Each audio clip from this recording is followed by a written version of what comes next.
morning, everyone. Can you hear me? Good morning.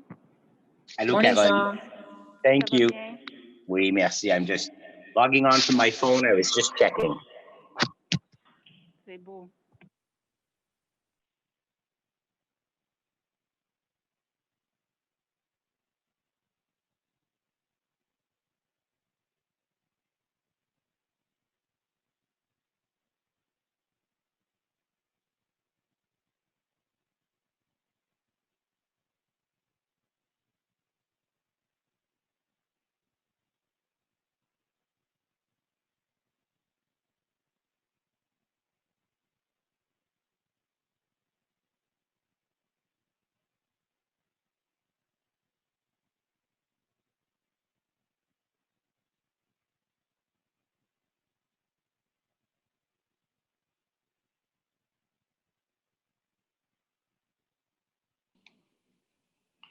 Good morning, Carol. Good morning, counselor.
Good morning, colleagues. Bonjour, mes collègues. On va commencer la réunion dans une minute. We'll start the meeting in 1 minute.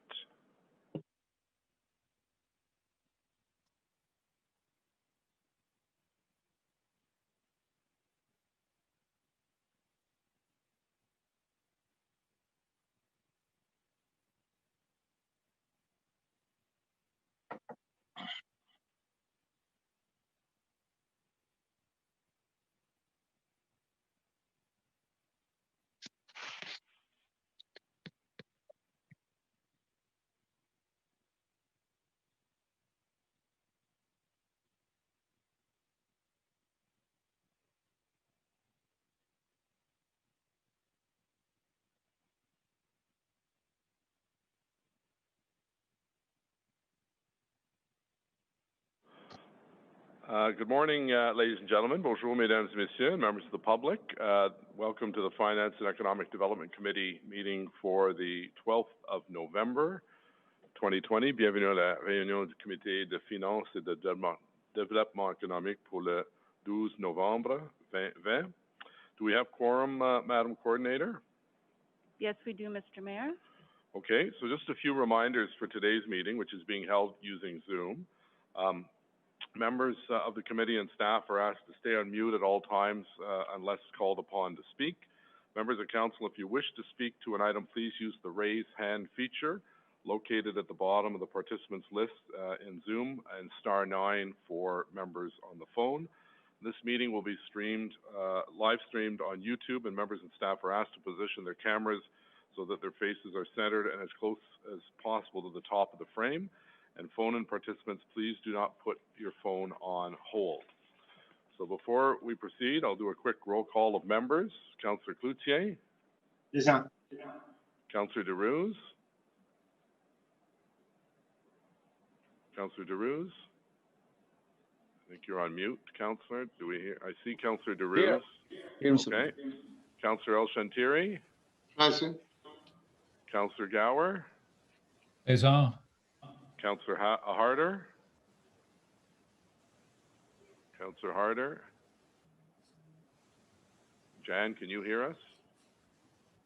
I see her there, but I don't know. Jan, can you hear us? I think she's on mute.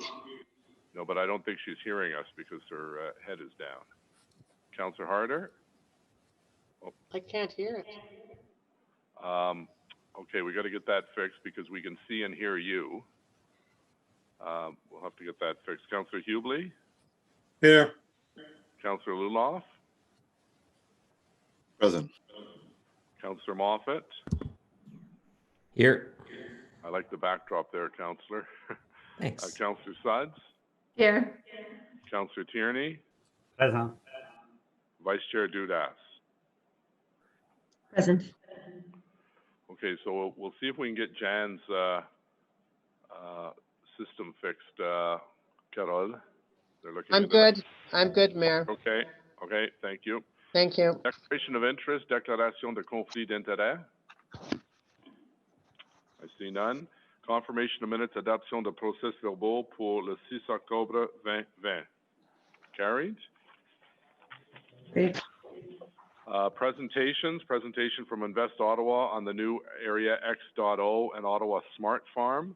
We'll come back to that. We have a presentation. Lansdowne Annual Report and COVID-19 Impacts Update. We have a presentation on that. Community and Social Services, Housing Services, OCH Property Tax Exemption Update. Carried? Carried. Okay.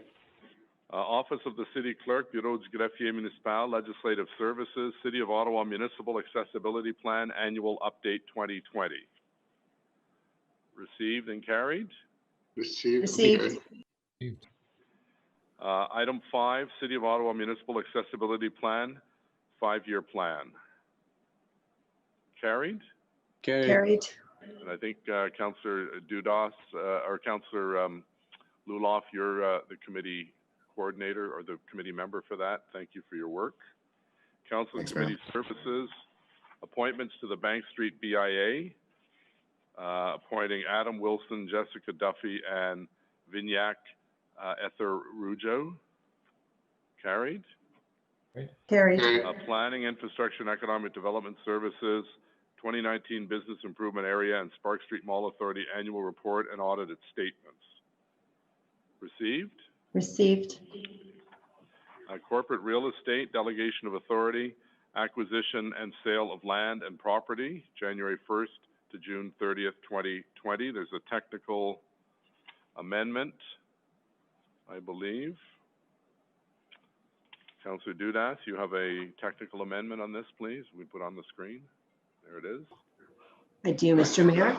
Whereas report AC, oh, sorry, it just shifted on me. There we go.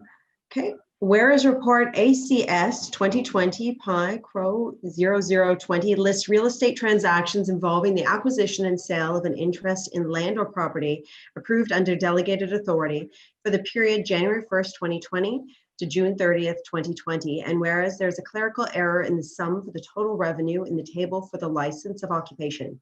Therefore, be resolved that the Finance and Economic Development Committee recommend to Council that the total revenue at the bottom of the delegation of authority, license of occupation review, January 1st, 2020 to June 30th, 2020 table be corrected to total $109,602. So on the technical amendment, carried. Carried. On the report as amended, Carried. Carried. okay, so we'll go back to Councillor Dudas. We'll just introduce the Lansdowne report, and then we'll come back to the Invest Ottawa section, the requirement. Councillor, if you want to put that up on the screen.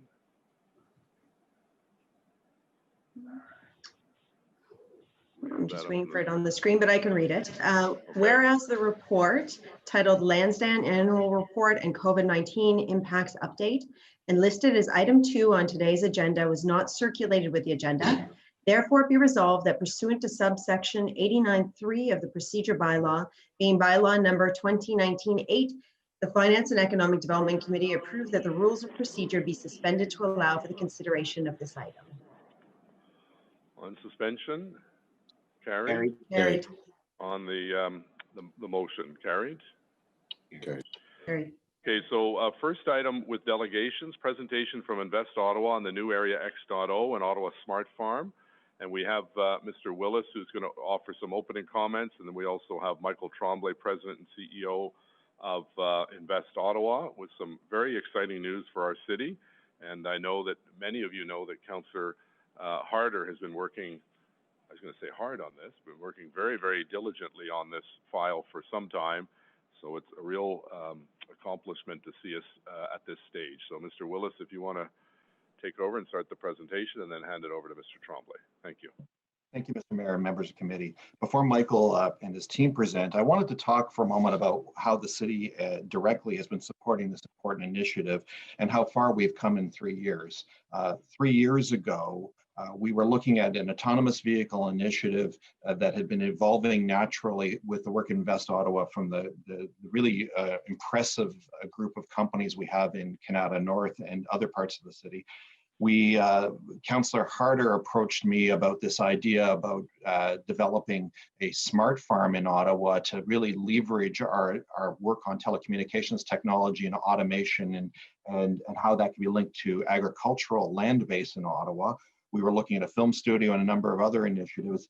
And it's amazing how everything has just blown up really fast. And in 3 years, we are garnering national attention in media all around the country. And now we understand even some global attention on what we are actually doing in Ottawa. So I want to thank Councillor Harder for her, I'd say, dogged determination that we were going to leverage the opportunity in the farming side. I want to thank Michael and his team for their enormous creativity. I couldn't ask for a better partner. I want to thank the National Capital Commission, who was very open to their strategically located parcel of land to assist us in this process.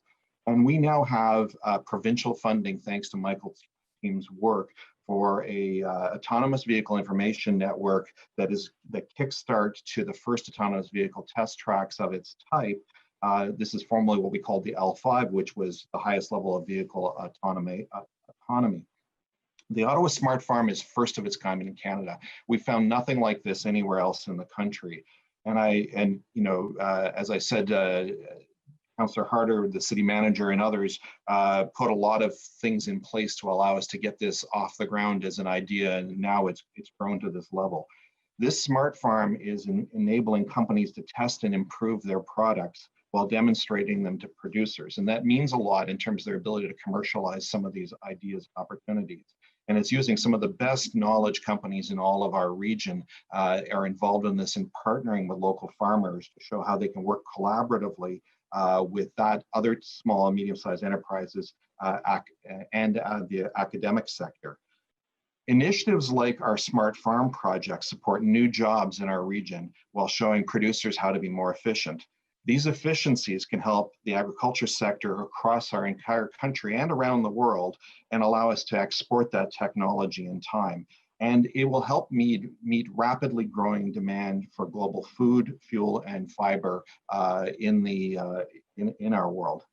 Des projets comme la ferme intelligente d'Ottawa soutiennent les emplois tout en montrant aux producteurs comment être plus efficaces.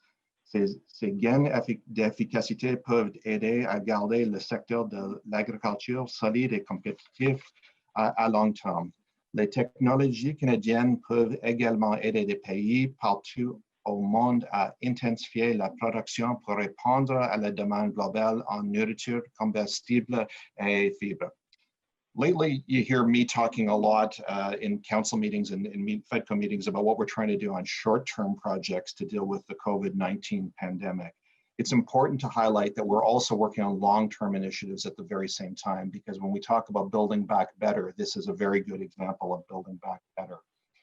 Dernièrement, vous m'avez entendu beaucoup parler au sujet des projets à court terme pour aider nos entreprises pendant la pandémie de COVID-19. Il est important aussi de mettre en évidence de quelle manière la ville appuie des initiatives à plus long terme qui permettront de renforcer notre économie. I want to thank Don Herwire and his team in economic development for all the work they're doing, and particularly Geraldine Wildman, who's been on this particular initiative specifically. And with that, I'd like to turn over to Michael.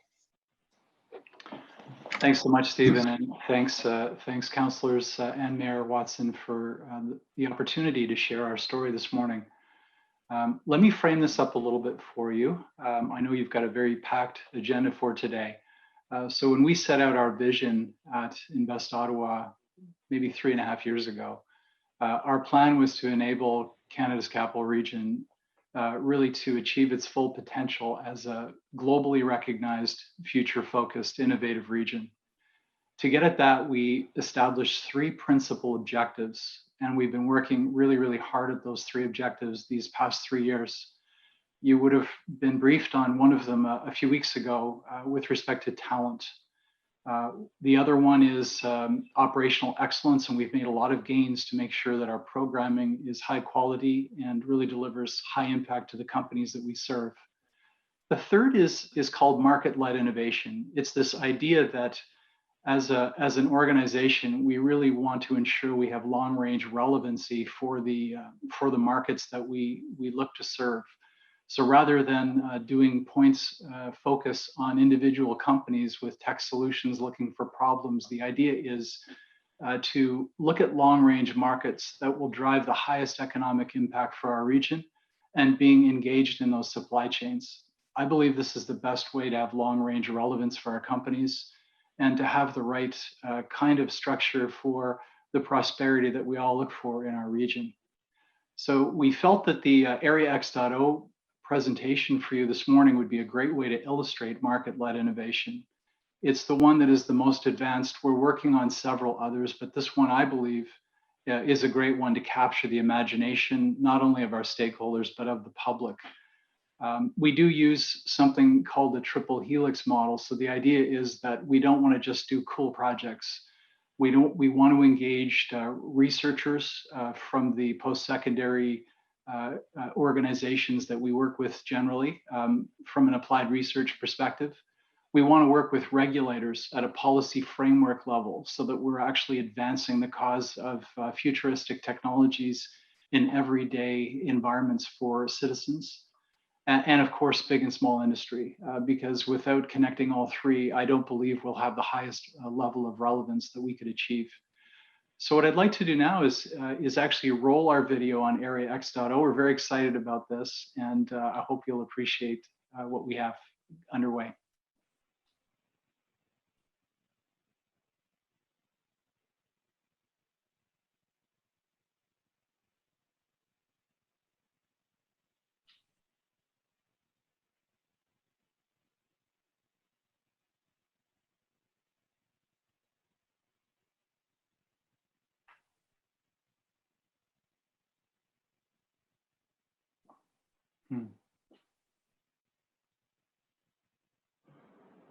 I don't think we have sound. I'm not hearing it.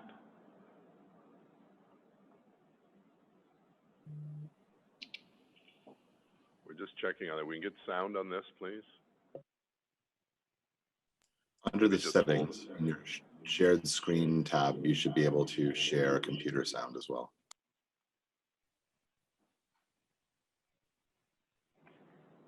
We are just trying to resolve the problem, and we'll try sharing it again.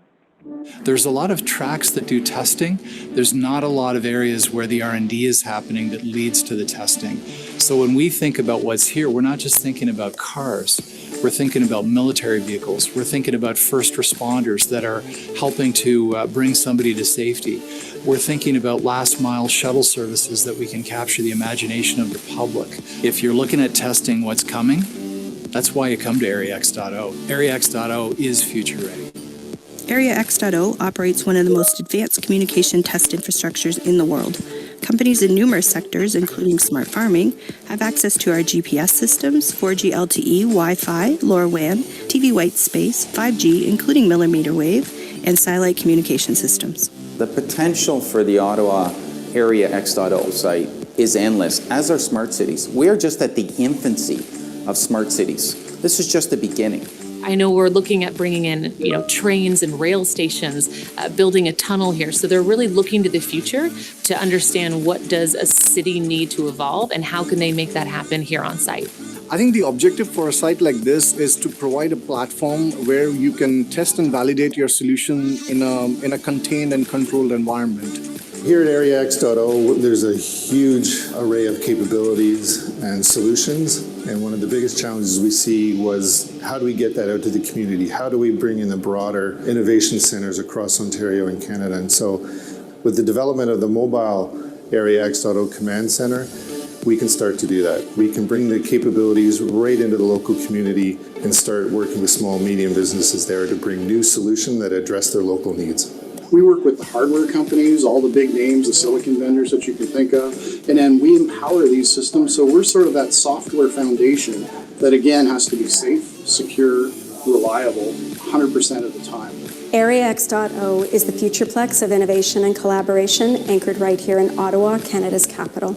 We enable and accelerate the safe and secure development, testing, and application of future technologies. And we're founded on some of the greatest differentiators, expertise, and capabilities that Ottawa has to offer the world.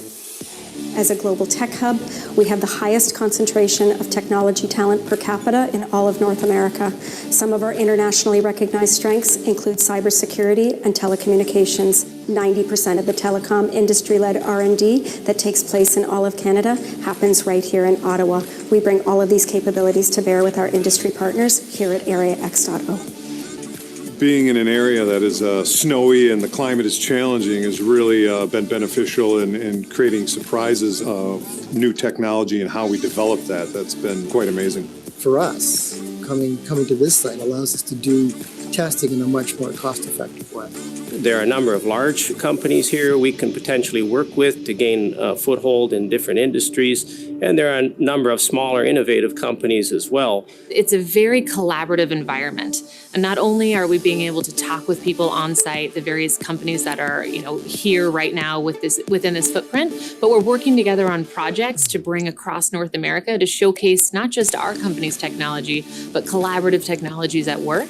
To have an opportunity to collaborate with such a great organization as Invest Ottawa at their AreaX.0 site is just fantastic. We're there at the beginning. We get to learn with them. We get to learn with their other partners and collaborators. It's phenomenal. I love innovation, I love technology, and I think that this site is really a model for us being able to have great technology come together. And then I think Ottawa can be a leader in this space towards Canada and towards the world. You've got really all of the ingredients of a triple helix model. You've got government, academia, and industry together, and that to me is exciting. That's really why I think the future is very bright with Area X.0.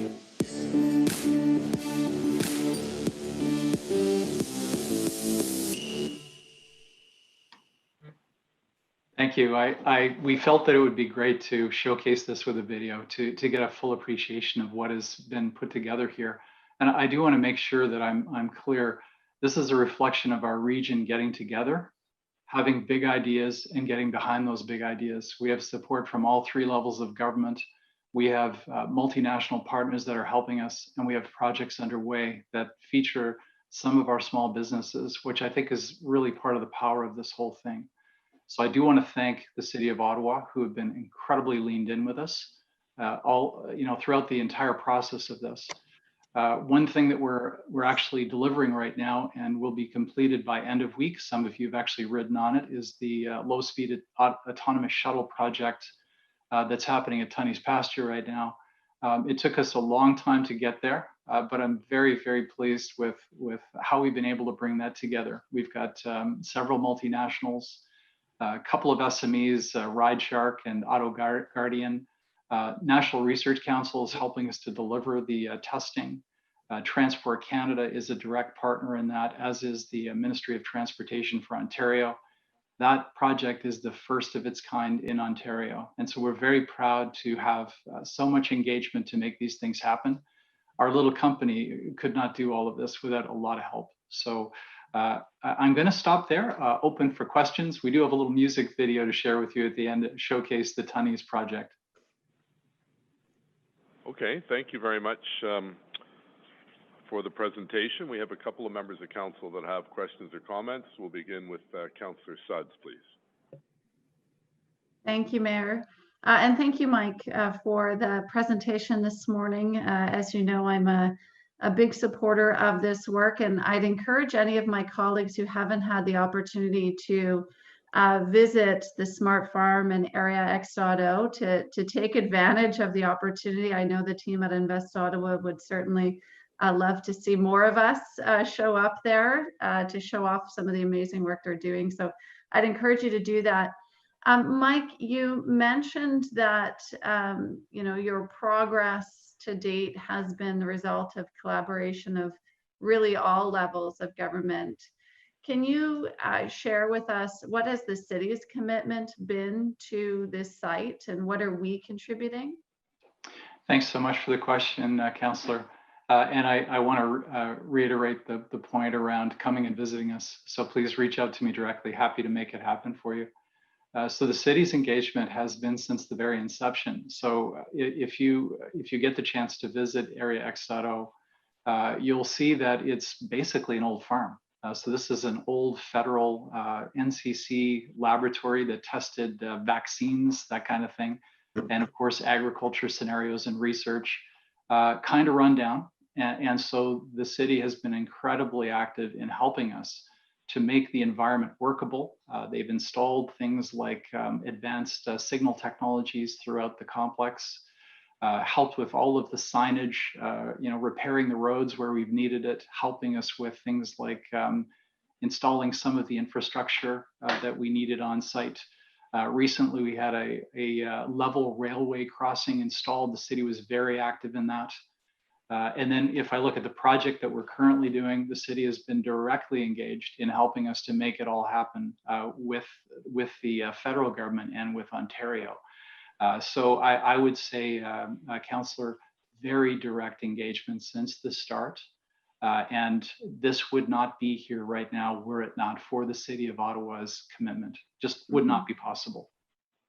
Thank you. And I realize it's a lot of I'm going to say in-kind support. So helping to fit up those aspects of traffic control throughout the park, which is really quite neat to see. from a financial perspective, as far as how is or who is financing these operations to the greatest degree? Yeah, so I'm just noticing myself on the screen here getting a ray of light across my forehead. I apologize for that. So if I break down some of the investments that have happened, we are leveraging a lot of our existing programming. So things like our accelerator programming, our pre-accelerator programming, all of our existing infrastructure is being turned and applied as well to this process. The federal government has invested massively in infrastructure. So they did not invest in operations. They invested heavily in infrastructure. We got matching from industry. In fact, industry came in with $10 million worth of in-kind on top of the federal government's $7 million investment. We also get some investment from the Ontario government through OCE. The program is called AVIN, the Autonomous Vehicle Innovation Network. That's a 3.5-year project. We're in the sort of the back half of that investment. That's a $5 million investment. We received, I believe, $7 million in investment from industry on that. And the bulk of that is I would say, helping us to support specific engagements with companies on the ground. The in-kind from industry tends to be the infrastructure and in-kind services that are required to deliver the programming. So I would say at this point, we have a lot to work with. I would like to sweat the assets more. So we're looking for opportunities for more operational support. My ambition would be to set this thing up as a national mobility center for Canada. And I believe it can be. I have absolutely no doubt in my mind. Ottawa is known for this work. We have great momentum already, and there's no reason why we couldn't play that role to help Canada be competitive on the global scale.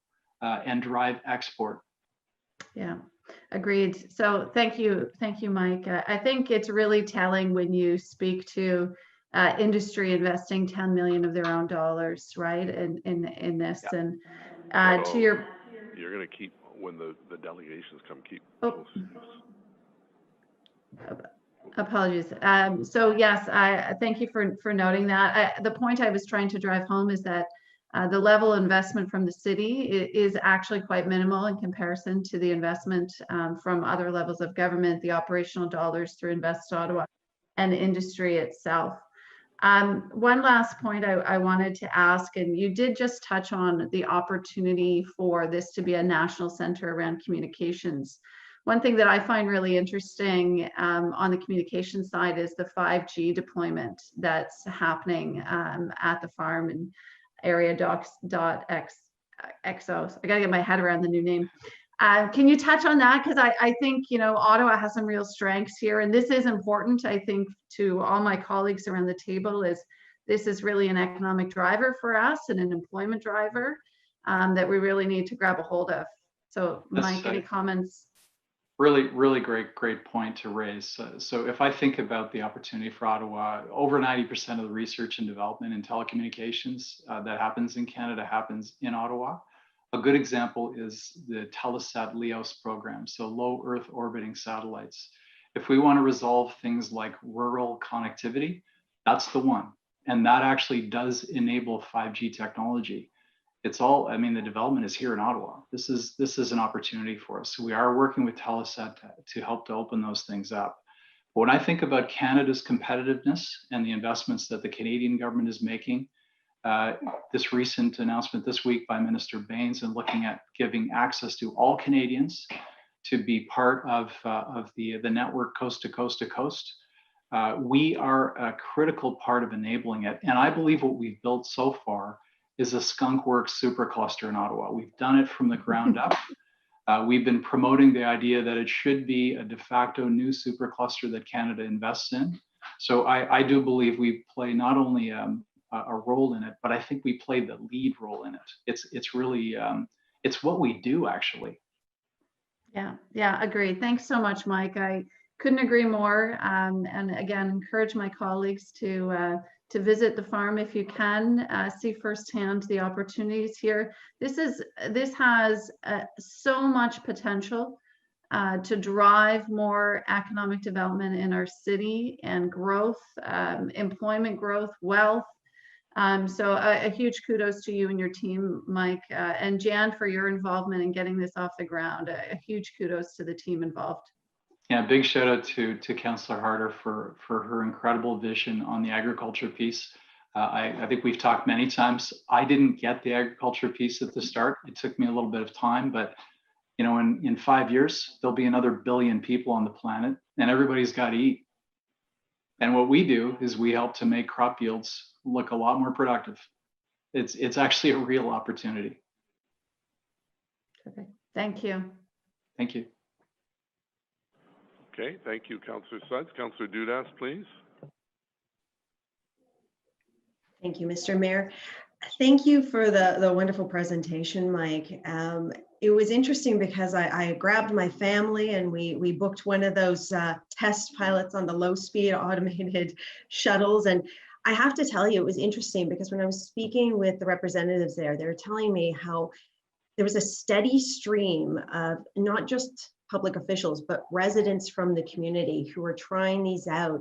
And after everybody would get off, they were completely inspired by the situation. I mean, they were really slow, don't get me wrong. It's like 9 kilometers an hour, but the uses of these things were phenomenal. And, you know, you've just spoken about positioning Ottawa within our country and within the world, but even within our own residents, this sparks inspiration and light with them in them. And I know that that's something with the pandemic that we're going through right now, and building on what Councillor Sudds just asked. My question to you is, you know, we're focusing a lot on how to get through this time economically, to bolster our employment initiatives, to keep people in their jobs and to get them back into work. Councillor Dudas.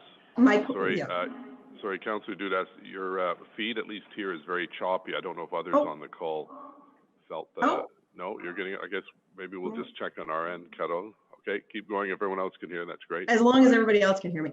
My question is, being where we are right now with all of these amazing projects, these initiatives, does this position our city well to recover quicker from COVID? Are you finding that you're slowing down in your ability to keep it up with the innovation because of the pandemic, or are you keeping status quo or even accelerating your pace? Thank you for that question. That's really an important question.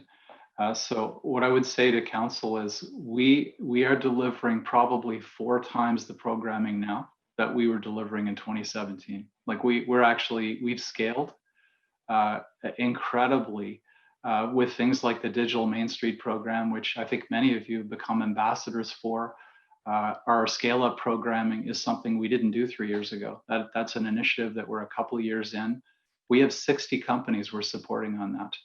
Our accelerator programming is going incredibly well.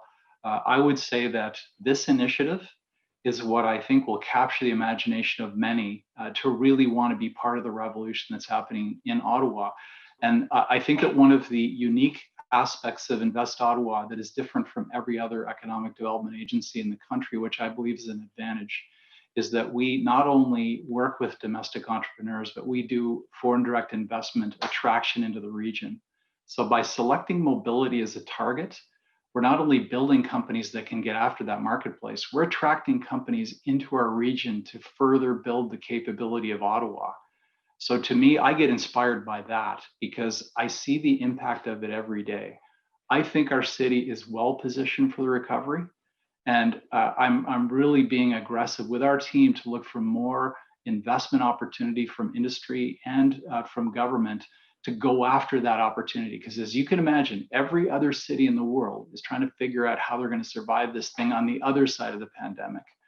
We have a running start. I believe we have a really good running start. Thank you for that question. That's an important question. Thank you.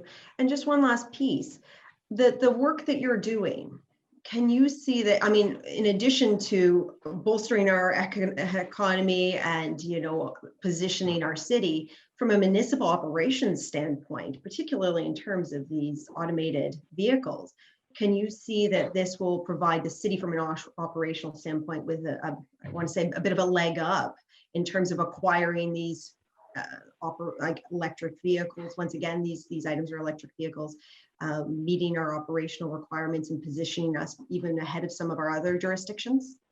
I'm smiling because we didn't have the chance to talk beforehand, but you're asking me the questions that I wanted to be asked this morning. So what we've created at Area X.0 is a micro city. So if you look at it, it's a series of roadways. There's bike lanes. There's infrastructure that has been installed throughout the complex. We can test a wide variety of use cases. I'm a firm believer in market-led, so first responder use cases, defense use cases, smart city use cases.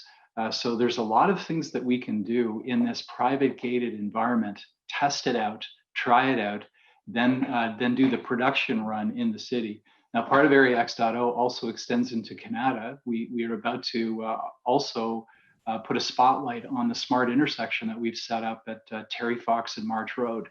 That's another opportunity that'll be talked about. So the answer is absolutely yes. We can really help the city, and the city can really help us because we learn from these very specific requirements that the city has.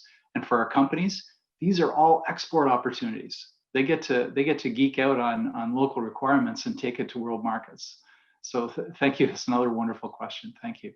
Thank you very much, Mike. Is that it, Councillor? Yeah, good. Okay. Next is Councillor El-Shantiri, please. Thank you, Mr. Mayor, and thank you, Michael, for your presentation and also taking us when we had the farm operation. The question, Michael, has been asked by many of my residents, especially the large farmers. So we don't have the quality high-speed internet we were hoping to have in a rural area. I know there's investment coming from both federal and provincial, but we have not seen that result. So with those, can you tell us, like, what's the correlation, like what's the connection between the high-speed or the fiber optic service to those operation machine? Yeah, because the testing wasn't because the testing was in the area we have plenty of internet, right? Yeah, absolutely. So another great question. So I think another opportunity that our region has that we can help to mobilize Canada in markets that currently don't have the opportunity of having access to high-speed networking. I believe at my core that low Earth orbiting satellites are the answer. It's lower cost to make happen. We already have momentum through Telesat's capability, and just put really simply, these are literally satellites that are closer to the world that allow people to actually use that as their access point, as a way in which to get that high-speed experience. I believe that is going to, it's going to take some time, but it is the right long-range answer for communities. And I believe Area X.0 can be a use case environment for showcasing how that technology can be applied in farming and a wide variety of capabilities. You would have seen in the video a picture of a Mercedes Sprinter van. That van has a 5G cellular radio on it. We can spool up a first responders response anywhere we want and establish a 30-kilometer 5G network and be able to launch drones to find somebody that's lost in the woods. Like we have that capability right now available to showcase how this can actually play a role in remote communities. And so my belief is that the right answer, and we've discussed this matter a few times, Councillor, I believe the right answer is to accelerate work with LEOS, with Telesat. I believe that's what's going to get the job done. My other question, Michael, can one of your staff reach out to my office? Maybe we can have you speak to a rural municipality of Ontario if you like to share your video and your presentation today on that level. They represent most, well, if it's not all rural municipality of Ontario. Would you see a benefit of you, or it's too soon? I'm not sure. Yeah, of course, I'd be very happy to do that. We'll reach out to your office, and I'd be happy to do that personally. Okay, thank you very much. Thank you, Mr. Mayor. Thank you, Michael.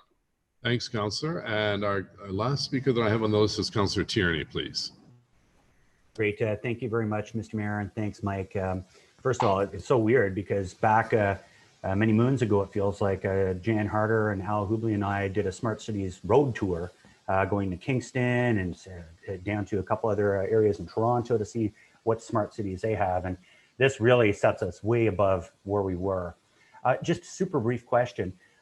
In Shirley's Bay, we also got to check out the film that they use to redirect, as we know, 5th generation cellular service can't go through buildings. You got to bounce it and maneuver the waves.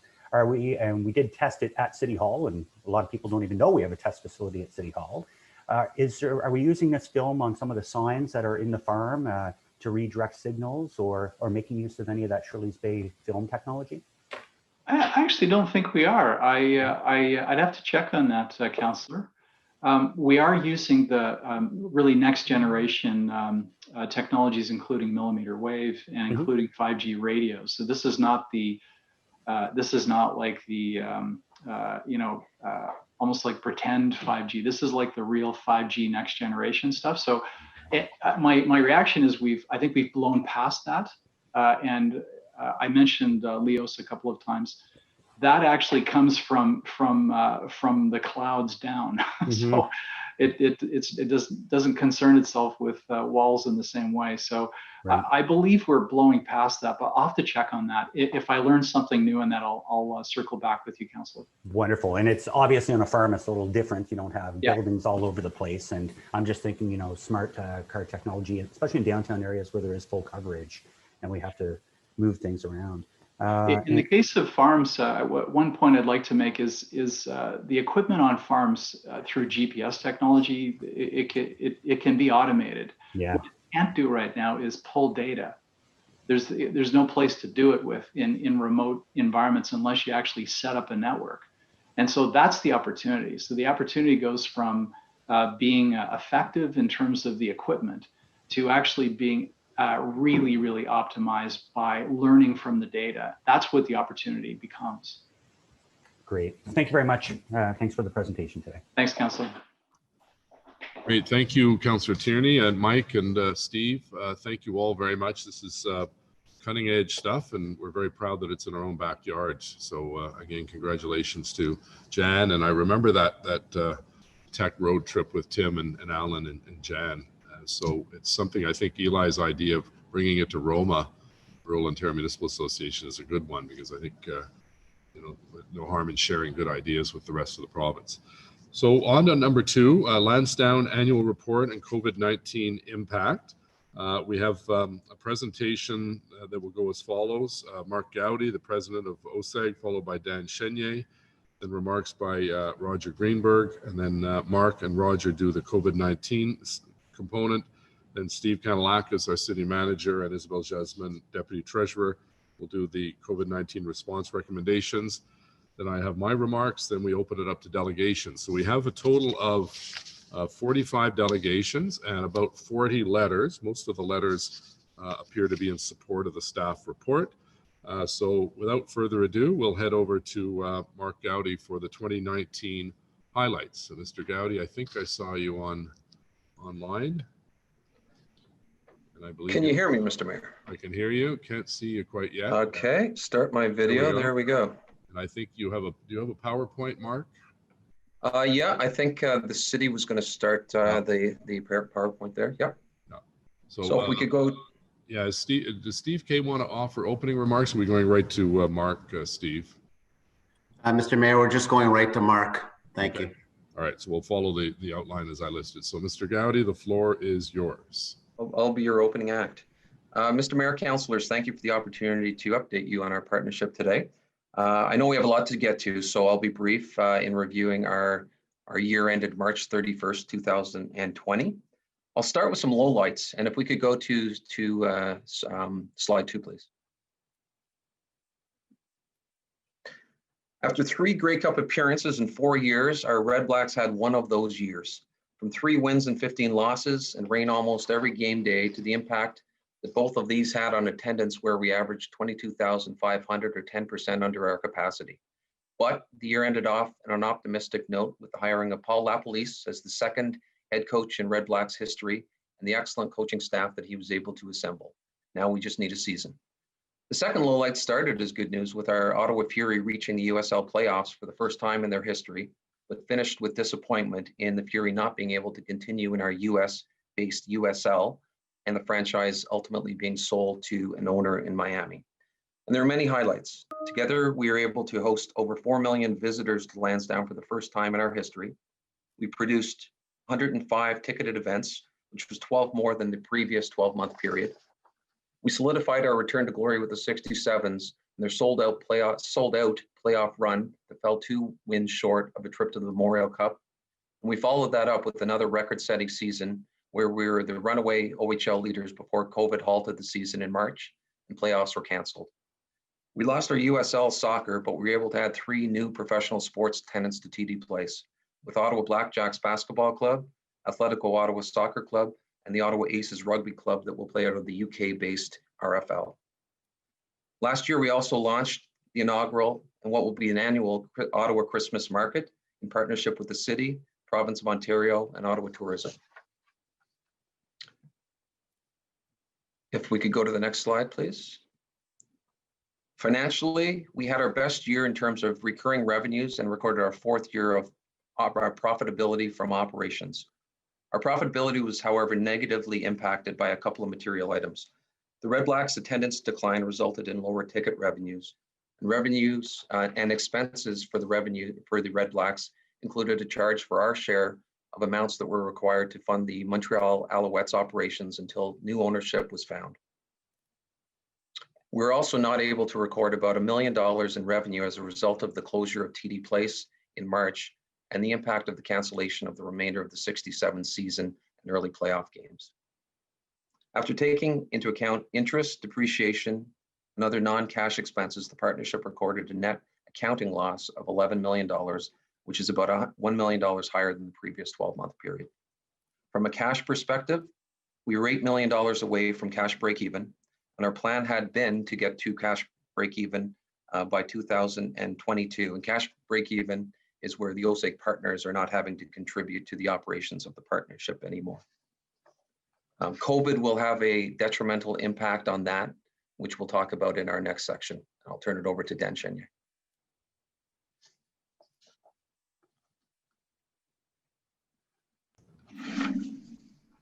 Dan, are you there? I think you're on mute. Thank you, Mr. Mayor. Can you hear me now? I can. Go ahead. Great. Thank you, Mr. Mayor, members of FEDCO. My presentation provides you a quick update on the city's operations and programming in the urban park. The period we're reporting on this year is from June 1st, 2019 to May 31st, 2020.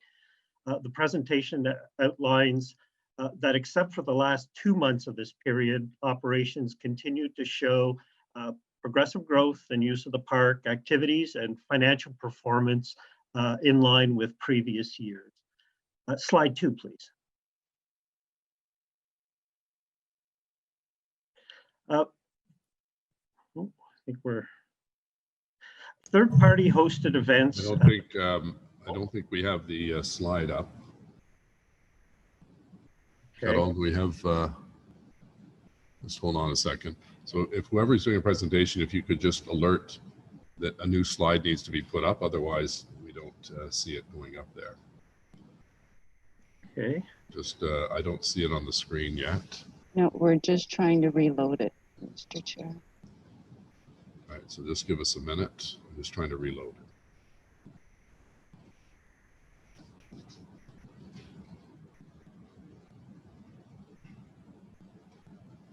Okay, so Dan, do you see the slide now? I do. Are we on the right one? That is the first slide, so we can go to slide 2. Okay, there we go. Perfect. So third-party hosted events at the park continued to lead the way in terms of the animation of the site, with the number of repeat bookings continuing to grow and indicating just how popular the park is. The slide also shows that early impacts of the pandemic, since more than 50 events were canceled for the March to June end period that we're reporting on. Of course, there will be more in next year's presentation in terms of total impact. Slide 3, please.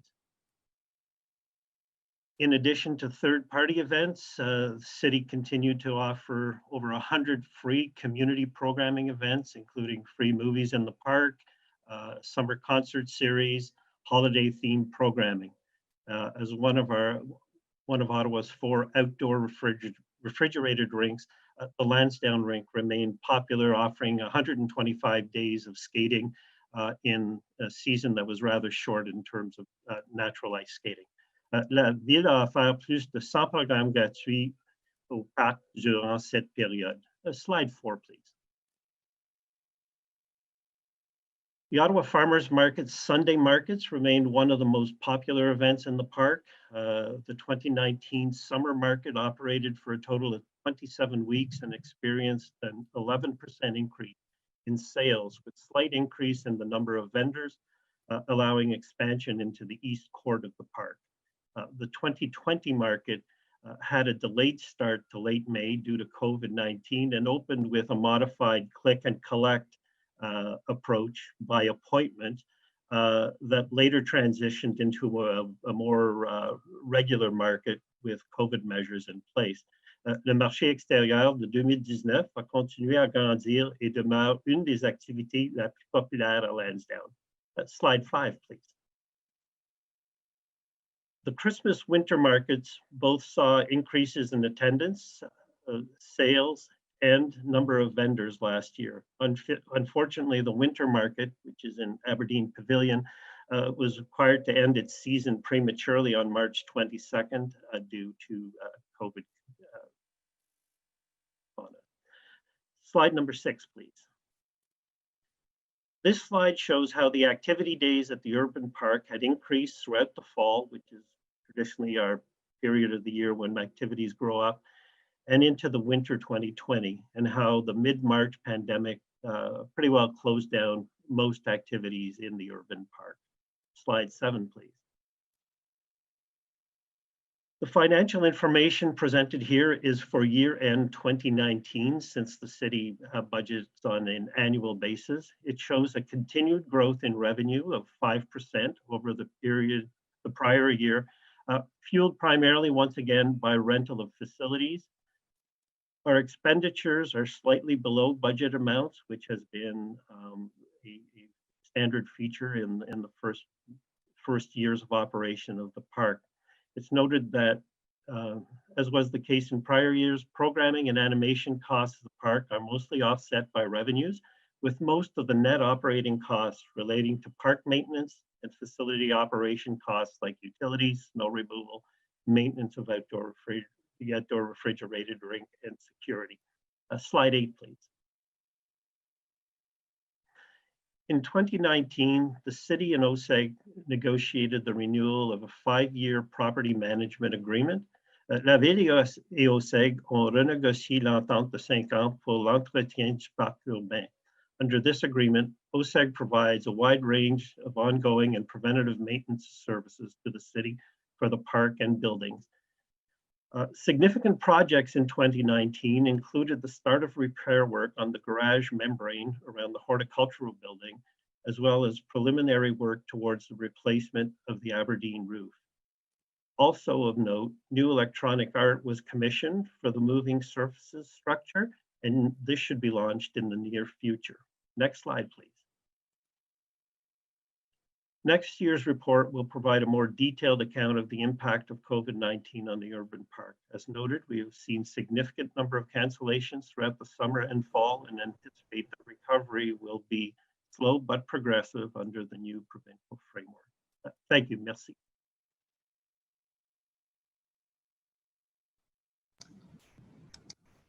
Okay, thank you very much, Dan and Mark. Now, introductory remarks by Roger Greenberg, please. Thank you, Mr. Mayor. I guess this meeting format that we're in for this year's report highlights how different the times are in just a short number of months from last year. I would like to thank you, Mr. Mayor, and members of council for their time in dealing with this issue. We at OSEG recognize that you have many pressing problems to deal with right now with COVID-19, the pandemic, and we certainly appreciate you taking time to deal with our issues. Also like to thank members of the public for their understanding and continued support as OSEG continues to manage these challenging times. We recognize that many of our friends and their families are struggling to cope with this pandemic just as we are. For many, many generations, Lansdowne Park has been a gathering place for our entire region, whether as a marshalling square for our military, the central grounds where we celebrated our agricultural and lumber town roots, or as a hub for the original Rough Riders, the 67s, and the early home of the Ottawa Senators. Lansdowne has always been an important part of Ottawa's history and a big part of the cultural fabric of this region. Unfortunately, though, for much of the 80s and 90s, right into the early 2000s, Lansdowne fell into disrepair. It became an eyesore on the banks of our World Heritage Rideau Canal and provided little value to the surrounding neighborhoods or the city as a whole.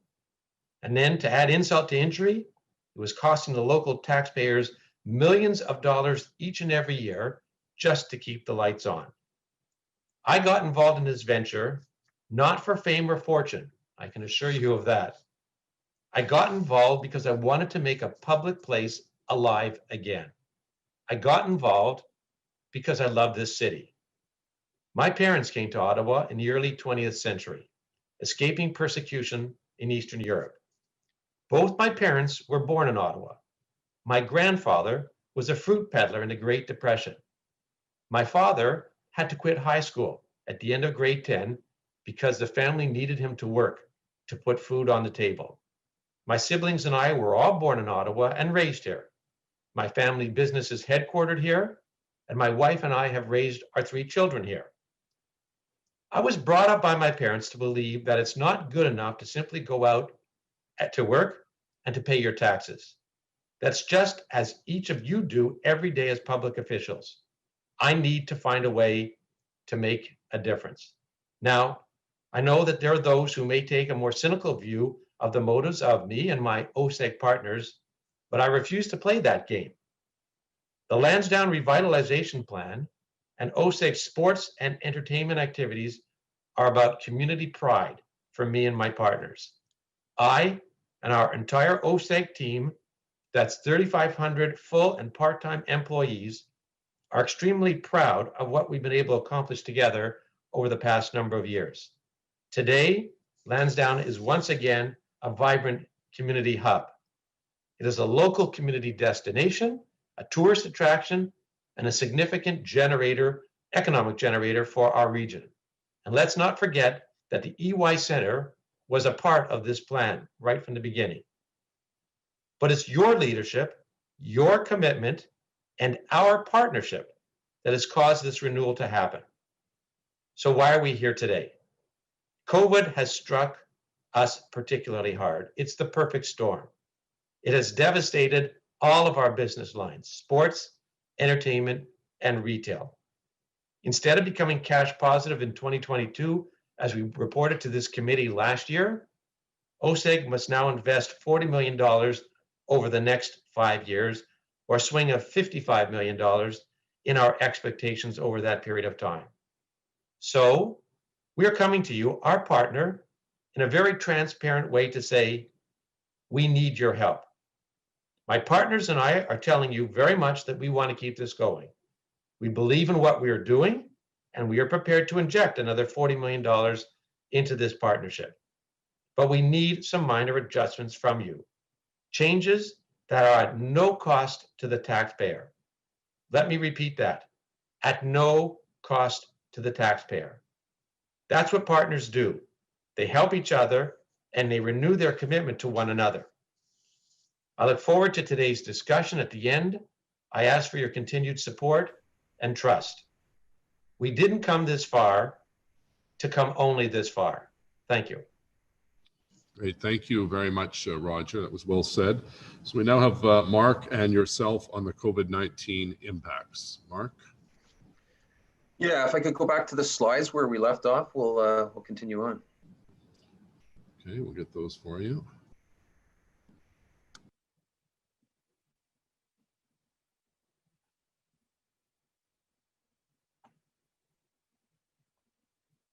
It's the same presentation we were just getting into it there when we cut over to Dan. It'll be just a moment. There we go. See it on one screen.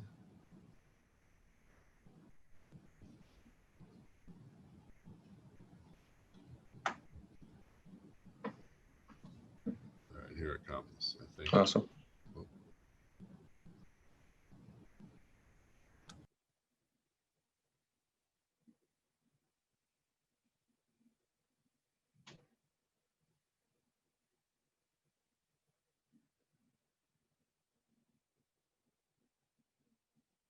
Next slide, please. Next slide, next slide. There we go. Okay. And then COVID hit, and the world gatherings came to an immediate halt. For us, the last event that we had in TD Place was fateful Friday, March the 13th, when TD Place was closed. Our CFL season was canceled, and TD Place remains closed, and it's not clear right now if we'll have another event before the end of March of next year, which remarkably would be a complete year. Our retail business has also been hit hard.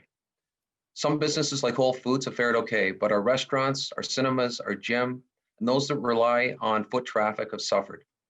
In response to COVID, we immediately reduced salaries across the board for OSEG employees, took advantage of the federal government CEWS wage subsidy and SECRA landlord-tenant program.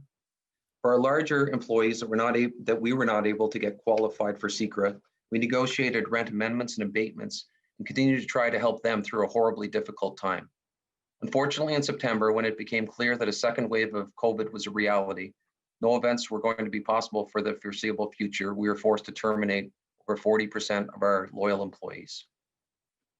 Our businesses are going to be amongst the last to fully emerge from this pandemic, and it could take years to get back to where we were. This year, our current revenues will likely be about a third of what they were last year. Based on how we expect each of our businesses to emerge from COVID, we now expect that it will take us an additional 3 years from our original plan of 2022 to 2025 to reach cash flow break even. And as Roger mentioned, from now to then will require an additional $40 million. Our proposal is that OSEG Partners will fund that entire amount. Initially in 2010, Roger and his OSEG partners expected to contribute a total of $30 million to this partnership. When Lansdowne was approved at council in 2012, that forecast had increased to $56 million. And to the end of last year, they have contributed a total of $52 million, or $122 million more than was initially expected. COVID and the $40 million that will be required to bridge the partnership to cash flow break even in 2025 will bring this total to $192 million, or $162 million more than was initially planned. Next slide, please. As Roger indicated, he and his partners are committed to Lansdowne and to achieving financial sustainability for this partnership. What we have asked for is modest help from our partner in Lansdowne in the form of 3 things. The first, allow us to access our reserve fund at TD Place, a reserve fund that we have funded and that we will replenish post-COVID. Secondly, amendments to the partnership agreement to extend it by 10 years to 2054 in order to provide the possibility of earning some of the additional investment back, and the elimination of the possibility of participating rents, which are a form of profit sharing that were to start 24 years from now. That provides us with an opportunity to find an investor in our retail business when the financial markets allow, which are likely 2+ years down the road. The third ask is the establishment of a working group in a government structure to study the possibility for opportunities for improvement for Lansdowne and the partnership, with the goal of enhancing the long-term viability and sustainability of this partnership. Next slide, please. So let me close with this slide. It's a reminder of some of the successes that we've shared over our first 7 years. We've reestablished Lansdowne as an important part of our neighborhood, our region, and as a tourism destination. Together, we've hosted over 20 million visitors and created jobs for over 3,500 full and part-time employees. We had a kick-ass Grey Cup in the snow, an outdoor hockey game, and started a proper Christmas market. We have strengthened our partnership with our 2 major universities and have become a showcase for youth sports, including the largest youth sports event in Canada, the annual sold-out Panda Game, Capital Hoops Classic and Colonel By Classic rivalry basketball and hockey games, and one of the last events that was held at TD Place before we closed, a very successful men's and women's Final 8 Canadian University Basketball Championships. We've also created the OSAG Foundation, led by Janice Baresi, that is leveraging the power of sport to help children and youth across our region reach their potential, particularly for those with barriers to participation. Last year alone, the foundation programs positively impacted over 5,000 local kids. I have the best job in Ottawa.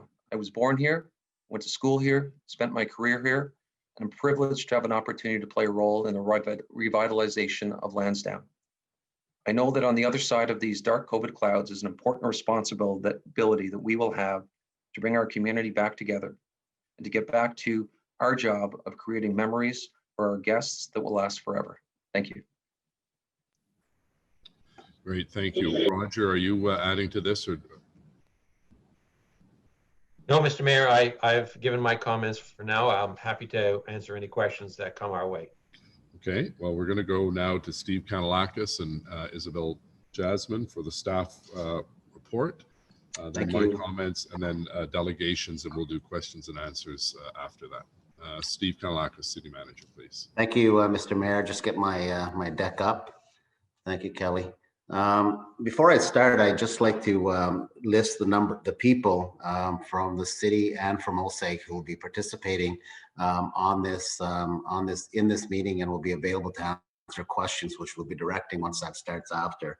I'll be co-presenting with Isabel Jasmine, our Deputy Treasurer, this presentation, but available will be not only Isabel, but Steve Box, who's the Director in the City Manager's Office, Jeff Cantello, who's with our City Legal Department with our corporate group, corporate lawyer, Dan Chenier, who's our General Manager of Parks, Recreation, Culture and Facilities, Wendy Stephenson, who's our Chief Financial Officer and City Treasurer, David White, who's our City Solicitor, Jeff Sward, who's spent the last 17 years advising owners of public infrastructure and real estate at all levels of government. He's a financial modeling expert, specialist, and he was brought in to look at the business cases we're going to talk about today as our outside independent review. We will also have Roger Greenberg from OSAG and Mark Gowdy available on the call. So, Mr. Mayor, that's the roster of people who will be participating in this call as the questions start. If you go to my first slide, just flip the next one.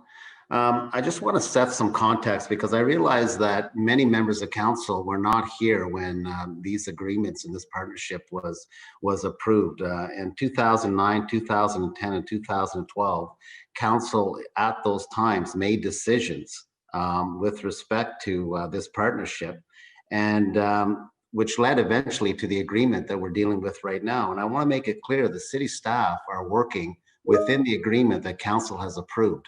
That is the scope of our work and what we look at. And that those are our parameters that we have to look at when we consider the options. And when this issue came to our attention, staff and our outside consultant looked at 4 scenarios. First, do we maintain the status quo? The second was, do we amend the agreement? The third was, do we terminate for convenience? And the fourth was contemplating what would a default mean should our partners decide to leave the partnership.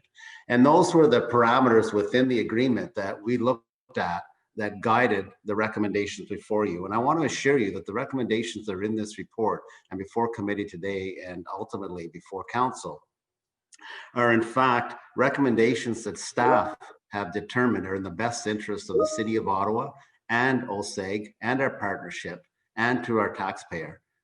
These are not OSAG recommendations that we've adopted and just put into a report. Our due diligence was done on what we thought under those 4 scenarios were the best circumstances, the best recommendations that council should be considering with the best advice from staff to protect the interest of the partnership, of the site, and of our taxpayers. So the first thing I want to address is that there's been, speculation and comments about this being a bailout. This is not a bailout. As Mr. Greenberg said, they have not asked for any money from the city, whether it be a loan or whether it be a cash infusion. We are not bailing them out. It's a business decision. We are in a joint venture with OSAG Partnership. We are in a joint venture agreement, and this is in the best interest of the city and the partnership.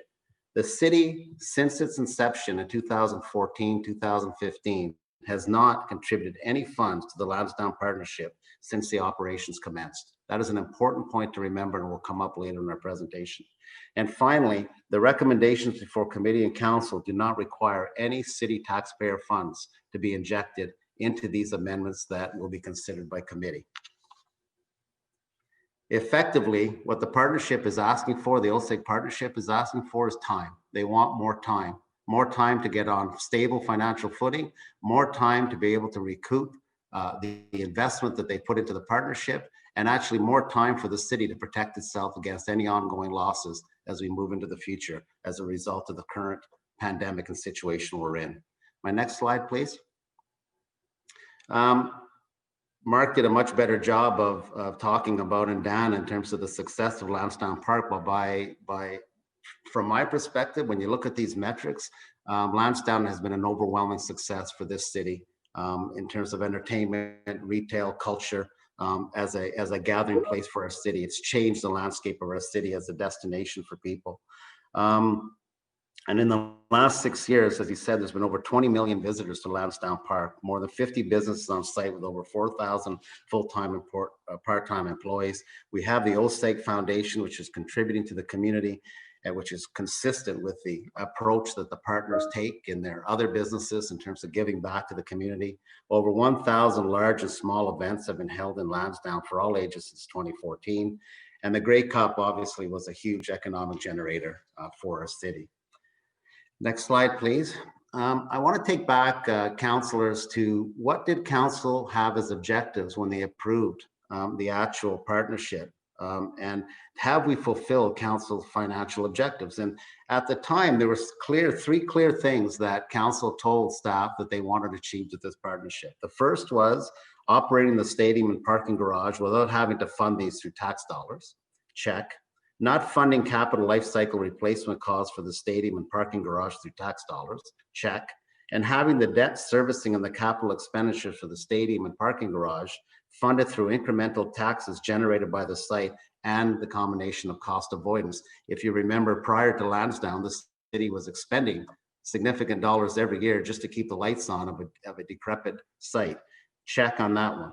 No city equity has gone into the partnership, and the recommendations being provided today for consideration preserve this. And no taxpayer dollars or change in land status are required or associated with the recommended amendments. Next slide, please. The structure of the partnership protects taxpayers from covering operating losses for the stadium. They are borne entirely by OSEG. It was known that changes were required to bring the financial operations of the site into balance for the partnership to remain viable. We knew that going forward, but OSEG still, prior to COVID and the pandemic, had a projection that within the next 2 years, they would start to, they would become profitable. And this totally threw it on its ear. We know that on-site density and foot traffic has not met the levels to satisfy the pro forma projections to achieve profitability. And we know the work has been underway to achieve financial sustainability. However, the pandemic, COVID-19, has had a catastrophic effect on the impact on all Lansdowne operations. I refer to it as sort of the perfect conversion, storm conversion here, where every sector that's been hit the hardest by COVID resides and is located at Lansdowne. Entertainment, sports, retail, all those things have been impacted significantly in every city around the world, and they all reside and are located in one site. So it's just an incredible hit for that particular business. Next slide, please. The pandemic has meant that all these things have been impacted. So it's impacted the financial forecast. It went from, trying to get to profitability within the next years to a much worse situation, as Mr. Gowdy said, in terms of its projections over the next 5 years. People come for shared experience, from participating in the sports and entertainment and retail and cinema and restaurants, the good life, but that's not happening now. COVID has totally undermined the basic business premise of what resides at that site. And while OSEG has taken measures to contain the costs and the operational losses, it still has meant that these events are expected, the revenue going forward are expected to decline significantly over the next several years. So in the end, what do we need to do here? We need to give OSEG some help, as Mr. Greenberg said. They need flexibility so that their financial liquidity is maintained over the short term, and enable them to secure additional sources of funding. For them to be able to do that, certain things have to be amended within the agreement to make it viable and attractive for someone else, or to come in and add that equity and support their short-term dilemma that they're in. Next slide, please. So as noted in the annual reports, the site hasn't met its financial obligations, and the level of additional OSEG equity OSEG has had to invest is not sustainable. By the end of 2019, as we've heard, they've contributed over 152 million for the construction of the site, refurbishment of the stadium, and operating deficits. So that's combined almost 97 million more than originally estimated in 2012. They will not recoup the equity they've contributed to date, and they'll need to cover the expected deficits over the next several years, which amounts to almost $40 million of additional equity contributions over the next 5 years, in addition to the 152 million they've already put to date, which is $192 million that they put in above the original starting point of 30. This is a significant investment for these partners to put in. And as I'll repeat again, taxpayers have not contributed a penny to that amount. The current model is not financially sustainable in our estimation, and OSEG urgently needs more flexibility to ensure their financial liquidity is maintained over the short term and to enable them to secure the funding that they will need to go forward. OSEG has a retail loan outstanding, as mentioned in the report, of $106 million that must be refinanced within the next 2 years. And the worsening financial projection, particularly around retail, will make that difficult, putting them at risk. And the risk there is that they won't be able to refinance at the same level and have to basically put more money in to cover the differential in terms of what that loan is to be able to carry forward. And retail is so unpredictable right now where that's going, that makes it unpredictable for any third-party partner that may want to come in. So if I go to the amendments and our recommendations, and as again, I'll repeat, staff are making these recommendations to council in the best interest of the city and its taxpayers. That was our primary concern when we bring forward this report. So OSEG has requested specific urgent changes, which we reviewed, to improve their cash flows, allow them to sustain operations through the deferral of capital expenditures, and temporarily use the reserve fund to improve the financial viability to secure external sources of funding. And this means that, as you heard, there is a life cycle reserve. There's $4.7 million in that. The city has not contributed a penny to that reserve. That reserve is completely funded by OSEG operations. They have funded this reserve and wish to use it for operating cash flow purposes in 2021. But it doesn't mean that when they take that money out, that the life cycle plan that is currently in place and the one that will be developed by our third-party engineering study won't be funded going into the future. OSEG is committed under the agreement to continue to fund those life cycle capital repairs as determined by those independent third-party studies. They are legally required to fund those. So we're asking for a one-time, and we recommend a one-time access to those funds to help them with the short-term cash flow. The next proposed amendment is to extend the partnership and waterfall expiry date by 10 years to 2054. And the extension of the partnership, of the Lansdowne Partnership and associated closed financial system by an additional 10 years preserves and extends the city's current legal rights concerning Lansdowne.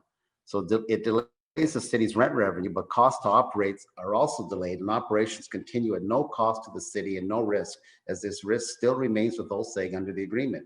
And it also provides OSEG more time to recoup contributed equity. And Isabel, we separated this out from the presentation so not to confuse things. Isabel, in a few slides, will walk you through the financial analysis to demonstrate that we are actually in a much more favorable position by doing this, rather than maintaining the status quo or going to any one of the other other options that I mentioned.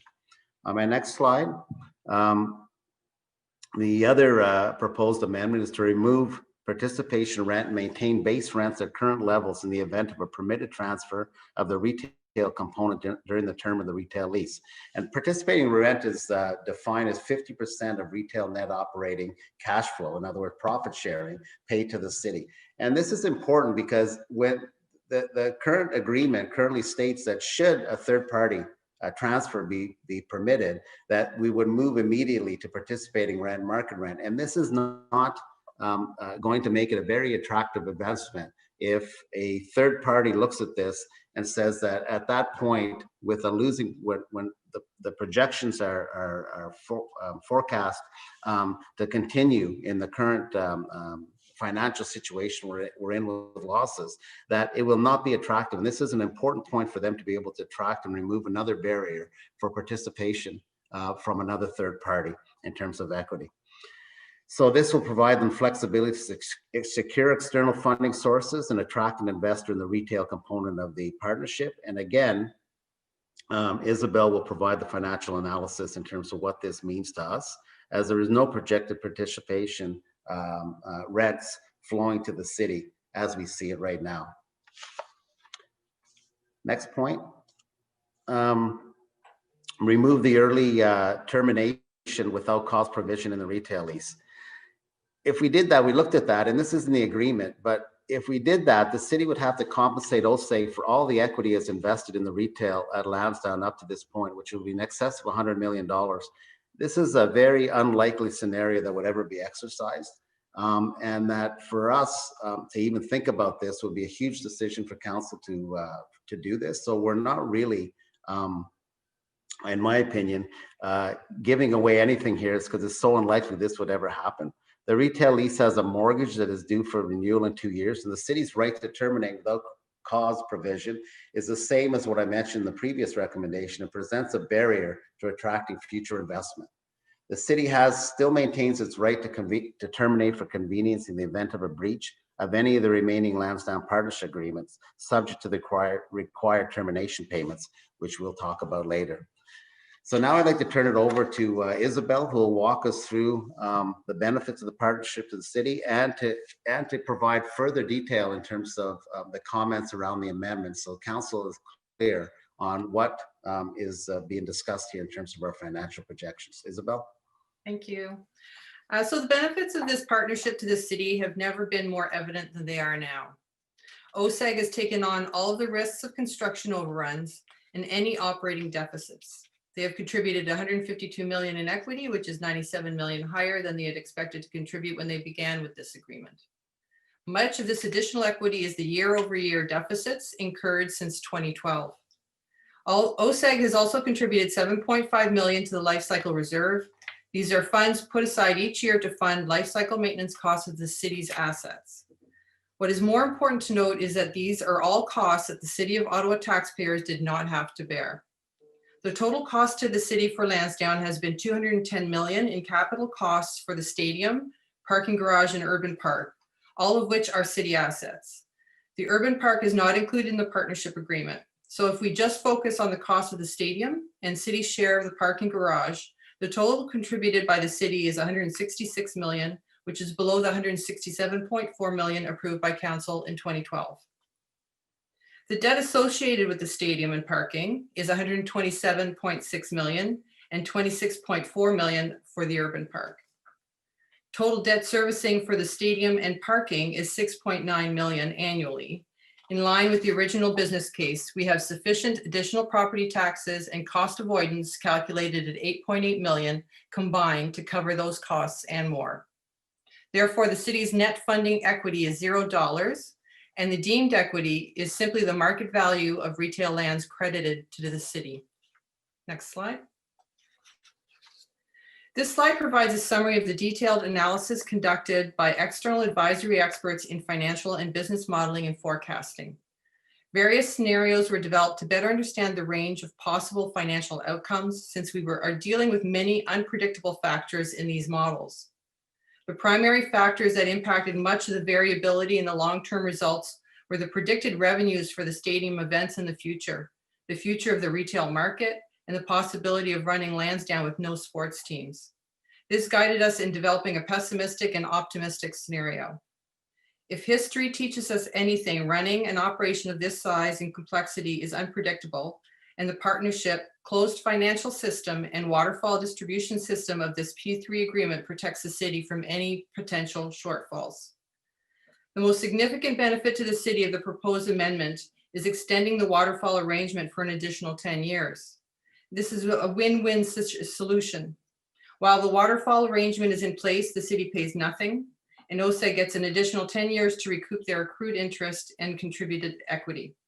Once the waterfall agreement ends, OSEG loses any remaining unrecouped equity and interest and the city takes on all the financial risks of operating the stadium. The amendment option removes 10 years of that risk, the benefit of which also offsets the proposed reduction in participation rent. In the default option, the city takes on all the risks day one in 2021. On an annual basis, the additional budget pressure would be between 4.5 million to 12.5 million a year until the city can make it profitable. If we could make it profitable and operate at the same level as OSEG, who are experts in running operations of this nature. Next slide. So here we clearly lay out the impact to the city of the agreement amendments that were explained in the previous slide. These are all net present value dollars. By extending the waterfall agreement for an additional 10 years, we lose base rent of 3 million in 2020 net present value dollars, on average between the optimistic and pessimistic scenarios. But we also avoid an average of 22 million in net operating costs.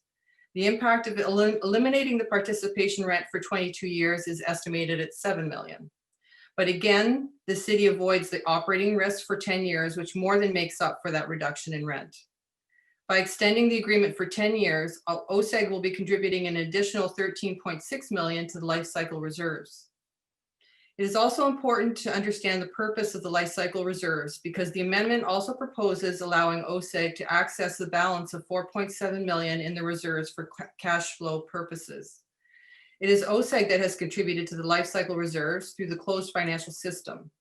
The intent of these funds is that they are to be used on life cycle maintenance for the city's assets based on a life cycle plan prepared by external experts. These are not the city's funds. They are funds to be used to maintain the city's assets. It is important to make this distinction. Even the interest earned on these funds must be used towards life cycle maintenance. OSEG's proposal to access these funds, which are just sitting idle until required, is to also continue to pay for any life cycle maintenance requirements per the life cycle plan. And that must also be agreed to by the city and in the 3 years begin to replenish the fund based on an updated life cycle plan to be prepared again by an external engineering firm. Next slide. Now that I've fully described the benefit to the city of the amended agreement, it is important to clarify the benefit to OSEG. As described in the report, the current financial situation is unsustainable for OSEG. Not only do they have significant investments locked into this partnership, they must also refinance the retail loan of $106 million in a couple of years and need to extract additional equity funding. This will be next to impossible with the current business projections. By accessing the life cycle reserves and improving cash flow, by extending the waterfall distribution for another 10 years and eliminating the participation rent for another 12 years, the business model is more sustainable. OSEG will still not be able to recoup all of their investment, but it does improve their financial picture and ability to attract additional funding and refinance the retail loan without having to pay off some or all of the loan when it comes due. From a longer term perspective, over the term of the agreement and the 10-year extension, the proposed amendments will reduce the forecast equity OSEG must contribute by approximately 5.6 million. They will recoup an additional 251.9 million in interest, and the actual accrued interest owing to OSEG will actually be reduced by 55.5 million. They are still not expected to recoup all of their interest in equity, and the 8% interest that they earn is not what they will be paid, effectively reducing that return significantly.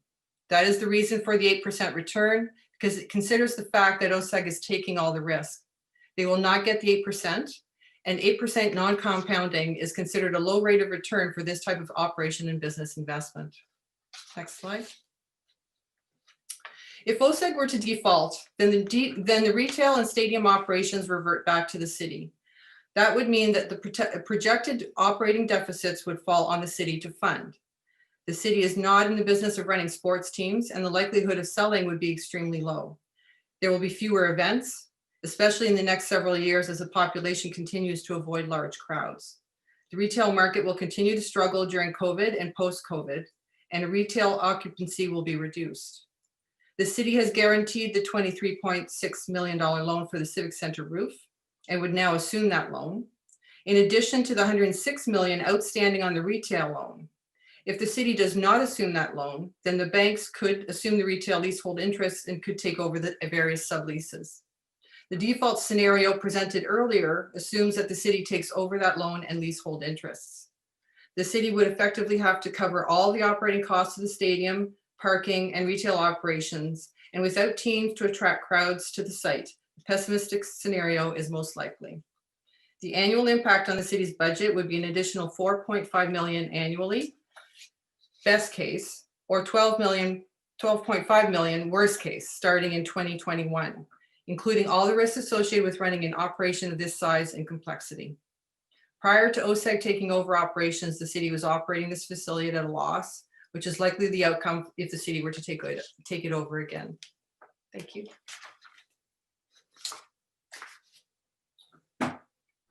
Mr. Mayor, my last two slides, the final recommendation is how do we prepare for long-term sustainability? When we looked at this, we know that we have to review options to achieve long-term financial sustainability, taking into account the new post-COVID-19 realities in terms of how people are going to live, work, shop, and recreate. And to facilitate this, we made two recommendations. The first is that a working group be established comprised of city staff and OSEG representatives to further explore options to enhance sustainability and long-term financial viability of Lansdowne's operations and partnership, which includes both operating and capital requirements, includes a robust public engagement plan, and includes reporting back to FEDCO and Council by the end of Q2 2021. It is also recommended that as part of this governance oversight that a council sponsor group be established to provide feedback to the working group to be made up of 5 members of council, which represent the east, southwest, rural, and central areas of the city with relevant city staff. And it's further recommended that a city clerk undertake a circulation of interest for this sponsors group and bring forward a motion to the next council meeting to establish it. And finally, Mr. Mayor, my concluding points. These amendments, as you've heard, these amendments protect Ottawa taxpayers from operational life cycle capital costs for 10 more years. It sustains the site as a viable urban park and gathering place over the long term. It provides OSEG with financial tools to weather the impact of COVID-19. It strengthens OSEG's ability to attract additional investment in the retail operations. OSEG has an opportunity to recoup some, but not all of its invested equity.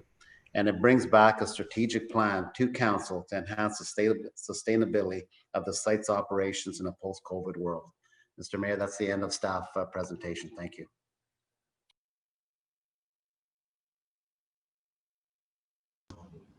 Okay, thank you very much.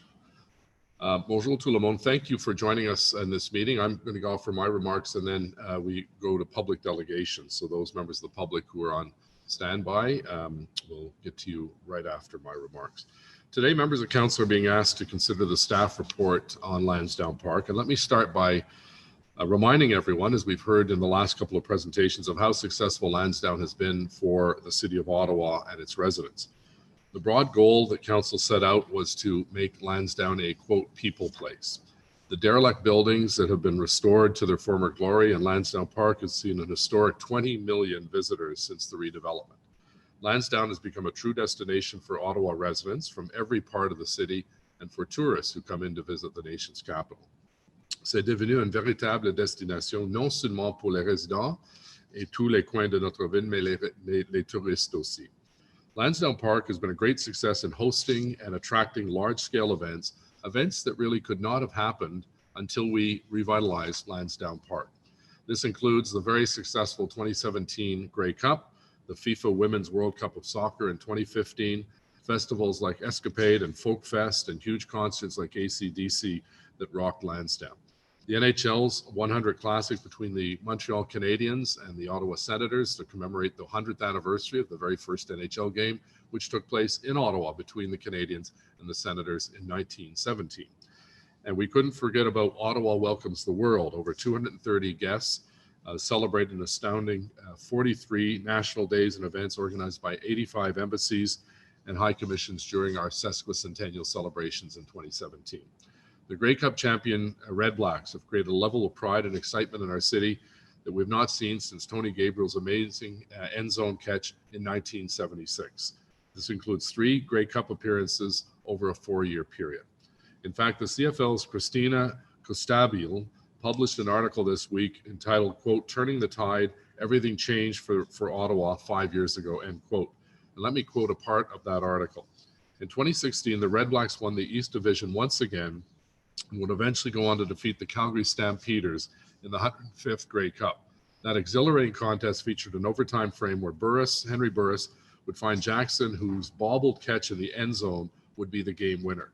The win was the franchise's first championship and the first for an Ottawa-based team in 40 years, end quote.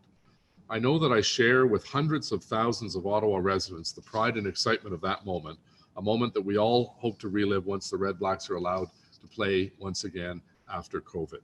Je sais que je partage avec des centaines de milliers de résidents d'Ottawa la fierté et donc l'enthousiasme de ce moment, un moment que nous espérons tous revivre. The Red Blacks and other sports franchise, including the storied Ottawa 67s, support many local small businesses, including restaurants and shops from the Bank Street and Centertown areas that report brisk businesses on game days. Earlier this year, one of Europe's most storied soccer franchises, Atlético de Madrid, expanded overseas and launched as the 8th team in the Canadian Premier League. We have witnessed great support for pro soccer in Ottawa, and we look forward to seeing Atlético Ottawa play at Lansdowne Park. Not to mention the exciting sport of rugby that we'll soon all get to watch at TD Place. I speak for many when I say that we look forward to their League One debut season. You know, not a single day goes by when I'm out and about that I don't hear from a resident about how they really love Lansdowne. Il ne passe pas un seul jour quand je suis dans la communauté sans entendre un résident dire à quel point il aime le nouvel espace vert et les restaurants et les autres choses. Just last week, in the beautiful weather of the weekend, I had the pleasure to witness hundreds of people taking part in activities at Lansdowne, whether it was the skateboard park, the farmers market, going into a restaurant. And despite the pandemic, the place was bustling with people, respecting social distancing. People were lined up and only so many allowed in the Aberdeen at a time for the farmers market. But think about what else is on that site. There is the farmers market, the skateboard park, always busy with kids. We have an apple orchard on site, a community garden. People were harvesting the last of the vegetables. The patios were open, restaurants open, the stores and shops. It was really quite a wonderful sight, and the weather, of course, added that extra bonus. That is really what Council had in mind when it approved the redevelopment of Lansdowne Park. You know, I think of, for instance, the horticulture building. I've lived in Ottawa since 1980, and I never had an opportunity to even go inside that building because for all intents and purposes, it was condemned, even though it was a beautiful heritage building. And who can forget the company from Stittsville that actually picked that building up and moved it, I think 150 meters, and restored the whole building. It is now probably the most used building on site. Beautiful heritage restoration, a remarkable building that has hosted everything from charity events to fundraisers to weddings to the vaccination for the flu is now taking place in that building as we speak. This historic site, enjoyed for over 100 years by the residents of Ottawa, once again become a destination for all Ottawa residents. And we all remember the sea of dilapidated, rundown buildings and asphalt that was cruddy is now a family-friendly spot complete with a state-of-the-art park equipment, a splash pad, a skating rink in the winter, and plenty of room to lounge on the Great Lawn. And as I mentioned, there's even an apple orchard on site. Parents can watch their kids play before heading to one of the many restaurants for a great meal or walking through the farmers market that features a number of amazing local-owned businesses. Residents from all areas of the city, from our rural areas, from the suburbs, and from the core, partake and benefit from the new Lansdowne Park in great numbers. And I want to take an opportunity to remind all members of council that Lansdowne Park is a city-wide asset, which is why decisions about its future are made by all members of council, representing all areas and residents of the city who have a stake in the park's future. Over the last few days, I've had the opportunity to consult with a number of members of council, and I can tell you there is no appetite around the table to re-prosecute or relitigate the legal battles of yesteryear. Members of council are focused on dealing with the challenges at hand, not in rehashing battles that are now old history.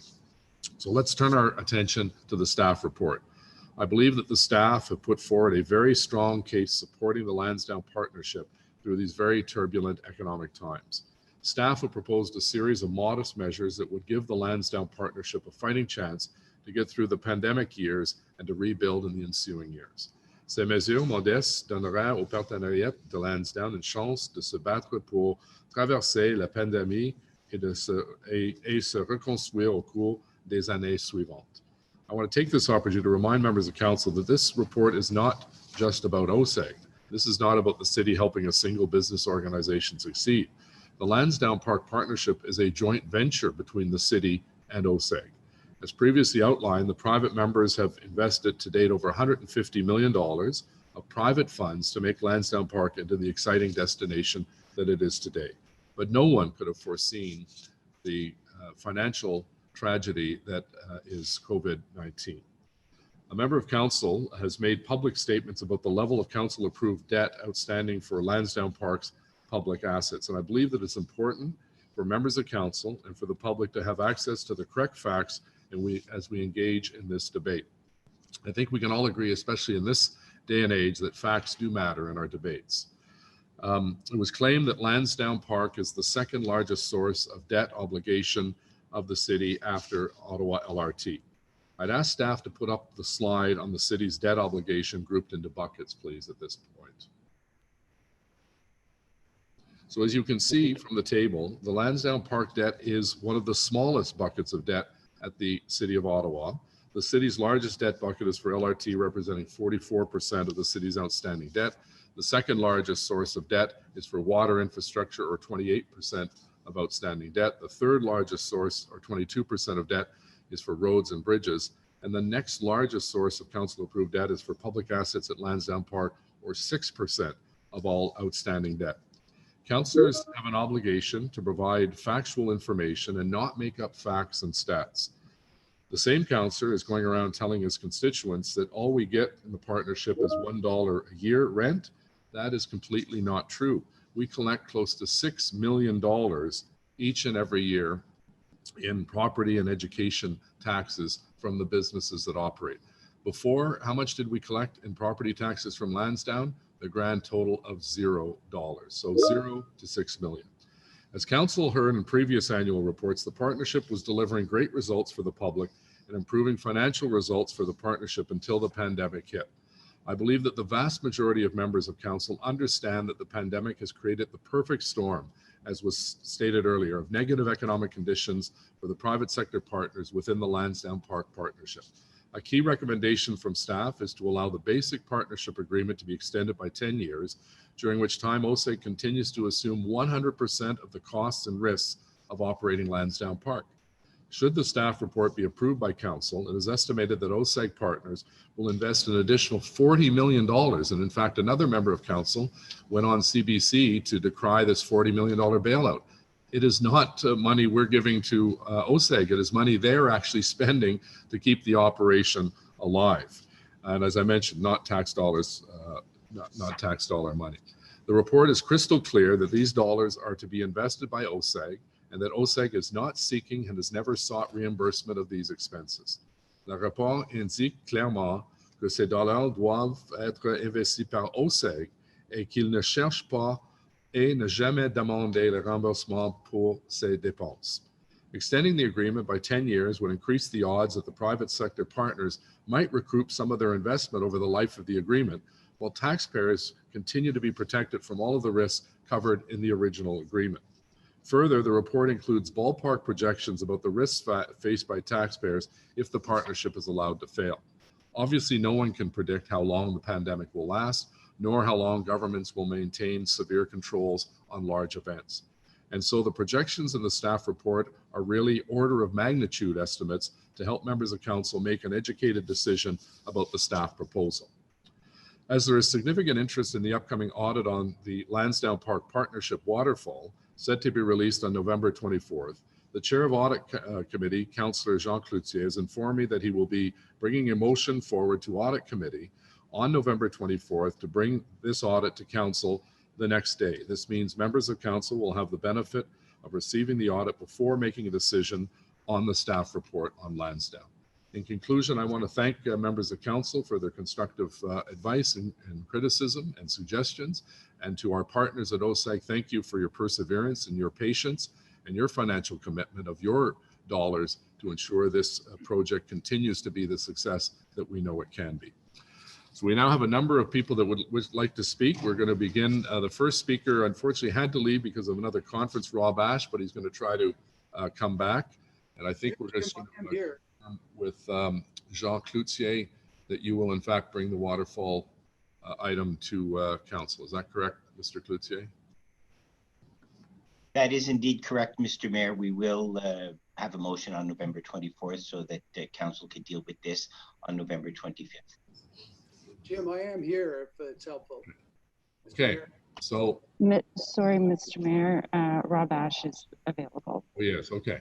All right, so just to remind everyone, you have 5 minutes to speak, and then we open it up to questions by members of FEDCO and council. So, and I'll try to give you a 1 minute warning.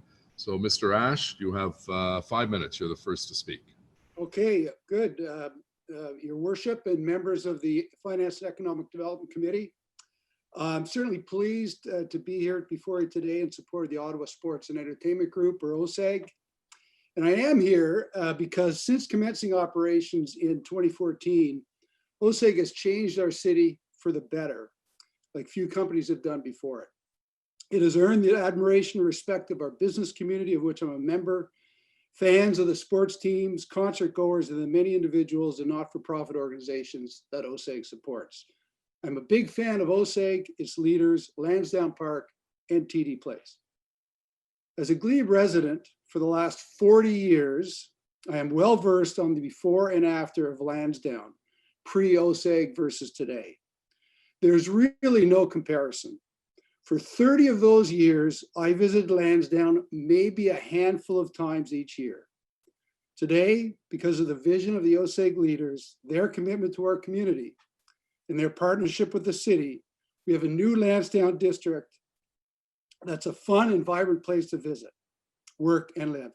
And today I can tell you that I am at Lansdowne Park a handful of times each week. At Whole Foods, shopping for groceries. I'm there for dinner, although these days I'm just picking it up, to movies, to the farmer's market where I'm typically lined up for falafels. And I walk my dog through Lansdowne Park almost every day. And of course, I go to sporting events when they're on. From a couple of times a year to a couple of times a week, I think speaks to what Lansdowne has meant for me as a longtime Glebe resident. Having traveled around the world on behalf of one of Ottawa's premier companies and seen what other downtown cores have to offer, I can tell you it's extremely important for a major city to have such districts, particularly if you hope to attract and retain skilled talent, which was one of the main challenges at Cognos. Lansdowne is extremely important to those workers. During my career, I've been fortunate to be associated with many fine companies and business leaders, and I found that you really can't have one without the other. A successful business requires a leadership group that's committed to the workforce and its community, and that commitment starts at the top. I've known Roger Greenberg and John Ruddy, OSAG's managing partners, for many years through my own affiliations with many of the same charities they support and companies that they advise. And I dare say we share belief that a company must have a purpose beyond the day-to-day act of doing business, what in business today we call a business purpose. Roger and John have proven many times over that they are city builders. They have my admiration and respect. Mr. Mayor, thanks for your leadership on the Lansdowne file and recognizing early in the process that the city needed a partner with only the best of the best in our community to create the Lansdowne we know and enjoy today. I'm confident that our satisfaction with Lansdowne will only rise in the future thanks to OSAG's commitment to responsible growth through innovation, customer service, and community engagement. For the record, I fully support any measures that FEDCO and the City Council can take to help ensure OSAG endures COVID-19 and its devastating impact on their businesses, an unprecedented event for our business community. As a key partner, I urge you to approve the proposed recommendations and offer a crucial lifeline to safeguard this community-wide asset. Here's to a bright future for Lansdowne under OSAG's management. Thank you. Great, and under your time, thank you. I see no questions, no hands up. So thank you very much, Mr. Ash, for your time. Cindy Scott is next. Ms. Scott, are you on the line? Cindy Scott? There was an issue of timing with Ms. Scott, so I don't know if that's worked out. So we'll go on now to I Joe. am here. No, I am here. Sorry. There we go. Sorry, my apologies. The floor No is problem. for the next 5 minutes. Okay.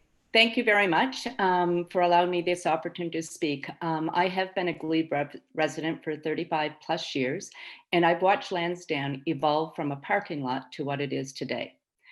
Although it is not perfect, my husband and I do enjoy the space and we frequent it often. We especially like the diversity it offers, from footballs to concerts to farmers markets, green space, etc.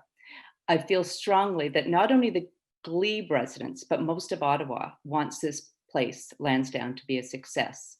It would be nice to see our community, including our councillor, work with OSEG in a positive and respectful manner to help guide Lansdowne into a space that encompasses more of what the community at large is looking for.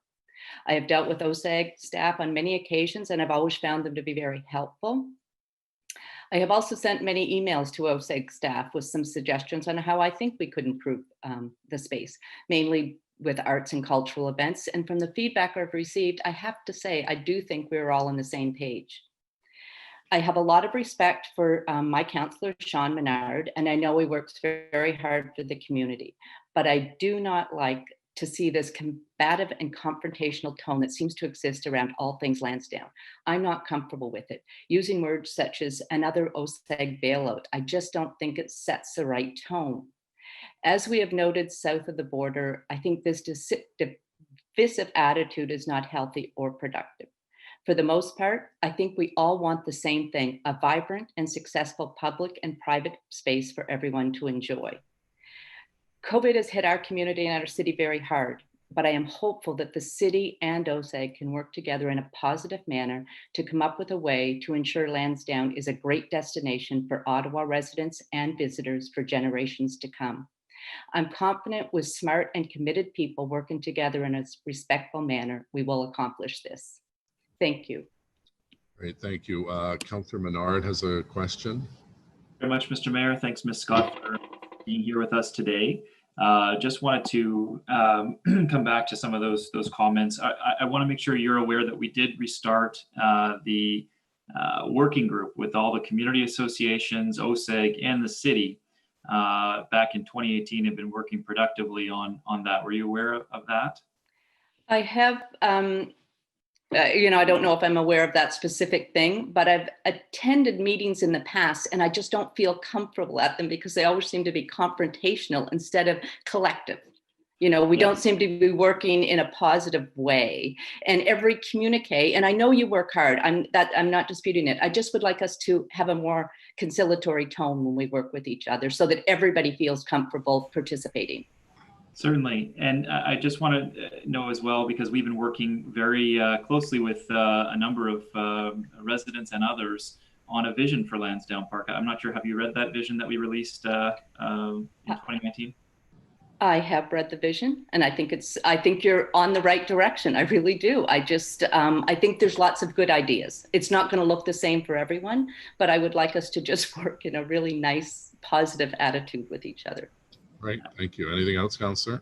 Yeah, I just wanted to say thank you to the delegation. And, I support some of the recommendations here. I certainly don't support all of them. And my job is to dig into those and see what the effects would be, not just for our neighborhood, but also for city taxpayers. And in some cases here, I'm doing my job to make sure I'm digging into those. And there's a lot of questions here that need to be answered. So appreciate your delegation very much. Thanks for being here. Okay, thank you, Ms. Scott, and thank you, I think, wise words from you on being cooperative and collaborative. So next is Joanne Polak. Joanne is good morning. An historic figure in the world of football. Hello there, Joanne. Good morning, Mayor. Good morning, everyone. My name is Joanne Polak. I'm honored to be here today to speak to you about Lansdowne Park and about the Ottawa Sports and Entertainment Group. I live in the west end of Ottawa, and I'm currently an Ottawa Red Blacks season ticket holder in Section S, Row 10, seat 18. But my relationship with football in Ottawa goes well beyond my superfan status. I was the general manager of the Ottawa Rough Riders from 1988 through to 1991. I was, in fact, the first female general manager of a professional sports franchise in North America, and that was over 30 years ago. The Canadian Football League and the Ottawa Rough Riders and the football fans of Ottawa gave this woman a shot at a man's job decades ago when such a thing was inconceivable. I will forever be grateful to them, and I will forever be connected to football in Ottawa as a result. 2 years ago, OSEG paid tribute to my story by featuring it as part of the Diversity is Strength program. Before one July game, I sat in my seats in the Southside stands in tears as the players and coaches took to the field wearing the name Polak on the back of their shirts in my honor. It was first class. But no one should be surprised. Everything OSEG has done from the very beginning has been first class. And one of the best things that's happened to this city that I love has been the emergence and continued contribution of the Ottawa Sports and Entertainment Group. Lansdowne Park is very special to me. It was my office, my home, my whole world. I have so many memories of this wonderful place, but let me tell you about the most memorable. It was the spring of 2014. As a member of the alumni, I'd been invited to a special sneak peek of the stadium in advance of the first Red Blacks game. I had really not seen what was taking place during construction because of the large fences that surrounded the entire perimeter. So I drove into the underground parking, and then I took an elevator up to the ground level. I stepped off that elevator, and what I saw literally took my breath away. The Lansdowne Park I knew and loved for years was gone.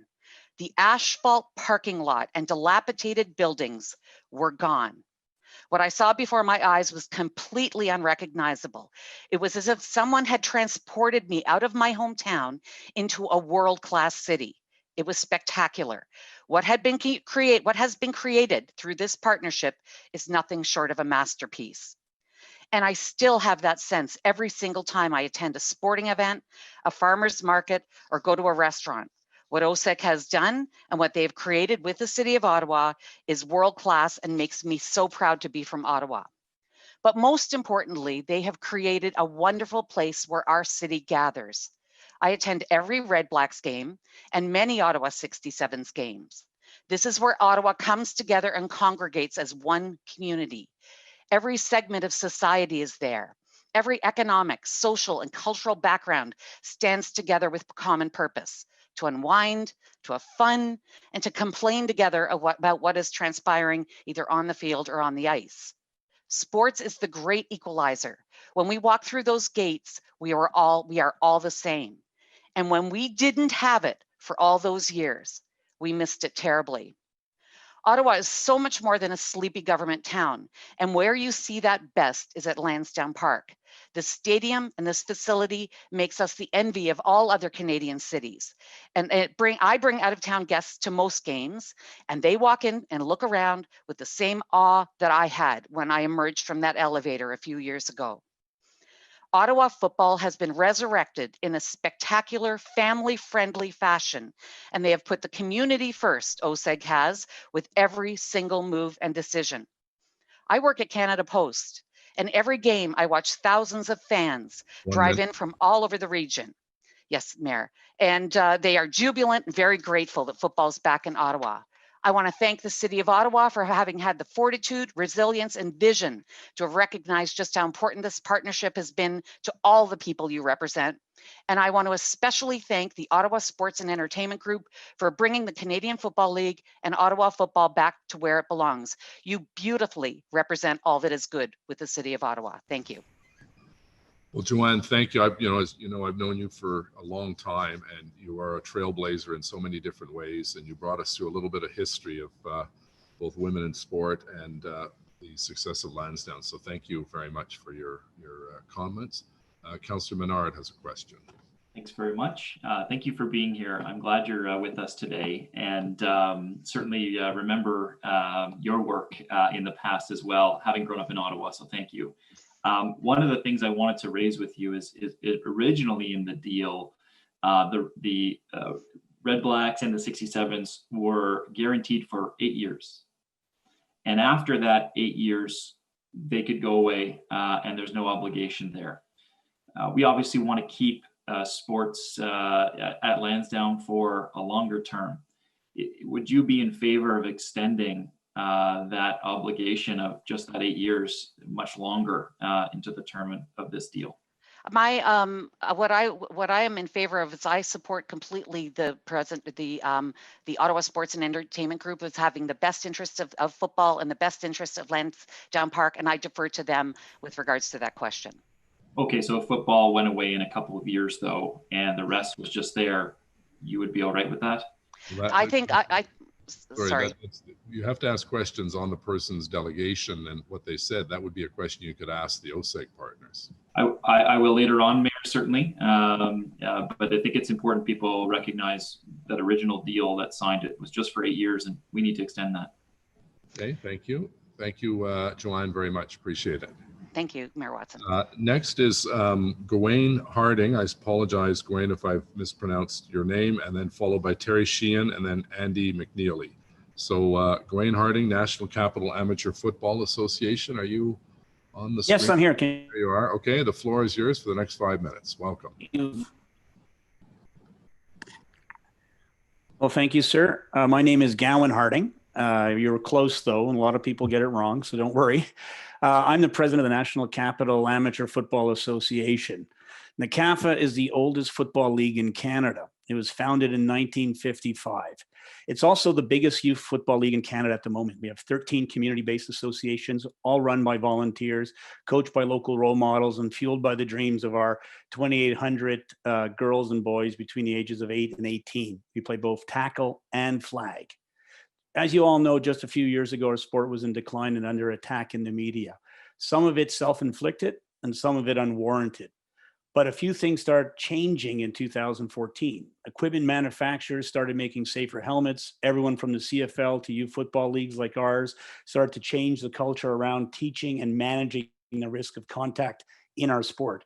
We faced our problems head on. We didn't waver in our responsibility to player safety. We also knew we needed to be more inclusive, from getting more young girls playing to reaching out to new Canadians, to developing flag football for those that weren't interested in tackle football, and to continue our league's rich tradition of ensuring that low-income families never worried about their children missing out on playing a team sport, something so basic yet so Canadian. Youth football is a cheap sport to sign up for. It's a great equalizer. On average, a season costs $350. No equipment is needed to be bought. We supply it all. We take that risk. Football is the only sport that I know where a player will walk into a change room in whatever clothes they're wearing and then walk out onto the field, regardless of their parents' income, is equipped exactly like their teammates around them. You have no idea who's poor, who's rich, where someone lives, what phone they have, or how long they've been playing. Those social stigmas are removed as every player walks out of that dressing room wearing the same $350 helmet, the same $200 shoulder pad, the same socks, the same pants, and the same jersey. There's no such thing in our sport as a $300 stick. Everyone is treated as equally as long as they work as hard as they can. That's our commitment to our kids. I mentioned 2014. As good as our league sports comeback story has been since then, something else happened in Ottawa in 2014. Pro football came back to town. At that time, I was the president of the Gatineau Vikings. I was floored that before the team was even awarded, that I was approached by the potential ownership group on how a CFL team could help us as a club to succeed. This was done all over to our 13 members clubs. This local ownership group understood that any pro team needed to work with the grassroots to develop a new young fan base by engaging them through action and not just advertising. They wanted to be partners with the entire football ecosystem. They had to win the hearts and souls to make this work. Our NCAFA comeback story of getting more kids active, engaged, is strongly linked to the comeback of pro football in Ottawa and to the OSEG Foundation. The Red Blacks and OSEG have given our league the ambition to dream. They've inspired a new generations of kids in Ottawa and Gatineau to be fans of their local team, win or lose. Through our club system, our families and players create bonds to their local neighborhoods. They build lifelong friendships. For the Red Blacks, those same families and players create bonds to the entire region.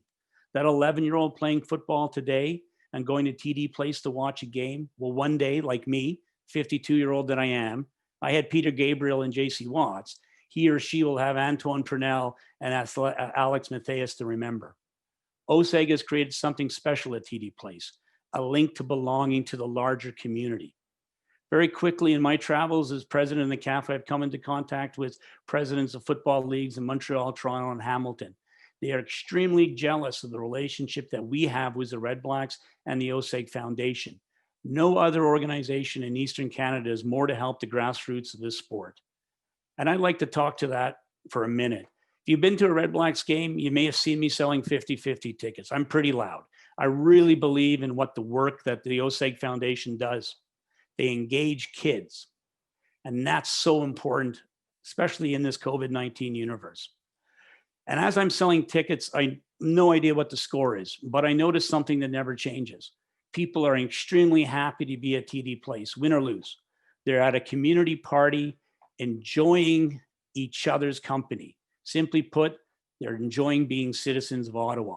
During those moments, they'd rather be nowhere else. Personally, I don't care that I've missed the play of the game. I get to see 25,000 people enjoying their hometown and each other. And I don't know, but I'm cynical, but that's pretty cool. And I'll end with this. NCAFA gets discounted group tickets from OSEG. We make a small profit from each ticket sold. The reason why NCAFA sells these tickets for the Red Blacks isn't financial. It's to get our kids out to experience a program with their buddies, to cheer for the hometown team, to see their community come together, united behind the red and black. Heart and soul stuff that makes great memories. Memories that will convince you to stay somewhere for life or to move or even invest here. NCAFA is able to play its part in the great city of Ottawa due to the OSEG partnership and with the city of Ottawa. Lansdowne Park is that stage for all goodness to happen. I, like many, lived through the days of no CFL football in the city, the days of watching a deteriorating stadium in the middle of an empty bit of pavement. We can't go back there. What Ottawa has here at TD Place, the rink, the stadium, the restaurants, the cinemas and the stores, the sports teams, the community hub it has become, can't be lost from the economic downturn COVID has caused. The life that TD Place has given our league, our kids and our families, and to the city of Ottawa is intangible. I urge everyone to find a way to keep this community engine fueled. Again, thank you for the opportunity to speak today. Thank you very much.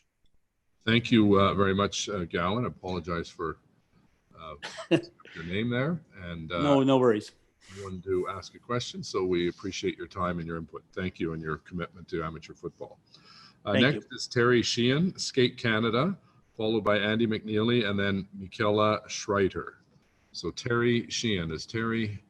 Yes, I'm here. Screen. Hello there, Terry. Welcome. Hello. And you have 5 minutes. The floor is yours. Okay, thank you. I appreciate the opportunity to present today.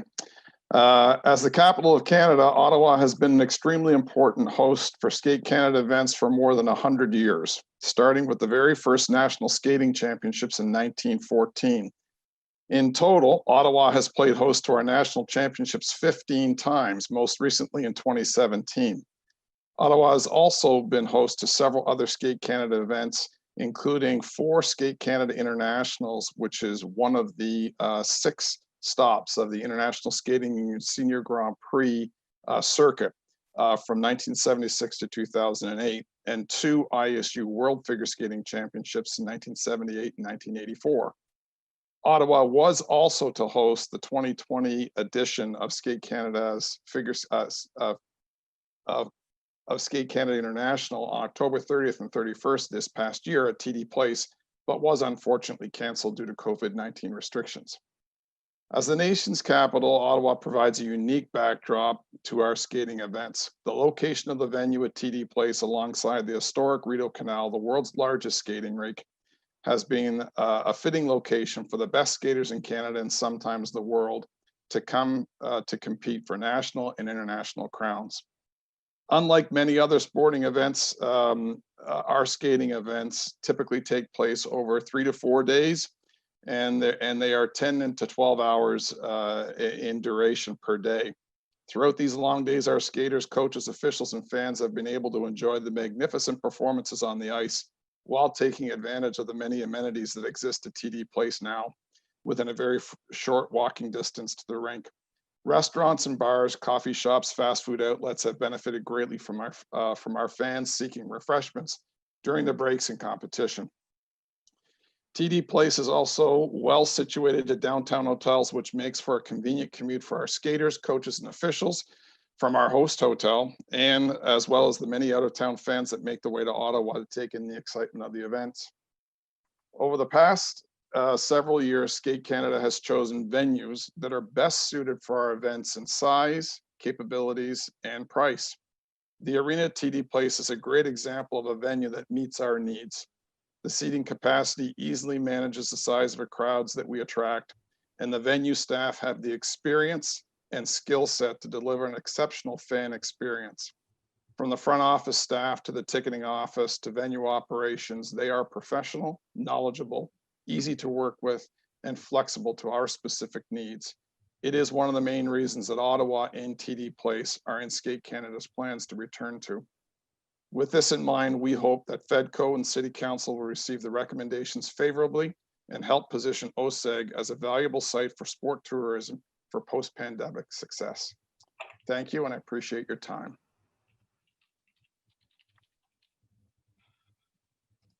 Thank you very much, Terry. I see no hands up. I just want to say we also have probably the most dedicated volunteers in the skating community. Absolutely. Skating and curling volunteers in Ottawa are second to none. And hosting the championship in 2017 was such a big deal for us because we were really trying to bring a lot of focus to the 150th anniversary. And it was a real great moment to see you and your colleagues and the amazing skaters that Canada has produced. So thank you for your feedback. Next is Andy McNeely, Thunderbolt Contracting, followed by Michaela Schreider, and then Aaron Benjamin. So is Andy McNeely on the line? Morning, Mr. Mayor, councillors, Hello everyone there. else participating. Go ahead, the floor is yours, Mr. McNeely. My name is Andy McNeely. I'm the president and owner of Thunderbolt Contracting. Founded in 1992, we are a locally owned and operated business with now over 125 employees, specializing in commercial, residential, landscape, general contracting, and commercial property maintenance. We are now entering our 7th year of this great partnership, during which time we have been providing complete summer and winter maintenance to the grounds at Lansdowne. Our team of highly qualified horticulturists provide complete care for the property green space to be enjoyed by all visitors, local residents, and tourists alike. We are a snow and ice control service, or offer control and ice services. Those visiting Lansdowne can be rest assured that the businesses are both accessible and safe in the winter months. As a result of the contract, we are one of the many locally owned businesses that have been positively impacted by OSAG's commitment to bring CFL back to Ottawa to revitalize Lansdowne. Our partnership with OSAG extends beyond our professional contract. Investing in the community in which we do business is core to all of us at Thunderbolt. My family and Roger Greenberg and John Ruddy have instilled those same values at OSAG. At Thunderbolt, giving back to our community is an integral part of our business model, and we are proud to have supported a number of important causes through the OSAG charitable arm. Last year alone, their programs and community investments impacted over 5,000 kids, and Thunderbolt was proud to lend our support towards important work, donating over $30,000 over the past 3 years. But nothing compares more to the $150 million that Roger Greenberg and John Ruddy have contributed to the Lansdowne partnership to date. Not only do I appreciate the opportunity to do business with OSAG, but they have brought back life, vibrancy, and entertainment to the heart of Ottawa. As a resident, I'm a big fan of both the Red Blacks and the 67s. The good times we've had attending the games with family and friends in our season seats would not be possible if it weren't for TD Place facility in the core of our city.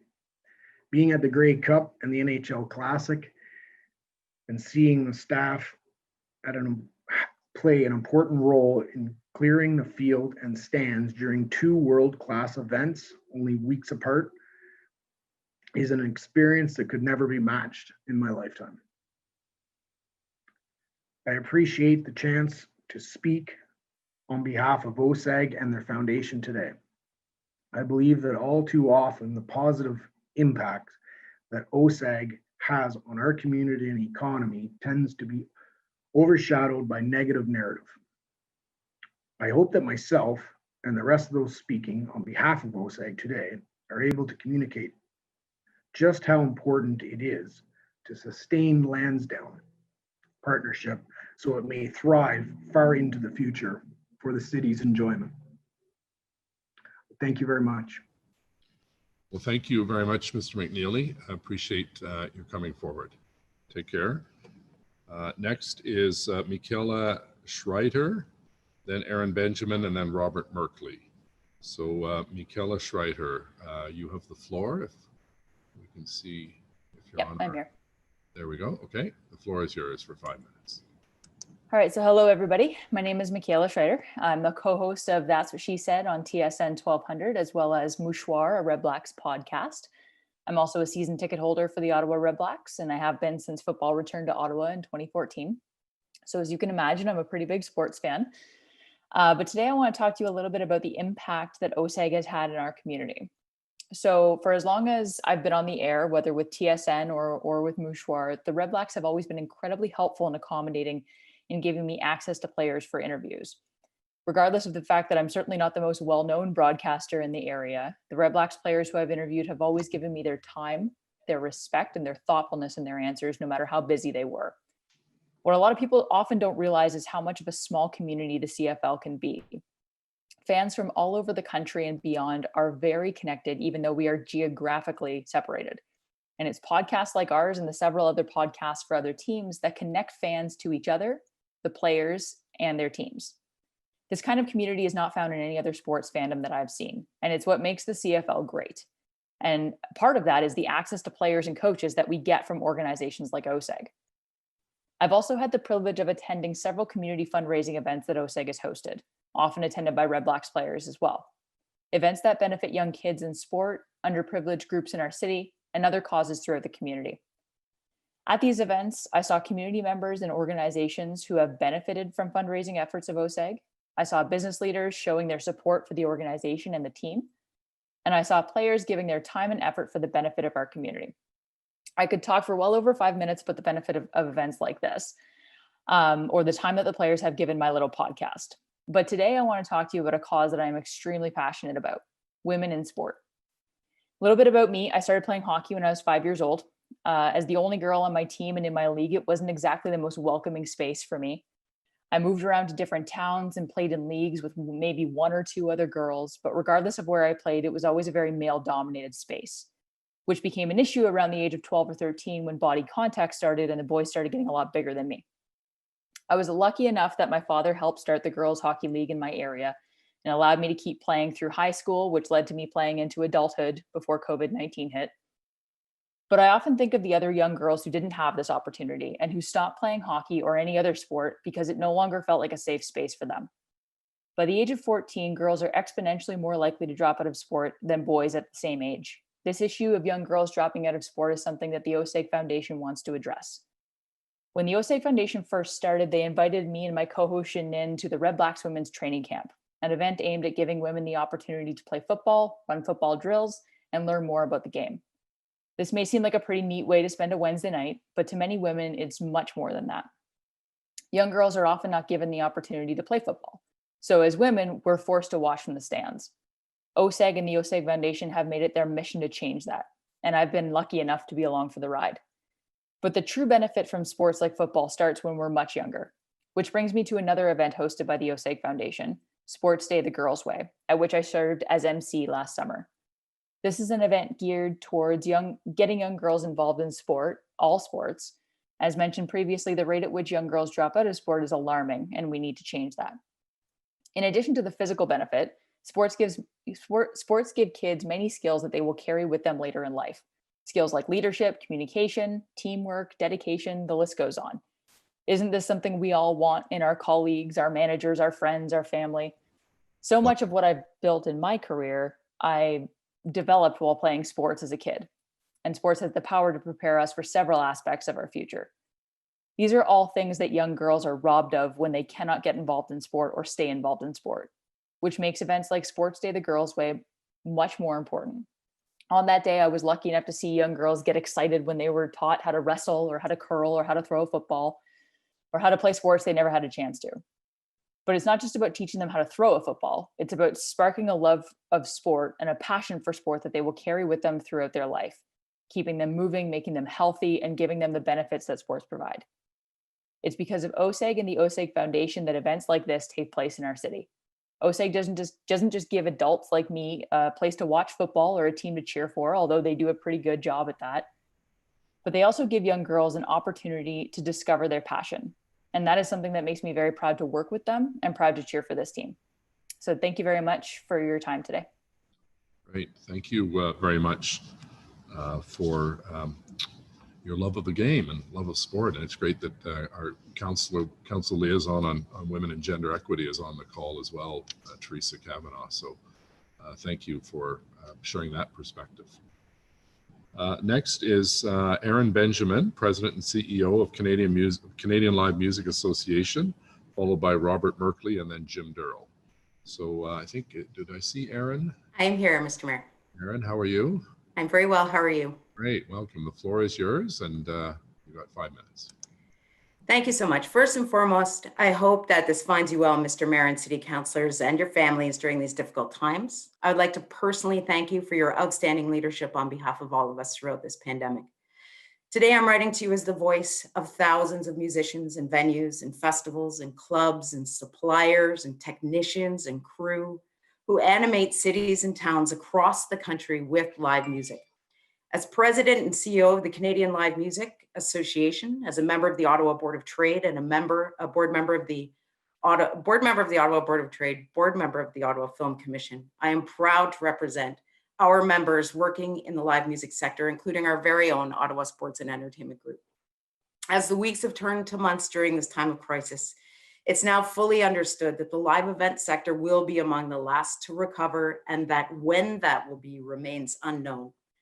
Until then, we must do everything we can to ensure a vigorous and comprehensive reboot will be possible. We must safeguard our precious cultural infrastructure with all of our might, because we will need this industry, perhaps more than ever, to help facilitate recovery. Today, artists have nowhere to play, and supply chains that help to underpin the ecology of the industry are becoming radically diminished.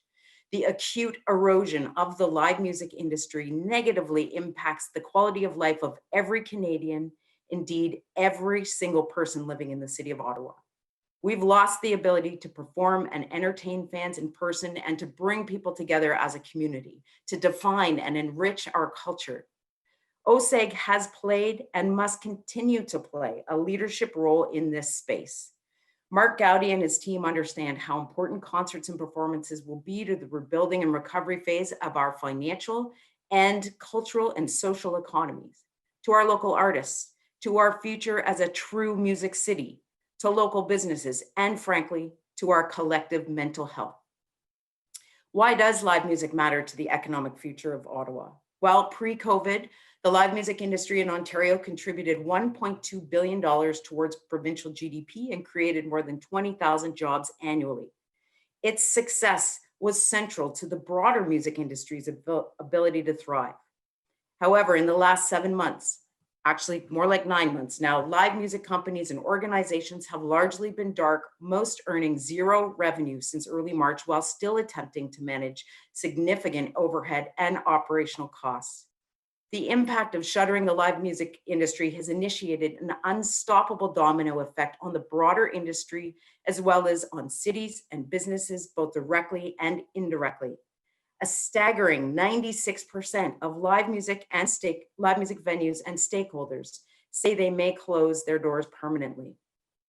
However, 90% of respondents to a recent Abacus data report now say that they really miss going to concerts, and 89% of that group agree that the digital concert and content experience will never replace the feeling of seeing live music in person. Everyone in our industry is struggling to survive right now, though we are resilient, passionate, and determined. OSEG is a shining example of this resiliency, and where there's been an opportunity to support our industry, they've done it. Mr. Mayor and councillors, simply put, we, the live music industry and the City of Ottawa, we need OSEG to be ready when public health authorities deem that we're ready to reopen the doors, raise the lights, and let the show begin. Your partnership with OSEG has put Ottawa back on the map as an international world-class concert destination, and it's clear that Lansdowne's potential to grow and thrive in the future is without limits. The Canadian Live Music Association is proud to support such a committed, socially responsible, best-in-class member, one who helps to make Ottawa the incredible city it has become. Thank you very much, Mr. Mayor and councillors, for hearing me today and for your ongoing tireless commitment to seeing us through this. And I look very forward to the day that I can thank you in person. Well, thank you, and I always love your enthusiasm. You're so passionate, and you've worked, I know, with Jeff Leeper on our Music City strategy as a volunteer, and we really appreciate that. And I know your colleague Mark Monahan wanted to be here today to offer his comments, but he's told us he's going to send a letter around to members of council in support. So we have two members who would like to ask you a question. Councillor El Shantiri, please, and then Councillor Leeper. Thank you, Mr. Mayor, and thank you, Mr. Mayor. Unfortunately, I don't have a question. I just want to say heartfelt thank you to Aaron for helping organizing the relief for the tornadoes victim of Dunrobin tornadoes victims. So your work, your involvement, your support to my community is well appreciated, and we'll always remember your effort to bring together the people and cheer us up, because we were really going through a flood 2017 and then tornadoes 2018, and you brought the music industry together and provide us at least a one night we forget about the tornadoes and the impact of the tornado. So thank you, Aaron. Thank you. And of course, we just celebrated our 2-year anniversary 2 days ago, and obviously OSEG was instrumental in the execution of that important night. So thank you for your comments. It was a great night. Councillor Leeper, please. Thank you, Mayor. Aaron, good to see you. Thank you for being here. Thank you particularly for speaking to the plight of the live music venues, the artists, the various professionals who depend on that industry being strong, really struggling out there right now, and appreciate that you've raised that plight. With respect to Lansdowne Park, it's a great venue for large outdoor concerts. What is the forecast in your industry for when we'll start to see the big tours start to go to venues again? How long is that going to take to start back up? How long does it take to plan these concerts? When is Lansdowne going to be hopping again? Well, Councillor Leeper, if I knew the answer to when we'd be reopening, I'd be having this conversation from a different office probably. But once we do get a green light, or we move to something like the prevent greenlit section of the new provincial framework, concerts don't just happen with the flip of a switch. So live music stakeholders need time to plan. There's no question. And those timelines can vary from a couple of weeks to a couple of months to a couple of years, depending on the size of the act or the tour. So it's an excellent question. I think it's really important to keep in mind the kind of timelines that are required to execute large events. Will we see Springsteen here this summer? I defer to Mr. Gowdy. Aaron, thank you very much. Thank you very much, Mayor. We'd love to, Jeff. That would be great. Thank you, Aaron, very much. Next is Robert Merkley, then Jim Durrell, and then Linda Boldalo. Robert Merkley. Is Robert? I'm here, Mr. Mayor. There you go. Great. Hi, Robert. The floor Good to is see you. Mr. Mayor, councillors, ladies and gentlemen, thank you for allowing me to speak today in support of one of our city's great companies, your partner in Lansdowne, the Ottawa Sports and Entertainment Group. My name is Robert Merkley. I'm the president of Merkley Supply Limited, and I've lived in Ottawa all my life. So I know the history of Lansdowne, what it was, and particularly what it is today. My wife and I live in the Rideau condo right beside the Bank Street Bridge. I have views of some of our city's most iconic landmarks, the bridge, the Rideau Canal, and the most amazing backyard anyone could ever wish for, the TD Place and Lansdowne Park. On major event days, the Red Blacks home game or City Folk in the Park, it is an amazing sight to see thousands of people filing into Lansdowne. They bring such energy, such joy. And when I see these thousands of people, I realize Lansdowne is not just my backyard, it belongs to all of us. Such a joy. And when I see thousands of people, I realize Lansdowne is and does belong to all of us, everyone in the city, and I think it's important to keep that in mind. Lansdowne is a citywide asset that draws people from all over the region and tourists from around the world. It's a place where experiences and memories are made, some which, like the Burris to Ellingson miracle touchdown in Eastern Final in 2015, are memories that will last us a lifetime. Lansdowne is my restaurant district, my shopping district, my entertainment district, and my home. There's no place like it in the city, and I have so much respect for the vision and the determination demonstrated by the OSEC partners to make it all possible. Originally, three good friends, Bill Shankman, Roger Greenberg, and John Ruddy, had a vision to bring CFL football back to Ottawa. What began as a $30 million investment soon became a $100 million investment. Once the City of Ottawa and OSEG partnership was signed, it soon became clear that more funds were needed. The north stands required a substantial more remedial work. The new electronic signage throughout the park came at a much greater cost, as with so many other parts of the stadium. They've invested so much more than was originally forecast, and I shudder to think of the investment that they'll need to make it through the pandemic and the restart of the business when it's safe to do so. Who amongst us today can predict with any certainty when this COVID-19 pandemic will end? As I understand it, OSED has asked its partner, you, the City of Ottawa, to help the recovery process by allowing them to access a bank account that OSED has been funding since 2014. OSED wants to use these funds in that account, which were set aside for potential infrastructure repairs, as operating capital. And even with the access to the bank account, OSEG still forecasts several years of deficits as the recovery process begins. I'd say that's a more than fair ask. Frankly, without OSEG, there really wouldn't be any need for infrastructure repairs. Those of us that love Lansdowne are extremely lucky that a couple of local guys, local heroes, really, Roger Greenberg and John Ruddy, came together with their other partners to form OSEG. We're lucky to have them running our Red Blacks, our 67s, and we're fortunate they are the guardians of our cherished Lansdowne district. I actually got to know Roger Greenberg quite a while ago when both Roger and I were asked in 2002 to raise $3.6 million for the Opera Hospital $100 million legacy campaign. We went past the $3.6 million and actually raised $10.6 million. I've since worked with Roger on 4 other major campaigns. Mayor Watson, I'm sure you will recall the Ride the Rideau and the Ride, which raised $14 million for the hospital, which was co-founded by both Roger and me in 2010. Now, I'm sure most of us in this room know of the philanthropic gifts that Roger, John, Bill have given our city. Certainly, I also know that Roger, not only does he open his checkbook to literally hundreds of charities, but Roger rolls up his sleeves and gives of his time to ensure the success of many of Ottawa's major charities. I don't think you can walk into any hospital or long-term care home or higher learning institute in Ottawa without seeing a plaque with the family names on the wall. So it was no surprise that they set up the OSEG Foundation, of which I'm proud to say I'm a founding member. The foundation helps low-income families get their kids into organized sports, have some fun, and learn invaluable life lessons that come from playing sports. It's so important for these kids and for all of us to have that kind of support system in place. It's what good people do to build great cities. And it's one small example of what those good people, Roger, John, and Bill, have done for our great city. They've earned our support, and I urge you to support OSEG by accepting this recommendation in the report to help them make it through the pandemic.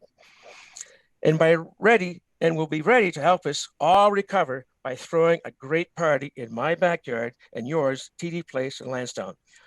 We all know what great entertainment and a greatly needed diversion the Ottawa Red Blacks will give Ottawa once CFL football is back. I agree with Mr. Mayor that this is a strong case to support the OSEG position. Thank you very much. Thank you, Robert, and thank you for the great work you did in the ride. I've never seen so many people in spandex in all my life. Yes. Those rides, they raise a lot of money for our Ottawa Hospital. Appreciate your feedback, and thank you for your time. Next, Jim Durrell, needs no introduction, followed by Linda Bordelot, and then Alex Mateus. Is Jim on the line here? I'm told he is. I don't know, Jim, if you're on mute.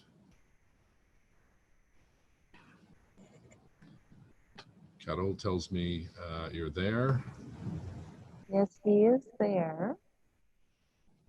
All right, so Jim, if you can hear us, if you can turn your camera and mute button. Carol, do you see him? He doesn't have his video or his audio on, but we'll try and assist. Hi, can you hear me now? There we go. We can hear you, Jim. There we can see you. There. Look at that, eh? Miracles of technology. You didn't have this back in the day. Anyways, the floor is yours for 5 minutes, my friend. And I won't be that long, Your Worship, and I thank you and members of council for this. It's a memorable day, actually, in my life, because 35 years ago today, Mr. Mayor, I was elected the 53rd Mayor of Ottawa. And and I say that only because it's a great time of reflection. And like all mayors, when you are elected, you inherit a lot of good things from your predecessors, and you inherit a lot of other issues and when I was elected mayor, one of the problems that we inherited was Lansdowne Park. It was becoming, and this is not a dispersion on my predecessors, because I handed on the same problem to future mayors. And it was the decay of our park versus the priorities that we as council and mayors all faced. And back in the late 80s, Your Worship, the biggest issues we were facing was sewer separation, interestingly enough. And it really took a lot of our attention and our focus. And today, of course, you're on transportation. But the capital demands of running any city are enormous, as we know, and the demands far exceed the ability to fulfill them all. And Lansdowne Park became a forgotten sister, and it continued that way. And I think the previous speakers, including staff at the city, have enunciated very well the state of decay that occurred. And we're so fortunate. And the biggest thing that was missing, frankly, from it all was not the desire of you, council, or previous councils to solve it, was money. And that money could only come from the private sector. And so with council's wisdom and vision, we were able to finally find two people, actually a partnership, but certainly led by John and Roger, that were prepared to make an investment in our city. We all know, and I think the previous speakers, Mr. Mayor, have enunciated it far better than I could, the passion with which they spoke about the variety of their industries and the effect that Lansdowne Park and OSAG has had on them. So it's the people who, you always hear cynicism at times like this about, well, they're big money guys, and so they're just doing this to line their pockets. I think Robert Merkley said it well. You can't travel anywhere in this city, Mr. Mayor, members of council, and not see the Greenberg family in one way, shape, or form, or the Ruddy Foundation, that haven't made our city a better place. They're tremendous community leaders. In a city the size of Ottawa, even though we're not a small city, we don't, our business leaders are few and far between, largely because of the economic structure of our city. And so we are blessed to have Roger, blessed to have John, blessed to have that partnership. And is this going to solve all of our problems? No, this won't. But it certainly is a major step in the right direction. And so I encourage you to support the recommendation. I congratulate the city staff on what I thought was a very well documented reason to vote for this. Pretty good, eh? Under 5 minutes.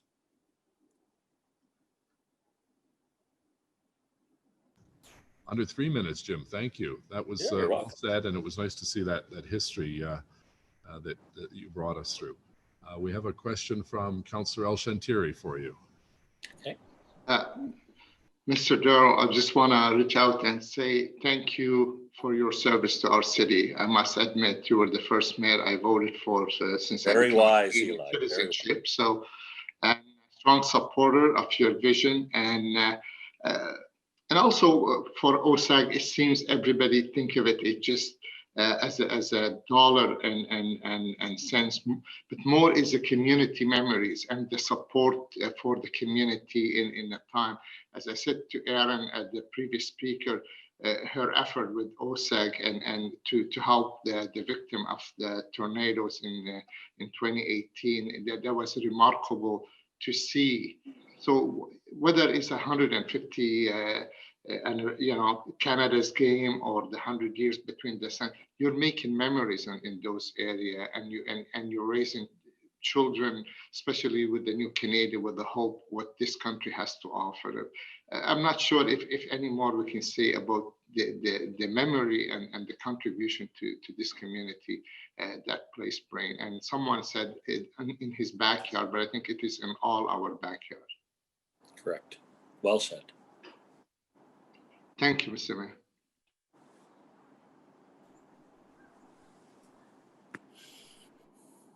Mr. Mayor, you're on mute. A happy anniversary, Jim, and hope there's a cake waiting for you at home. Take care. Thanks. Have a great day. Linda Bordelot, followed by Alex Mateus, and then Dr. Naleen Bagarva. So Linda, I saw Linda earlier. Thank you, Mr. Mayor. It certainly is an honor to make a delegation in support of the Ottawa Sports and Entertainment Group and their investment in Lansdowne Park and the City of Ottawa. I make my submissions both as a community member. I'm in Councillor Dean's ward, proud of that, as well as in my professional capacity as a partner with Pearlie Robertson here in Ottawa, and the fundraising efforts that the firm and myself have worked on with the OSAG Foundation. The impact of the Lansdowne development really is immeasurable when you talk about community spirit and it being the hub of the community. I have just 3 areas that I wanted to touch on in the short amount of time that I have. The first is the impact of having CFL back in the City of Ottawa, and in particular, the Red Blacks, because it certainly is a different type of football experience that we enjoy in our city. I'm a declared super fan of the Red Blacks and a season's ticket holder. I can tell you that this team has really impacted the community in a number of ways.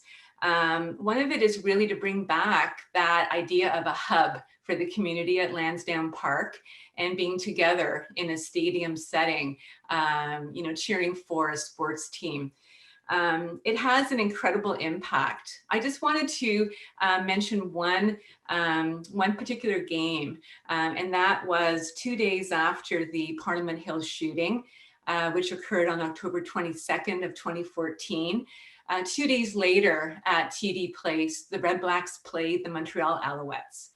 So the city was coming together after a completely traumatizing event in the city. It was unbelievable to see the spirit of those people in attendance and the lineups to thank the emergency service workers, to thank the police officers who were there at the game. I think it really gave an opportunity for the city to heal in a hub like that. So I think we're so fortunate to have that venue for a variety of reasons. But certainly football in itself provides that opportunity to come together. And then walking out of the stadium after a game, I can't tell you how many times groupings of people would marvel at, this is our city. So it really instilled a sense of community pride to walk out to a beautiful hub of restaurants and bars, and to enjoy the spirit of the game afterwards. So I think that's it's an incredible feat, and one that we really have to support in its continuation. The second area that I'd like to comment on is just the entertainment venue. I'm a music fan. I've been to the outdoor events, City Fest, as well as the indoor events at the arena itself. And it certainly gives all residents of the city of Ottawa with different means the ability to come in to the center of the city and enjoy music. And I think that has an incredible value on its own. So it's important to keep that in mind, and emphasizing the importance of the revitalization. The last area I just wanted to touch on is really the charitable events. And those are the ones that I've been involved in with my firm. I've been to all of the Red Blacks women's training events. So this provided a great fundraising opportunity in support of youth and girls in sport. And it involved just a women's only event. And I can't tell you how many times I was asked by my male partners or people in the community, men saying, hey, we want to be part of this. Unique to have a women's only fundraising event. So you're on the field learning the basics of football, and coming together in a great environment. So I put together a number of female lawyers and people outside, women outside of my firm, to participate in that. And I think we've been really successful. And I assisted in organizing one of the last ones, and I hope to do it again in the future. You know, we've had the gourmet on the gridiron, just a chance to connect with the players, and a number of other charitable events that the OSEG Foundation has been really impressive with. I'm chair of Run Ottawa, chair of the board of directors of Run Ottawa, and I really look forward to developing a stronger relation with Ottawa Race Weekend and Lansdowne Park. I think once we move beyond the virtual events and we can get into physical presence of others in these types of sporting events, I look forward to showcasing the running community at Lansdowne Park as well. So in closing, I would just like to thank Roger Greenberg and all of his team for the amazing work they've done at creating that community hub that Lansdowne Park is. So thank you for the time today. Well, thank you very much for your input. And we have no questions, so we'll bid adieu, and thank you very much, Linda. Next, Alex Mateus, followed by Dr. Nalin Bagarva. Alex. Thank you, Mr. Mayor and councillors. Thank you so much for letting me share my connection to Ottawa and OSEG as well. My name is Alex Mateus. I am born and raised in Ottawa and an offensive lineman for the Ottawa Red Blacks. 5 years ago, I got the chance to play football professionally, and more importantly, in the city that I grew up in, which is the city that has given me everything that I have today. Not only did I get the chance to play football for a living, but I also got the chance to learn how to build deep roots within the community and use football in a different manner than just on the field. A little connection to Ottawa. When I was 5, my dad started a soccer club for my sisters and I, which meant that in the winter, most of our weekends were spent at Lansdowne Coliseum. So on the weekends between 8 a.m. and 11 p.m., you could catch me either playing soccer, eating way too much Kettlemans, or I used to pick a toonie out of an old vending machine under Frank Clair Stadium. I never got it though. But my childhood was spent traveling across the city from practice to practice. And I've had the chance to compete for the Takahashi Dojo in judo. I played basketball for Dave Smart.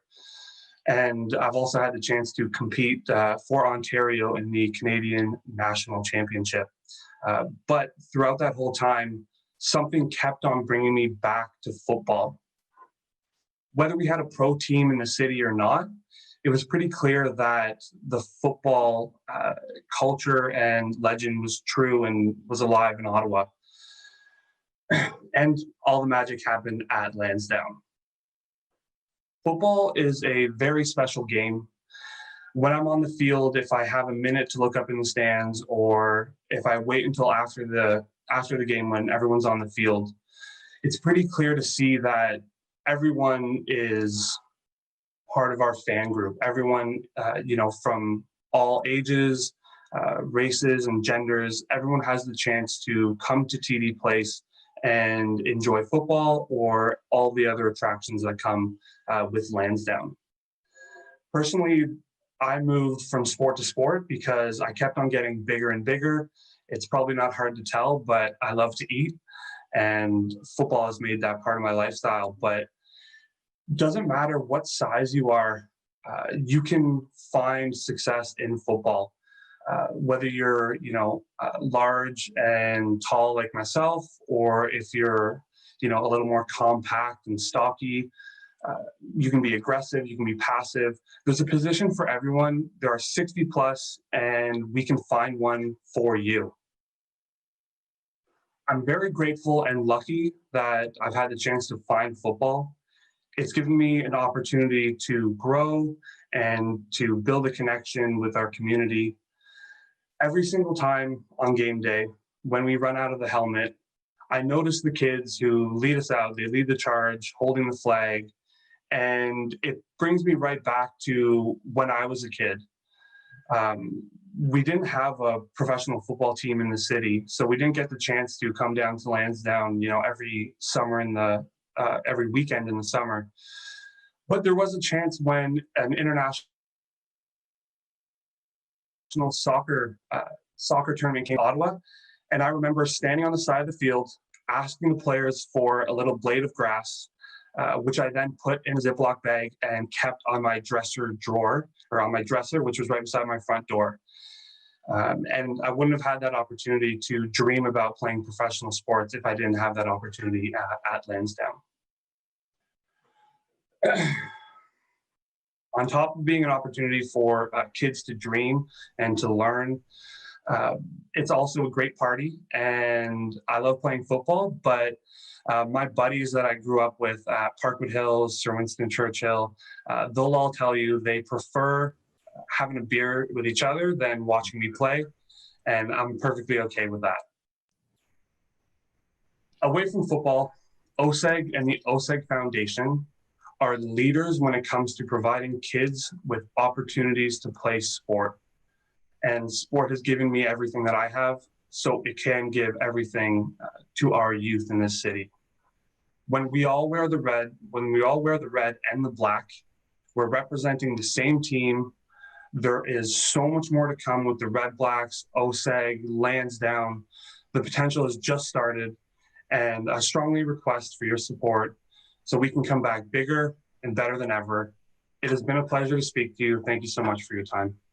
Great. Well, thank you very much, Alex. And you reminded me, I completely forgot about the Coliseum building. That's another blast from the past, right at Bank at Homewood there. So great. Thank you for your time. Next is Dr. Nalin Bagarva, followed by Raul Tomar, and then Ken Craig, and then Cyril Leader. So, Doctor? Yep. Thank you, Mr. Mayor. Can you hear me? Yes, we can. Okay. My name is Nalin Bargava. I'm the former president of the Ottawa Dental Society, former president of the Ottawa Girls Hockey Association, former board member of United Way Ottawa, the chair and creator of the Maharaja's Ball, the chair and creator of the Fury for Heart Gala, and the co-founder of the Strathcona Tigers after-school sports program. Over the last 25 years, I've been involved in planning of many different special events in our community and was named Citizen of the Year in 2010. Thank you, City Council. Along the way, I've been fortunate to cross paths with OSEG and its predecessors many times.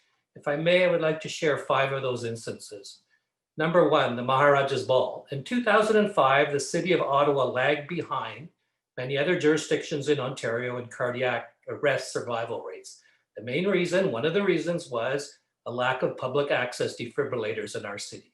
The Maharaja's Ball was set up to address this shortcoming. We in the Ottawa Dental Society set up a minor hockey mouthguard clinic. Local minor hockey players paid for their mouthguard and at a reduced rate received a free ticket to the Ottawa 67s game, courtesy of the hockey club.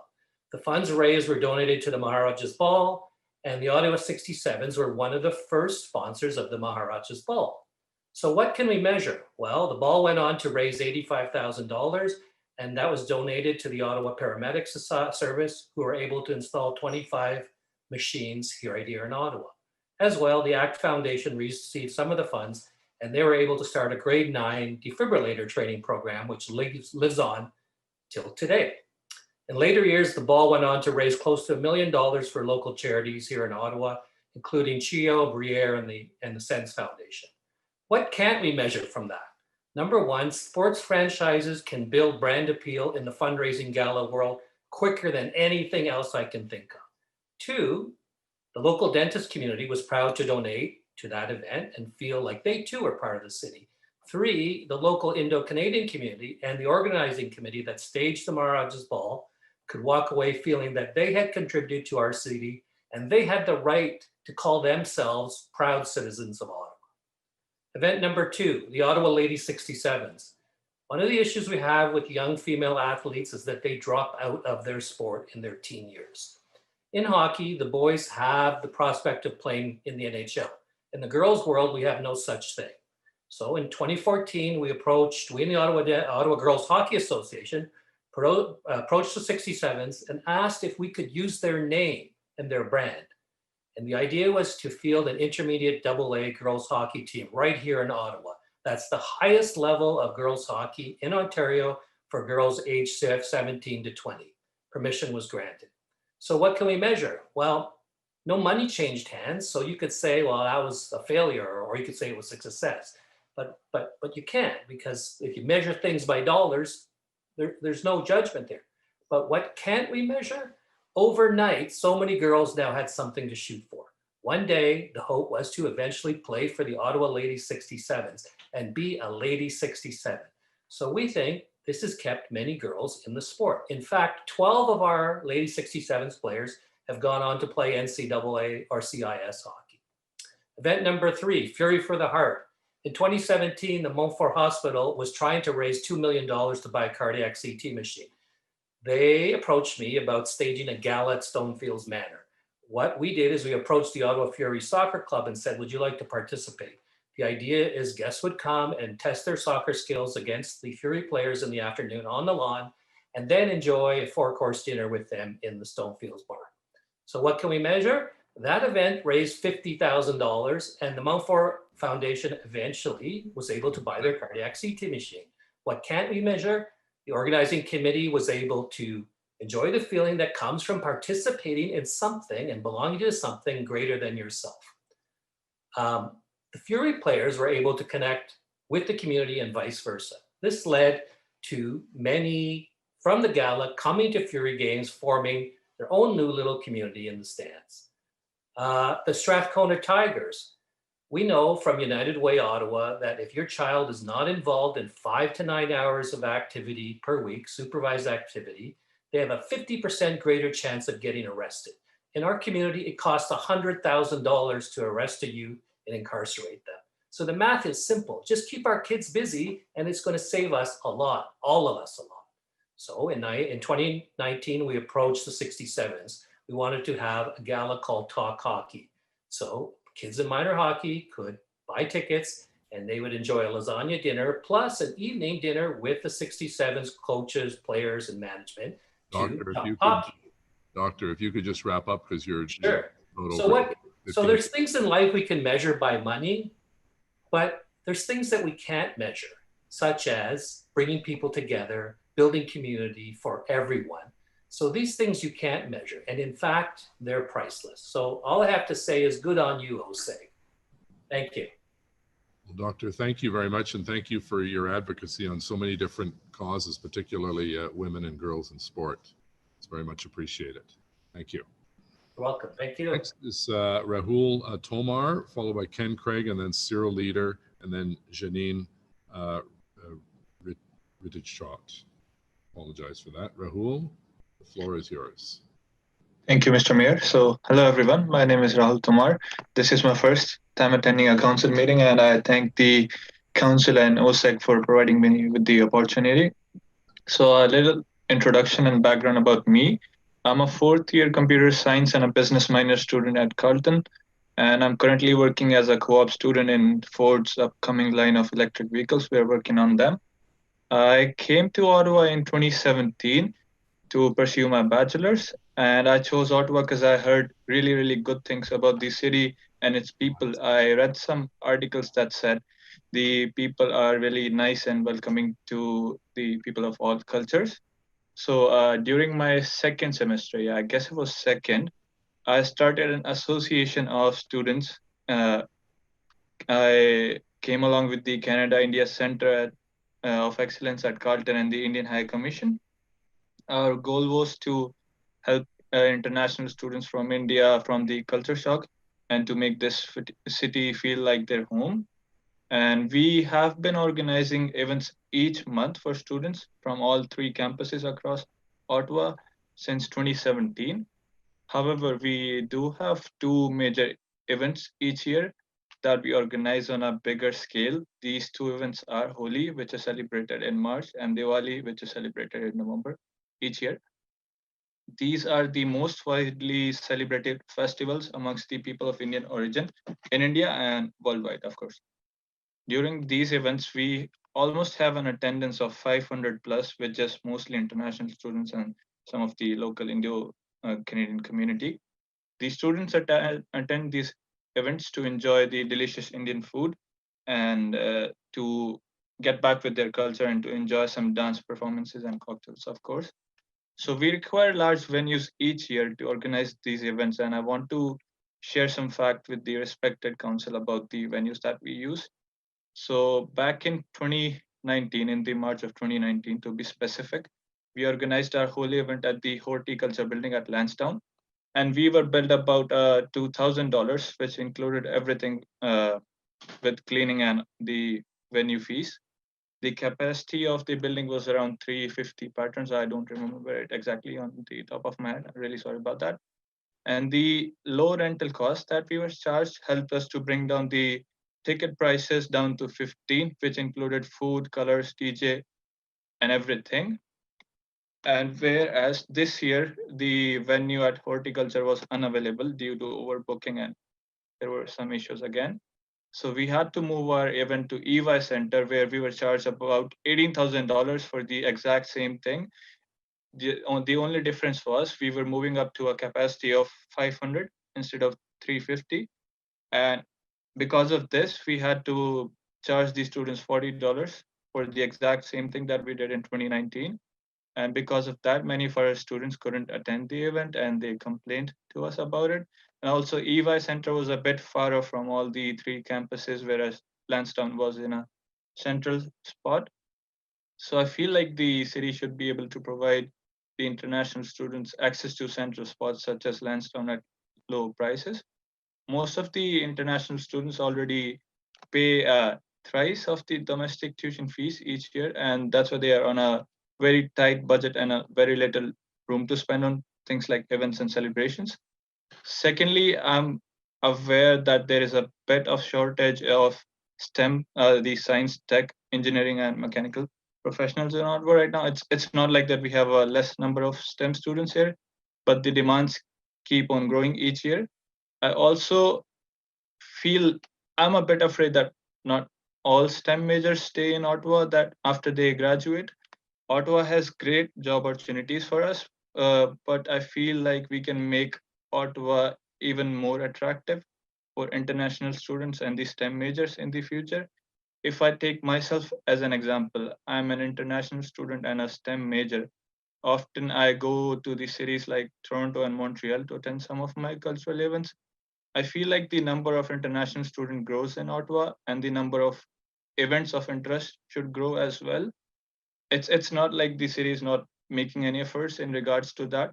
In fact, the city is getting better at it day by day. I was really happy and excited to attend the India Day organized by OSEG's Ottawa 67 at Lansdowne. It was organized in Feb this year, right before the lockdown happened. I've never watched a hockey game in person before that night. It was a wonderful experience for me and for the other students who attended the event. And the event was attended by over 600 STEM students. Most of them were international who watched hockey that night. I think the city needs to do more and more events like this to introduce and integrate the international students in the Canadian culture. That's everything from my side. I again thank the mayor and the council to hear me out and to provide me with this opportunity. Oh, thank you. And we have a question from Councillor Menard. Thanks very much. Thank you, Mayor, and thanks, Mr. Tolmar, for being here. I just wanted to say I'm hopeful you can reach out to my office and we can have larger discussions about this. I used to go to Carleton and was the president of the student union there. And we used to push on international tuition fees all the time and, space for students on campus and off campus. So I'd love to talk more with you. And so I'm hoping you can send a note to my office and then we can meet separately to have a discussion about some of those aspects. Thank you for being here. Sure, sounds good, Sean, and thank you for offering that. I'll reach out to your office separately. Thanks. Great, thank you. Next is Ken Craig, then Cyril Leader, then Janine Rittichot, Tammy Laverty Hall. So Ken Craig, where's Ken? Let's see. Oh, there he is. Hi, Ken. I think you're on mute. If you can just unmute yourself, and you've got 5 minutes. You're still, oh, there you go. Yeah, thanks, Mayor Watson. And I want to thank everybody for giving me this time to speak. I'm a very, very strong supporter of OSEG.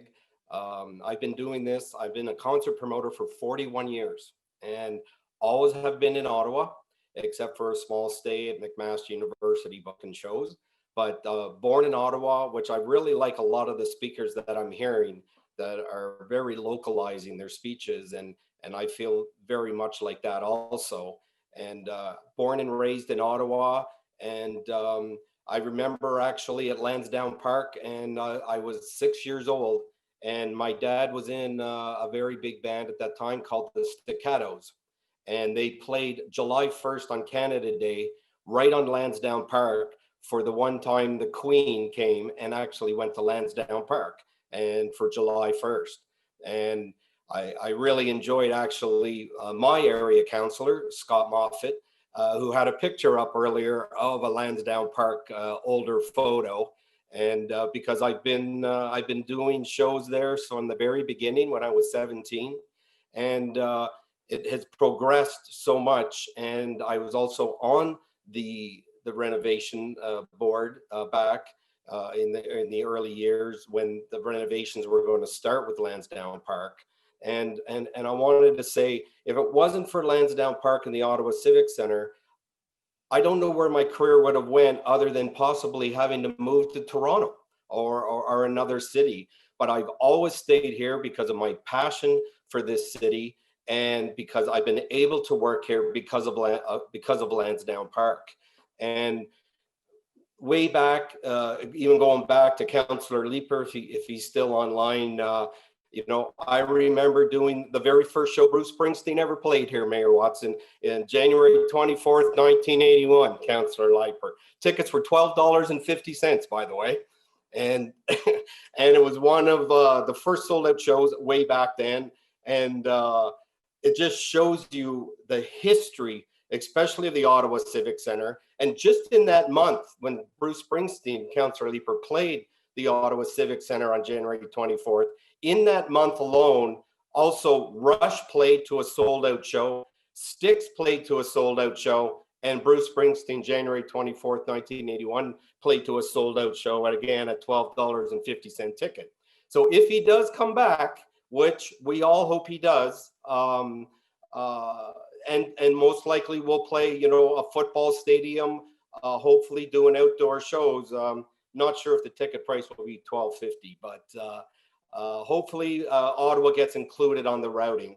And so as everybody knows, I've been in the business for 41 years, started at Bass Clef Entertainments, been with in the business the entire 41 years as Vice President of Live Nation, that I resigned last year as Vice President of Live Nation, now an independent promoter.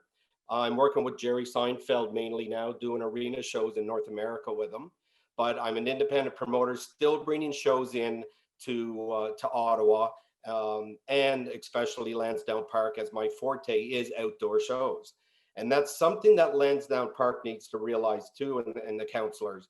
Lansdowne Park, just so you know, has held the 3 largest stadium shows Ottawa has ever had, which of course was the Rolling Stones that I was luckily able to produce and promote back on August 27th, 2005.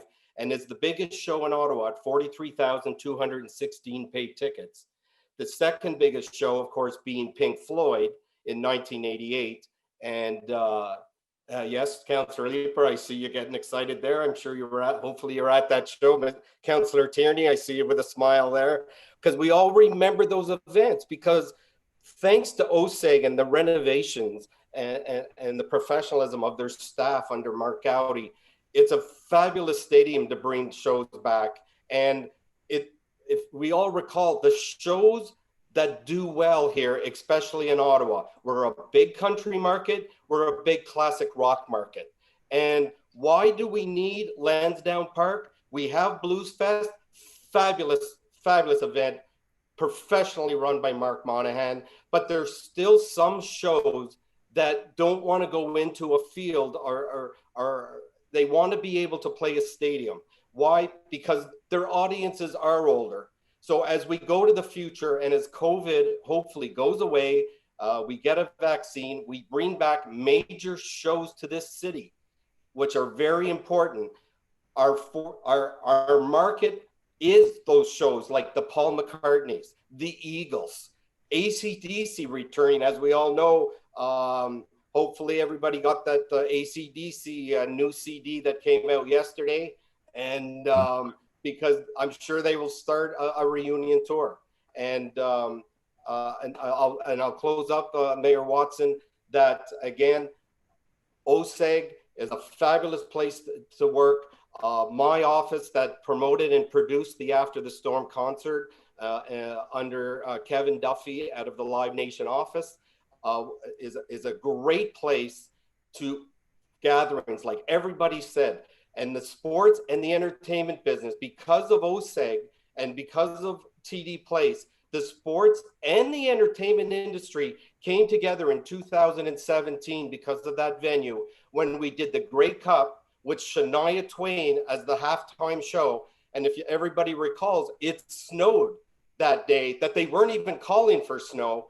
And if you recall, Shania Twain came out onto the field on a sled and actually made the ABC Good Morning America and CNN News. And again, that year with the NHL Classic Rock that Mayor Watson brought up earlier, the halftime show of Bryan Adams, again, 2 great Canadian artists, 2 great classic rock events in Canada. And I thank everybody and the councillors for always supporting Lansdowne Park and the site, and the OSEG and their fabulous management. And I hope to be working with them quite a bit in the next 7 to 10 years as I stay in the business to bring bigger and better shows to this market. Thank you, Mayor Watson. Thank you, Ken. We love your enthusiasm, and you brought some of the biggest shows. Maybe you can do the Donald Trump rally exile tour, bring him up to Ottawa, see if you can fill the stadium. But you brought a lot of memories back to people here. I know Jeff was grinning ear to ear hearing some of those, and Matt Luloff's looking for a booking agent for his band. So lots of enthusiasm about music industry. Thank you very much, Mayor Watson. And just very quickly on a fun note, is I've actually been saying that over the last couple of months, that if President Trump does lose the election, I think the biggest event that I could probably produce in 2021 is to bring President Trump on a speaking tour like Barack Obama has. And just the last point, Mayor Watson, if it's okay, if I have 10 more seconds, is the important part of the arena part of Lansdowne Park is because our market is considered a B market. The arena with the fabulous curtaining that Roger Greenberg and Mark Gowdy has put into the arena has given us a capacity in that arena of anywhere between 2,000 and 8,000 people. And it's the perfect size, mid-size venue for our market in the music industry. Thank you, Mayor Watson. Very flexible. Thank you. Okay, so next we've got Cyril Leader, and then Janine, and then Tammy. So Cyril is well known to us all. Where's Cyril?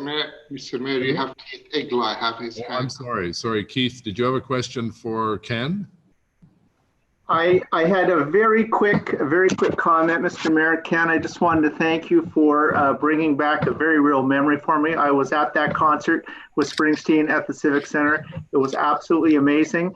And if you can do anything to get him to come back, I'm all for it. Thanks for bringing that very positive memory back during very trying times. So thank you very much for that. Thank you very much. And yes, Bruce Springsteen has been in Ottawa 5 times since January 24th, 1981. So Ottawa has always been on his routing. So if Bruce Springsteen does tour, I know we have a very good chance, because a lot of acts, Mayor Watson, as you know, a lot of acts, they go out and they'll do 40 shows, 60 shows on a tour. Well, there's 300 cities in North America that are going after these big acts, like the Coldplays and the Paul McCartney.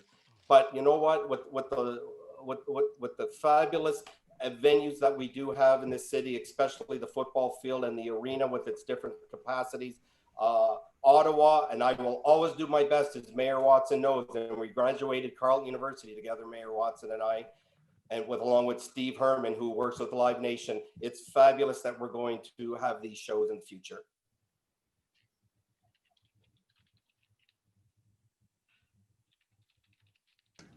Cyril, over to you. The floor is yours for the next 5 minutes. Thanks. Hey, yeah, good afternoon, Mayor and committee members, and thank you for the opportunity to appear before a committee today.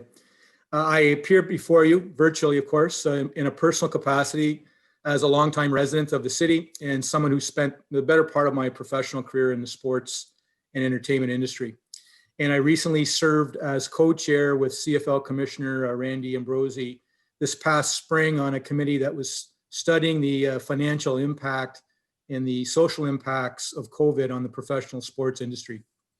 So I'm here today to support OSEG and to speak in favor of the staff report that's in front of you. No doubt that this report in front of you is a significant request, and decisions like this require a council and committee to make careful and thoughtful analysis. You know, I asked myself when I saw the report a number of questions to sort of arrive at my own conclusion, and proposing that the committee maybe ask yourselves these same questions that I went through. You know, are the circumstances, you know, that brought us here today warranted, and were any of them within, you know, OSEG's control? And of course, you know, COVID-19's had a profound impact on all businesses, on all residents, on everybody, and it's something that we're all dealing with. And you know, they are entirely outside of OSEG's control. And you know, I've been in business a long time. I've come through 19% interest rates. I've come through the financial crisis in 2008, 3 recessions. Nothing has been as difficult to deal with from a business point of view and a human point of view, human capital point of view, than managing through COVID. The second question I asked myself is, you know, many businesses are affected. Almost all businesses have been negatively affected. Does this industry been more affected than another? As, you know, as the sports entertainment industry? And of course, the answer to that is yes. There's no other industry that's been more adversely impacted than the sports and entertainment industry by COVID-19. The third question I asked myself, have OSEG been good partners, and have they contributed their fair share along the way that brought us to this point? And have they done their fair share during the pandemic? And the answer to both parts of that question was yes as well. They've been good partners in Lansdowne. The initial projections, I believe, were $56 million of contributions, and they've committed more than double than that at this point. They've carried the project through the pandemic. This has been not easy for businesses, again, particularly in this industry. So they've been a good partner all the way through. The fourth question I asked, is the request in front of you that they're asking for, is it reasonable given the circumstances? And again, I believe the request is reasonable, it's creative, and it's responsible given the circumstances. And the last question I asked myself is, are the partnership and the people behind it, are they committed to Ottawa and its well-being, not just through the short-term crisis, but will we be there in the future as well? And I believe the answer to that is a resounding yes as well. Roger Greenberg, John Ruddy, Bill Shankman, John Pugh, and the entire OSEG team, now they've demonstrated their commitment to the city and to this project a number of times. And I know these gentlemen well personally. I know them to be very committed to Ottawa and the city and its future. So in summary, it's unprecedented health and economic issue that's kind of brought this here. No industry's been hit as hard as the sports and entertainment industry. You're working with a great group now at OSEG that's been committed to Lansdowne in the past and will be continued to be committed to that project in the future. And I believe the request and the solution is reasonable in the circumstances. And on that basis, I'm asking the committee and council to support the staff report in front of you. Thank you. Great, thank you, Cyril, very succinct. And you bring an interesting perspective, having been in this business so a long time. I see no questions, so we appreciate your time and your input. Next Thank is, you. I apologize, Janine, I keep butchering your last name. Actually, Mr. Mayor, you've been saying it correctly all along, and you're one of the few, if I may say. So thank you for that. Welcome, welcome. The floor is yours. Thank you. Good afternoon, Mr. Mayor and councillors. Thank you for the opportunity to speak with you this afternoon. My name is Janine Richot, and I am here to speak about the positive impact of the OSEG and City of Ottawa partnership in our community, and the importance of ensuring that the partnership plan will continue in a way that allows Lansdowne to thrive in a post-pandemic context. I am the co-host and co-creator of Mouchoir, a Red Blacks podcast. You met my star co-host earlier. I'm also a member of the OSEG Foundation Community Cabinet, and I am a Red Blacks season ticket holder and have been since day one in 2014. I'm actually a reformed Winnipeg Blue Bombers fan, having grown up in Manitoba, but now completely converted to the Ottawa Red Blacks. Midway through the 2019 season, we learned that one of our seatmates, Brian, was diagnosed with terminal cancer. From day one, he and his son, Jeremy, occupied the seats behind me, and we became friends. The news of this hit our section quite hard.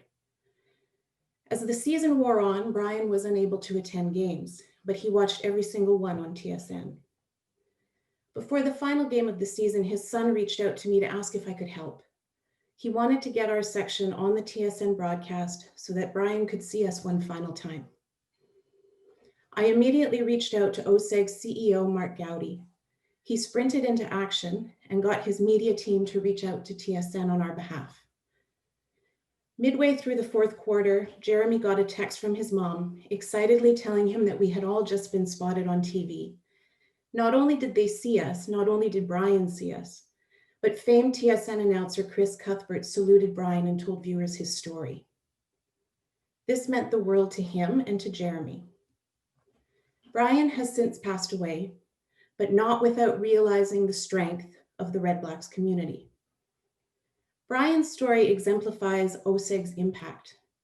Mark could have easily decided that he was busy with 100 other things that a CEO should be focused on that day. Instead, he treated Brian and Jeremy like they are family. And family is precisely what OSEG and the Red Blacks have given us. Since 2014, this team has united the citizens of Ottawa.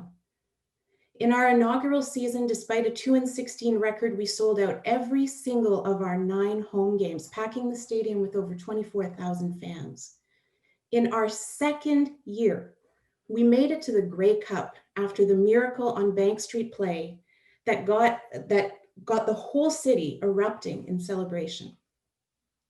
What we couldn't take home in 2015, we took home in 2016, 40 years after the last Ottawa football team won the Grey Cup. The Red Blacks got it done in their 3rd year as a franchise.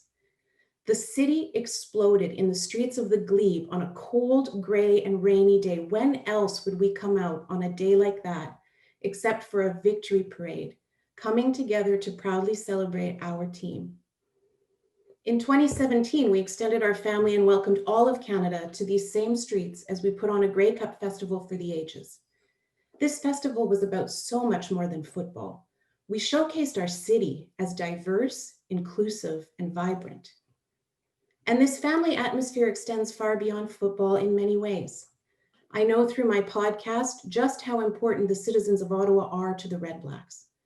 Whether they are marching up front and center in the Pride Parade or raising funds for the Ottawa Food Bank, players and coaches have made Ottawa a central part of their lives. It is my own deep love for Ottawa that led me to enthusiastically accept an invitation to sit on the community cabinet of OSEG Foundation. As a passionate advocate for girls and women in sport, the work of the foundation to make sport inclusive for all children speaks to my soul. The OSEG Foundation is taking concrete steps to achieve sports parity in our city. This matters. This is community building. This is inclusion, and this is family. 2020 has been a difficult year. The COVID pandemic has wrought havoc on every facet of society and on our economy, but I believe that it is the strength of our community that will pull us through. I do not want to imagine a community without what the Red Blacks and OSEG bring us. I do not want to imagine an Ottawa where girls are relegated to second-class citizens when it comes to sport, where local businesses cannot thrive in the heart of the city, and where Ottawans cannot gather to celebrate that pride. I hope that you will consider these values as you continue your deliberations on this subject today, and I thank you very much for taking the time to listen to me. Well, Janine, thank you for sharing that beautiful story of your friend Brian. That was very, very thoughtful of you to talk about Mark's compassion. Thank you. Next is Tammy Laverty Hall, followed by June Creelman and Peter Hudson. Tammy, I think the last time I saw Tammy was on a patio at Lansdowne. If I think I saw you at Joey's. Okay. Hi, Tammy. The floor is yours for 5 minutes. How are you doing, Mr. Mayor? Always nice to see you. So, Mr. Mayor and candidates, thank you so much for the opportunity to speak today in support of OSEG and share my history and experience. I see so many familiar faces, including Riley Brocklington and Diane Deans, two very special people to me and my family. Football, sport, community, team camaraderie, and alumni traditions have been part of my life since I was a young girl. My father, Ed Laverty, an Ottawa Sports Hall of Fame inductee, pioneered the Ottawa Nepean Touch Football League to its 50th year, establishing a sports community for men, women, children, and creating job opportunities and revenue streams for the city of Ottawa and across Canada, provincially and nationally. I've been playing touch football since I was 13 years old, which provided a solid foundation for women in sport. And I was really privileged to grow up with such an indelible example. Riley Brockington was a huge support in us getting the fields at Hung Club in Paulinka, named after my father, now the Ed Laverty Fields. It's a big, very special part of our lives. Another big part of my memory and influence came from Lansdowne Park and the Ottawa Rough Riders. My parents went to every game for decades. We attended as kids into our adulthood. I was Miss Ottawa Rough Rider in 1991, and I was also an Ottawa Rough Rider cheerleader for 7 years, an experience that helped shape my life and establish friendship for 30 years and counting. Joanne Polak was the manager extraordinaire during my time there too. And when our CFL team folded in 1996, when I was there, so did the magic that team sports create when it brings 20,000 people together to chant for the same mantra. I witnessed many attempted resurrections without success because the heart of the city was not a priority without local owners that understood and cared about our traditions. OSEG brought this magic back. They stepped up to bring back CFL football, and with their thoughtful execution of the bustling local restaurants, shops, and stores, they completely revitalized Lansdowne and brought an energy and trendy aspect Ottawa's lacking for years. Back in the day, all we had, Mr. Watson, right, was the Villa Deli, which was great, but we've come such a long way, and I'd hate to see it go backwards. They did this while preserving the historical landmarks like the Horticultural Building and the Aberdeen Pavilion, where I was just there on Sunday at the Farmers Market. I also lived in Los Angeles for 10 years, and I personally saw how AEG Live did the exact same thing with LA Live, essentially revitalizing the area that surrounded Staples Centers. So we used to go to the basketball games and the hockey games, and no one would stay because there was nothing to go to afterwards. This is exactly what they've done here at Lansdowne. OSEG's not only brought back CFL football to our nation's capital, including fielding a team of players and coaches that won the Grey Cup in 2016. And trust me, as a cheerleader, I watched the Ottawa Rough Riders find new ways to lose all of the time, screaming at the top of my lungs, okay? They brought back the heart of our history that ties our city back to 1876. Every game is drenched in tradition, giving homage to history, good causes, and good old football. And that's very, very important to me. They've taken the opportunity to honor CFL legends on the field. They honored my father and Stephen Dean of Nakafa at center field before a Red Blacks game to honor their work as community builders in sport. And I was also given the opportunity to sing the national anthem at this game after their dedication. What other organizations create such special moments and memories for people to take home? A few years later, I was back in the field with the young girls that I coach with my husband in touch football, as once again, OSEG and the Red Blacks create an opportunity for kids and girls in sport to run in the field, run out of the helmet, and be part of an incredible sports experience. And I know firsthand the impact that this had on my girls and for me. Janice Barisi and the OSEG also helped me set up the non-for-profit I established in my father's memory that benefits youth in sports. They've also created an alumni association for past and present cheerleaders, connecting decades of women to once again perform on the field and share stories and memories. I've been on the committee for the last 2 years for the women's training camp event that takes place with OSEG at TD Place, again, establishing a great foundation for women in our community to be involved in sport and football. The Ottawa Sport and Entertainment Group, the owners and the management, some are my very close friends and I've known for many years, including Randy Burgess, Janice Barisi, and a man I used to work for and have great admiration and respect for, John Ruddy, have made a huge difference and impact on our society, and no words or monetary value could describe how they restarted the heartbeat of our community that was missing when we lost our team. It's been an extremely difficult year for so many people. We have a long road ahead of us with the pandemic, as we all know, but we also have so much to be thankful for. And OSEG and the revitalization of our sports community, Lansdowne and CFL football is one of them. After all, we all need something to cheer for, don't we? Being in real estate, I've also sold some of the condos that surround the TD Place area, and I can tell you that the value of all of those properties have continued to soar. They've created a platform and community which will only continue to provide a people-friendly place to live, to work, to play, to enjoy music for years to come.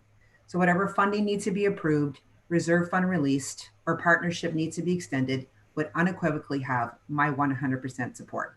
Thank you for your time, and go team. Thank you. Excuse me. Thank you, Tammy. You brought up it was like another walk down memory lane. I completely forgot about the Villa Deli. Yeah. The Avenue restaurant down at Bank and Second. With great. Yeah, I think my old picture was on the wall back then. Thank God that big poofy hair is down, but you know, it was great memories and great days. We've come such a long way, so let's continue to move forward. Great. And Councillor Brockington has a question. Yes. Thank you, Mayor, and good to see you, Tammy. Thank you for your presentation. Just to my colleagues, if there's a family in Ottawa that knows local football, it's the Laverty family. So Tammy knows what she's talking about. Tammy, I just one question during your years as a cheerleader. I'm not sure if you were able to travel across Canada to the other football stadiums, but can you just talk about, in a couple sentences, what Ottawa's stadium looks like now compared to what you've seen across Canada, and how it's a benefit now to the city of Ottawa? Oh yeah, my gosh, yeah. We actually did get the opportunity to travel. One time a year, we would either go to Toronto or Calgary or so forth, and I traveled with the Grey Cup caravan that Ann Holtz put together, and we went to Grey Cup for 7 years in a row and represented the city of Ottawa there. And you know, I remember the Sky Dome, my God, John Candy days, Wayne Gretzky, you know, some real special days. And I think we even went to Shreveport when we expanded and we got bottles thrown at us. So yeah, you know, compared to back then to today, it's just night and day. And what I will say from my personal experience, cheerleading on that field, coming out from the south side, waving to my parents up in the north side stands, they've revitalized it in a way that still retains the tradition of what Lansdowne Park represents. You know, you've got the Aberdeen, you've got the horticultural building, you've still got Lansdowne. And when you drive by the other night, you see the lights shining. Even the Touch Football League has been playing there, and some of the proceeds are going to OSEG. It has this magic about it, but it still retains that history. So I would say the way they've revitalized it, you know, obviously renovated it, made it a lot safer, right up to code and stuff, is magnificent. It provides a great place on the south side to have a social. If you want to go and really watch a football game, you stay on the north side, right? But it really is pivoted and given a great opportunity for not only a social and a connection, but revitalize and retain the history of what's important to our city and our team. Thanks for coming, Dan, and please give my best to your mother and brother. I will, Riley. Thank you so much. Great. Thanks a lot, Tammy. Nice. Welcome. Thank you for the time. Next, we have June Creelman, followed by Peter Hudson, and then Brian Delaney. June, how are you? Welcome. I'm good. Thank you very much, Mr. Mayor, councillors. So I'm June Creelman. I'm here on behalf of the Glebe Community Association. I'm another born and raised in Ottawa person, and I actually had former Rough Riders quarterback Russ Jackson as my principal. So that's probably a distinction not everybody has. I've been an active community volunteer in the Glebe for more than 25 years. And, you know, I've been very involved with the Lansdowne file. The GCA, as you know, is a completely volunteer-run organization, and Lansdowne is located in our community. And while we know it's a citywide facility and destination that everybody enjoys, we see it every day, and we're probably more committed to it than almost anybody else. The GCA does sit on a working group that Councillor Menard organized with OSEG and the city, and we have tried to collaborate with them, with our partners. We've been in conversations recently, but we had no heads up about this. So we were very surprised when this report came out with recommendations that were going to be affecting us well into mid-century. So a baby who's born today will be through university before the changes that are being discussed today will take effect. So we were very surprised at that. And while we've heard from hundreds of people this week, and our board has taken a position, we found it helpful to separate out some of the short-term issues that are due to COVID from some of the longer-term matters, and to talk about what needs to be decided today versus what might be delayed and have a bit more time to think and reflect upon. So in terms of the short-term request for financial relief due to COVID, we think the city manager's recommendation to allow access to the reserve fund is reasonable. We agree OSEG could never have predicted this. So we support this part of the staff report. That being said, given the value that the teams have, and so many people have spoken to how much they enjoy the Red Blacks and the 67s, we are concerned that the agreement does not require OSEG to maintain the teams past 2021. So when after the pandemic, there's no commitment to keep the teams. So should we help them through this? Let's have a little bit of a commitment to keep the teams going. But we support this. And we would mention, and it is a matter for another day, but there are many other city partners, many other musics and sports and retail businesses that might need support. So in your budget deliberations, not today, perhaps consider those other needs as well. But I'd like to turn my attention to the longer term considerations.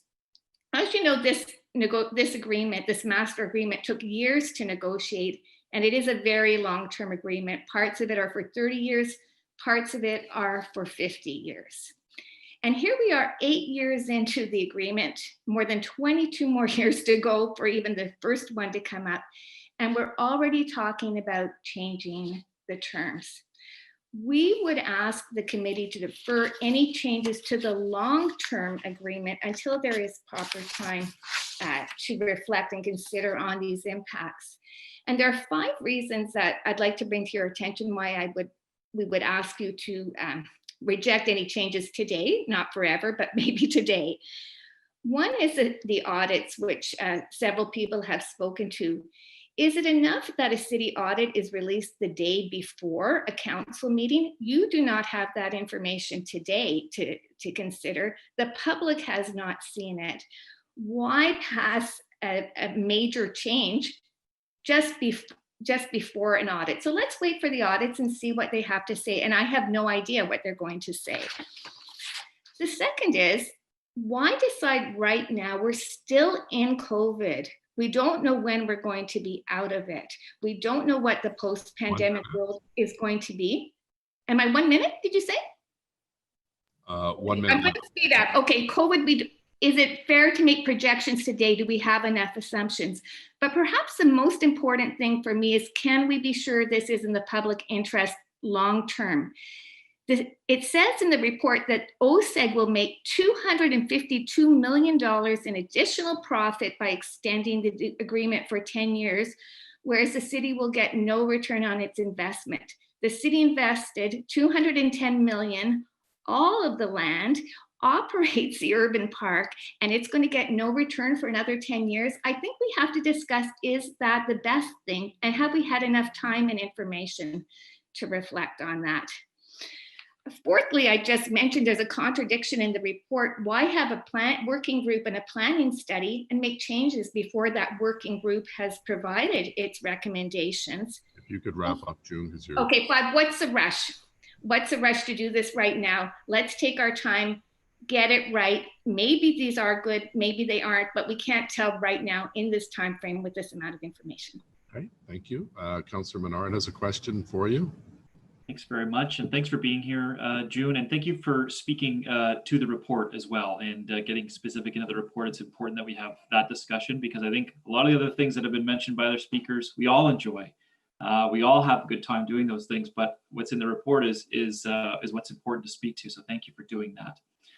In terms of the next steps here, am I hearing that what you're suggesting is to say approve some of the pieces in the recommendations, but then have discussions and consultations on the other ones, either through the working group, or do you mean open public consultations? I just want to clarify what. Yes, we did. Our position is approve the short-term recommendation for short-term financial relief, delay any of the others, and I ran out of time, but a full public process for longer changes.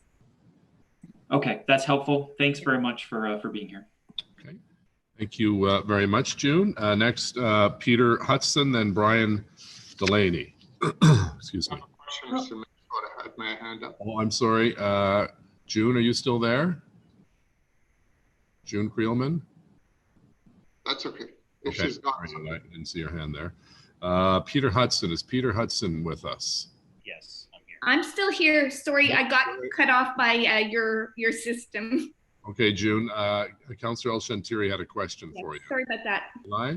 That's okay. June, thank you for your presentation. And the $4.5 million you make reference to, the city allowed the OSA, you know, that's their money. That's not a city money, correct? Like your understanding, it is their money being put aside for the future. Is that your understanding?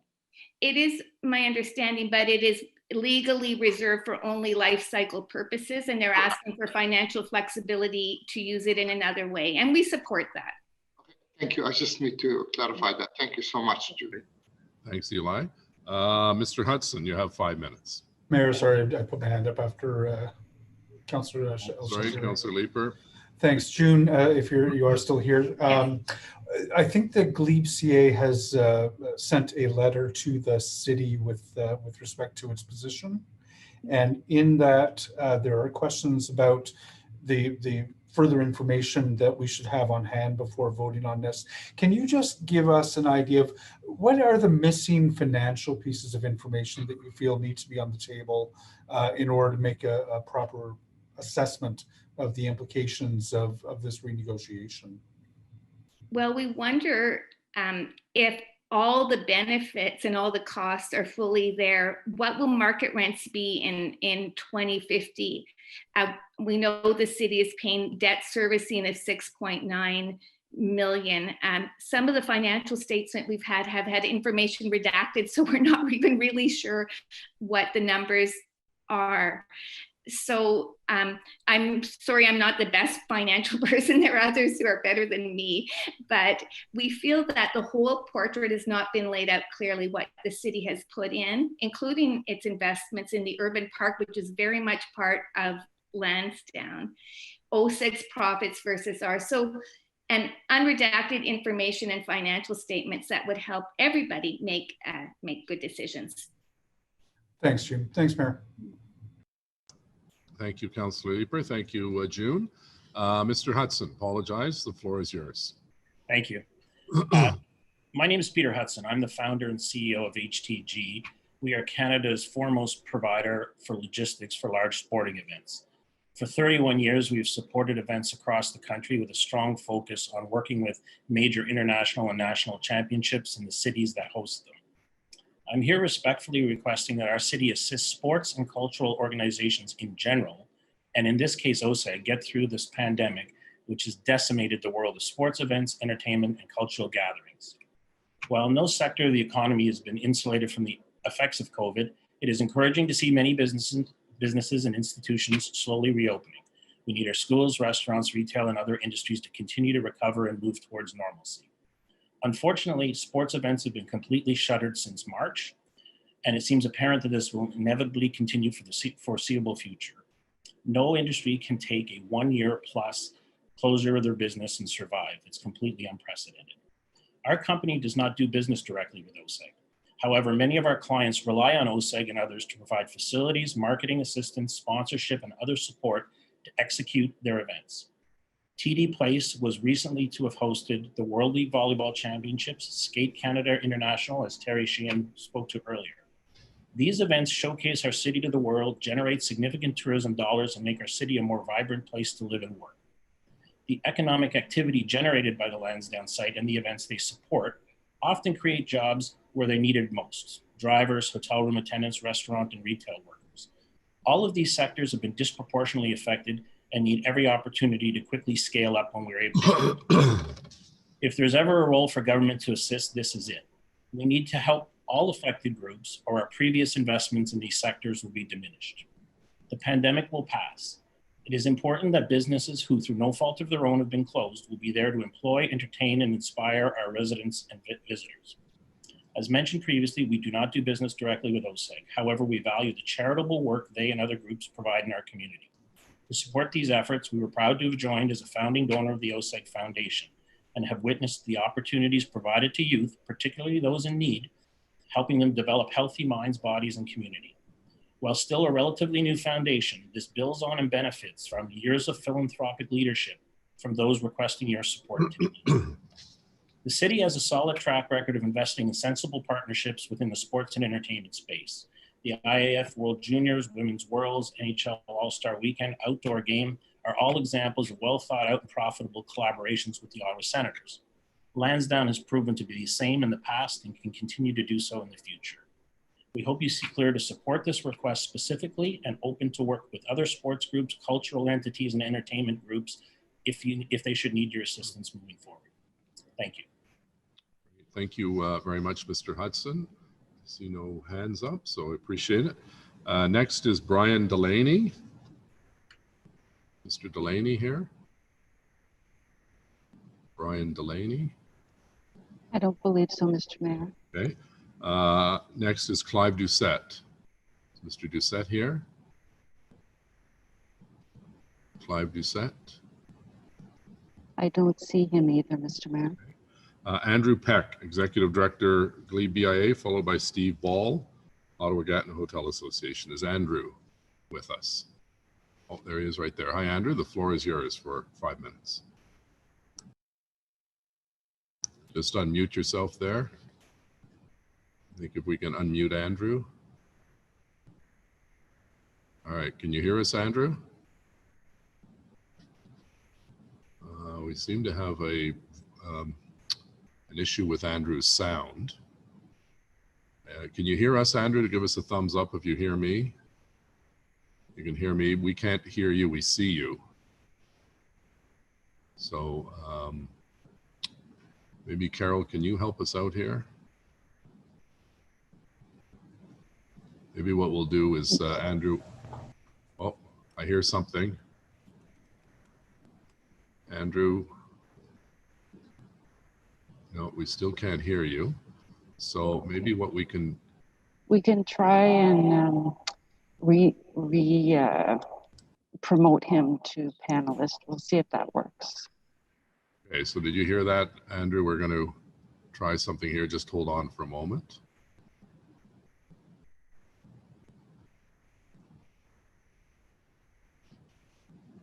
Maybe in the interim, Carol, we can have Steve Ball, who I see just popped up on the screen. Steve, can you hear us? Yes, Mr. Mayor, I can hear you. And we can hear you. So you've got 5 minutes as president of the Ottawa Gatineau Hotel Association. Welcome. Oh, thank you. Thank you. And June will be happy to know that I also had Russ Jackson as a principal about 100 years ago at high school. So thank you for allowing me to speak today. I have read the report by Councillor Menard, and I've spoken to OSEG management concerning the situation brought on by COVID-19.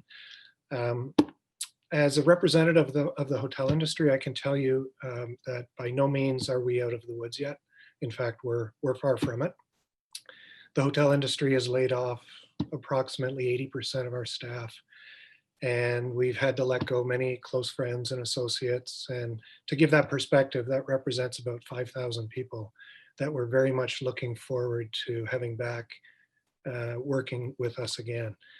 Hotels have done what we can to cut our fixed costs, but we're still facing substantial utility bills, insurance premiums, and in some cases, the insurance premiums have gone up 200 and 300%. We still have our property tax issues and our ongoing operating costs. And all of this is when demand for hotel rooms is forecasted to be in the single digit occupancy levels up until midsummer of next year. So as what was reported by Mark Gowdy, I'm sure OSEG has gone through the same tough exercises. When there's no product, there's just no business, and then there's no revenue. So I think it's important in my role to point out just how critical Lansdowne Park has become as a key tourism asset for our community. One that we're all proud of, and it will become a very important part of our COVID recovery plan. Hotels look forward to the return of football players and hockey players, even some of these rock stars, providing they don't trash the room. It might surprise you that economists have suggested that to reach full economic recovery, it will not happen until the tourism industry is fully recovered. And in Ottawa in 2019, that represents about $2.2 billion worth of economic impact. So I think it's critical that we do whatever it takes to ensure that OSEG remains healthy and engaged in the long-term sustainability of Lansdowne Park. Our position as the accommodation industry is that we need governments to be flexible and we need them to be creative. So I would encourage the city to be open-minded and willing to support any business in every way possible. OSEG is clearly a company with strong community ties. It has an ownership group with experience and expertise, and clearly, as we've heard today, totally committed to delivering a great product for years to come. Lansdowne has become what we consider critical infrastructure for our industry, and it needs to be nurtured and it needs to be supported. OSEG events attract tourism and drives hotel traffic. They fill restaurants and retail shops, and not just in the Glebe, but all over town. They create airline travel and they support thousands of direct and indirect jobs in Ottawa. So when reviewing this proposal from OSEG, please consider all the positive impact Lansdowne Park has across the whole city, both from a business perspective and from the entertainment they provide. I would also like to encourage council to think about the big picture. As a community, we need to prepare for recovery ahead of other jurisdictions. And we need to work closely together to make sure when it's safe to do so, that we hit the ground running with major events and attractions. Competition will be fierce among cities for the travel business once the economy opens up. And Ottawa will need to come out of the gate with all guns firing. I can tell you firsthand in our industry that capital is not easy to come by right now for hotels. And I suspect that's the case for other industries that are suffering. Certainly banks have been completely inhospitable towards the hospitality sector right now. So when the city can assist a business like OSEG through this crisis, particularly when it doesn't involve a cash outlay, I strongly recommend it gets high consideration. By supporting the staff report, you're actually helping many other businesses recover, including the hotels I represent. We are all interrelated in some way, and we are all part of the same community. And I have no doubt the city will do the right thing, and I'm proud to show off Lansdowne Park every chance I get. So thank you for allowing me to speak this afternoon. Great, thank you, Steve, and thank you for the great work you do with Ottawa Tourism, obviously with the municipal accommodation tax and the work you did with us as co-chair of 2017. You put a lot of hours into that. I see no hands up, so thank you. Is Andrew Peck on the line? We're having a technical problem with Andrew on his end, I believe. Is Andrew there? Me now. Hello? Yes, I hear you. There you go. And I can see you. Yay. You got Perfect. 5 minutes, Andrew, welcome. Ready to go. Thank you. So first of all, good morning, everyone.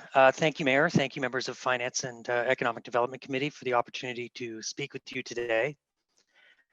My name is Andrew Peck. I'm the Executive Director of the Glebe BIA, and I'm here in support of the recommendations made by City staff in the recent report regarding Lansdowne. Our view is that these are important steps to ensure the future sustainability and viability of a valuable city asset in public space. We know too well that citizens worldwide are struggling to overcome the impacts of COVID-19. Likewise, many of our businesses are suffering, particularly in the sectors hardest hit by the public health and the economic crisis before us. This is our reality. It has therefore necessitated a sobering review of operations in the immediate, short, and long term, an exercise in survival to navigate a still very uncertain future. Here at home, across the country, governments at all levels have also had to adapt and mobilize to assist where they can, to support communities, and to help alleviate hardship. We also hear this from our colleagues in our regional organizations across Canada and internationally. This is the lens through which we look at the current situation. Since reopening in 2014, Lansdowne has reaffirmed its value as a beloved playground and leisure and entertainment hub for millions of people from near and far. Lansdowne is steeped in a rich history and is a valuable city asset that has been cherished by the citizens of Ottawa for more than a century. Its great lawn, its businesses, the Aberdeen Pavilion, the Square, TD Place, events and programming. Lansdowne is a place made for people and community. It is also the only gathering place designed to effectively accommodate very large crowds in our downtown core and is a popular tourism attraction. When combined with the whole of the Glebe, a traditional main street, and the beauty and green space that characterizes the broader neighborhood, our area provides a quintessential national capital experience in the heart of a city, one as unique as the Rideau Canal that surrounds it.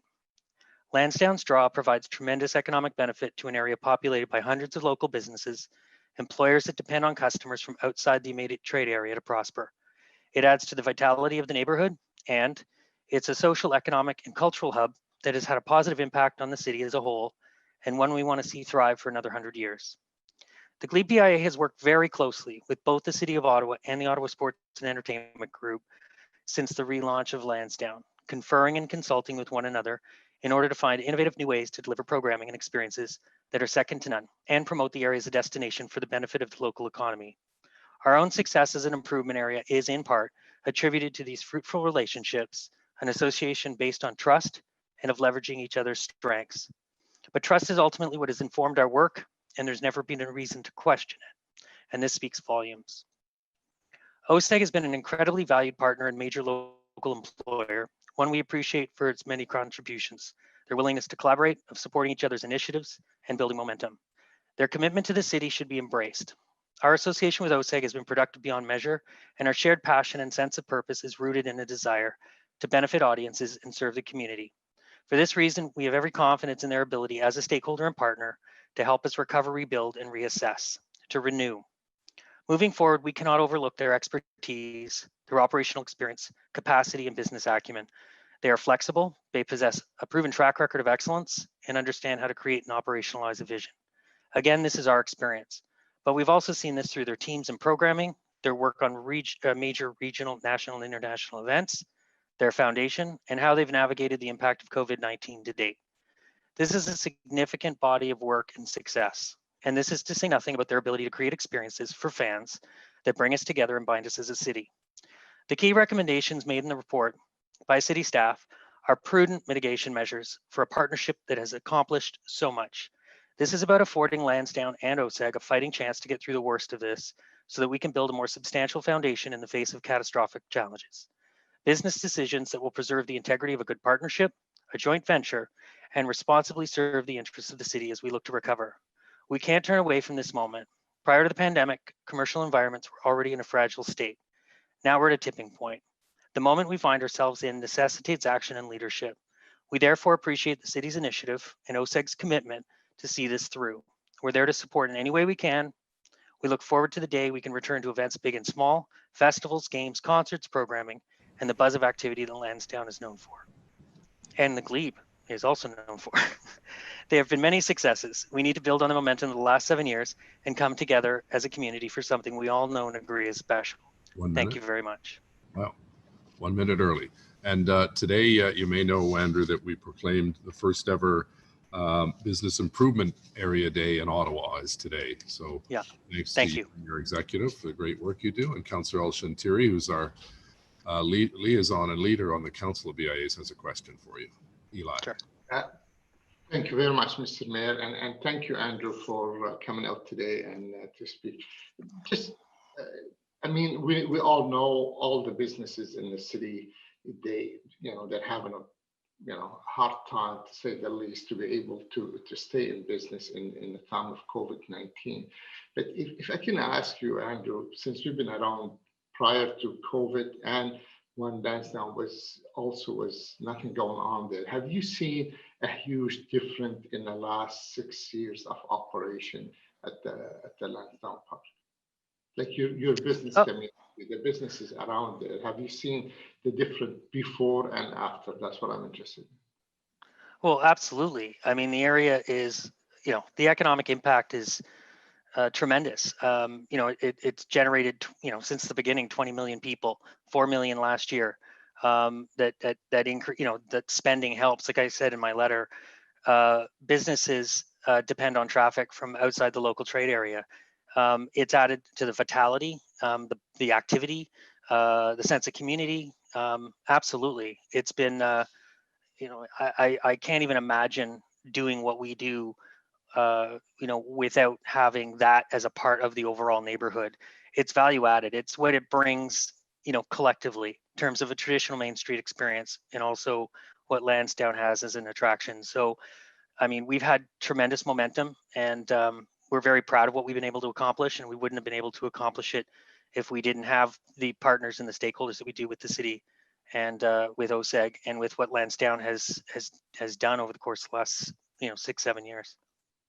Well, Andrew, if I may, as the council who's involved with the BIA in the last 15 years, I just want to say thank you to your leadership and to your organization for always working together with the Ottawa Coalition on BIAs, and your leadership, really much appreciated.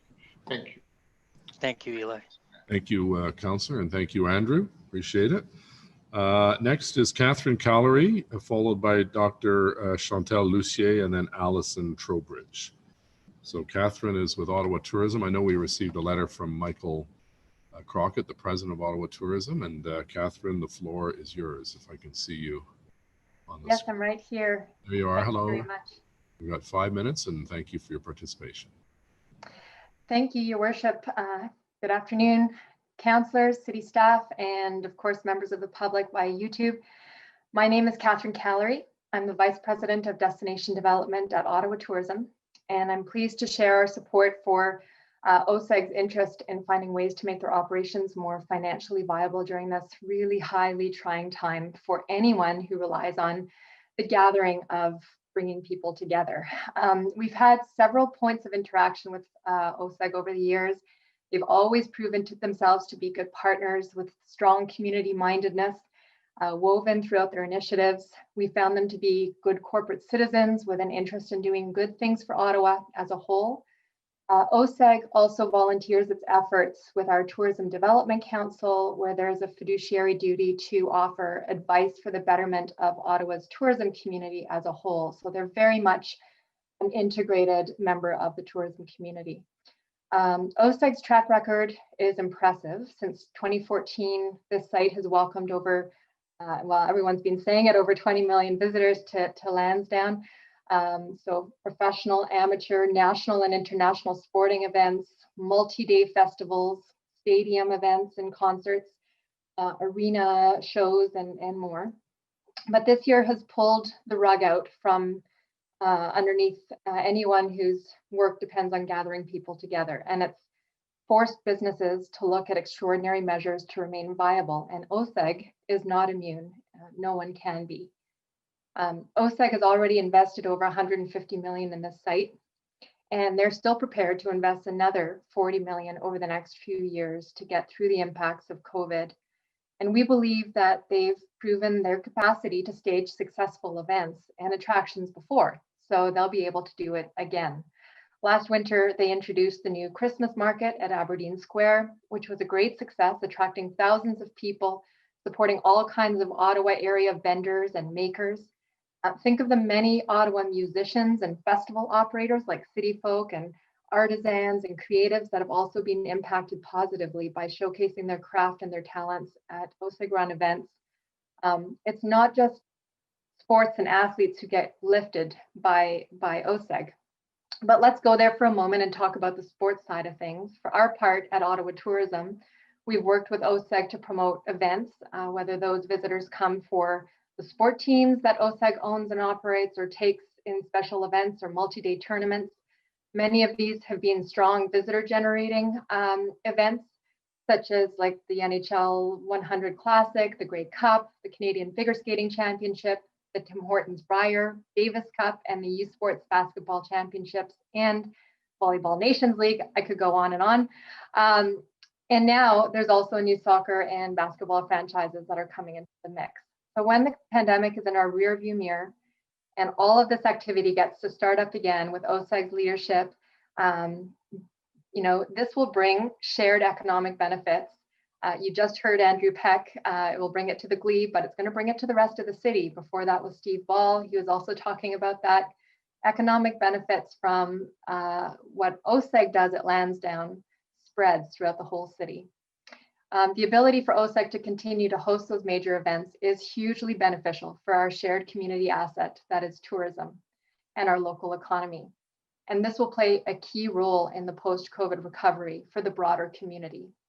OSEG is a big part of the resilience of our community once we get to the other side of this pandemic. And for this reason, we're pleased to provide our endorsement of these strong community partners to engage with the city on creative solutions to weather this crisis, including the use of the reserve funds, including the striking of the working group, including the extension of their lease, and so on. This seems, especially in these times that we're facing today, to be a straightforward way for the city to be able to support an important economic community player without leverage to its citizens. This is a vibrant site for Ottawans to be proud of. We're proud of it, to showcase it, to visit it, to show it off to visitors. Let's help get OSEG in its desire to keep it that way. Thank you. Great, thank you very much, Catherine. I see Councillor Dudas has a question. Hello, Catherine. Thank you very much for presenting today. I had just a very quick question. I know that with the Ottawa Tourism, and I'm talking prior to COVID, and probably now as well too, you do active marketing in other jurisdictions to attract tourism to our city. Do you also focus on entertainment opportunities that are happening at Lansdowne in some of those external marketing endeavors? Oh, absolutely, Councillor Dudas. Thank you for that question. It's a big part. Events often provide time-bound reasons for people to travel to Ottawa right now, this weekend, as opposed to any other time, as opposed to putting Ottawa on a bucket list and saying, yeah, we'll get there someday. Oh no, that event is happening this weekend. We've got to go. So absolutely, in our marketing efforts, we do a lot of work with our event promoters locally, including OSEG, to use those events to our benefit to bring in more visitors into town. Obviously, right now, that is not possible to do. We're looking forward to a time when we can do that again. We do know from this, from forecasting and kind of being kind of ear to the ground with the industry, that when the pandemic, as we go through the different stages of the pandemic, the return of tourism will be more like a dialing of the switch as opposed to a flicking of a switch. It'll be dialing it up. So you're going to talk about regional tourism to start, and regional, provincial, and then growing to national, and then eventually welcoming our international visitors back. But that's going to take a number of years. I think it was Steve Ball who said it earlier, this is not something, or maybe it was, anyway, I'm not sure who said it earlier, but this is something that is going to take years to recover from, not a matter of months. And as you mentioned, Catherine, it's going to take years to really bring people into our city. But in the meantime, you've been having a lot of success with things like the rural tourism endeavors and that stay vacation type ideas. Do you see that, OSEG in the next year to come, and Ottawa Tourism and all the partners, including BIAs, that you can start to look at opportunities for intercity tourism and to bring more life because of that site? Yes, absolutely. You know, as mentioned, we are going to see more and more sort of regional and drive traffic as we get through this. Ottawa is very well positioned between the two most populated cities in Canada to allow for that drive market, regional market. We have a big market that is very close in to Ottawa. So once these restrictions start to lift and we're able to start seeing travel restart again, we're definitely going to be seeing that intercity travel and exchange and events. And what OSEG does is going to be a very important component of bringing people back and having that time-bound reason for people to come and visit Ottawa again, you know, at a certain time. Thank you, Catherine. Great. Thank you very much, Catherine. Appreciate it. Next is Dr. Chantal Lucier, followed by Alison Trowbridge and Peggy Rafter. Dr. Lucier, are you? Yes, hello, good afternoon. There you are. Welcome, bienvenue. Merci. Mayor, councillors, and everyone present here today for this important meeting. I'd like to say thank you for your time. I'm honored to be able to be here to express my full support for the Ottawa Sport and Entertainment Group and for the OSEG Foundation here today. As an entrepreneur and as a woman in sport, I'm grateful for the positive impact that the OSEG group has had on the professional sport landscape in this city, in the community, and honestly, the overall feel of our city. The revitalization of this property in the nation's capital has made Lansdowne truly one of the must-go-to places for tourism, business, and leisure, drawing people to its spaces literally 7 days a week, day and night. As a mental performance consultant, I've been blessed to play a significant role in shaping the Ottawa sporting community by supporting excellence in sport for the last 14 years, including in the NHL, the NFL, and of course, the CFL. One experience that stands out is getting to work with the Ottawa Red Blacks in 2018. I'll never forget many moments of working behind the scenes with these phenomenal athletes and coaches, as well as many moments of excellence out on the field. The night we won the Eastern Finals at home is a night I will never forget. Lansdowne and TD Place for me has become synonymous with excellence, team, and community. It's worth noting too how excellence on the field actually brings a mindset of excellence off the field, bringing profound benefits to our community. For example, the Red Blacks and 67 players invested over 6,800 hours just last year in community service by visiting schools, guest coaching in youth sport, visiting CHIO, helping in flood relief, and so much more. To me, this is the ultimate win-win-win. These returns on our investments cannot be diminished, for they are the very core of what a thriving community should look like. Engaged citizens offering the best that lives in them in service to others. Impressively, it has been mentioned today, TD Place houses over 35 businesses and employs well over 3,500 people. But what is less often talked about than the economic return, or even the final score in a game, is the genuine impact of so many moments in between. And I'd like to very quickly tell you 2 moments that hold a very special place in my heart because they include my parents.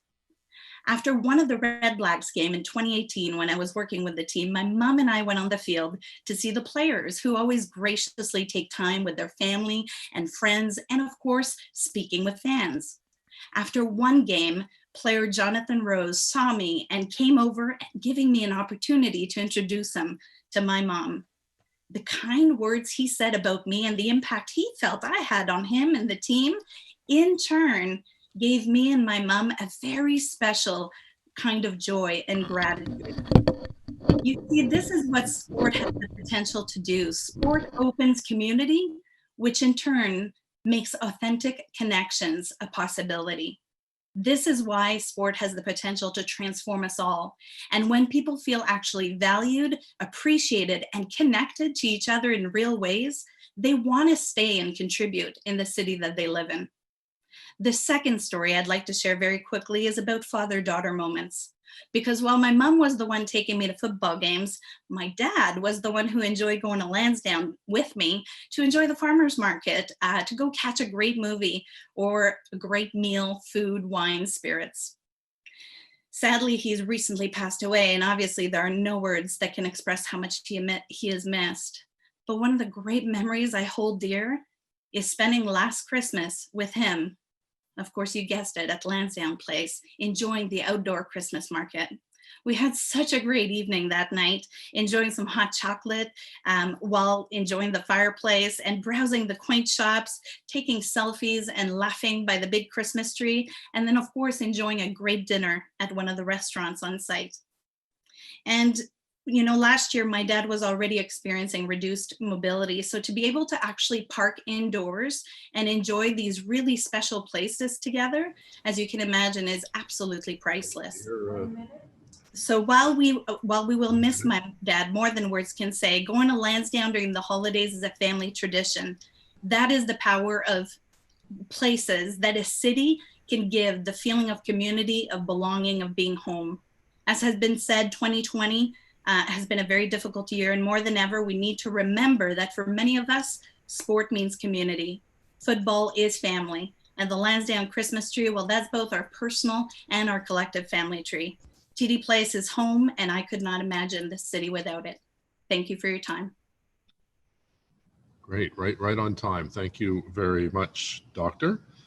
No questions for you, so we appreciate your feedback. Next is Alison Trowbridge, followed by Peggy Rafter and Lisa Billow and Clark Hill, all from Acorn, Canada. So the first is Alison. Is Alison there? Alison Trowbridge? Oh, okay. How about Peggy Rafter? Is Peggy there? Okay. Lisa Billow from Acorn, Canada. Lisa, I'm told, is there. Is Lisa Billow, B-I-L-O-W. Hello? Hello, there, I hear you, Lisa. Hi, it's Peggy Rafter. I am with Lisa.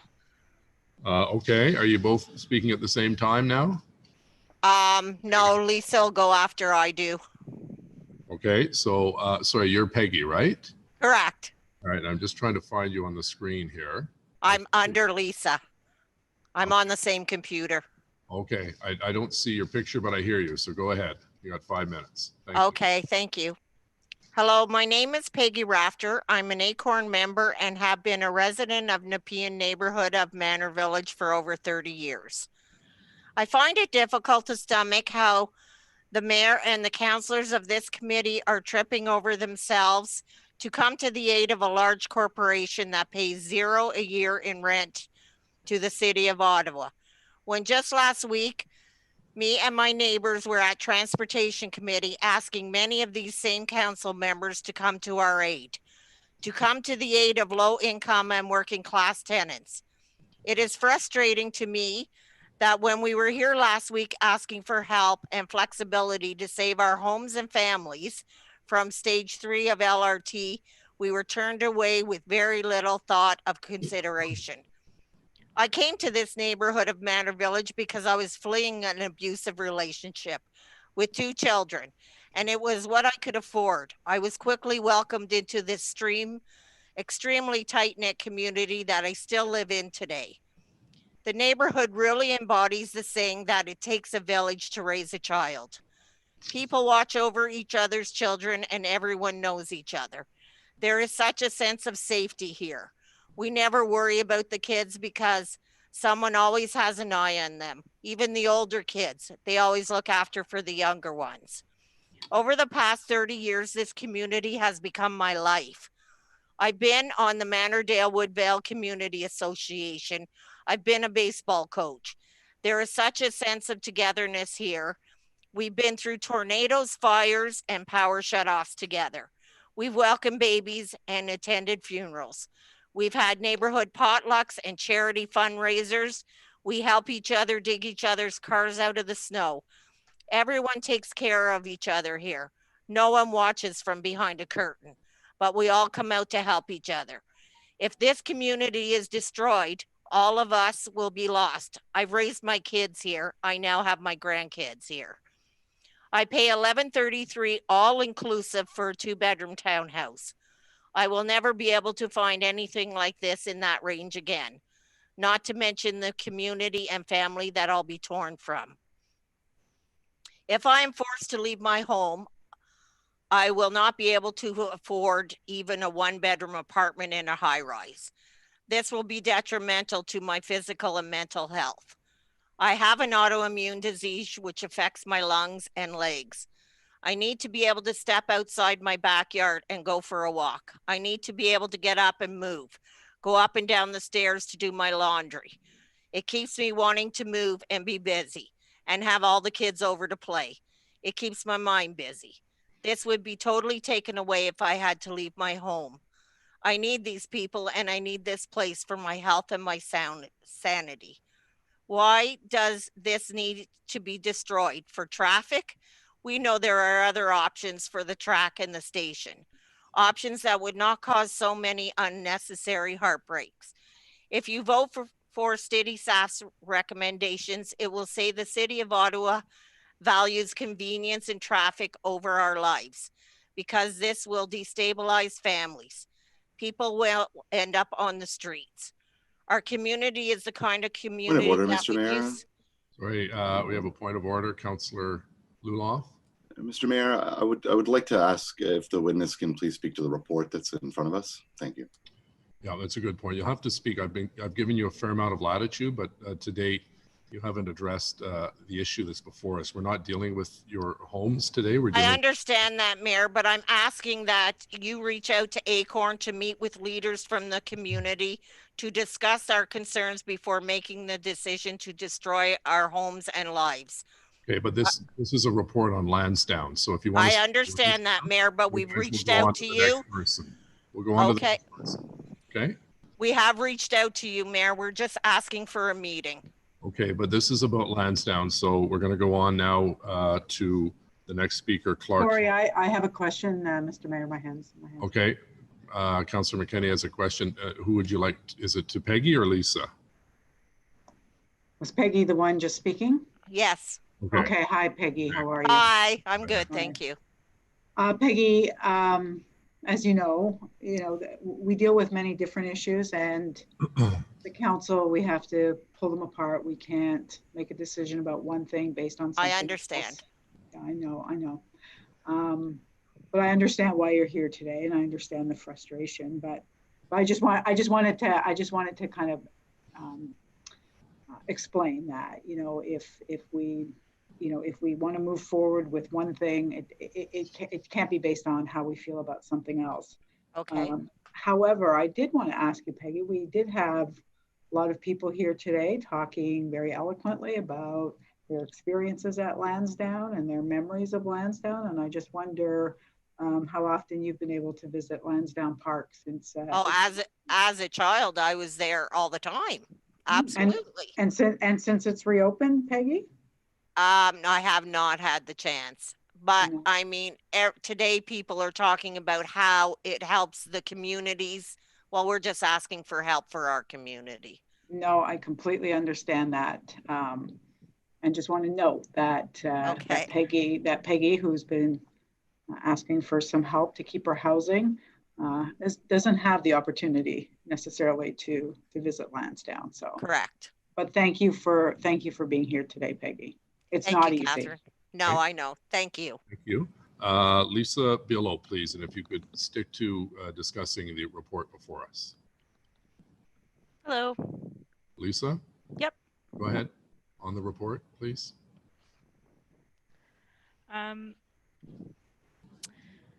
My concerns are also about my community in regards to this report.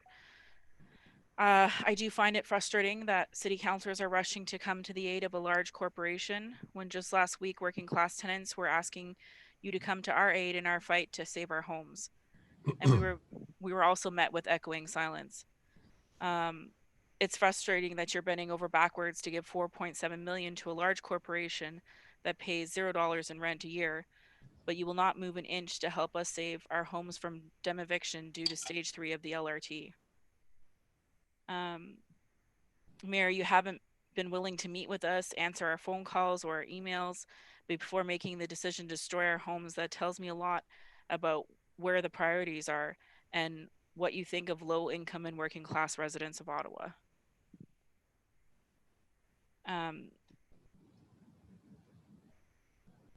Here I have a 2-bedroom townhome.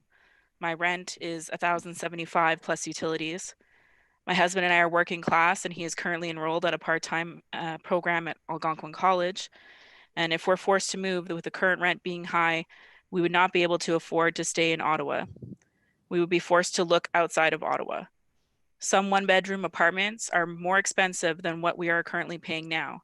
Sorry, again, Lisa, we did have a point of order and I ruled on it. You have to speak to the item that's before us. So if you want to speak about Lansdowne, continue. If not, we'll have to move on to the next person.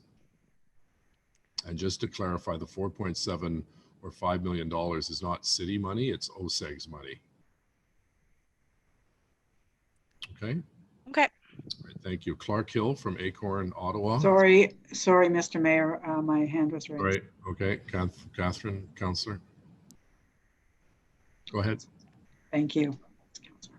Hi, Lisa. It's Councillor McKinney. Hi, Councillor. Again, I just want to make sure that I acknowledge what you're saying. I know it can be very difficult when you're worried about your housing, when all you need is a bit of help. And it's not, you know, nobody is looking to attach blame to that. This is a something that all levels of government, everybody has to put together to ensure that we're providing people with housing. But again, just, you know, and I know that you can look at a $4.7 million, you know, allowing a corporation to come in and access that, and it can seem unfair. But again, we do have to look at these issues as separate. And I'm going to do that on both. But I just want to ask you also, Lisa, I think the point needs to be made. I'd just like to know if you've been able to visit Lansdowne and take in any of the concerts or sporting activities, you or your children, since it's reopened. I have, yes. Okay. And it's I think it's wonderful, and it's a beautiful community, and I've had amazing experiences there. But again, I think the focus should be on community, and just, you know, what we're trying to preserve here as well. Mm-hmm. Okay, I appreciate that, and I can assure you that your community is not forgotten, and we'll be looking at that on another day. Thank you. Thank you, Councillor. Thank you very much, Ms. Billow. Next, excuse me, is Clark Hill from Acorn, Canada. Mr. Hill, 5 minutes on Lansdowne. Hello, Mr. Mayor. Can you hear me? I can, yes. Okay. My name is Clark. I'm from Acorn, and I just want to go. I understand there was a point of order here of sticking on subject, but it kind of is on subject, and it's kind of in parallel with the money allocation, I think. And I think what we're trying to get across with this whole LRT diversion, let me just emphasize that this LRT version I'm talking about was a cheaper, less cost to the city. So in a relation, if you have less money. Mayor, like there has to be another point of order, Mayor. I think, Mr. Hill, you've heard that I've ruled that you have to speak to the issue. You had an opportunity to deal with your issue last week at the appropriate committee. We're now asking you to speak on Lansdowne, or we'll have to move forward. So do you have anything to comment on Lansdowne? Have you been to Lansdowne? Well, I'll talk on Lansdowne, sure. I mean, I understand that OSEG has a good opportunity here to bring Lansdowne back up, and it needs to put 4,000 people back to work. So that's very important to me in the aspect that it creates no more homeless in Ottawa. And this is where I was getting at with the point to Manor Village. If 300 people come homeless, along with these 4,000 other people at Lansdowne, it will certainly increase the homelessness in Ottawa. And this is my main concern, is the homelessness. And we got 12,000 homeless already in Ottawa. We don't need another 4,000 from Lansdowne or Manor Village, right? Just to be clear, the 12,000 figure is on a waiting list. It doesn't necessarily mean they're homeless. They're spending more than 30% of their income. So we're off topic again, so we'll have to bid adieu. Councillor Dudas has a question for you, though. I just wanted to ask Mr. Hill, and I do appreciate you coming today, but I wanted to ask if you were aware that in the report for Lansdowne on page 38, first paragraph, it specifically speaks to the fact that, you know, if this report is approved, that going forward, we will be able to look at potentially adding affordable housing at Lansdowne as one of the sustainable and long-term options to bringing a better, you know, site to this. So I just wanted to clarify that much in line with what you're discussing, not exactly to your current situation, but it does bring in the conversation about affordable housing in a key downtown community. So I just wanted to point out that. Yes, that's right. They're absolutely related. I mean, generating revenue into the city, what Lansdowne will definitely help affordable housing, but we haven't seen any of that trickle down into Ottawa yet since 2018. It's increased, as a matter of fact. It went from like 8,000 to 12,000. So something's got to be recognized here. Okay, thank you very much. Next is Joel Harden, MPP Ottawa Centre, followed by Chris White. Mr. Harden. Is Joel here? Yes, I am. Can you hear me? Yep, go ahead. We can see Thank you, Mayor. 5 minutes. Thank you very much. I want to thank you for the opportunity to be here. I want to thank members of council, folks from OSEG, and all the folks who've contributed to a rich debate. I've been popping in and out and taking in a lot of what folks have had to say. And I have to admit, I want to begin on a note of just saying, for my friends from Acorn Canada who are just presenting, I actually think, with all due respect to how the meeting's been facilitated, what they were raising is very pertinent, in that, you know, we have a situation in which a large, you know, property owner in the city, OSEG, that has a partnership with our city, has asked to utilize a $4.7 million source of funds within its existing contract. And what I understood my friends from Acorn Canada saying is, you know, they wished that organizations they're from had that option. I think it's an absolutely pertinent question for us, living as we are in this pandemic with all the stresses that has brought to bear on people. And I really hope we, after me, look at that seriously. I'm a neighbor of the Lansdowne development. I live on the other side of the canal in Old Ottawa South, and with our kids, I often have occasion to wander into Lansdowne for a lot of the great events. But I'm also an affluent person, and I have the means to live in the heart of the city. And I definitely want to make sure that Lansdowne remains viable. We have to also make sure, I would think, in your deliberations on this subject, that kind of generosity, that kind of access to capital extends to other people in the city. We heard from our friends at Acorn Canada. In the time that I have left, I want to put squarely in front of you concerns that have been brought to my attention here as the Ottawa Centre MPP by a number of small businesses who have been emailing me constantly since this announcement has been made around OSEG's interest in accessing this pool of capital within its agreement with the city. I was contacted in particular by a gentleman whose name is Roy Junie, who operated a spa in Barhaven called the Carte Blanche Spa. And Mr. Junie used to be a tenant of Trinity Group, Mr. Reddy's Trinity Group.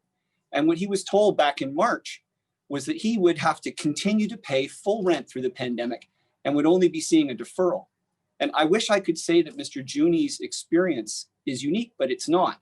A lot of small businesses in this city have been absolutely buffeted by the fact that many of their landlords, and not all, but many of their landlords, including in this case, Mr. Ruddy, who is asking you for special help today, they have been told by Mr. Ruddy and other major landlords in the city that they had to pay full rent.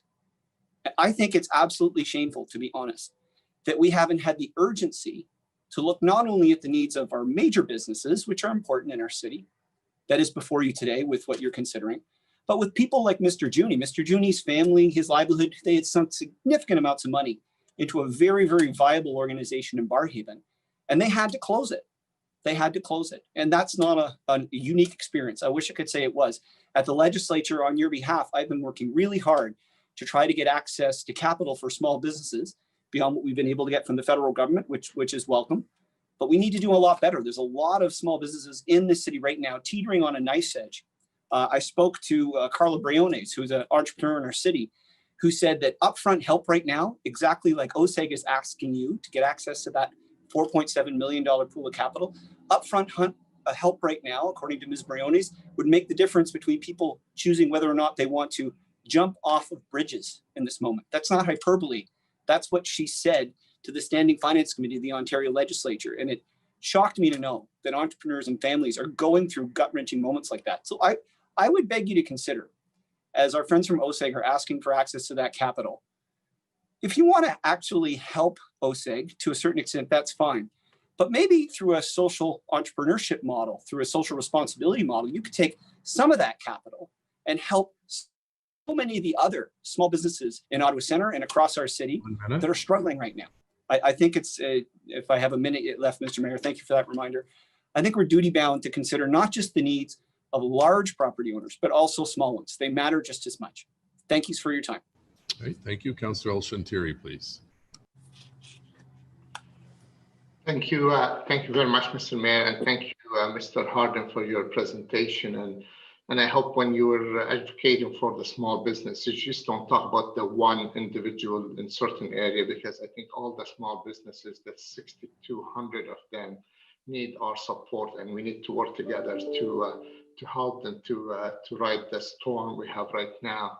And ironically, I'm not sure if you had that chance. I know you're a busy person to read the report, because that report itself is making a recommendation for an opportunity for social housing as well. So again, Mr. Harden, I hope you would look at the whole picture, not just the one business didn't receive the help in your own riding, but there's other businesses across the city are just equally suffering. I know, and I said it before, if 40% of our small businesses survive the pandemic, that's something is reasonable, because I can tell you a lot of the business not going to be able to survive. But thank you for your comment. I wish you would focus your help on all the businesses across the province and across the city as well. Thank you. Mr. Eli Shelter, you know how much respect I have for you and for the work you've done for your community. And you know we have family friends in common through the Lebanese Canadian community. Small business is integral to my life, to your life.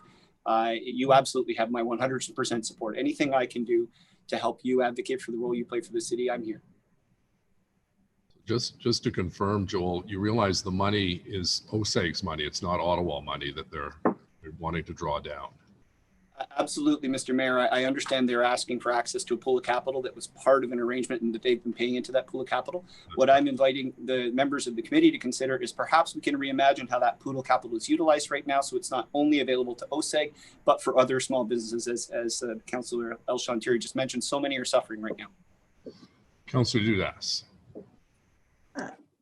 Thank you very much, Joel, for being here. Although I think this might be a bit unusual having a provincial member of parliament speaking to a municipal council, but always appreciated, and your work is appreciated. I think just for clarity, you are speaking about a reserve that is dedicated for use at Lansdowne, something the city does not have access to. But I wanted to just point out, and once again, it was in the report and a lot of information is contained in this. If OSEG defaults, the city of Ottawa itself will see between $4.5 and $12 million in annual expenditure from our city budget, which means we can't allocate it to other things. And that could be just the tip of the iceberg. Those are conservative numbers. So once again, we're talking about allowing them to tap into their own reserves to keep them alive a little bit longer, and then talk about potential measures that will keep the site more viable, including the affordable housing we've discussed, and supporting our local businesses. When on the flip side, our own taxpayers will be on the hook for between 4.5 and 12 million.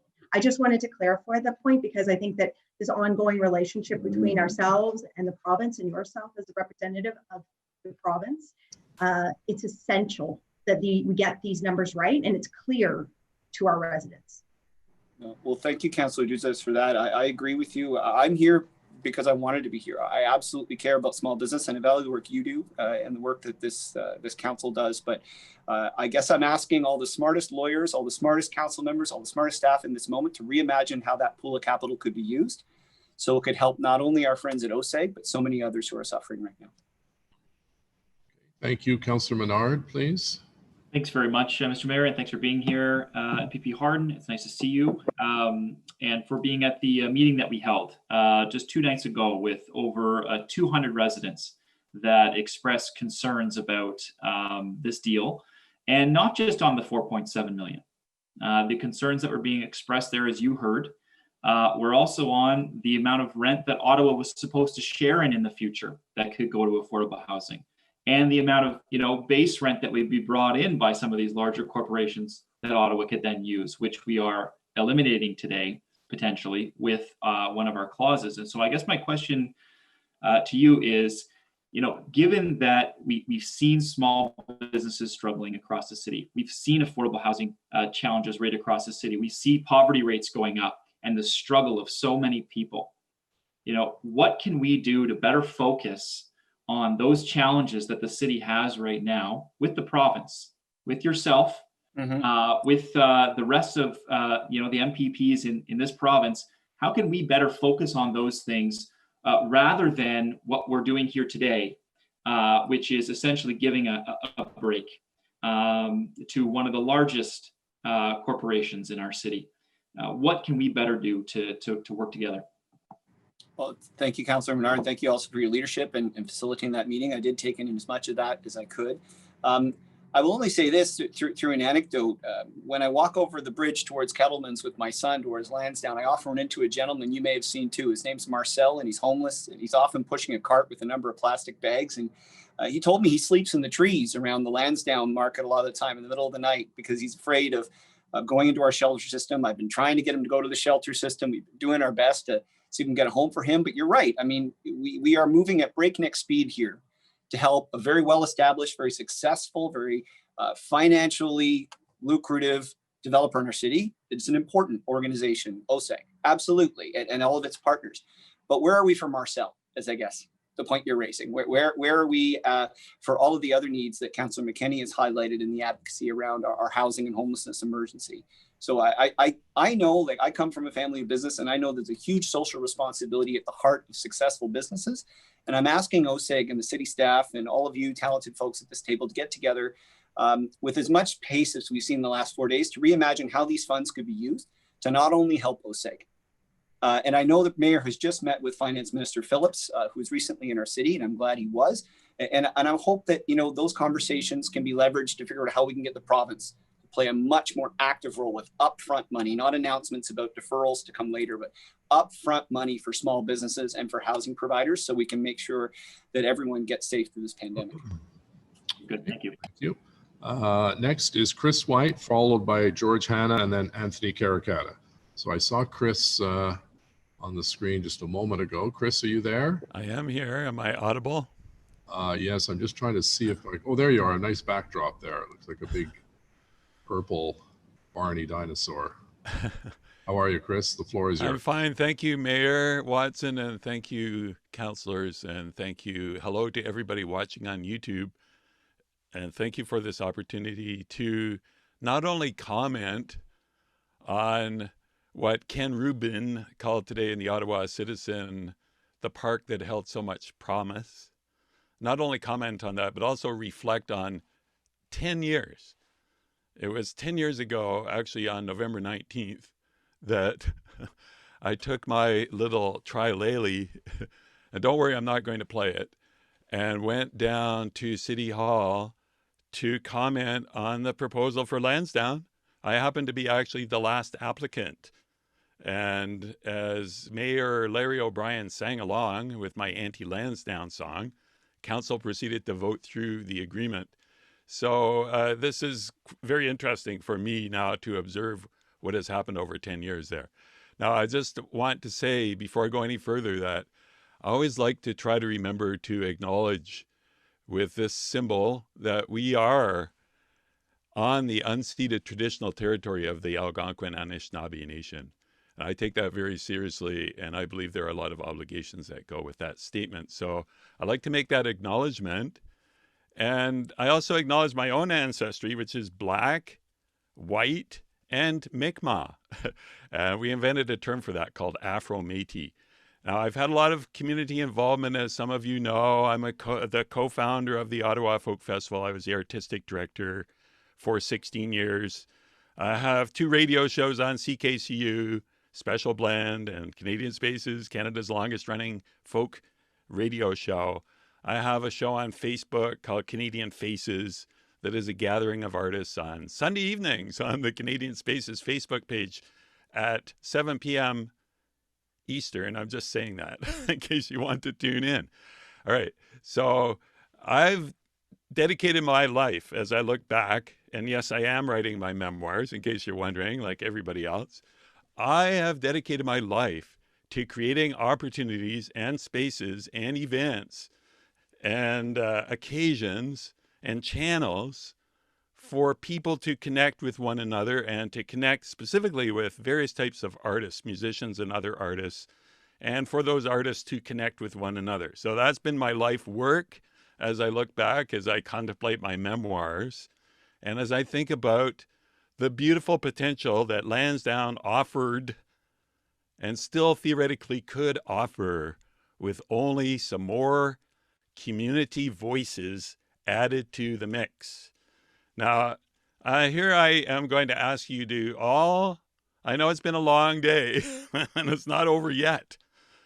Take a minute to think about the meaning of a phrase that we've all become more familiar with recently, and that phrase is systemic and structural barriers, systemic and structural inequity, systemic and structural inequality.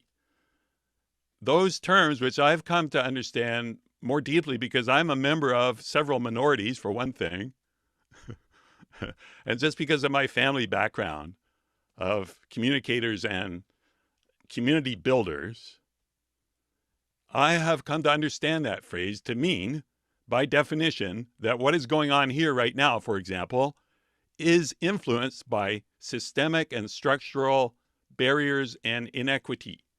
By definition. I'd like to see anybody's hand that does not believe that to be the case. Because by definition, you can't see it. That's what it means. It's having its influence. Chris, if you can Mayor Watson, am I still on track? You're not speaking about Lansdowne, so if you could speak to the report. Well, this is my segue, okay? And I'm so happy that Joel Harden set the stage here, as it turned out, for me to talk about the fact that when we're making decisions of this magnitude, the only way we can address the inevitable injustices and mistaken decisions that will get made. 1 minute. The only way we can do that is to deliberately invite more voices into the discussion and to have more conversations. So I'll just use my remaining time, and thank you again for this time. I'll use my time to just echo some questions that June Creelman very wisely raised earlier. Why not wait for the audit? Why not wait and hear from the working group before making this massive, especially on the long-term decisions? How can we ensure that this decision is in the long-term and even the short-term public interest? Why not have a full public process for long-term changes to this agreement?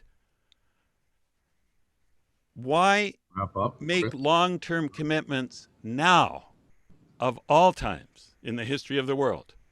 Why make long-term decisions now that will impact into 2054? These are the questions that I raise, and I ask you to look at that through the lens of the inequity and the barriers that are definitely part of this. So we have to work against it. Thank you, if Chris. we want to be sincere in our desire to create a better community. George Hanna, then Anthony Caracata, and then Natalie MacArthur. So George, the floor is yours. I think I saw George on the screen. Yeah, I'm here, Mr. Mayor. There we go. Okay, we can hear you and see you. The floor is yours for 5 minutes on the Lansdowne report, please. Thank you. Dear Mayor Watson and FEDCO committee members, I'm pleased to have the opportunity to stand before you in support of one of Gabriel's best partners, the Ottawa Sports and Entertainment Group. As you know, Gabe's has been in business in Ottawa for over 40 years, and I can honestly say our community is a better place because of OSEG's commitment to Lansdowne and the people of our city. Since our first pizza parlor opened in 1977, we've grown to 38 franchises, primarily in the Ottawa-Gatineau region.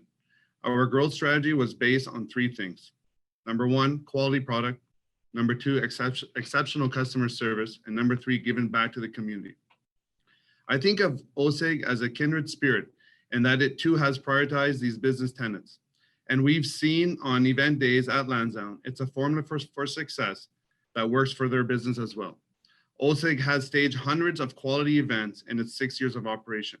Their customer service levels are unparalleled, and their investment of time and financial resources in the community has been incredible. Like so many other businesses, OSEG has been severely impacted by the COVID-19 pandemic. They are a live event company at a time live events are not permitted. They are an experienced destination at a time when people are encouraged to stay home. And they are an organization that helps our residents feel pride in their city at a time when they are prohibited from practicing their craft. It's a very deep hole in our culture, in our local culture. We need OSEG to emerge from the pandemic in a position to help us all regain our footing and start feeling good about ourselves. When Gabe's first contemplated expanding our business and establishing a more lifestyle brand, urban lifestyle brand, which turned out to be Crust and Crate, Lansdowne was the location where we wanted to be. We shared OSEG's long-term vision for a vibrant Lansdowne district where people from all over the region and tourists could experience the best of what our city has to offer. As you know, OSEG was on track for making that vision a reality with increased visitors and expanded event offerings, established sports teams and new teams coming to TD Place, and a plan to make Aberdeen Square more welcoming for performers and day-to-day visitors. All that was put on hold by the pandemic, as was OSEG's ability to embrace the community with its community service initiatives. Their players and coaches are community ambassadors for physical and mental well-being, so that's a hard loss for us all. In closing, I'd like to thank everyone for the opportunity to speak in support of OSEG. They've been a very good partner for Gabriel Pizza and an important thread in the economic, social, cultural fabric of Ottawa. I, for one, will be ecstatic when we'll be back at Lansdowne, having some fun, hopefully eating some pizza again, and encouraging FEDCO and City Council to provide the necessary assistance to ensure they are able to weather the effects of COVID-19. Thank you so much. Great, and thank you, George. Many of you know, certainly Councillor Brockington, that George is the, it seems like lifelong chair of the Lebanese Fun Festival at St. Elias. So thank you for that great festival. Next is Anthony Caricatta, followed by Natalie MacArthur, and then Angela McEwen. Anthony, I don't know if you hear me? Am I on? I can hear and see you. So you've got 5 minutes. Welcome. Bienvenue. Thanks. Good afternoon, Mr. Mayor, councillors, and my fellow community members on the call. As you know, I'm Anthony Caricato, a resident of the Glebe. In fact, I live on 5th Avenue, 3 blocks away from Lansdowne Park. And my partner, Sarah, and I frequently visit the park and are big fans of the sports teams that play there. I'm also the chair of the Glebe Community Association's Lansdowne Committee, which is a committee of residents from our neighborhood committed to Lansdowne's success. In that capacity, I sit on the Lansdowne Community Working Group, where I represent the Glebe, along with representatives from Old Ottawa East, Old Ottawa South, the Glebe BIA, Councillor Menard, and of course, Mark Gowdy and his colleagues from OSEG. COVID has created a precarious situation at Lansdowne Park, and we are all very aware of the real devastating impacts this public health crisis has for everyone involved with the site. Given the nature of this pandemic, we don't know how long it will last and how much worse it could get for Lansdowne. It is with that frame of mind that I read the report before us. If we break down the recommendations being considered today, they boil down to 3 main asks. Extend the partnership for 10 years, negate the city's portion of the retail rent and maintain base rents at current levels, and give OSEG permission to access approximately $4.7 million of the capital reserve funds. The last recommendation in the report is to establish a working group to explore options to improve the Lansdowne Park partnership and position it for continued success in a post-COVID environment. The way I see it, if the report is approved as is, the city is giving away all of our cards before we know the full story. Let me be clear. I agree with the need to give OSEG access to the money they have paid into the life cycle funds. It is obvious that bridge financing is needed, and this is a simple way to give them access to money without asking the city for money. I can also see the need to remove the participation rent and the city's provision to terminate the retail lease without clause. Additionally, I 100% support the creation of a working group that will have the important task of examining options to improve Lansdowne Park for the future. It's the first ask, extending the partnership for 10 years, that I'm hung up on. And so the question becomes, is this a must-have or a nice-to-have? I do want to recognize that OSEG and their partners are not coming to the table asking for a bailout.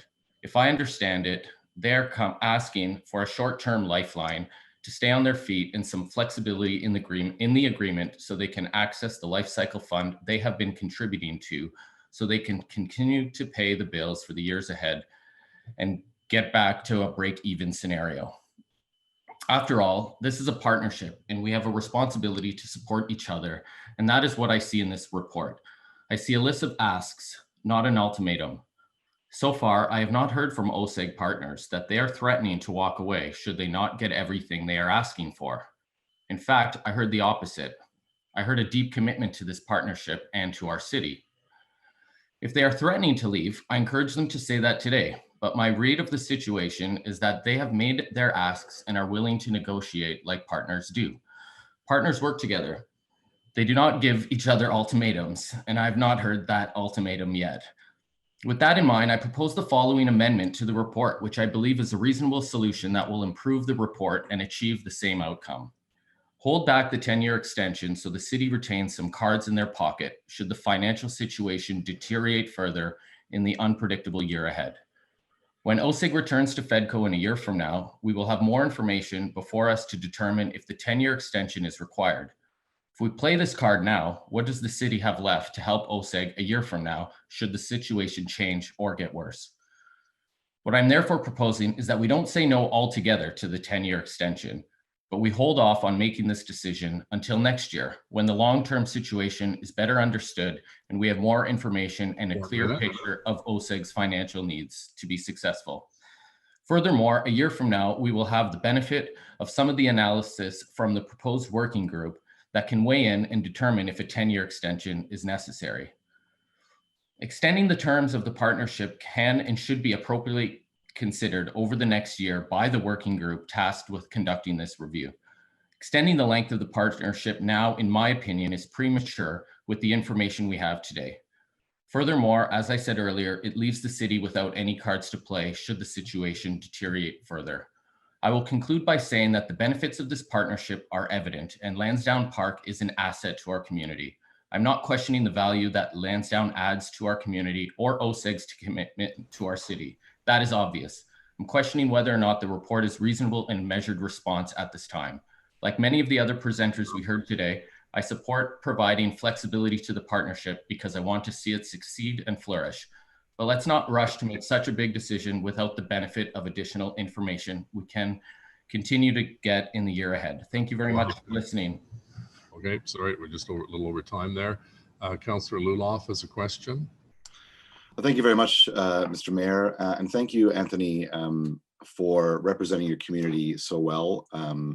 Your passion for the glebe is palpable, certainly, and I really appreciate you coming out to speak on behalf of your community association today. Through my reading of the report, what I understand is that the 10-year extension is going to put OSEG in a better position to deal with their private creditors, so that they don't have to come back to the city, for more money or be placed in a position where they're unable to get the credit extended that they needed to get through this as well. But that's not what I want to ask you about. How do you feel we might be able to improve this sponsors group? What kind of membership are you looking for as a member of the community to ensure that we get the most out of this sponsors group? Great, thanks for asking me that. It was part of my presentation, but I obviously ran out of time. I would kindly offer that the composition of the working group be improved by adding some retail experts and others who have deep experience owning and managing a retail site like Lansdowne.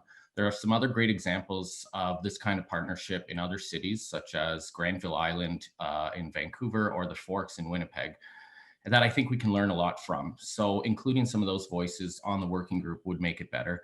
I also believe the working group could be enhanced by adding some members of our community, like myself and others in Old Ottawa East and Old Ottawa South and across the city if they're interested, so that we can weigh in and offer ideas to improve the partnership and make the park better more generally.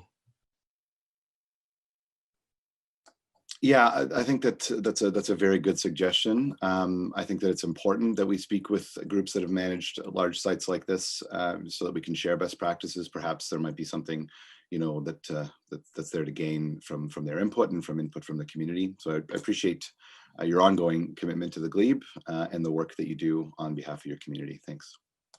Thanks, Councillor. Councillor Menard, please. Thanks very much, Mayor, and thanks for being here, Anthony. I agree with much of what you said. There's a couple of pieces that I think we need more exploration on around the 10-year piece. The participation rent certainly needs review, and how those groups are composed in terms of the sponsors group and the working group. I'm just wondering, when was the first time you heard about this proposal that's before us today? About a week ago, I was on Twitter around 10 o'clock at night. I think I read Councillor Leaper's tweet first and then started doing some digging. So a little over a week, I guess. Okay. And is this the type of thing that you think should come to our working group that has OSEG, the city, community associations, and others on it? Ideally, yes. It could have come up on many occasions since August, I guess, when it first started being discussed between the city and OSEG. If I read the report correctly, sounded like conversation started in late August. So would have been nice for sure that, we have a working group for exactly this reason to, discuss and work and make things better for Lansdowne Park. So yeah, I would have liked to see, or at least been informed about it a little earlier, and maybe we could have had some of these questions answered there without having to come to the table today. But nonetheless, it happened the way it did, and here we are, and we're trying our best to just make sure that this is a reasonable and measured response at this time. Okay, thanks very much, and thanks for your submission and your work along with the GCA's work on this. Thank you. So Natalie MacArthur from Invest Ottawa. Is Natalie on the line? And then it'll be Angela McEwen and then Joe Wood. Is Natalie? Thanks, everyone. Thanks, Tony. Natalie, are you on the line? I'm not, I don't believe she's on. Oh, sorry, that's cut out. Okay, Natalie MacArthur. No, okay. Angela McEwen. Is Angela McEwen there? Hi, hello, yes, I'm here. Oh, there you are. Okay, hello, Angela. You've got 5 minutes. The floor is yours. Wonderful. Thank you very much for allowing me to present on this very important issue today. I'm an economist. I've worked as an economist for the past 12 years, and I've been resident in Ottawa for 8 years now. So I didn't know Lansdowne before this current iteration, but as you might know, I'm from Saskatchewan originally, and any CFL fan knows that there are no bigger fans of the CFL than Saskatchewan residents. So I definitely appreciate having the Red Blacks here in Ottawa, because then I can go see my home team, the Saskatchewan Roughriders, play. And so I agree with most of the presentations that have come before council, speaking to the value of Lansdowne, the value of sports and art and music and that. But I'm quite troubled that very few of them actually spoke to the content of the report. And it was only the people speaking to affordable housing that were questioned on whether or not it was relevant to the council today. And it is relevant because, as others have pointed out, the report itself speaks to affordable housing and the need of affordable housing and offers that as a carrot for the long-term benefit of the issue, which, as you might recall, was also offered as a carrot initially and never materialized. The housing that is there at Lansdowne right now is absolutely not affordable. So I just wanted to point that out. as an economist, I have experience evaluating public-private partnerships, which is what this is. And I find the way that the report before council, I've read it very carefully, the way that it's constructed is quite problematic. And the three options that are available and the way that the cost benefit analysis has been done leads us, I think, to a specific conclusion that we might want to make that would be favorable to OSEG. But it's leaving out a whole bunch of costs and benefits in terms of the other side of the equation. And so I am quite concerned, especially that this is being rushed through and that the audit is only being presented the day before the overall council vote is, and it's not giving people the opportunity to read the audit, but also that we're making these long-term decisions before we watch the pandemic play out. So there will be a vaccine by next summer, quite likely, and a year from now, we'll have a much better idea of what the recovery will look like for retail and for arts and culture. And so I'm quite concerned that the deadline for extending the loan is 2 years from now, that council's making these long-term decisions before we have all the information that we could possibly have available to make the best decision, both for OSEG, for Lansdowne, and for the city.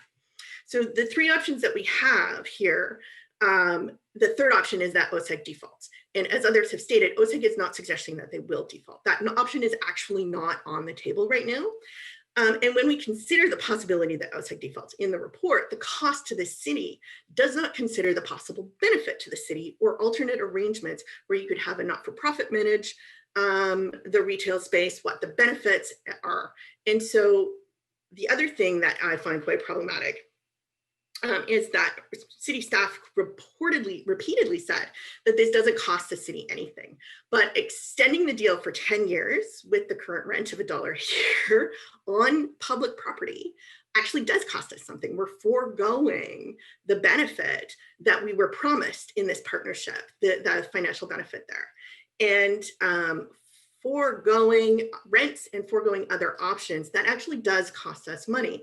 And they've also talked about how OSEG has contributed so much more to the project. Well, that's actually why you have a public-private partnership. It's supposed to be that the private partner takes on that risk. So there has been risk other than COVID that OSEG has had to take that on. And they've talked about that. They've talked about the cost of energy use in the north side stands. They've talked about it took longer than expected for people to use the space and for it to become profitable. And so that is why they've had to put that money in.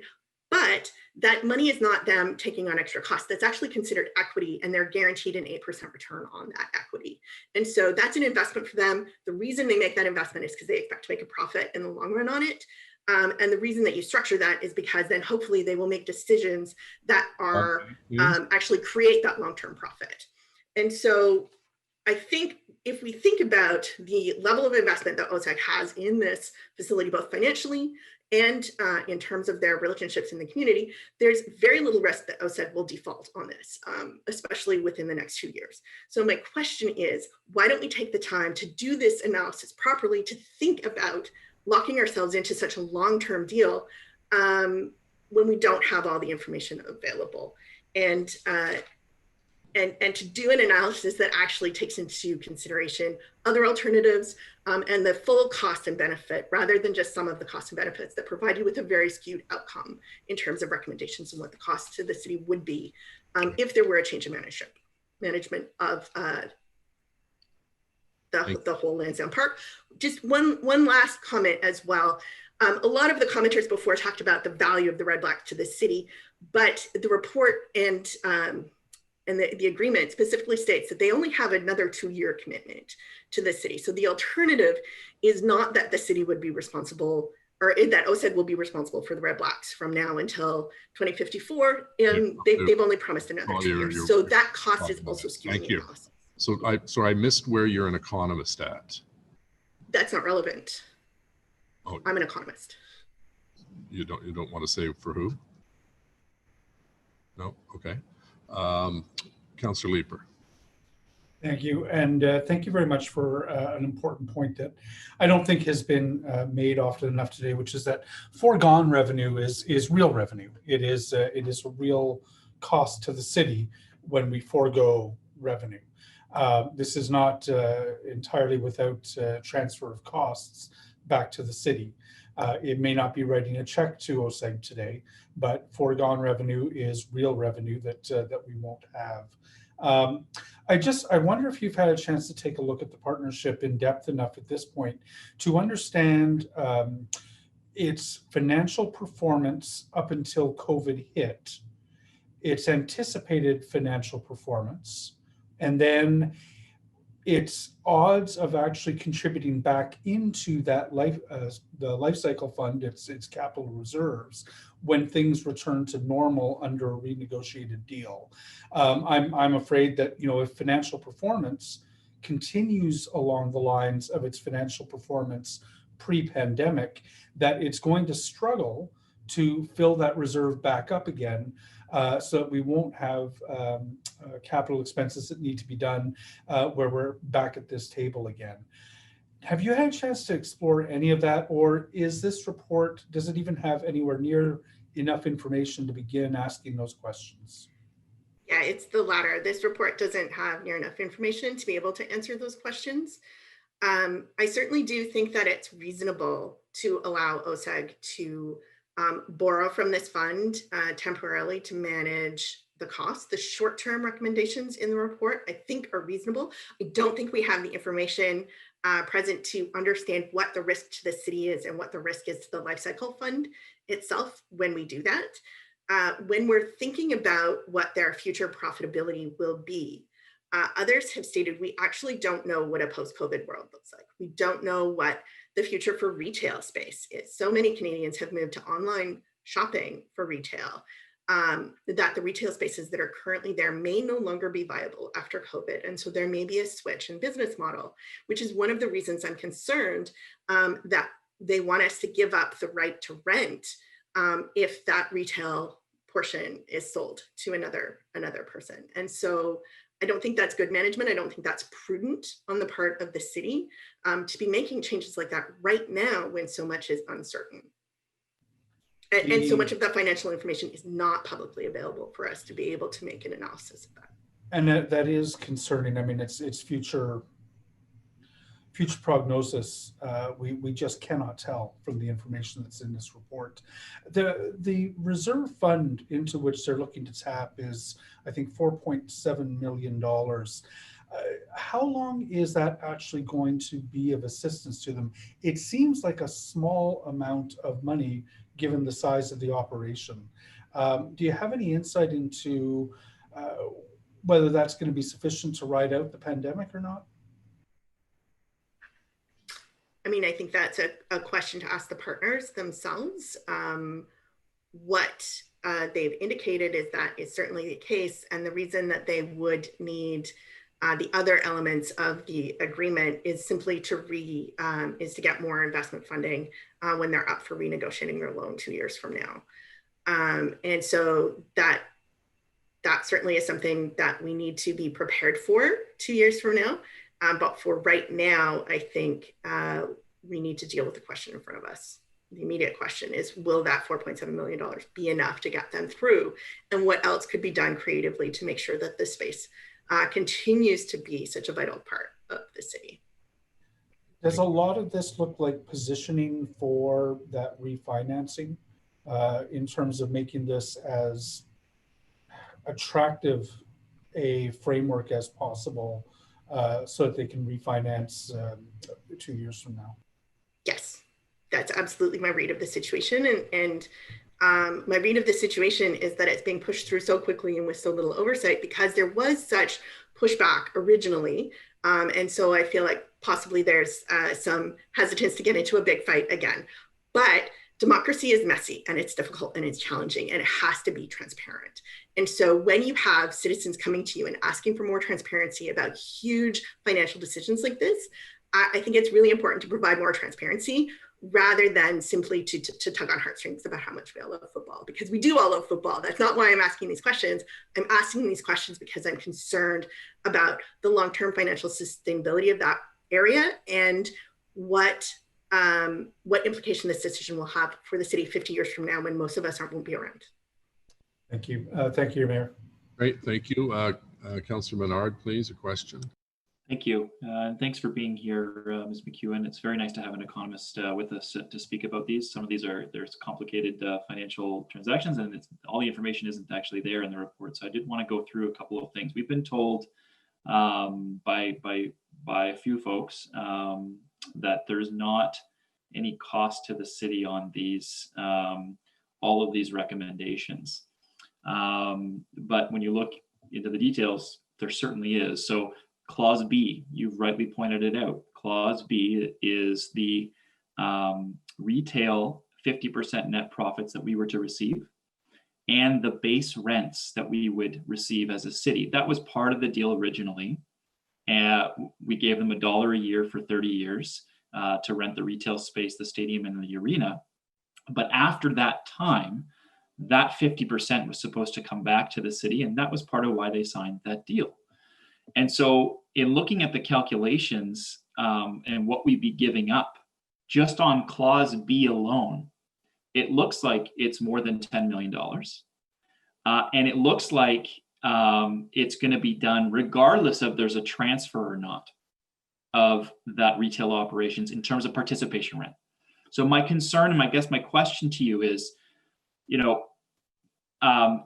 are you seeing the same thing when you look at Clause B in terms of the cost to the city? It's cost that it's funds that we would have taken in that we're no longer going to receive, a cost to the taxpayer. Are you also seeing that?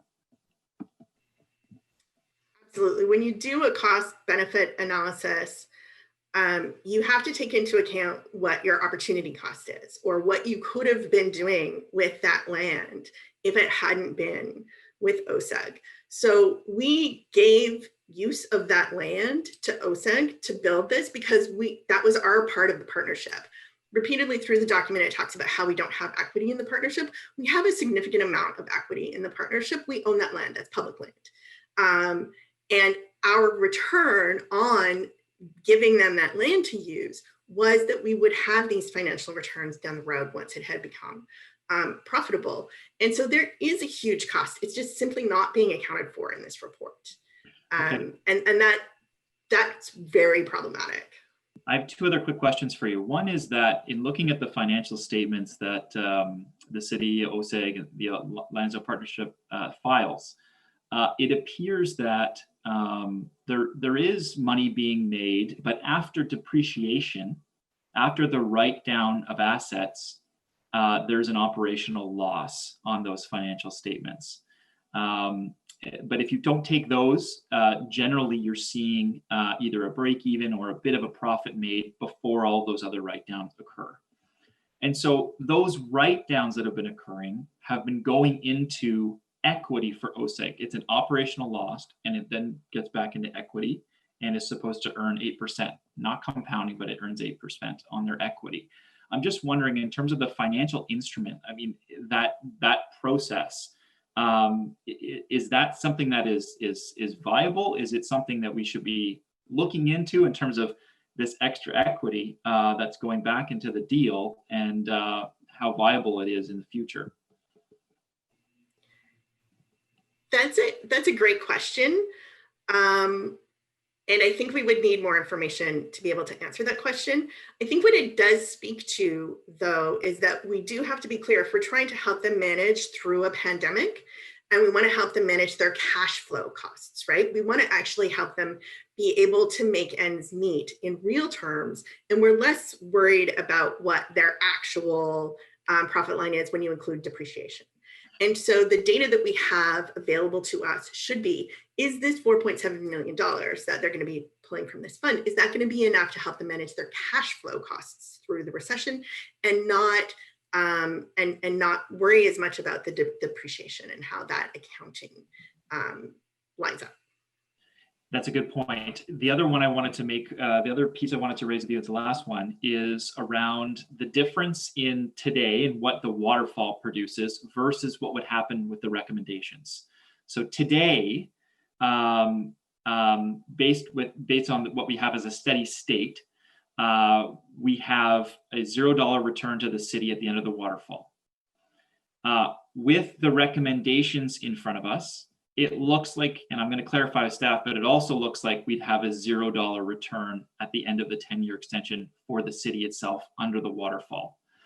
But the return to OSEG would be for their $40 million that may be invested, and that depends on operational losses. It may not get there, but for that 40 million, it appears their return at the end would be to the plus of 252 million.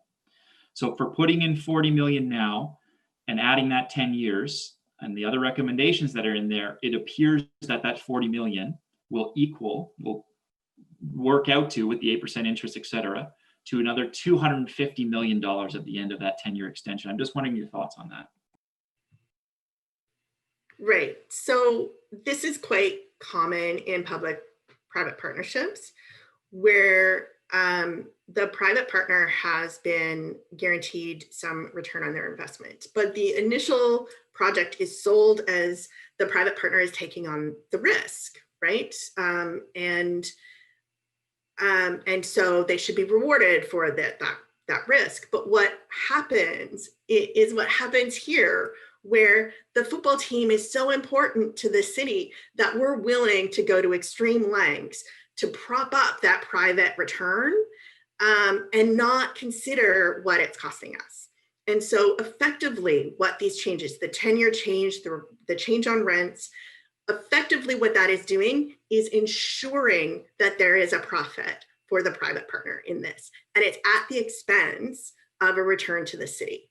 And we have to keep in mind that once the deal is done, there will likely be significant maintenance and capital upgrades that will be required to the city. So there will be a cost to the city to bring all of that up to date. And so we will actually likely need that revenue in order to maintain the site as it goes forward at that point in time.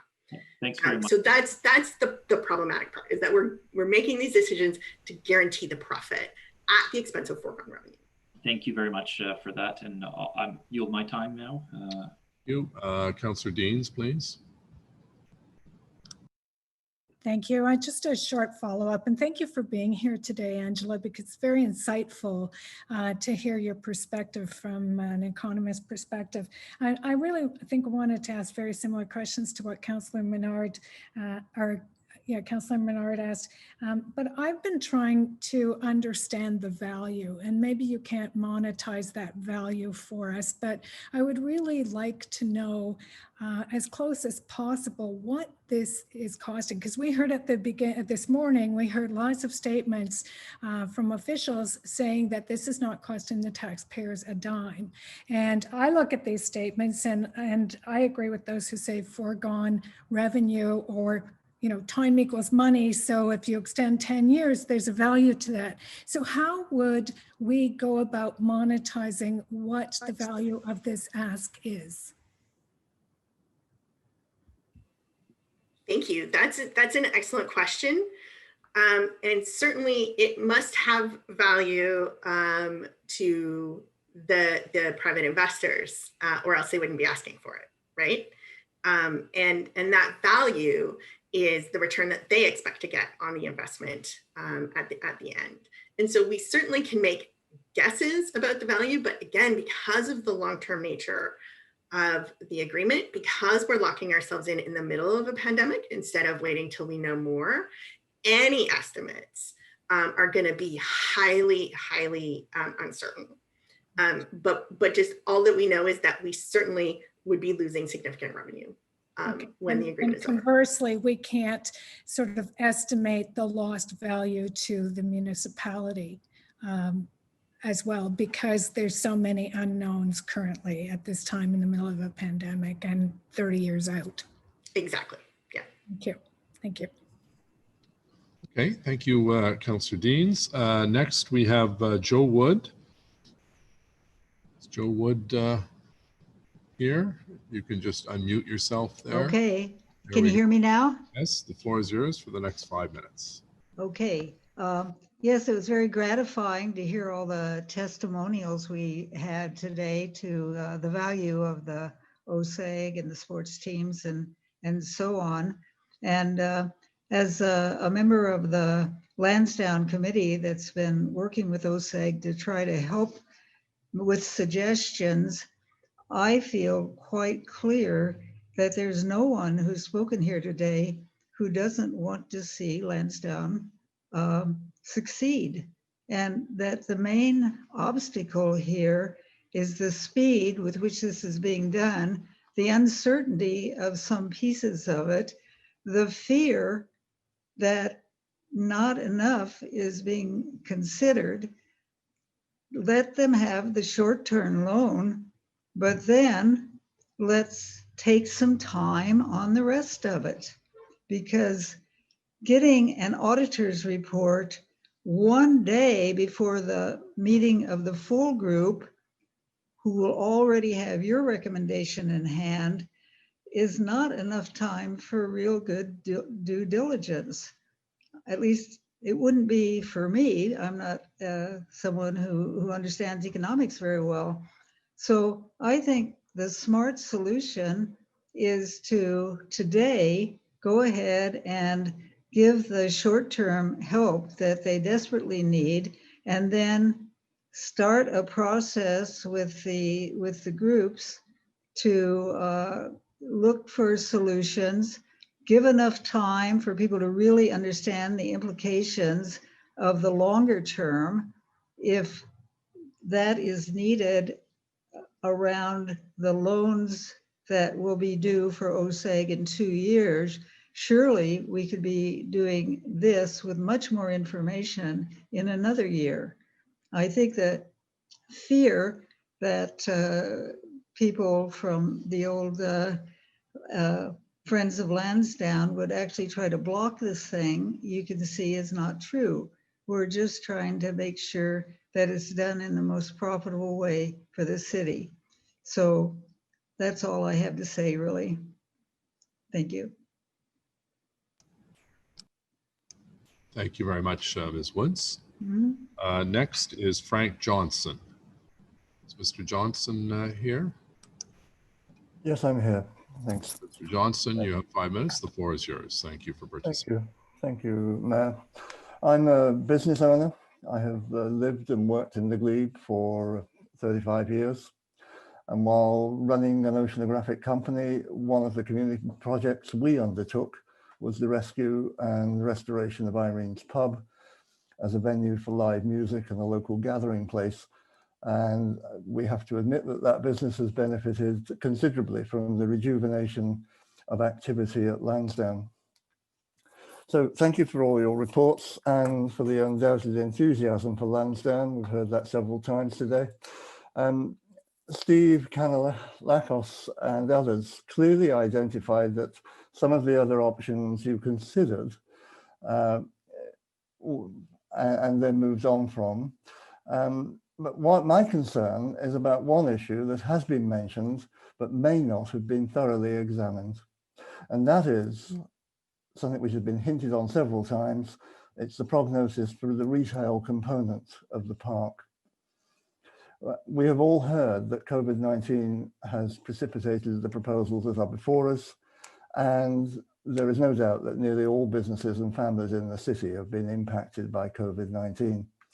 To some, the damage has been irreparable. We've lost friends, and we've known people who have given up in despair.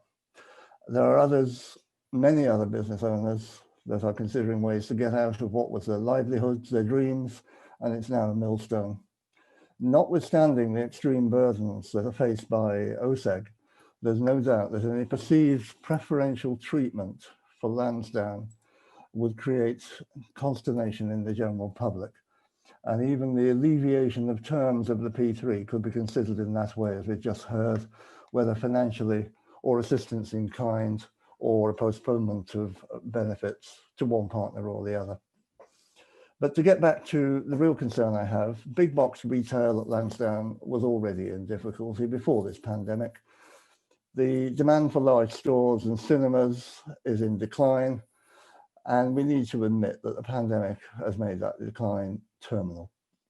The excruciating challenges of the pandemic for the hospitality and entertainment industry, and I know them only too well from my connection with Irene's, has been amply elaborated for us today, but we should distinguish between the two enterprises.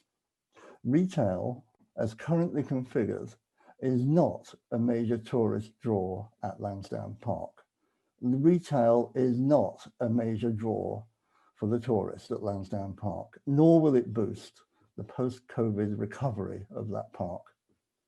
Long before COVID-19, we had an example thereby of how a local development company faced such a challenge of declining business.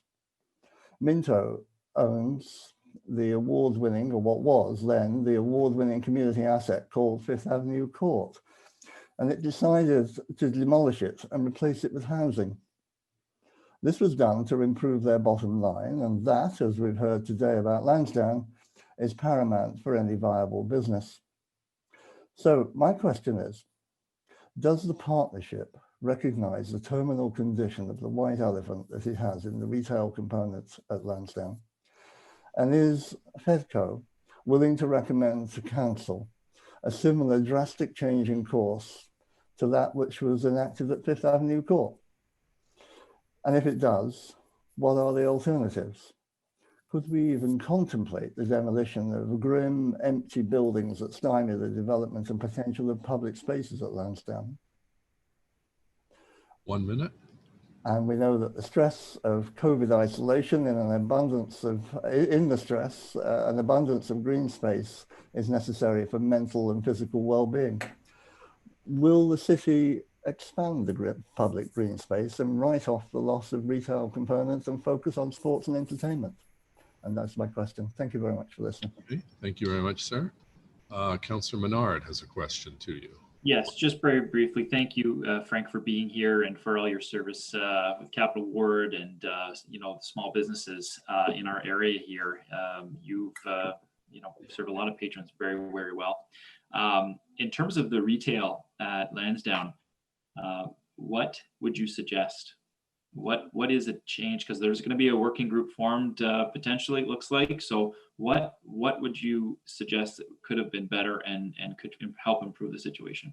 I think you have two options and one barrier. The two options are you either get rid of it completely and just turn it back to green space, or you do what we were promised in the first place and reproduce a Grenville Island type small business, much more vibrant, much more interesting for the tourist activity. The barrier to both of those is actually making the decision to do something about it. And that's something we will do now. Yes, I recall some talk of an urban village, and that certainly would help. Thank you. Next is Brian Tansey, followed by Su-Ling Ching.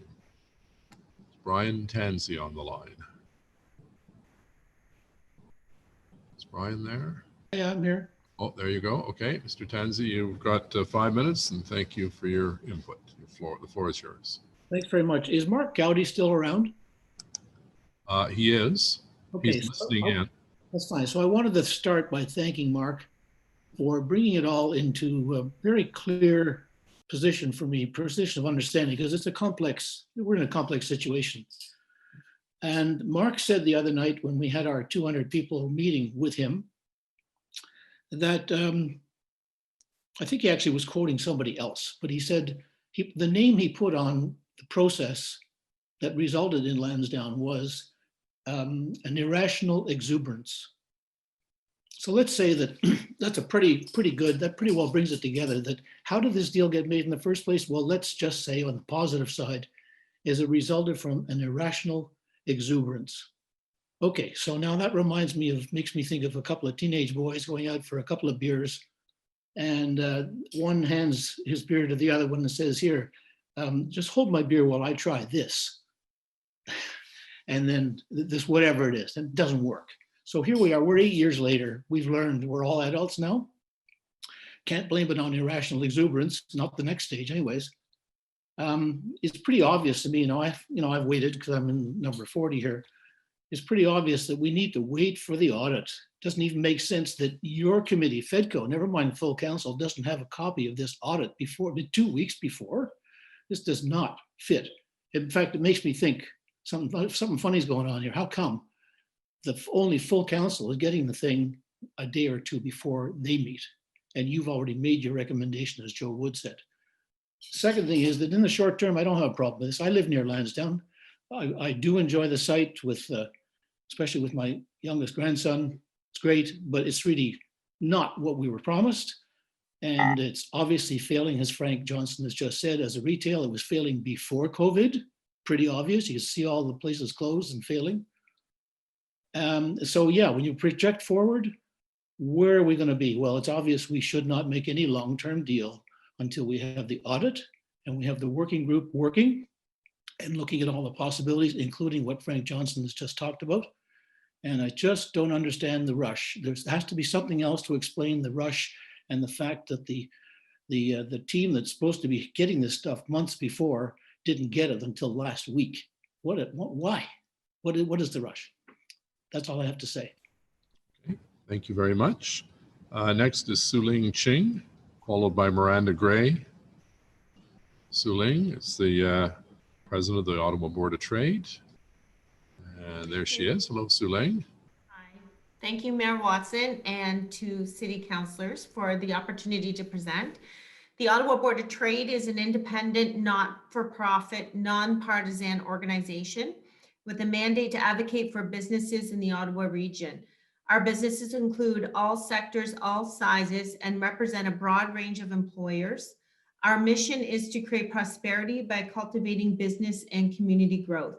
It is to that end that we are pleased to comment in support of the proposed changes to the partnership agreement between the City of Ottawa and the Ottawa Sports and Entertainment Group, as well as the establishment of a working group to explore ways to improve the partnership moving forward and for the benefit of the Ottawa region. The Board of Trade supports strategies that create and enhance community amenities and culture, economic growth, and tourism assets. The City of Ottawa attracts global, national, and regional attention as the capital of Canada and a cultural and economic anchor in Eastern Ontario. Our collective effort to optimize this unique position is paramount to ensuring a sustainable strategy to grow community prosperity and economic growth. Public-private partnerships are a valuable tool for cities to advance their economic agenda while engaging local business leadership and private investment. In Ottawa, the city's opportunity to work with OSEG, including the local business and community leaders Mark Gowdy, Roger Greenberg, and John Ruddy, is an excellent example of how well a 3P can work, as demonstrated by their success to date. I won't go into the litany of data that has been provided already around what they have provided, including supporting businesses, jobs, economic support for our community causes, as well as our cultural base. We are fortunate to have a major community and destination asset like Lansdowne Park to contribute to the cultural and economic fabric of our society. It is a credit to our city leaders that they've been able to leverage the expertise, ingenuity, and resources of a willing private enterprise partner while alleviating the pressure on our limited municipal resources so they can be focused on other areas of city building. During this pandemic, businesses, governments, and organizations have been called upon to do their part to control COVID and contribute to the economic, mental, and physical well-being of our community. We have been asked to adhere to restrictions, redeploy limited resources, redesign workforces, and accept decision and policymaking in good faith, as we all recognize the severity and time sensitivity of doing the next right thing amidst extraordinary change and uncertainty. Many businesses and organizations have fared well, and in fact, some are thriving in this climate. However, across the board, businesses that are in the events, restaurant, retail, and tourism sectors are bearing a disproportionate burden of our fight against COVID. The Ottawa Board of Trade has been advocating at all levels of government for targeted support and investment for these industries, including flexibility, funding, the reduction of red tape, and increased promotion because of their importance to our economic recovery. Lansdowne Park has been a thriving part of our our Ottawa community, as well as an important economic driver. OSEG has proven to be a valued partner who have adhered to the terms of the agreement. They could not have predicted or stopped the impact of COVID to their business plan, and they are to be commended for their response to date and their fair and proactive approach to sustainability. The request for a change in the partnership agreement and assistance in creating a new path forward is a simple and smart decision for the city and our stakeholders. It is imperative that we do what we can to preserve the partnership, optimize the investments we've already made in Lansdowne, and ensure we have a home for our sports teams and key events well into the future.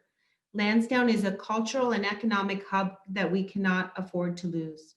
We thank the City of Ottawa Council and staff team for your ongoing collaboration and support, and gladly offer our assistance as we work together to build a global iconic city. Thank you for your opportunity to speak. Great. Thank you very much, Sue Ling. See no questions, so I appreciate the Board of Trade's perspective. Next is Miranda Gray, followed by Toby Sanger. Is Miranda on the... Yes, so Mayor, can you hear me? I can barely hear you. You can speak up a little bit more, and I'm just trying to find, do you have video as well, or are you just on audio? Oh, there you are. Okay. Go ahead. The floor is yours. Go ahead. Can you hear me, Miranda? Miranda, can you hear me? You might be on mute. I think we might have lost Miranda. I see her the box there with her name on it. So maybe we'll just go to Toby now and then come back to Miranda. So Toby Sanger. Toby, are you there? Yep. Yeah, I'm here. Thank you very much. And I want to thank council members and the mayor. This has been a long meeting, and I appreciate everybody lasting through it. Just to introduce myself, I'm a neighbor of Lansdowne Park. I've lived in Ottawa for most of my life. I've enjoyed Lansdowne Park when I was young, and I'm a frequent visitor there. I live a few blocks away. And I'm also an economist. I've worked as an economist for over 30 years.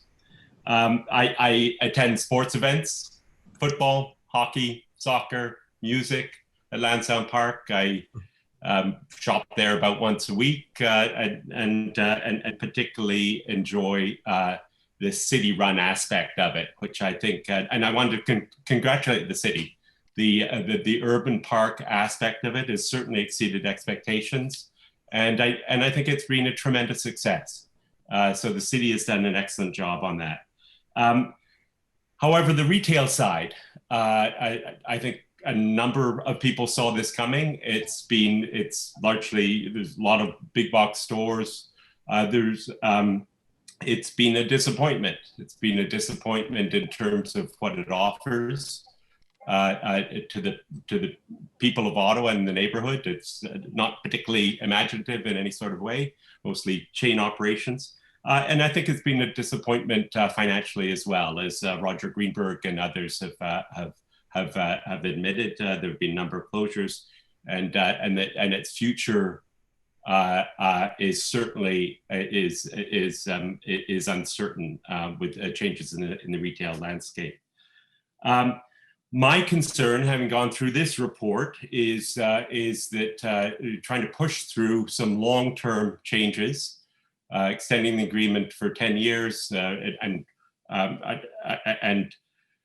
extending what was a sweetheart deal in terms of rent to the OSEG partners for 10 years, partly under the cover of the pandemic, which is a short term, Yes, it will have some effects over a few years, but it's a short term event. And not dealing with some of the more serious longer-term problems with that part of Lansdowne Park. I'm also very concerned that councillors and the public are not really being presented with a fair and objective look at the different alternatives. Essentially, the report says that there's two alternatives. There's one, make these changes, or OSEG will default, because it's got there are three options there, but the first one basically says that OSEG will certainly default. As others have commented, I haven't heard OSEG the partners behind OSEG, who certainly have deep pockets, talk about defaulting and put considerable equity into the project, I think that that's unlikely. So essentially, I don't understand why this report to the city is claiming that that is the alternative.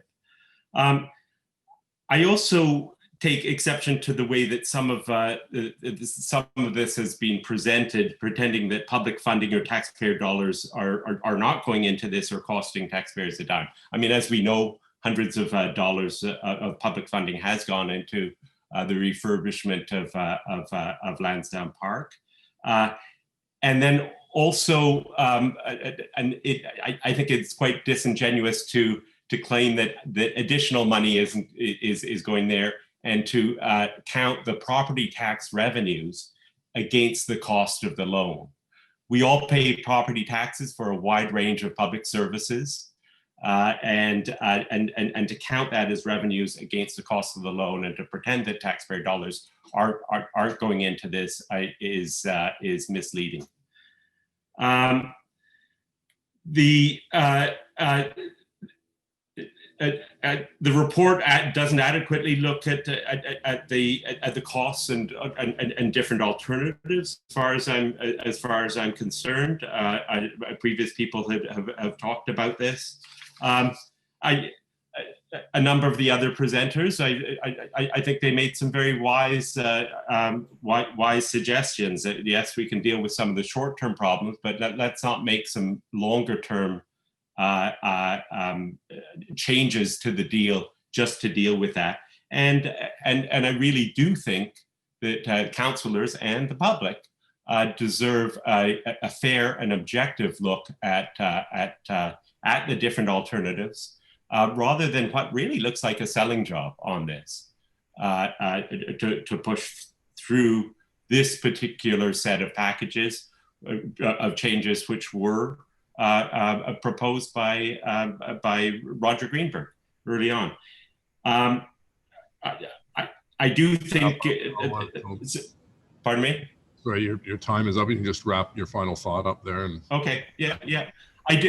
I am very concerned that basically more public funding will go into to support the very wealthy private backers behind OSEC, who, I mean, some of them are billionaires, right?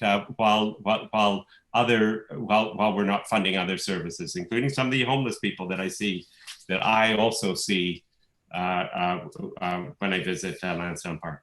Great, thank you very much. Appreciate it. I think we have Miranda now. I think I see Miranda. If you can just take yourself off mute, the floor is yours. Can you hear me, Miranda? I can hear you. Can you hear me? Yeah, go ahead. The floor is yours. Just speak up a little louder. My name is Miranda Gray. I live in Orleans, but I lived in the Glebe throughout the 90s. I speak against the recommendations as presented in bulk for approval by... Do you have another monitor on it? Because we're hearing feedback. Yes, I know. That was my question. If you could switch me to just phone. Okay, I'll have to ask Carol for that. Carol, can just phone? She wants to be just on the phone because there's an echo. Is this better, Mayor? Yeah, perfect. Okay, go ahead. All right, let's start that again. My name is Miranda Gray. I live in Orleans, but I lived in the Glebe throughout the 90s. I speak against approving the recommendations as presented in bulk for approval by the full council. I do appreciate all the work of OSEG to move Lansdowne Park to a new vision. The significant investments have been a gift to the city, the people of the city. Thank you very much. Unfortunately, the ground has shifted underneath us. COVID is not a short-time event. It is a break in continuity. Already people refer to the before time. A new normal is not here, and we do not know how much of the old normal will return. Our city will lose many small businesses due to COVID. We may lose some malls, and we might lose professional sports teams as well. I'm sorry for those losses, but no individual business is too big to fail. We cannot save everything. I have heard the fond memories of sports glories and mega concerts of the past. However, we are considering today a 365-day city park operation, not a 100-day days a year special event facility. I cannot support a vision of Lansdowne dependent on revenue generation. It needs to remain a people place. All the elements added to the park by OSEG and the city during redevelopment, which are most successful, are not revenue generating. The mayor highlighted several of them in his opening remarks: the Great Lawn, the skateboard park, the apple orchard, the community garden. I would like you to consider the recommendations and vote on each separately here and again when it comes before council. So here are my reasons on each part of the recommendations. The recommendation to extend partnership is premature. Councillors need to receive and absorb the audited statements. One day is not enough time to do a proper review of the documents and to gather community input. So this recommendation should not come to council until after the November 20th meeting. It should be considered after the Ottawa budget for 2021 is considered. Realistically, this would be in January. Defer this item for now. Consider it after the budget forecast for the next few years has been discussed. The scope of the recommendation on base rent is too broad. This matter has been brought forward as a COVID issue, but the recommendation does not freeze base rents for a specific period. It is open-ended. It would be wiser to remain flexible by freezing the base rents for a few years and then re-examine the status as COVID recovery continues. Vote no based on how it is currently written. Consider it again if it is amended to be a short-term freeze until the end of 22 and can be re-examined at that time. I oppose the recommendation to remove the city's right to terminate. It is not in the city's interest to reduce its rights in the partnership. A partnership must benefit both sides and give both rights and responsibility to both parts. This recommendation restricts future city leaders, so please reject this recommendation. It is premature to grant access to the capital funds which are set aside for the maintenance of the site. The arena and the stands are nearing their end of life. Those funds will be needed to keep the venue viable. I urge you not to approve this measure until you have considered the timing of those repairs to the buildings. My worry is the city will need to lend money to do those repairs if the fund is spent now and not replenished before that need. Please confirm the buildings will not require significant repairs before the repayment period ends. I will also point out that during major repairs, parts of the site will operate at a loss or be unavailable for a period of a few years. So vote no or defer until you have further information. On the last item, yes, of course, you should have a working group. But the problem is the residents most impacted by the site are underrepresented in the proposed makeup. Public consultation is required for all changes to this plan. This particular report came forward with no public consultation, so that should not continue for the next round. Please reconsider the makeup of the group before approving that recommendation. For the last item on receiving the reports, well, it's fine, but you need to make sure the reports have been through all the lenses of city planning. How is this project serving the poor and radicalized people of our city? Most of the large events at the site are for traditionally white and rich sports fans. I may be white and I may be well off, but I am not a sports fan. So I am not sure why all this stuff is focused on maintaining sports. If it's a citywide facility, it needs to be open to all, not just those who can afford season tickets to professional sports teams. Okay. Thank you for your time. Councillor Menard has a question. Thank you very much. And a lot of people today have spoken about their experiences at Lansdowne. I've certainly had positive community events there. Certainly enjoy many parts of the site, and I think we're all in agreement on that piece. I'm just curious because you're in Orleans, Common Glen, I think, and I'm wondering what your experience has been. When's the last time you're at Lansdowne? What your experience was like there, being from eastern part of the city? So my last experience there was probably 10 years ago, and I took a young man to see a hockey game. We came by bus and went home by bus. It was an unpleasant experience because it's more than an hour to Orleans to that site if you can get on a bus. And at the end of large events, you cannot get on a bus. There was a crush issue, so we had to wait. And because of delays in buses, we waited more than an hour. And eventually we ended up with very drunken people left at our bus stop. So it was not an ideal experience. If we had driven, which would have been another opportunity, it would have been quite a bit more expensive, or we would have had to park quite far away. So the concern for me is it's basically not practical for me to go there based on being not a car-free person and living in Orleans. So to me, it's not really a citywide facility. None of the retail would attract me. There are other high shops I would go to. Whole Foods seems to be the one that survives, but there are 1,000 grocery stores and quite a few natural food stores. So I'm not going to go there regularly. Okay, thank you. Natalie MacArthur from Invest Ottawa is next. Hello, Good Natalie. afternoon. Floor is Thank yours. you. 5 minutes. Thank you, Mayor Watson, and thank you for your patience with accepting my opportunity to speak today.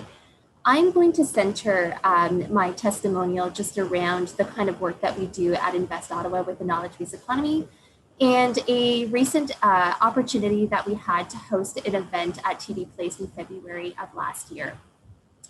So following on from our last conversation at FedCo in October, we recognize that the City of Ottawa has a long-standing reputation for excelling in the tech industry.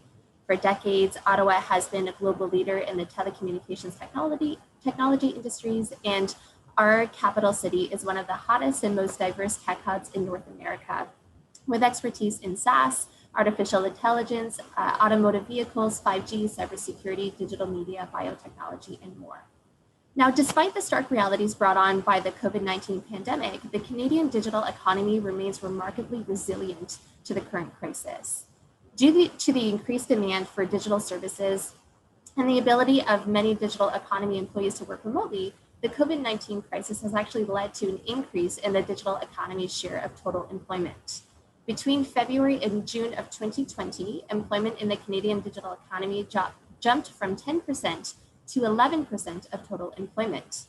Because of this resilience and expected growth in influence, ICTC forecasted that employment in the digital economy will continue to grow to over 2 million by the end of 2022. So recognizing the continued industry growth and how the demand for specific technical and business skills outweighs supply, the candidates market persists. And this creates a competitive environment for current employers. As a result, Canada and Ottawa requires a proactive talent strategy to recruit a high caliber share of top international graduates, experienced hires, and increased homegrown talent retention. Place branding and networking events are very effective strategies that deliver these desired outcomes and impact. With these goals in mind, Invest Ottawa was delighted to participate in the first annual Ottawa 67's Networking and Recruitment Night at TD Place in February of 2019. This event connected hundreds of international STEM students with employers from the high-tech sectors for a 3-hour evening of recruitment and networking, including the chance to watch our iconic sport and giving attendees an opportunity to experience more of what Canadian life had to offer. The event itself began with a panel on effective ways to market and differentiate yourself from the competition, and was designed to empower STEM candidates ahead of their networking portion of the program. We had some top tech employers such as Ericsson, Sengen, Infinera, Ciena, Ibersoft, Ross Video, Pronto Forms attend, and they had the opportunity to get acquainted with enthusiastic STEM talent eager to discuss career opportunities. The feedback from employers was exceptionally positive, and a number of employers are also open to participating in a future event post-COVID, of course. Events that leverage authentic place branding are not only essential in attracting international talent, but also retaining them. It's what expands our reputation as a great place to live, work, study, and play through word of mouth based on real life experiences. Culture is imperative with maintaining and building our city's attractiveness, and sport has a unique ability to bring these communities together. The work that we had the opportunity to do with OSEG has had the contributing effect, the trickle effect of really bridging all of these components And in marketing our place brand as a top destination of choice, it's certainly one that we've seen to be very effective. Thank you. Great, thank you very much. It's good to have that perspective from Invest Ottawa. Appreciate your input. Next is David Fleming from Heritage Ottawa Advocacy Committee. Is David there? I see his name. You can just push mute, Dave, or unmute. You can unmute yourself, David. There you go. I hear you. I see you. The floor is yours. Your Worship and Council members, thank you for committee members. Thank you for the opportunity to address the committee, and thank you to city staff for their excellent presentation on the propriety, on the financial aspects of this proposal, the propriety of which we commented on in our letter to the committee. Heritage Ottawa has been involved with Lansdowne Park for well over 30 years. We were instrumental on 2 occasions in saving the Aberdeen Pavilion from demolition and in saving it in the horticulture building as an integral part, or its integral parts of Lansdowne Live. Indeed, you will notice that on our letterhead that Heritage Ottawa's logo is a likeness of the Aberdeen Pavilion. Many will remember that the original Lansdowne Live proposal in 2008 did not include the horticulture building, and that the city had actually considered demolishing it. Despite efforts by Heritage Ottawa and the direction from the Province of Ontario's Conservation Review Board to have the city preserve the horticulture building in situ, Council subsequently agreed to the partial demolition and relocation of the building to meet the requirements of Lansdowne Live. The Aberdeen Pavilion and Horticulture Building comprise an integral part of Lansdowne's urban park. Any modifications to the Lansdowne Partnership Plan must not be allowed to reduce or in any way adversely affect the city's responsibility to preserve and maintain these important heritage buildings. And we look to the city to guarantee this. Heritage preservation does not preclude anyone from being an ardent fan of Canadian football. Today I'm wearing my Tony Gabriel's jersey, the same one that I wore during a presentation to Committee of the Whole on November 19th of 2010. I opened my remarks that way on that occasion with perhaps the most significant play call in Rough Riders history. Rob won fake 34 tight end flag, which was given on November 28th, 1976. Thank you for your attention and your consideration.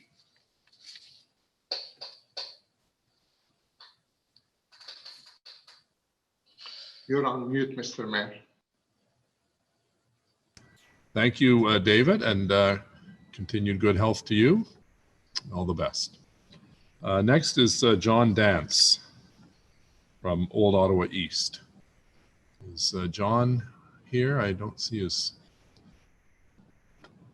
him. Do we have John here? No. Yes, and then our last speaker is Clive Doucette. Sorry, Mr. Mayor, I think he is there. I am. Sorry, is John here? Yes, I'm here. Oh, there you are. Okay, now I hear you. Okay, the floor is yours, John. Thank you, Mayor Watson. Councillors, I appreciate this opportunity. I'm John Dance. I'm the Old Ottawa East Community Association representative on the Lansdowne Community Consultation Group. We support the thoughtful position of Glebe Community Association as outlined many hours ago by June Creelman. Most of us, residents, businesses, city staff, we can agree on 2 things. They're tough days, and Lansdowne's a very important park for all Ottawans. But what has been put before us on very short notice and no consultation are recommendations to extend for a decade a massive OSAG subsidy in the form of free rent in the heart of Ottawa. I suspect a lot of Ottawans, non-millionaire Ottawans, would like to have free rent for 40 years. The basis for staff's recommendation seems to be that the extension would save the city from having to operate the stadium and the arena. Yet no investigation has been done to see what other options exist to manage the stadium and the arena after the end of the 30-year deal. What's before Fedco is evidence that the deal approved in 2012 is a bad deal. Taxpayers were led to believe that the massive investment by the city would result in a fully restored stadium and arena, and the city would receive a real financial return on its investment. Both appear to be false. Yes, as GCA recommended, allow OSEG short-term relief in this difficult financial period through use of the capital reserve. But at this point, don't give away the arena and stadium for another 10 years, and don't make rental arrangements even more favorable to OSEG. One final point, the city and OSEG should better engage with neighboring communities and the public. We had no heads up on these rush recommendations before you. The proposed improvements to Aberdeen Square have had inadequate consultation. There was no consultation on the renaming of Aberdeen Square. Last year at this time, there was a rushed, no consultation proposal before Fedco to give OSEG control over the urban park portion of Lansdowne. There has been no community engagement with the strategic review that OSEG is underway for more than a year. This is no way to run a park or a city. It's time for some good governance and not to rush long-term changes to the partnership agreement. Thank you, Mayor Watson. Councillor Menard has a question for you. Thank you very much, Mayor. And thank you, John, for being here. It's always a pleasure to work with you on the Lansdowne committee that we formed, but also in Old Ottawa East in general. I guess I'm wondering, in terms of what we have with Lansdowne now, what is your feeling? I mean, we had these discussions 10 years ago, and do you feel that we got what was promised then? And then now to come back to this discussion, what is your feeling overall? I feel that the urban park portion of it has worked very well. And I think the mayor referred to a number of the elements of the urban park that draw a lot of people. I think that's been really good. The commercial part has worked abysmally, has not contributed. It's great that it employs people, but those people would have had jobs in businesses elsewhere anyway. The sports teams, they're really important, but do they have to be subsidized with free rent of the stadium and the arena? I think not. So yeah, I think Lansdowne's a wonderful place and we want it to be better, but not by more commercialization, not by less control of the city, and not by getting financial returns, and not by having OSEG get money and the city not. Thank you, John.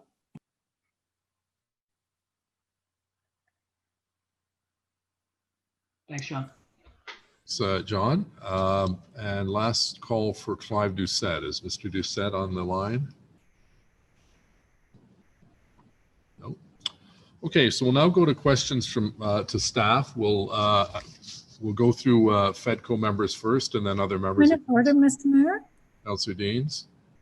Are you going to allow us to ask questions first to the proponent that came forward to You can ask it either Mr. Green. Well, I think we would like to have an opportunity to ask them and then to go to staff. Well, I'm agreeing with you. It's all together. Yeah, but I think what I'm saying is I don't want it just to be 5 minutes. We'd like to have 5 minutes to be able to question. No, but you can come, we're on committee, so you can come back on the list. As many times as we like. Perfect. Yeah, we'll change the rules and sit here till midnight if you'd like. Beautiful. Thank you. All right, so we'll go with Fedco members first to either Mr. Kanalakis. Do you want to just remind everyone, since you mentioned at the beginning and some members of council have since joined us, who's here to answer questions? I see Roger there. Yes, thank you, Mayor. We have Isabel Jasmine, Deputy Treasurer, Steve Box from my office, Jeff Cantello, our city lawyer, Dan Chenier for Parks and Rec, Wendy Stephenson, CFO, Jeff Sword, who is our business case consultant, David White, city solicitor, Roger Greenberg, and Mark Gowdy. Okay, so up first, Councillor El Shantiri, please. Questions to any of those folks, and remember the 5 minute, and then we'll put you back on the list if you didn't get it. Okay, thank you very much, Mr. Mayor, and thank you to city staff. Been listening all day and thanks to all the presenters who present to us their point of view. Mr. Kanalakis, I'm going to start with you, and I did mention it early to a couple of presenters. They keep making reference to the reserve fund we're allowing OSAC to use at this time. Can you, for the number 1,500, explain to us how that works? Mr. Mayor, the agreement requires OSAG to contribute funds to that life cycle reserve to pay for the capital repairs for the facilities. And they've contributed, I think the number was 7.4 million or something since the beginning. Right now, the balance in the account is 4.7. This is money that comes out of their operations. The city doesn't contribute anything. It's based on a infrastructure engineering study in cooperation with our infrastructure services, where we identified what the amount required is to fix the infrastructure.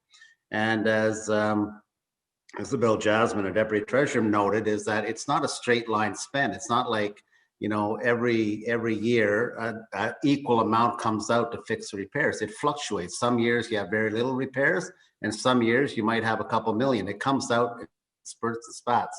So what we're allowing them to do by adopting this recommendation, if it's adopted, is to use that money to help with their immediate financial situation, and then continue to, for the 1 year, and then continue replacing the money that they took in line with what the capital spending plan is and the infrastructure assessment plan is. And there'll be another one that's going to be done in another year that gives them the next tranche of spending that they have to do. So they are under the contract, as long as they're within this contract, are solely responsible for funding the life cycle plan. So they're basically taking 1 year out, and then they're going to continue funding it to meet all their obligations going into the future. They are required under the agreement to do that. So in another word, if I understand you correctly, that money is obviously belong to OSAC, and what you're doing here, you're allowing them for a year to basically use that money, and then within a year or so will come back and replace that funding.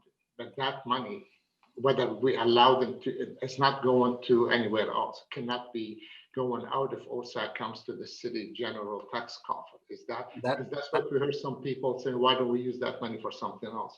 I need that explained by you, if you don't mind. No, that's correct. That money is within the purposes of the closed financial system for Lansdowne. So it's Lansdowne money generated out of Lansdowne operations, and it's for that purpose under a legal agreement.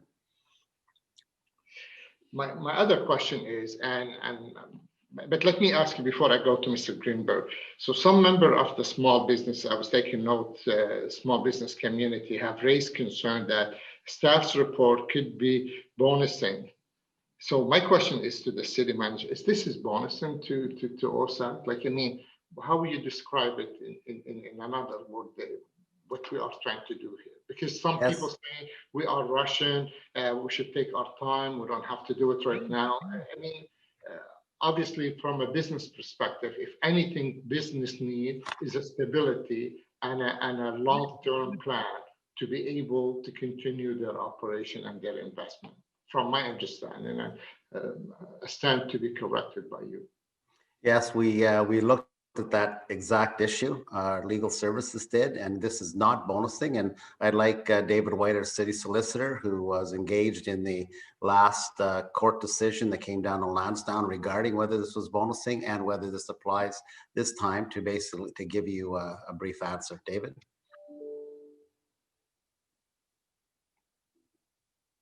Put yourself off mute there, David.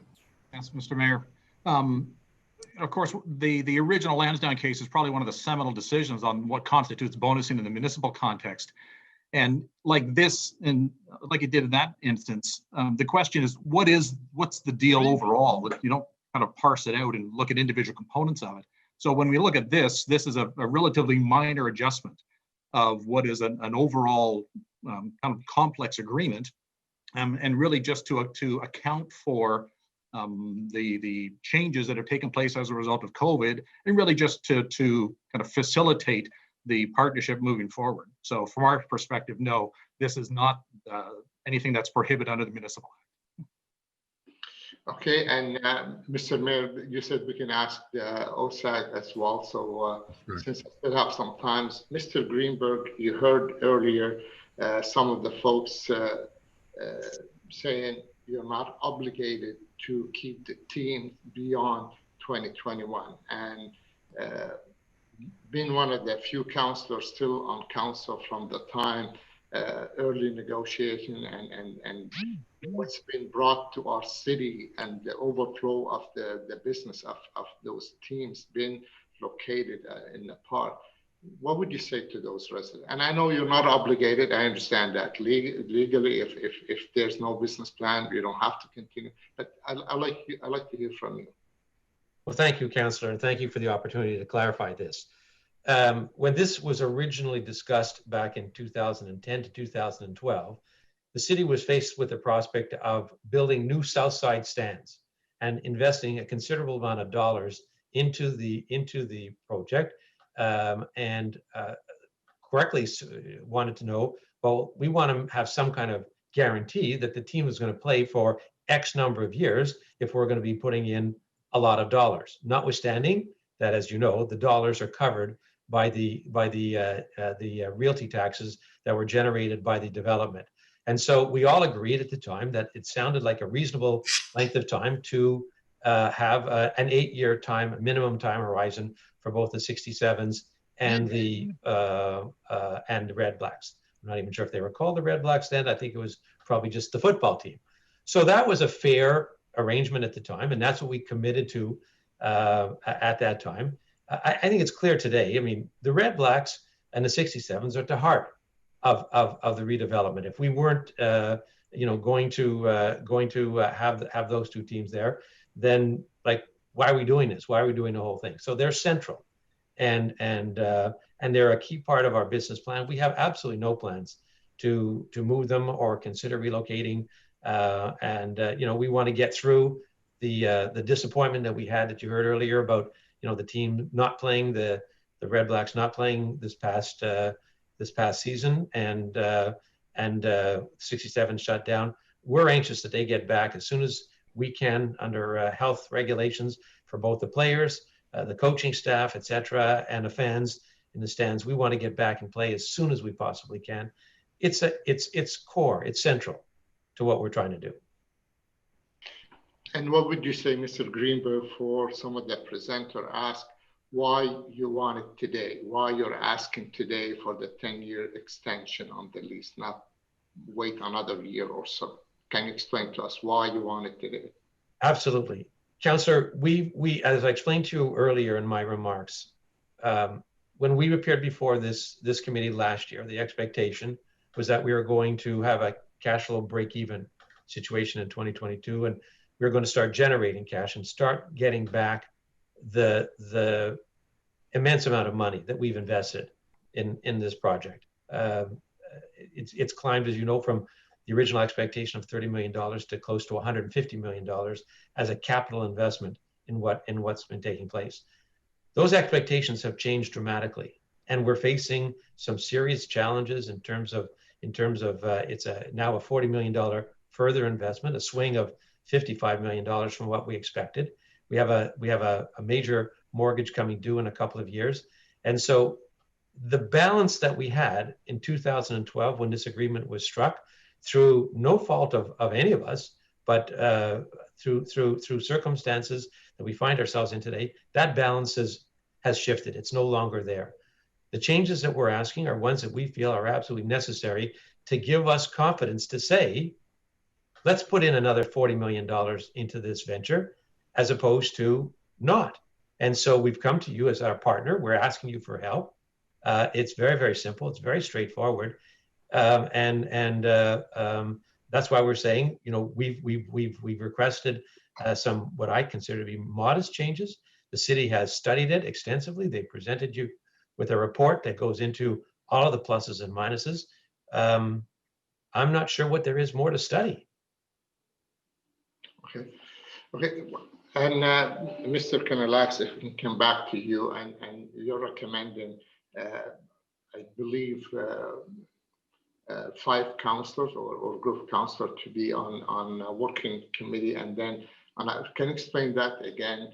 What is your expectation from the member of council on that committee? And if I have time, Mr. Mayor. Yeah, Mr. Mayor, we wanted to set up a oversight group that could deal with the way forward and look at all the options in terms of making this a sustainable site, including comprehensive public consultation. And so there's 2 groups that we're proposing. The first is a working group, which is doing the analysis and the hard work in terms of the crunching and pulling it all together, a typical working group of city staff and OSEG and possibly some consultants. And the second body we're looking, which will have the oversight for council, will be a sponsors group, which would be selected from a representative from South, East, West, Central, and Rural, 5 councillors with city staff that would receive the work updates from the working group, oversee that work, manage and help us with the consultation with the community groups citywide, and then bring that back as a sponsors group to council ultimately before the end of the second quarter. The clerk for the working group, I have not selected the working group or done anything with that. It's presumptuous to do that before council approves these recommendations, and I will do so after and advise council. The sponsors group, the clerk will be putting out a memo to council to see who's interested, and we'll bring back a motion back to council meeting, I believe on December 9th. I think it's the next meeting after the November 25th meeting. But even with the sponsor group, Mr. Kanalakis will still come back to FEDCO, our committee, and council for any recommendation. Is that correct? I think the sponsors group is going directly back to council. If I believe Mr. O'Connor can correct me on that. That's what I believe the process is. That's correct. Okay. Well, thank you very much to our city staff, city manager for making himself available to go through the report again, to OSAG, and to the community member who come out and spend the day with us today. Mr. Mayor, I think is from a councillor who represents the business community.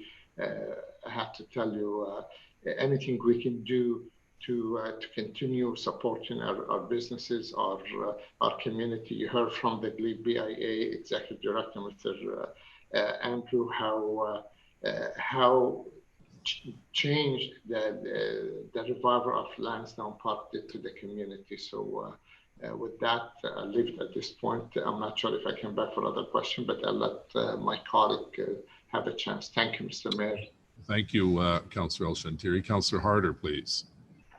Thank you, Mr. Mayor. I'm going to be brief, and but first of all, Mr. Greenberg, I want to thank you for all the money that you have collectively put into this city project, city building project.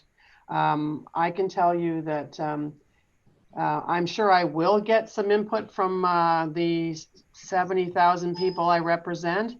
But of all those form letters that have been coming largely from one area of the city, I think about 70% of the ones I got, 75% was from one particular ward. Not one of them was from Barrhaven. And I can tell you that the people that I represent love that place. They embrace it. I don't even know that they thought that they would as much as they do. But in the time since it's been open, because of the investments that you've made, and allowed us to make. I mean, let's not forget the fact that we did put a significant amount of money in for a purpose which we wouldn't have had you not proceeded. So I'm kind of stunned to hear about another 40 million. And what I hope that this doesn't do for yourself and Mr. Ruddy and Mr. Shankman is take money away from all of the things that you sponsor and have sponsored in this city. We could not have or do without. So I want to thank you for that. Take this opportunity to do that. I do have a question, and it's for either for staff or for yourself. What would the impact be if the extension of base 10-year agreement for OSEG be on your return on investment? What would that turn into? Mr. Mayor, maybe we'll start with, I don't know if Mr. Greenberg wants to take a shot at it, but Isabel Jasmine could maybe start it off in terms of the overall picture, then Mr. Greenberg can join, or Mr. Gowdy. Yeah, so the overall impact to OSEG is that they don't have to contribute as much equity because of the cash flow improvements. So that reduces their equity contribution, additional equity contribution by about 5.6 million. The return on equity is increased by about 252 million, but the accrued interest is reduced by 55 million. So it's a better cash flow. It gives them an extra 10 years to recoup their investment, but it's important to note that they don't get it all back. It just improves the financial picture. And that's what they're trying to do, is improve the financial picture, because cash flow is one thing, but they're trying to refinance a $106 million loan. And that doesn't happen overnight. And that's what they're looking for, is more stability in the model. And to be able to refinance a loan or attract additional equity, that's what's required, that 10-year extension. It provides stability to the model. By the lenders. Yes. Mr. Greenberg, do you want to comment? Yeah, what I would say again is this is the items that we're asking to change now were items that we agreed to back in 2012 when we thought that the overall project was going to be much more successful than it was, and that our equity commitment would not be as significant as it's turned out to be. So there was a sense of balance, as I said previously, and a sharing of rewards. While it's true that these clauses were in agreement right from day one, everything that we're talking about in terms of the rents, et cetera, the participation rents, none of that was in any presentations that anybody talked about. The justification that we talked about were things that were going to take place in a much shorter term. These were things which the former city manager negotiated with our group that really were added bonuses for the city, which I didn't object to because I thought it sounded like a fair way of sharing the risks and the rewards down the line. Unfortunately, for lots of reasons that we know, lots of which were identified last year, now more with COVID coming up now, that risk parameters, that sense of fairness has disappeared. And so what we're asking for is a bit more time to be able to recoup our investment. That's why the partnership extending a bit longer is important. And we've asked for some other changes because the retail, particularly for the next couple of years, the refinancing attitude for in the mortgage markets for retail is going to be challenging. One point I would like to make, because some of the speakers spoke to this, the retail has been an outstanding performer at Lansdowne over the years. There's been a very, very small vacancy. When we've lost some of the tenants, some of the smaller tenants, we've mostly been able to quickly replace them. So in terms of the financial model, where the majority of the loss has come has been the stadium and the arena. The retail has done extraordinarily well. The teams are somewhere in between. But the big losses that have come on a cash basis have been investments that we've made in the arena and the stadium. So the concern though now, and remember, this is March that the world changed. I was getting ready to cheer on the 67s to a record-breaking season and going into the Memorial Cup. And then that got taken away. And so all retailers that are struggling now, they're struggling only because of COVID. And once that's over and we get past it, and we will get past it, then my expectation is that these retailers will start to do well again. It's a struggle until then, and we don't know when it'll be. We don't know when the mortgage markets will recover. That's what's at the core of what we're asking for, is for some help to get us over the hump. Mr. Mayor, I also want to, because Councillor Harder asked the question, also emphasize that under the scenario, even with these amendments, OSEG will not be getting and receiving the 8% return on their investment. They will not be, they'll be getting significantly less than that, and they will not be getting a return of their equity. So I think we have to keep in mind that we're throwing out big numbers there in terms of interest, et cetera, but they are leaving a lot on the table in terms of what the original business plan was when they signed up for this deal. And that was my other question. So thank you very much. Great, thank you. Jan, anything else? No, Mr. Mayor. Okay, thank you. Councillor Sudds, please. Thank you, Mr. Mayor. Just a couple quick questions. First of all, likely for Mr. Kanellakis. Can you explain for us or clarify how we got to this point as far as the staff recommendations in the report? And I ask this question in that at the outset, I think some people may believe that these came from OSEG, these recommendations. So I just want to understand the process of how these recommendations came to be. Mr. Mayor, thank you for the question. The discussion first started with our preparation for the annual report that was going to come for the 2019 operations. And Mr. Greenberg alerted us that, you know, their financial situation has literally changed overnight, because, you know, it seems like, you know, we're in COVID now, but we forget, we go back to March 13th. So midsummer, we were approached to talk about the challenges that they're facing. And I had some long conversations with Mr. Greenberg about what's happening on retail, what's happened with the sports teams, what's happened with the cinema and the entertainment function and not being able to book anything, traffic on the site. And we started talking about, you know, whether there were any mitigation measures that could be done to address this. And as we started talking, we started looking at the options I said at the outset from internally when I listed out the options and the scenarios we looked at as staff, which was effectively, do we maintain the status quo? And what does that mean? Do we amend the agreement? And how far do we go in amending the agreement with respect to that? Do we terminate for convenience and start fresh? And what does that mean under the contract? What would it cost the city?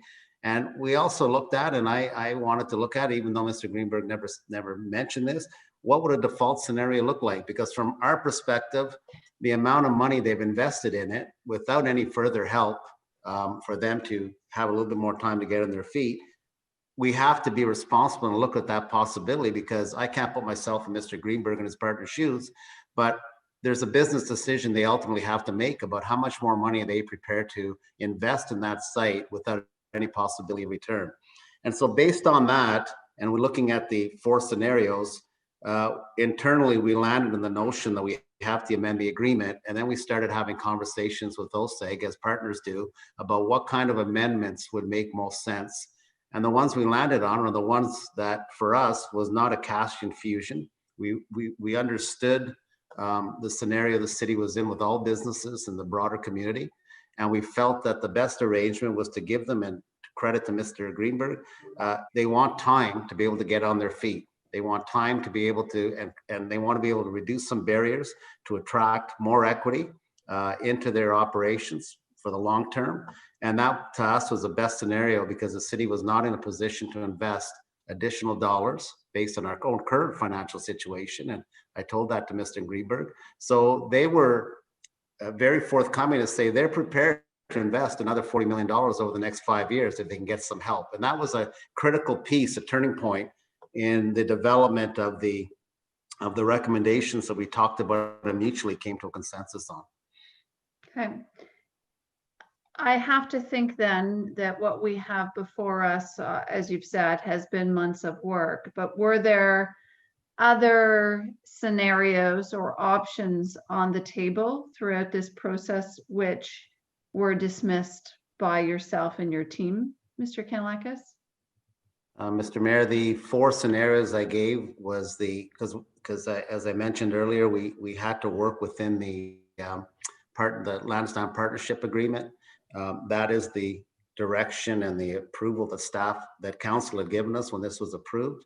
Those are the parameters within which we work in, and the scenarios I gave you are within those parameters because there are specific requirements under each one of those parameters that would be exercised or would come due should we exercise them. So we didn't look at other broader scenarios in terms of going down the road of the future of someone else owning the site or running the site. We're working within the agreement to maintain the city's interests and protect the city from additional future costs. Yeah. Okay, and one last question for yourself, if you don't mind, and that is, and having spoken with Mr. Greenberg recently as well, I understand the waterfall is an incredibly complex arrangement. And so in this most recent discussion around the agreement and next steps, was there outside expertise engaged on behalf of the city in analyzing that financial impact? Yes, we brought in Mr. Sword, Jeff Sword, who I introduced at the beginning, was brought in. He has extensive experience with retail, the waterfall, and he was actually engaged. He was with another firm at the time, a big consulting firm, engaged at the beginning years ago when the contract was being developed, the agreement was being developed, and did the analysis. So he was best positioned to review the current status based on what the previous deal was and to look into the future. So he did that, working in great detail with Mr. Gowdy and looking at their inside detailed financial information, and with Isabel Jasmine to develop the spreadsheet and the analysis that we relied on to make the recommendations. Fantastic. Excellent. Okay, thank you. And just one question as well then for Mr. Greenberg. I found it interesting, your comments to the last question from Councillor Harder around the retail in particular, and that it was doing very well pre-pandemic, that the vacancy rates, I think I heard you say, were quite low. I heard you correctly. So having said that, I mean, that's obviously great to hear. How long would you expect it will take for those vacancy rates to rebound and to see Lansdowne once again active from a retail perspective? It's a tough question. Yeah, I know. What are they saying? Hope is not a strategy. So, if you will, I'd like to take a two-part to the answer. One is just to go back, because I realize that I should qualify my answer when I talk about how well it was performing, in the sense that it was full, but all of the tenants did extremely well during when we had an event day on, because there's a lot of traffic, a lot of people there.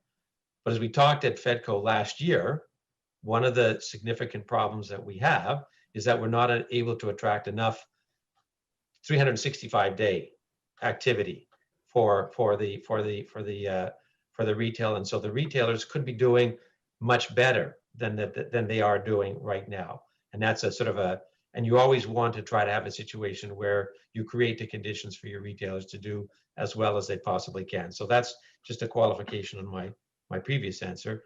The next one, I can't tell you, because I just don't know when when there's going to be a vaccine, when people will be prepared to engage in mass gatherings. I can tell you that I'm participating with the Ontario Hockey League, and we just pushed back the start of the OHL season from September. It had originally been December 1st. Now we've just pushed it back to February 4th with a 40-game season. And, you know, when we get asked the question, how confident are we about that 40-game season starting? I don't know. I mean, I certainly hope we will, but it's a real challenge, just because we don't know. You know, you see how the situation changes almost week by week.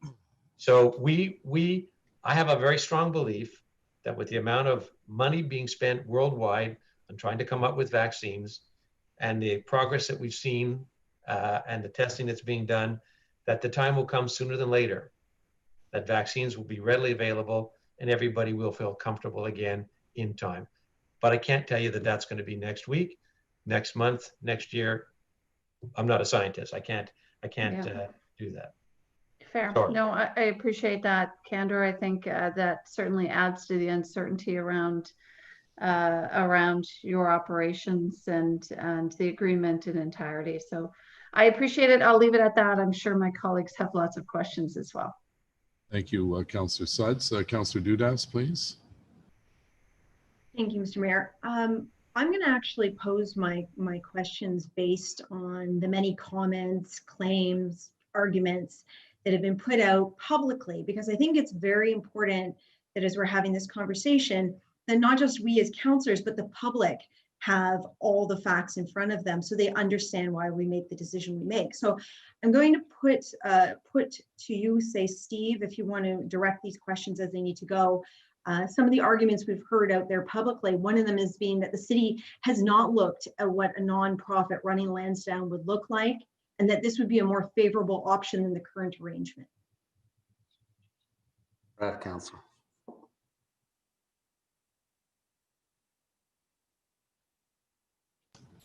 Steve K, I think that was directed to you and whoever. Yeah, sorry. Oh, I'm sorry. I thought I was off mute, but can you hear me okay now?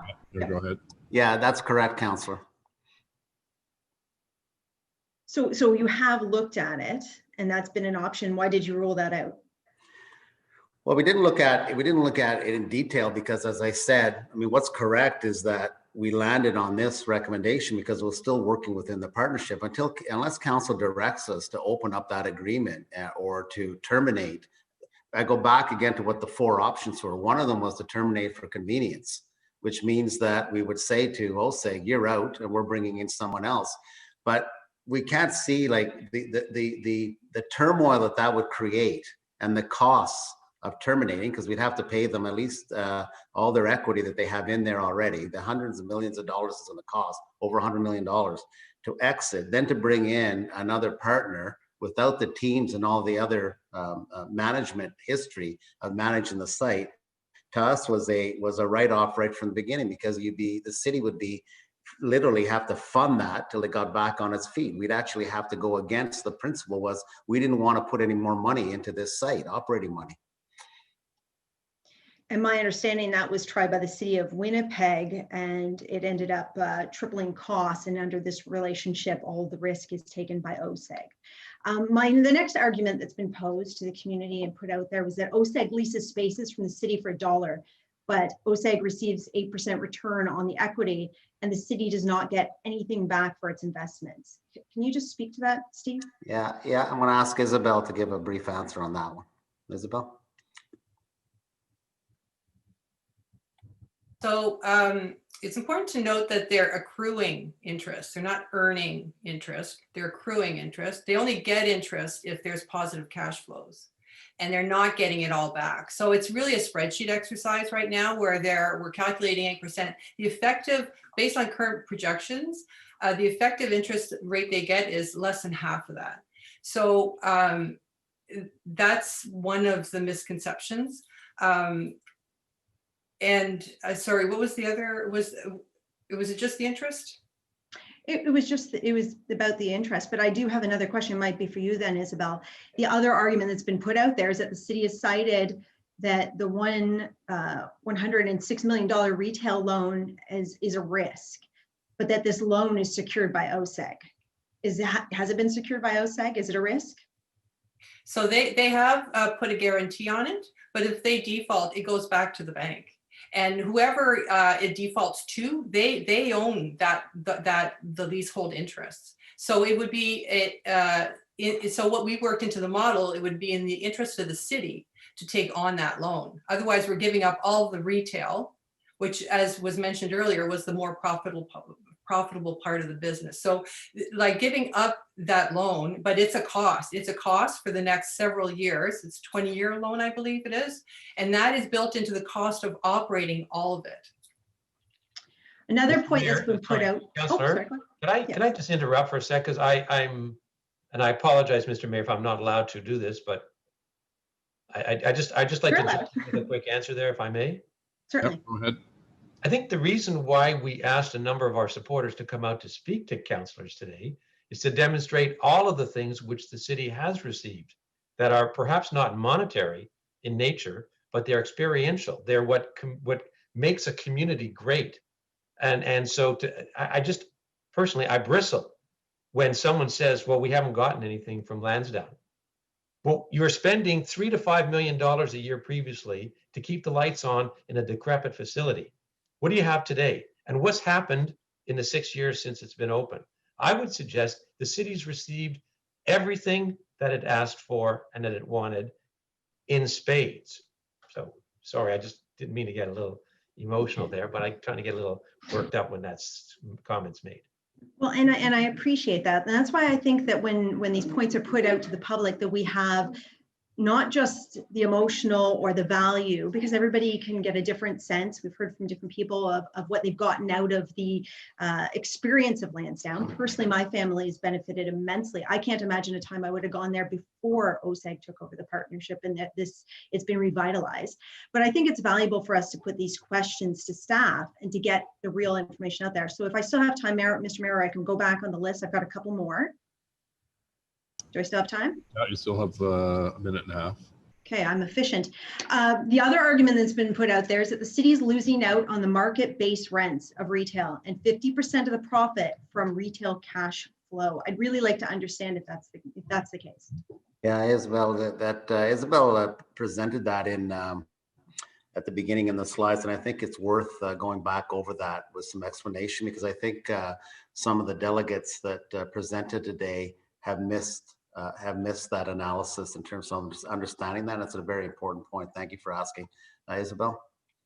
Yeah, so yes, we give up $3 million in net present value of market value land rent, about $3 million, $7 million of participation rent, but then we avoid 10 years of operating cost risk of $22 million, which far outweighs the loss of the market rent and the participation rent. And 50% of zero is zero.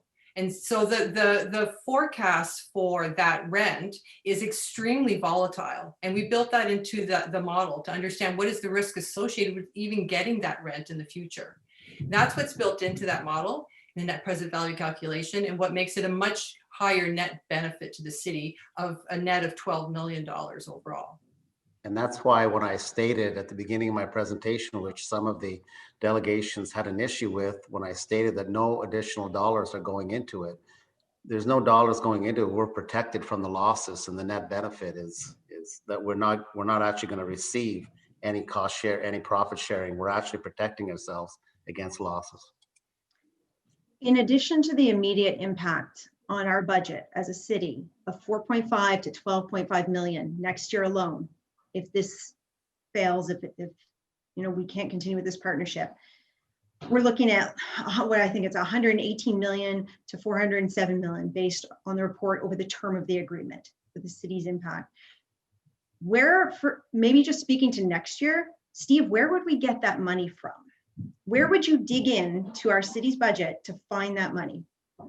Well, I think this is an important point, is that if we ended up taking over the site and we had to fund that site based on current circumstances, which now we're protected from because OSEG has been paying it and will continue to pay it for the next 5 years.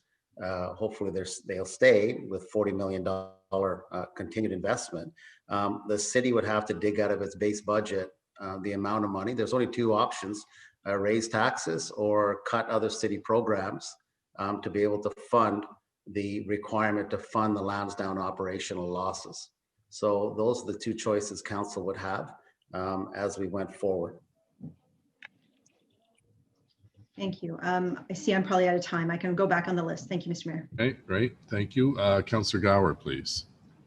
Thank you, Mr. Mayor. I've been watching with a lot of interest today. I worked at Lansdowne Park for about 6 years, from 1998 to 2005, when I was with the Ottawa 67s. And to quote the staff report, I remember when it was an admission-only gated asphalt and concrete campus in disrepair. So we've seen a remarkable change since those days of Lansdowne. I have a few things I wanted to get clarity on. The first is from Mr. Greenberg. You touched a little bit on this. Well, staff have already touched on it. You touched a bit in your response to Councillor Harder, but I still want to get clarity. The challenges of renewing or refinancing the retail debt in the current market environment. Can you maybe succinctly explain what those challenges are and what the changes in this partnership agreement would do to put you in a better position to refinance? Sure. There were 3 or 4 parts to the agreement, as I said, that I agreed to way back when I didn't think we had to worry about refinancing the debt, because I assumed with the way that the operations were going to work that we would have paid the debt out over the course of the 20 or the 30 years. There are clauses in there that we've asked to change that a normal purchaser or a lender would look at and would be very nervous about. And it would scare some of them away. The fact that it's a land lease is already one issue, but all of these other things that are unusual, and in particular, our hope is to be able to attract a pension plan or other institutional investors to come and take a look at it, or the lending market. And anytime you have clauses that are unusual, that diminish the value of the retail, it will scare some of those potential players away. So we're trying to remove those impediments that would increase the attractability of the retail, both for the lender and for prospective investors in the retail to come and help us out. And the provisions that are in the recommendations from staff in terms of changing the agreement will put you in a substantially better position, or how significant? It's hard to say. It's hard to say how much better, but certainly better, because they were unusual concessions that we had made at the time. Okay. I have a question for staff about Aberdeen Pavilion. I'm glad David Fleming brought it up earlier. As I understand it, any renovations or repairs to Aberdeen Pavilion would be the city's responsibility. That's my first question. The second one is, what kind of near-term upgrades or repairs might be needed to that facility?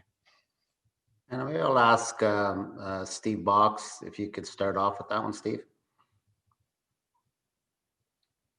Certainly, thank you, Mayor. The repairs for the horticulture building and the Aberdeen Pavilion are the responsibility of the City of Ottawa.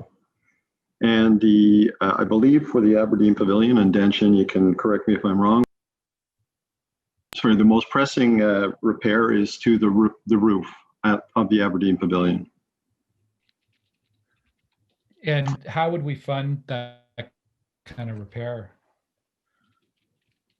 Mayor, Steve is correct that in 2020, the city did some work on a structural assessment of the roof, and as part of the city's life cycle program. So the intent is to plan and execute on those repairs based on life cycle provisions at the city.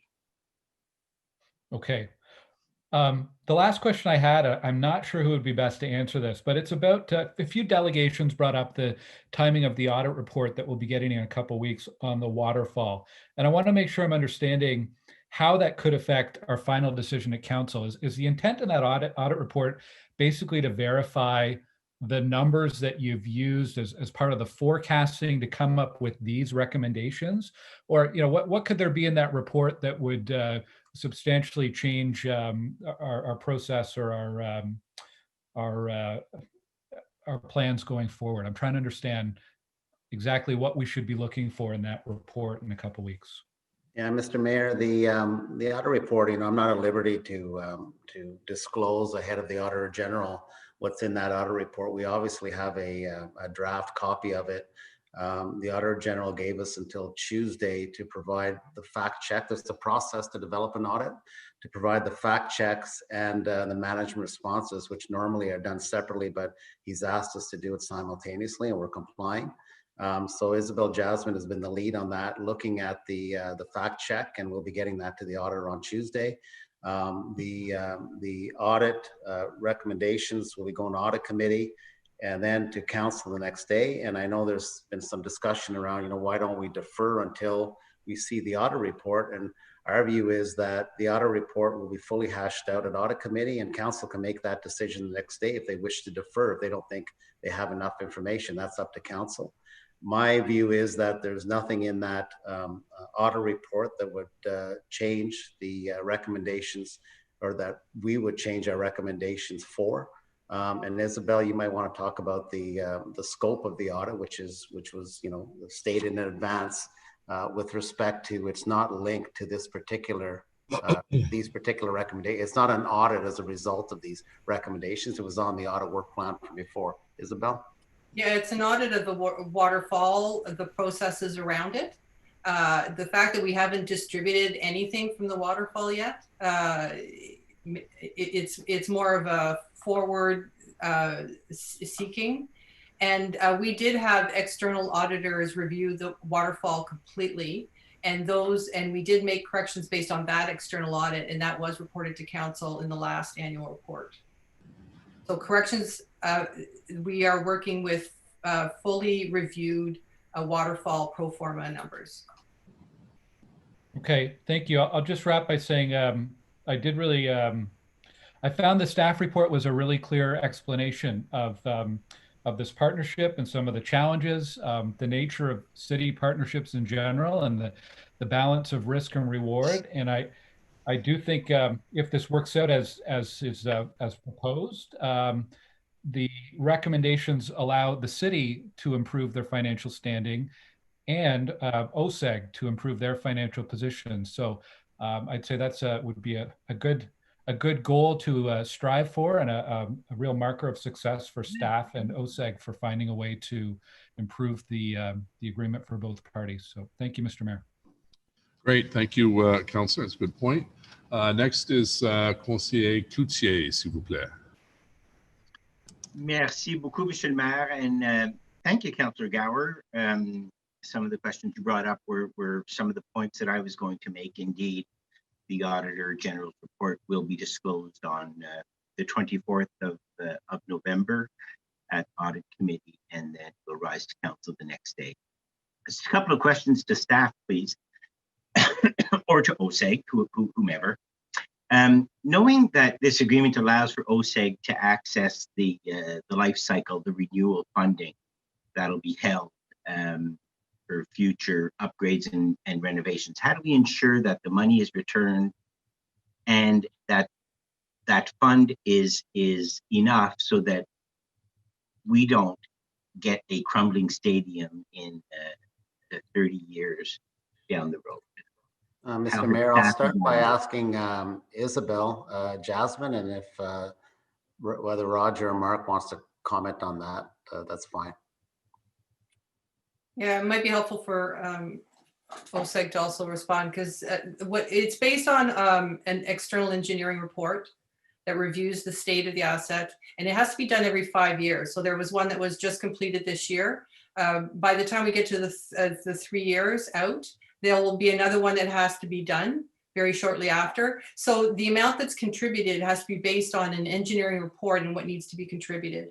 In the time that they're talking about using it for cash flow, they are still paying for those items. So if there's something on the plan that's expected to maintain the assets going forward, they are still contributing for that expenditure. They're just not putting money aside to build up. That's being used for the cash flow. But what's in the life cycle plan that's been developed by external engineering experts is still being covered. And that will be worked into this agreement amendment too. Because we are changing the process, that has to be built into the change in the amendment agreements. So Roger, Mark, do you want to comment? Yeah, it's Mark. I'm not able to turn my camera back on. Somebody's going to have to give me permission to do that, but I can explain. Isabel's got it 100% right, and I'll try not to lose you with fun with math here, but in that $40 million, it's going to be funded between now and 5 years from now. In this next period, OSEG partners are probably going to have to fund about $15 million in this year to get through kind of this fiscal year. It means that Roger will have to write a check for less than the $15 million. We would use $5 million from the Life Cycle Fund and $10 million from OSEG partners. In that $40 million over the next 5 years, what you're going to see in the next couple of years, or as we get through COVID, OSEG paying money to maintain the infrastructure themselves, and then starting based on the engineering study that Isabel referenced, starting to refund that life cycle report, and we kind of go back to the way it was in advance. The annual payments that we'll be making when we start again will be higher than they used to be, so that we can build up a balance in that fund over time, if that makes sense. Thank you for that. So I guess to staff, what is stopping OSEG from using this as a precedent, and how will we ensure and avoid taking money out of the life cycle renewal account again and again? Because built into the agreement to do that. Mr. Mayor, because it isn't in the agreement to allow them to do that without council approval. So it would have to come back to council if that should arise again in the future. They are obligated legally under the partnership agreement to fund that life cycle fund based on the engineering reports. So if they need to use that money again in the future, it's basically outside of the permission or of the agreement that council has granted us, and we'd have to come back to seek permission. So you have authority over that. Thank you, Mr. Kanellakis.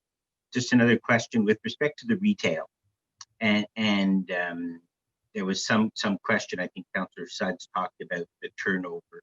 What was the turnover before COVID hit in the retail and in the restaurant? I've never worked in retail. Was it a regular turnover? Was it higher than you expected, lower than you expected?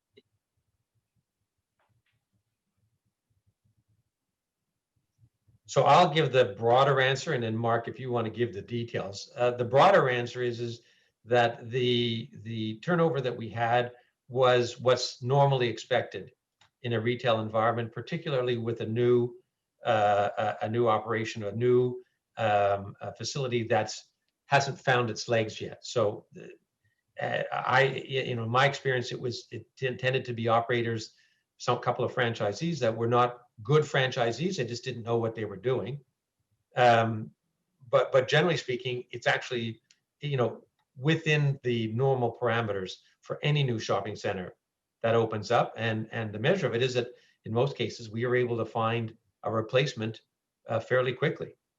So for example, I'll just give one, PetSmart tried a new urban concept on Bank Street. It didn't take. Well, we found a new tenant to come in, and we're doing fit up work right now as we speak, and they'll be opening up, I hope, in February or March. So that's the normal real estate market. In terms of the percentage turnovers, the facts and figures, Mark is better suited to do that. My final question. I think what you see with some of the retail is it's at grade on the main street where some of the vacancies are. So last year we finished with 97% of the leasable space leased, so the 365,000 square feet leased. The year before was 98, the year before that was 95. We dropped back a little bit from there. I think right now we're about 94%, and there's 3 leases that haven't been started but have been signed that haven't been announced as well. So we're going to be back up to 98% quite soon in terms of the leasable space. Okay, thank you for that. And my final question or comment, anybody that wants to pick it up, is, yes, the residents of the city of Ottawa, with the investment that we made in what is a City of Ottawa park,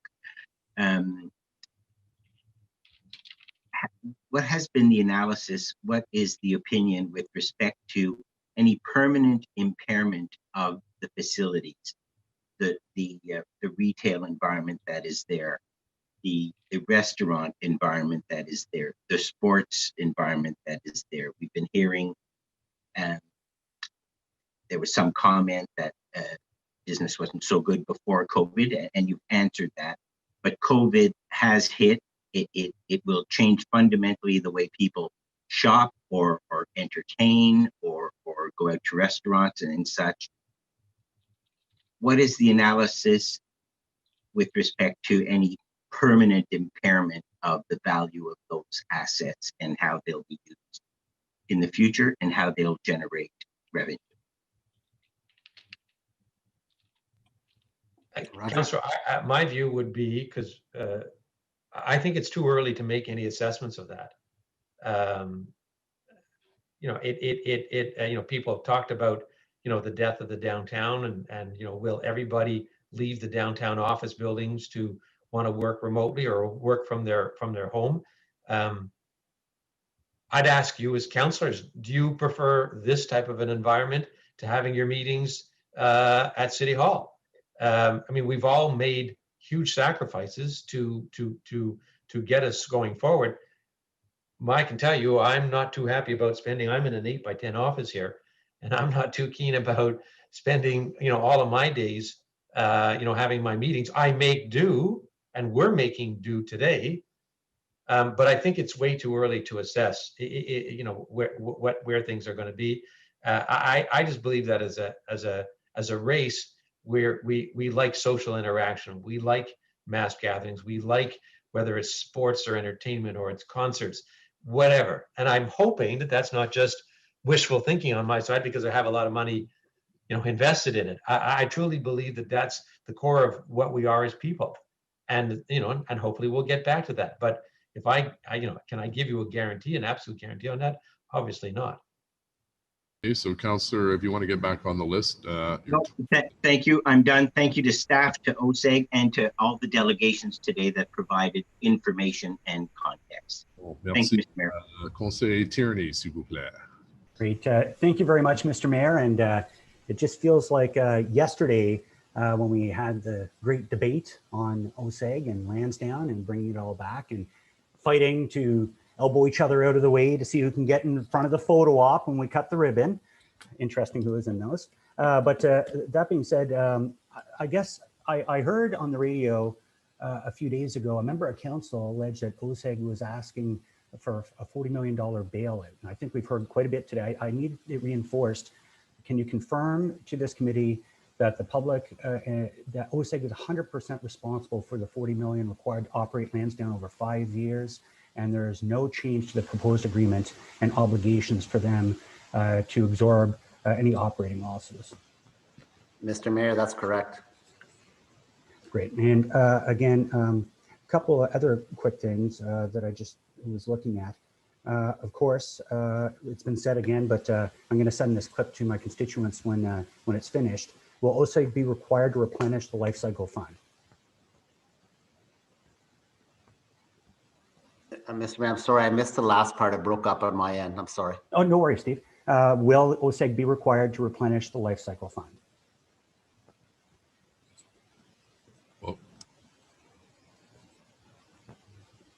kind of lost me there, Steve. I said I'm sorry, I was clicking back and forth. My apologies, Mr. Mayor. They are legally required to replenish the life cycle fund under the partnership agreement. Wonderful. This question might be a little bit more to Mark Gowdy and the gang. When it comes to, when you started this agreement, when it came to bookings and things, IATSE wasn't there. Has that, obviously you have no bookings, so it really doesn't matter too much right now. But has that had a bit of an impact on your ability to operate or attract smaller shows to increase that revenue? We expected that there'd be successor rights and that the IATSE would be part of the equation going forward. It's expensive. It is part of the challenge that we have when we're competing against places in the city that don't have the union contract associated with it. The city has its own IATSE agreement as well, and I know it comes into play when there's shows being booked on the Great Lawn. Okay, wonderful. And that was a bit of a change from the beginning of the contract, obviously, too. So when it came, we had the discussion that was starting to come up too, and I don't want to, you know, muddy the waters here, but there was a discussion about your ability as a booking agent to take on a little bit more. Would that have seen an opportunity to assist in making sure you guys were full every night? I think it's going to be more critical than ever when we get through this pandemic to start loading up those nights again.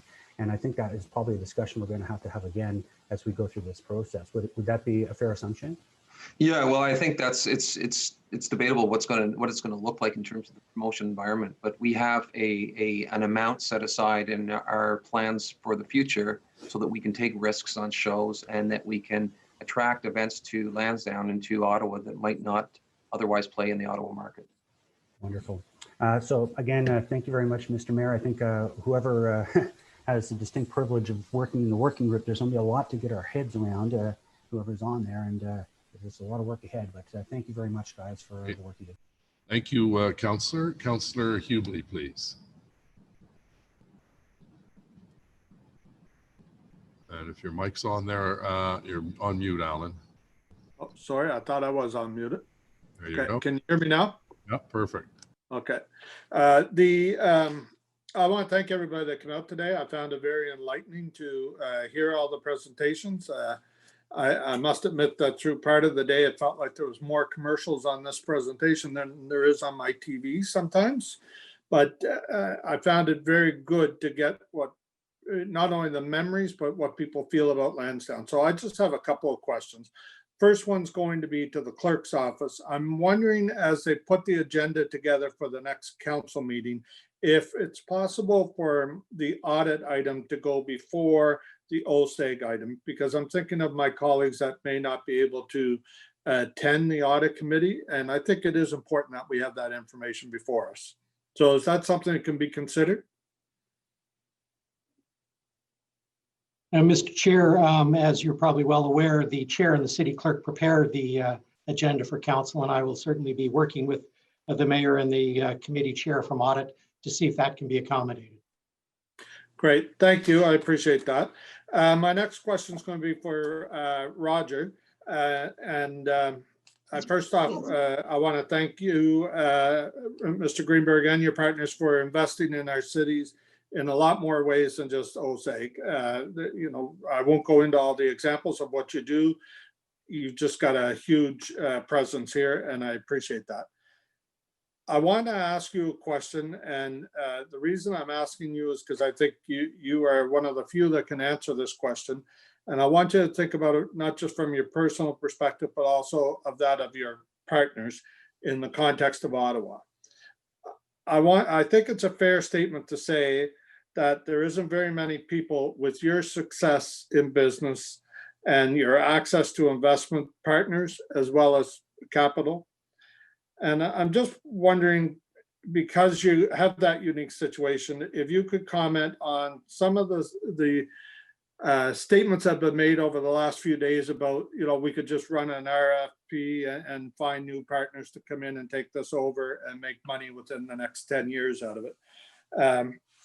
I'd like to get your comment on that because I'm wondering, I believe you're in a unique situation. I'd like to hear from you because you're in that role.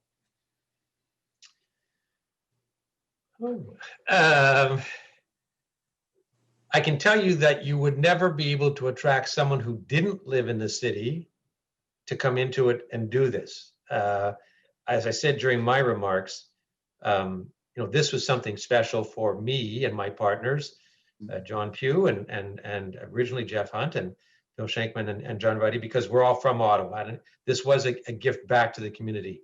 So it was never premised on being a big money maker. We just hope it wouldn't be a big money loser. If this were another city that I had no emotional attachment to, I could speak surely for all of us, we would never have done it.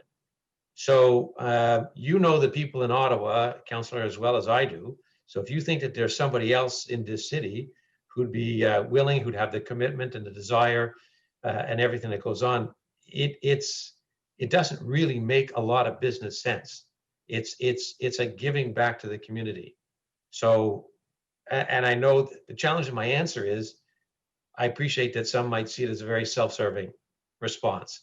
So I don't know how to really answer it objectively. I can tell you that the one question that I've been asked consistently since 2008 is, why am I doing this? And I don't know that I ever really have a great answer other than I love this city. And this city has been the source of our family business and our family wealth. So I would have a real hard time believing that there'd be anybody else who'd be willing to step forward with the risk parameters going forward that we have. We're already heavily involved emotionally. We're heavily involved financially. I just don't see it happening. And certainly whatever agreements that we have right now with the city, those would disappear. You'd be starting from ground zero in terms of anybody coming in. Thank you. That's I just wanted to get that on the table because I would agree with you entirely. That's why I asked the question. I really don't think there's people that have your unique experience and ties to this city that would come in and put this together even before COVID. So thank you to you and your partners. It's been a long day, so I'll end my questions there, and just with a thanks to everybody.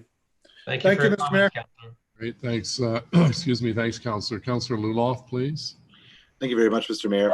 You know, I'm impressed with Lansdowne under the leadership of OSEG. I've enjoyed attending soccer and football games and was a really big fan of the Fury.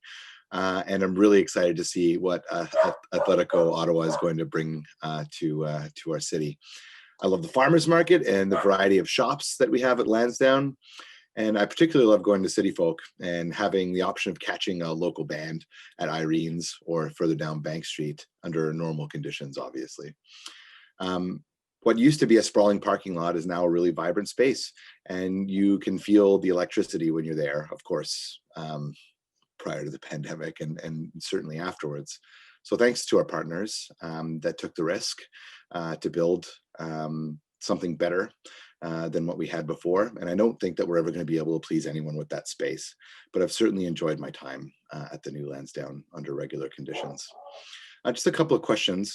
How much did we used to lose year over year as a city before the OSEG partnership to operate Lansdowne was signed? Isabel? Yeah, so in these are 2010 numbers. It was approximately 3.8 million per year for operating and maintenance. And that was paid for by taxpayers. Correct. And so that was, so for every year that we didn't have an operating agreement, that's what we were spending year over year. And if you inflate that to 2020, it's about $4.6 million. So about $4.6 million what we were losing before that. And how many years did we not have a partnership where we were losing that amount of money?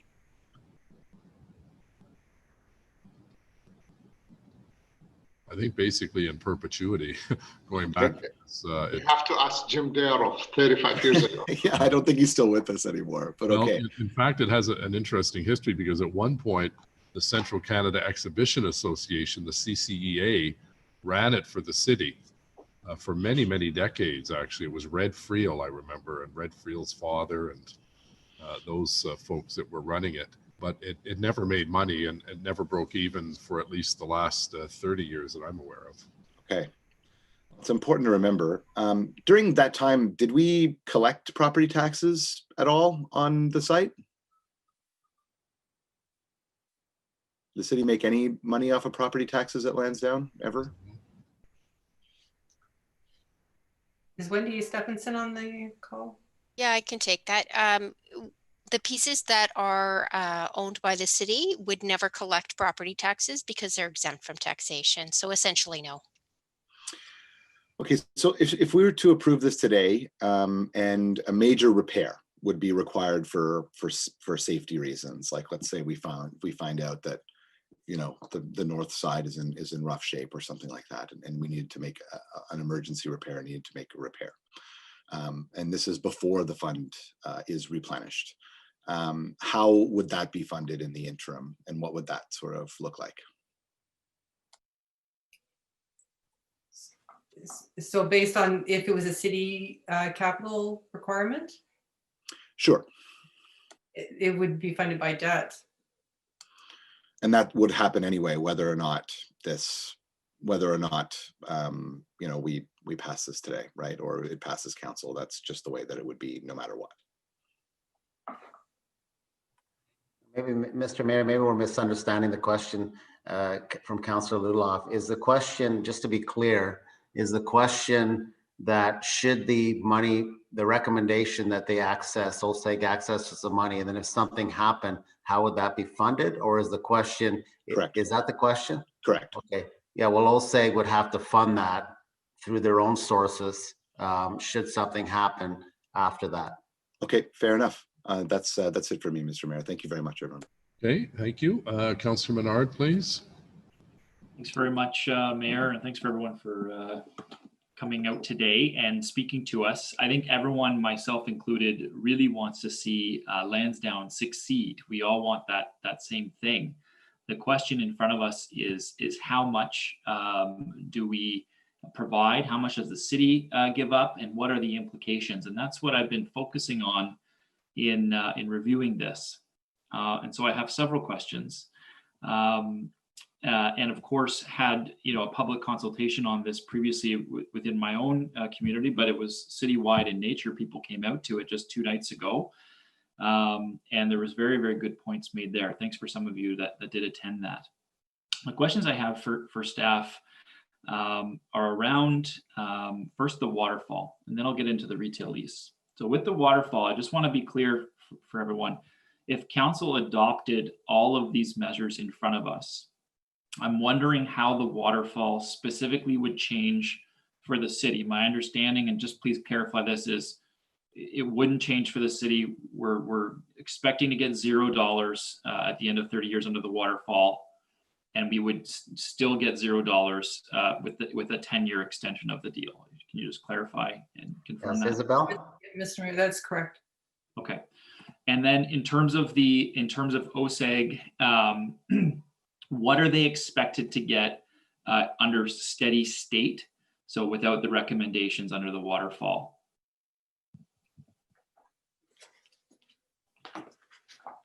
So without the recommendations, what would they be expecting to get? Yes, so the return on the waterfall at the end of the.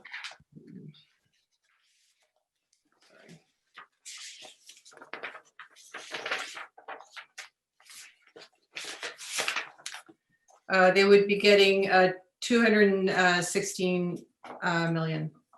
216, okay. And then with the changes we're saying here, and so with their additional investment of 40 million, potentially, depends on how the operations go, but with that additional 40 million over 5 years, what would they then expect at the end of the waterfall? It would move from 216 million to 468.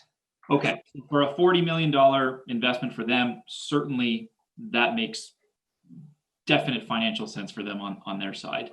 The city is in the same position when it comes to the end of the waterfall. On the retail lease, I just want to reiterate, we've heard from Mr. Greenberg, we've heard from staff that the retail financially does fairly well. The retail is valuable. On the retail changes specifically under Clause B, I want to make sure everyone understands, under the current terms, the city leases the retail lands to OSEG for $1 a year for 30 years. And at the end of that in 2045, the city would be entitled to receive market value rent as well as participation rent. Is that correct? That's correct. And they would also have to take on the stadium operating costs and revenue risks associated with that. It's not just retail rent, it's the whole package. The participation rent includes the retail piece and the stadium and arena. Is that what you're saying? We take on the risks of operating the stadium. Yes, the risks of operation. But that Clause B within the motion, I'm wondering the net present value of the cost to the city of giving up those elements just on that Clause B, because it seems like we're giving up that base rent if there's a transfer, and we're automatically giving up the participation rent the way I read the motion on Clause B. And Mr. Mayor, so we're extending the waterfall or the closed financial system for 10 years, essentially if that's the second, where we're extending for 10 years, we are protecting ourselves for an additional 10 years. It's full package. Yes, so the retail lease goes until 2066. There's the term that stops in 2045, and then there's that extra 22 years. And what I'm trying to get at is, in those 22 years, the city signed a deal that would receive 50% of the net profits of these other, of the operations on the retail, and we would get the base rent. And my understanding is that that's in the neighborhood of a net present value of about $10 million. And it could be more, it could be less, but we're around that amount. Can you just confirm that figure for me? Yes, so extending the land rent for 10 years is 3 million. Extending the participation rent for 22 years is 7 million. Okay, that's very helpful. So to come back to this for counselors on the call here, because this is convoluted, this is complicated. It's not an easy waterfall to follow, but we would be giving up on the city side with that clause B, 10 million just for that clause alone. There's other clauses in here that affect it, but on that clause, the clause B, the city gives up that amount of funding. Just so we're clear at the end of that. And that was one of the big implications for us in signing the deal originally. I want to move on to the stadium and the arena. If the city chooses to extend the partnership for 10 years, it'll receive $10 in rent over that decade. But what is the estimated market rent that the city would be able to earn from the stadium and the arena on their own?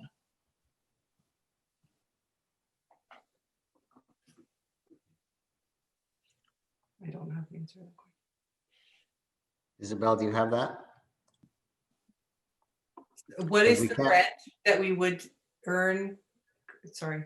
From the stadium and the arena, what is the market rent of those? I do not have that information. That's a future speculation. I don't have that information. Mr. Mayor, we've looked at that. That was not, it's not a differentiating factor between the three options. And so it wasn't considered as a factor. It was built into the overall model, but it's not a differentiator. Okay. Except for the 10 years that we're protected. Okay, that's helpful. I want to move to some questions for OSEG. Because we've been going back and forth on this, will OSEG walk away from the partnership if City Council chooses to not pass all of these recommendations?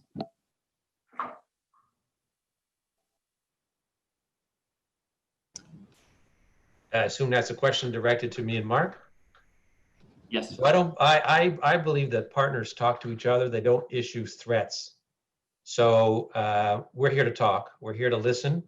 And we've made a proposal. So the city staff have looked at it, have analyzed it, and have recommended to accept this. I'd need to understand the rationale from my partner not to act in a reasonable fashion before I could even begin contemplating what the next step would be. But I'm saying we're looking at the need to invest $40 million, and we've asked for help. So that's what we're doing, and that's what we're here to hear. And we'd have to understand why the city, as a partner, would not support us. Okay, so Councillor, we'll put you back on the list. And Mr. Mayor. Was that 5 minutes? No. Mr. Mayor, may I just clarify something? And I was trying to get in, but I didn't want to interrupt the councillor in his questions because Isabel answered the question directly in terms of what OSEG would get at the end of from the waterfall and made a statement about the $40 million generating X number of dollars. And I don't think Isabel had the opportunity to provide the context that the current situation isn't sustainable. Like the way we're going right now, that's not going to happen. Even after the recommendations, Isabel, what happens to the equity? I think this is an important point for council. In fairness to OSEG and Mr. Greenberg, what happens to the equity and the actual interest that should be flowing out of that waterfall back to OSEG? You need to explain the context for that and the sustainability and the possibility of that if we don't make these changes. What's important to note is that they're not getting any more equity back. This is just interest, and it's not 8% interest. It's significantly lower than that. So they're getting, it's an improvement, but they're not getting their investment back, even with the agreement amendments. Yes, and the point being made is that for that additional $40 million in operating cost, their return goes up by about 252 million at the end. That's the projection. And I just wanted to clarify that. Thank you. Councillor Moffat, please. Wait a minute, Isabel, do you want to respond to that? I do. Where they're protected is that 10 years, not the $40 million. It's the 10 years ability to recoup. And in that time, the city is protected for 10 years. We don't have to incur $4 to $12 million annually. That's the cost to the city for those 10 years if we actually took that on. Right, minus the base rents and the participation rent. So that's the net. That's the net. That's why the default model shows between 118 and 400. I have to bring up that again. But yeah, 118 to $407 million in negative return for the city. My understanding, sorry, I don't need to keep doing this, Mayor, but there's things being said here. My understanding is that's the operational cost per year between 4.5 million and 12.5 million. That's the operational cost we would pay. This is a net present value all the way out to 2066. So we've considered all years of operation, not just next year. It's all years of operation. That's the average. Yeah, the net present value is different than the operational costs, right? And the net present value is a lot lower than the operational costs that were cited in the report. Anyway, I'll get back on. Well, we'll ask Isabel to respond to that. So the net present value is 118 to $407 million to the negative over that period of time, that entire period of time.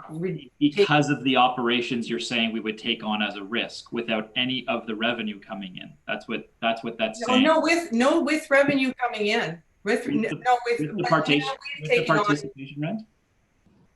If they default, there's no participation rent. We get 100%. We get 100% if they default. Right. So thank you. Scott Moffat, please. Councillor, are you on mute? Councillor Moffat? No, okay.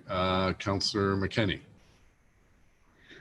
Thank you, Mayor. I just have a few questions. I just want to understand the capital reserve. So the $4.7 million, is it part of the waterfall agreement? And it is meant to obviously pay for capital upgrades. So things like the arena, do I have my understanding right? That's correct. Yeah, that's correct. It's to maintain the city's assets, stadium and parking. Stadium and parking. And what is, and the arena? Is that included in there? It's included. Okay. And what are the conditions of those buildings? Like, so I'll tell you why I'm asking. I understand when staff say, well, they have to put it back, and I get that. But in the meantime, if the buildings are in fantastic shape, you can probably put it off a little bit. But if they're not, it's like having an account, your own personal account to do upgrades on your home. If you use it all now, you might be able to put that back over 20, 30 years or 10 years. But what if do we know what the condition of those buildings are? Are they going to need capital repairs before the 4.7 million is able to be put back into the account? Sorry, I was on mute. Steve, Mark, or maybe Mark, you started. I can answer that. The answer is for sure they will, right? We need capital repairs every year, and there's capital repairs that are scheduled every year during the partnership. Councillor, there's things that you can put off as you talked about. For instance, This year, the hockey boards are scheduled to be replaced. We don't need to replace those. We can push them forward another year, but there'll be things like the wiring, the electrical wiring, some electrical wiring work that we'll have to do. So what we'll do is in the interim period here, look at, things that don't overly negatively affect our operations and defer those when we can, but there will be things that we will have to pay for before we recommence replenishing the life cycle fund. But that would include, for example, the north stands, the arena, the roof on the arena, things that we know are at the end of their life cycle. What is the risk? I guess I'm asking, and either Mark, I mean, you can give me your assessment of the risk, but I also want to hear from staff. What is the risk of not having that capital reserve fund for if in fact, again, I'm asking about the assessment of the building. So I'm also asking, do we have that? Do we know what they are? What that assessment, like what the conditions are?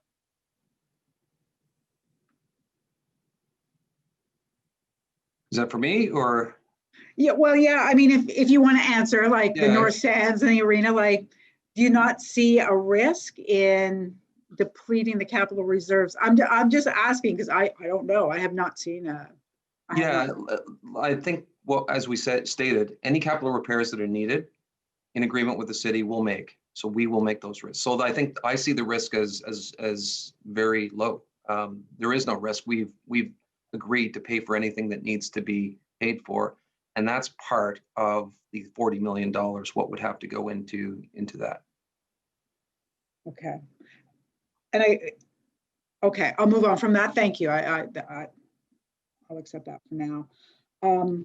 The housing that is there now, did the city get any of the air rights from that development, or is that just walk me through how that development, what the financial costs of the city were to build the high rise? Mr. Mayor, I'll ask Steve Box to just walk us through that in terms of the RFPs and how that money actually rolled back into the city.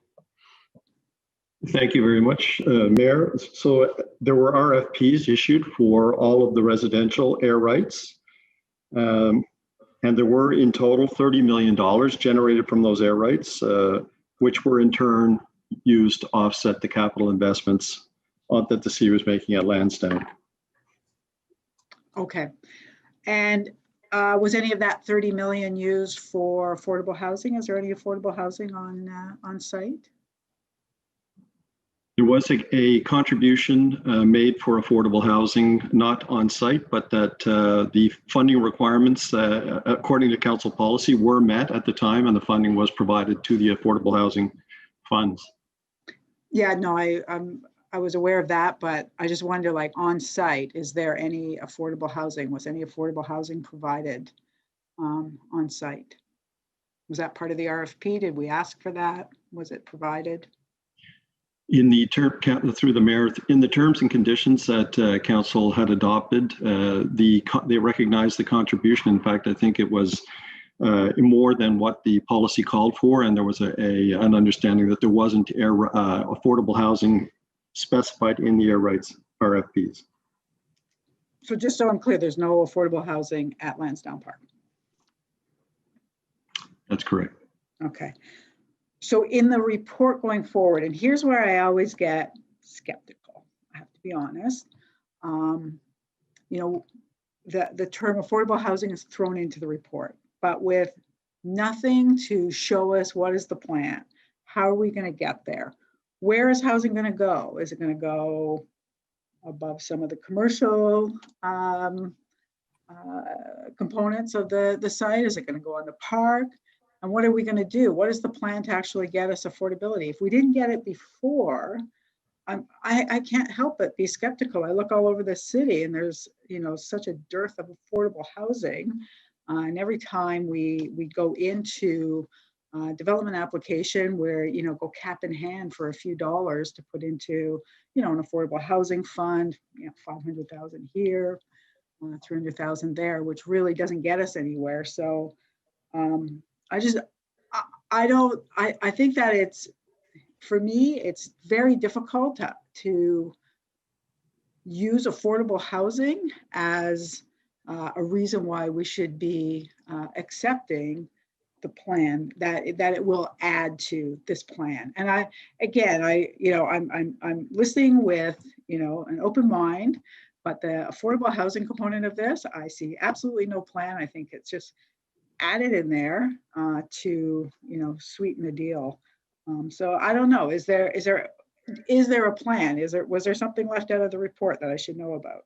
All right, Councillor, your time is up, and Yeah, we'll. I asked the question, though they can respond, right? Mr. Mayor, I can answer that question. The councillor's question is a fair one, and that is what's going to be looked at by the working group and this council sponsors group. We haven't landed on what the future state might look like. I think that's inappropriate for us to do so. I think that's for the working group and for council support group as the sponsor group with all of council to flush out what that might look like in real details, including affordable housing. But when we put the affordable housing comment in the recommendation, we did it in the context that right now housing is our #1 issue that we're dealing with at council. And we wanted to make sure that council knew that when we go forward with our terms of reference for this working group and sponsorship group, that affordable housing will be one of the key considerations moving forward, as it is in almost all discussions we're having at council right now. Okay, thank you. Councillor Moffat, please. You're on mute. You're on mute, Scott. Yes, I knew that. I have two mutes that I have to press every time I want to talk. So it takes me a while sometimes.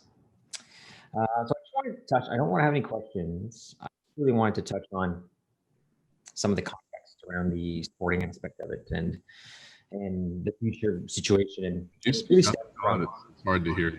It's a little choppy. If you can speak up. Okay. I do my best to put my microphone right in front of me.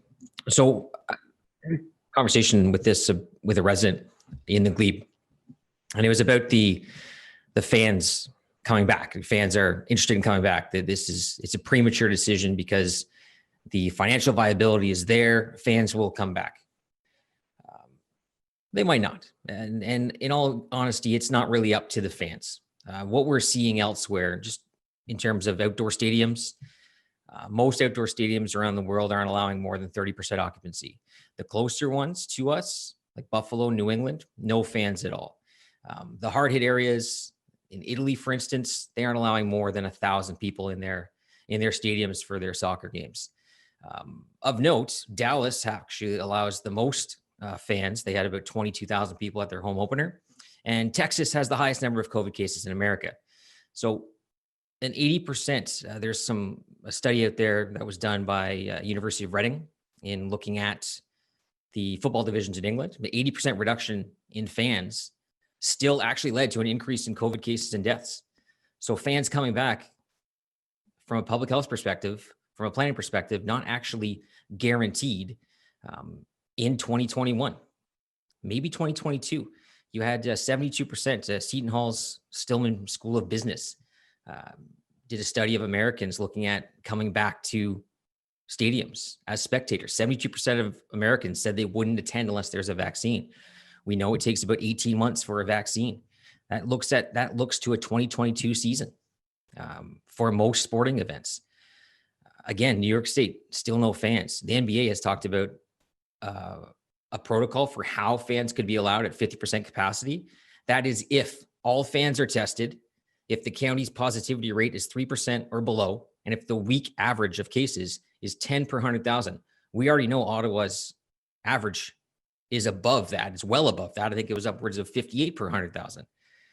So this is not a slam dunk on actually getting fans back in stands, which is a key aspect of the financial viability of any facility that requires, that really hinges on sporting events. So looking more locally, the CFL, we already know the CFL season was canceled. We don't know what's going to happen with 2021. There's a huge part of that because between the owners and between the players and the CFLPA. There's the cross-border aspect. The cross-border aspect has a big impact on the OHL as well. we often we're a bit spoiled in Ottawa with the 67s. It is easily the most valuable franchise in the OHL. But all franchises aren't that viable. And with no fans, there's no revenues. And there's no cross-border travel. You have 3 American teams in the OHL. They aren't allowed to come to Ontario. Then you have teams like Owen Sound. They are worth about 50 times less than the Ottawa 67s. They can't afford to be operating with no revenue. So what does that mean for the OHL season? We don't know. That's still undetermined. We know, in all likelihood, there won't be fans. We've already heard that the Ottawa Aces aren't competing in 2021. There's the other sports teams in the Canadian Premier League and the Canadian Elite Basketball League. They were both able to operate in 2020 in a bubble, not in Ottawa, not creating revenue here. We know that small leagues tend to struggle the most. The XFL went bankrupt. I'm not saying that those 2 leagues are like the XFL, but it's just an example.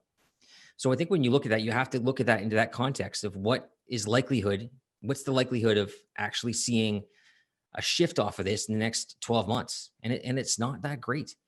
So when you look at the future of this, there is some value in that extension. There's not a huge market for public stadiums to be operated by private operators in small markets. You go to Arizona, you look at in Phoenix, you look at Calgary, Edmonton, they all had massive public partnerships and private partnerships in order to get their stadiums built in those hockey markets. You don't have to look much further than the Ottawa Baseball Stadium. How much have we struggled to find a good tenant for that facility? These aren't things where we talk about market rent in 30 years from now being this viable thing that we're sitting on a huge asset that people are knocking down our doors to lease. I think one of the other parts of this, the working group and the sponsor, I think that's really important. Like we've talked a lot, we've heard a lot about input from the community, and they want to be a part of the solution. Councillor Menard wants to be part of the solution. Great, you brought up a lot of good points about working with. Because you're over your 5 minutes. One more thing. So just that working group thing, I think, is a key piece of this. But then just lastly on that affordable housing part, there's a lot of potential for intensification on this site, and affordable housing can easily be a part of that. And we have control on that front. So that working group piece, affordable housing built into that and talking about that. Keep in mind, Madison Square Garden, the arena's on the 4th floor. I'm not saying do that here, but there is precedent out there for having rinks and buildings, residential buildings all together in the same space. And it could be done here. And there's no reason why we couldn't build affordability into that as well. Appreciate your perspective, and as luck would have it, our sports commissioner is next, Councillor Fleury. Mr. Mayor, that was music to my ear. I love Scott. Scott and I often have conversations on local sports and some of the economics of that. What a good segue. I grew up going to see the Ottawa Senators at Lansdowne Park. I remember a game where Wayne Gretzky was playing back then for the LA Kings and the Rough Riders, and it's only improved since, including with the recent addition of Flora Bridge. And I don't think any of us can deny that. I think what's happening is a number of factors, some historical for residents who have concerns around the way the city engages, and that's fair. But I think mostly everyone's really happy with it's 1,000 times better. So I want to say that I think it's very important for all of us to recognize that. And then maybe turn to the conversation specific to the agreement. And I don't want to rehash some of the questions, because I think they were very valuable. I think all members of council really are interested in the site. And we really only have 3 of those sites in our city. We have the Byron Market, we have Mooney's Bay, and we have Lansdowne Park. And that's, to me, very interesting, where there's citywide gathering spots. They're districts that bring folks from across the city into these tourism, commercial, sports venues that we all benefit from. So my questions, the first one is relating to the presentation from Steve Kay. And Steve, it relates to your last slide, or before the conclusion, which was preparing for the long-term sustainability. And I thought the points to be valid, but I struggle with us clarifying. We know that the arena is underperforming in terms of its life cycle, and we've had discussions with OSEG publicly and informally as it relates to the issues on the north side stand. So I want to understand when you bring forward the preparing for the long-term sustainability, what do you mean for that, the specific assets of the arena and stadium?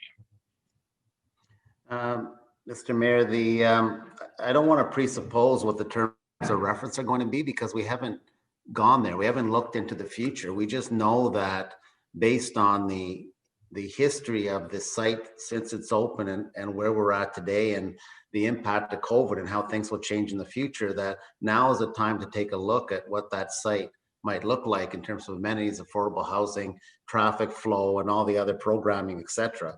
So we haven't gone into a discussion speculating on that and aren't going to speculate on that. What I can tell you is that the point of bringing together the groups is to start having that dialogue and consultation with the community about what may be needed to further enhance and sustain that site going into the future. And that will be something that council will be directly engaged in the whole way, as will the community. Okay. Maybe, I don't know, Mark, thank you for taking the time, and Roger, thank you as well, Mr. Greenberg. Thank you for taking the time today and being very thoughtful and clear in your responses. Much appreciated.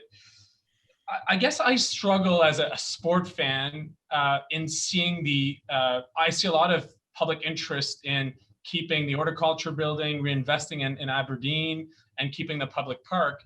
I wonder, is there not an advantage to completely selling off or transferring the stadium and the arena to the private sector in the conversation and maintaining the intents of a sport team and the renewal of the asset? I want to understand from you, from a pure private sector point of view, if we transfer the stadium and the arena to you, what could you do with it? Mr. Mayor, before Mr. Greenberg answers, I just feel the need to step into this one because this has never been, Council Furley's laughing, but this has never been part of the mandate or direction from council to even consider this. And this was actually part of the discussion, the original Lansdowne discussion, where council is very clear that they didn't want any portion of this, these assets, these key city assets, the park and the stadium, transferred to a private sector. And I think it gets very complicated when you think about what the city has already spent on the south stand in terms of significant investment we had and debt on that, and the life cycle condition of the north stand. So it's a very complicated answer to give, and it's something that from a staff point of view and I think from a NOSEG point of view is not the appropriate time to be discussing. I think that issue is not in the scope of any direction council has given us, and it's purely speculative. Steve, if I would just say somewhat jokingly that I don't know that I'd want to be walking around the Glebe or anywhere else in the city of Ottawa with that suggestion unless it was clear it came from you, Councillor, because I think when I think about how much vitriol was gone with Lansdowne last time round, even the little bit of privatization that took place, my head is exploding to even think about something along those lines. So Matt, put a motion down there and we'll send it to the Glebe Committee Association. Yeah, right. No, I do want to be clear on what I'm asking. There is massive life cycle improvement. The north side is underperforming and the arena is at a challenging time in its life cycle. What I'm bringing forward is right now, recognizing there's a COVID snapshot and then there's the agreement altogether.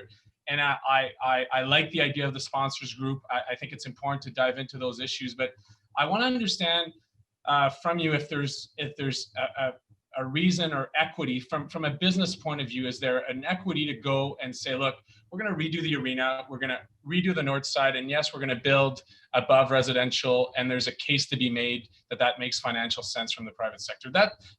Maybe that's how I should have asked the question, Mr. Mayor, in the first place. Mr. Greenberg, I wonder if from a business point of view, there's any, without committing you to anything, if there is a story to be told there. Councillor, I've been involved directly with Lansdowne for 13 years. This is the first time that anyone's ever made that kind of a suggestion. So I wouldn't even know how to begin to come up with an answer. So I don't think, as Steve said, it's not really appropriate to discuss it today. Like it's interesting, it's creative, but a touch off the wall, and I've never even thought of it. So I can't really give you an intelligent answer. I appreciate that. My last question, maybe it really relates to the report segment and the extension of the years. I think we all have an interest to continue to see sports. Scott, a few minutes ago, highlighted the challenges of what COVID's brought and coming forward. I wonder, what commitments can you make to us if we look at an extension of the agreement that, you know, there's a lot of sports now with the rugby and the soccer, but the baselines that are known and appreciated historically have been obviously the 67s and the Red Blacks. What commitments can we know, or can we get from you on those teams staying in as much as possible? Obviously, past the COVID bump. I thought I'd already answered that, because I said at the core of all of this, what started it all out was the desire to bring CFL football back to Ottawa. And I mean, as a kid growing up, 67s were my team. Like I went to games all the time, and I never dreamed as a kid that one day I'd be one of the owners of the 67. So I can't imagine. They're called the Ottawa 67s. They're called the Ottawa Red Blacks. I can't even imagine, a Lansdowne without them there. I mean, they coexist together. The one comment I would just add, I wouldn't use the word that the infrastructure is underperforming. I would prefer, personally, I would use the word functionally obsolete. And that's the word we used last year. It's run its course. And so that's why we had suggested, and in the discussions that it came up with Steve Kanellakis, that now represented a good time to sort of look at, having discussions on the future of what Lansdowne was. And that's why we wanted it to be, we agreed to having a two-part discussion. One would be some immediate changes that we do, and then the second would be, a longer-term working committee. And so it's very important to us. If you're asking me, are we prepared to put $40 million at risk over the next 5 years? The answer is yes, if we get the changes that we've asked for, and if the working committee is established and it reports back to City Council by the end of second quarter next year. Those are what we have said are the things that are important to us for us to give you that commitment. And as a wrap up, Mr. Mayor. You got 40 seconds, go ahead. Yeah, as a wrap up, I think we have to just be very careful of, I've heard a lot of questions on life cycle and the expectation of that. I would just look at Aberdeen Pavilion, which is sort of outside OSEG. Our city staff were highlighting the life cycle issues there. I don't know if you've gone recently, but there's parachute capturing the water off the roof. So we got to be really careful around expecting that the life cycle covers a full renewal cost. I'll just leave it at that from that expectation, or that the life cycle is the golden ticket. Thank you. Right on time. Appreciate that. Councillor Deans. Thank you, Mr. Mayor, and thank you, Roger and Mark, for being with us today. I guess my first question is, are we to understand that the 10-year extension is predicated on the condition that Lansdowne Park will continue to be a major sports hub?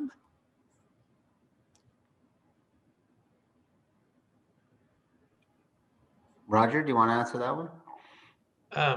I'm not. I'm struggling how to answer it. To me, it's the sports were the impetus that started us all off, and then everything else then took place surrounding it. I can't imagine a successful Lansdowne that would not have the sports at its core. I mean, that's been the vision that we talked about since 2008. Absolutely. That was the vision that took us at council down the path that we went down. But you're on the board, Mr. Greenberg, of CFL. How's the CFL doing? Is it likely to fold or continue?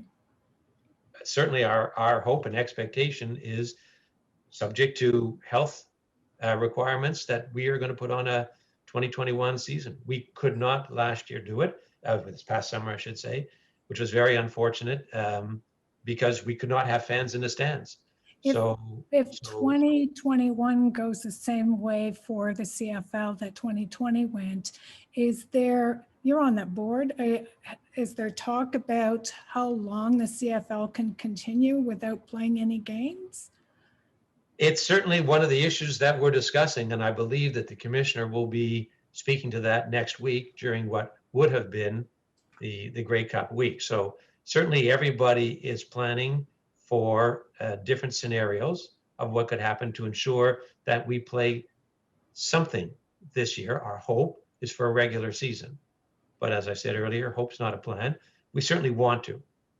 Okay, and what about the future of the Red Blacks?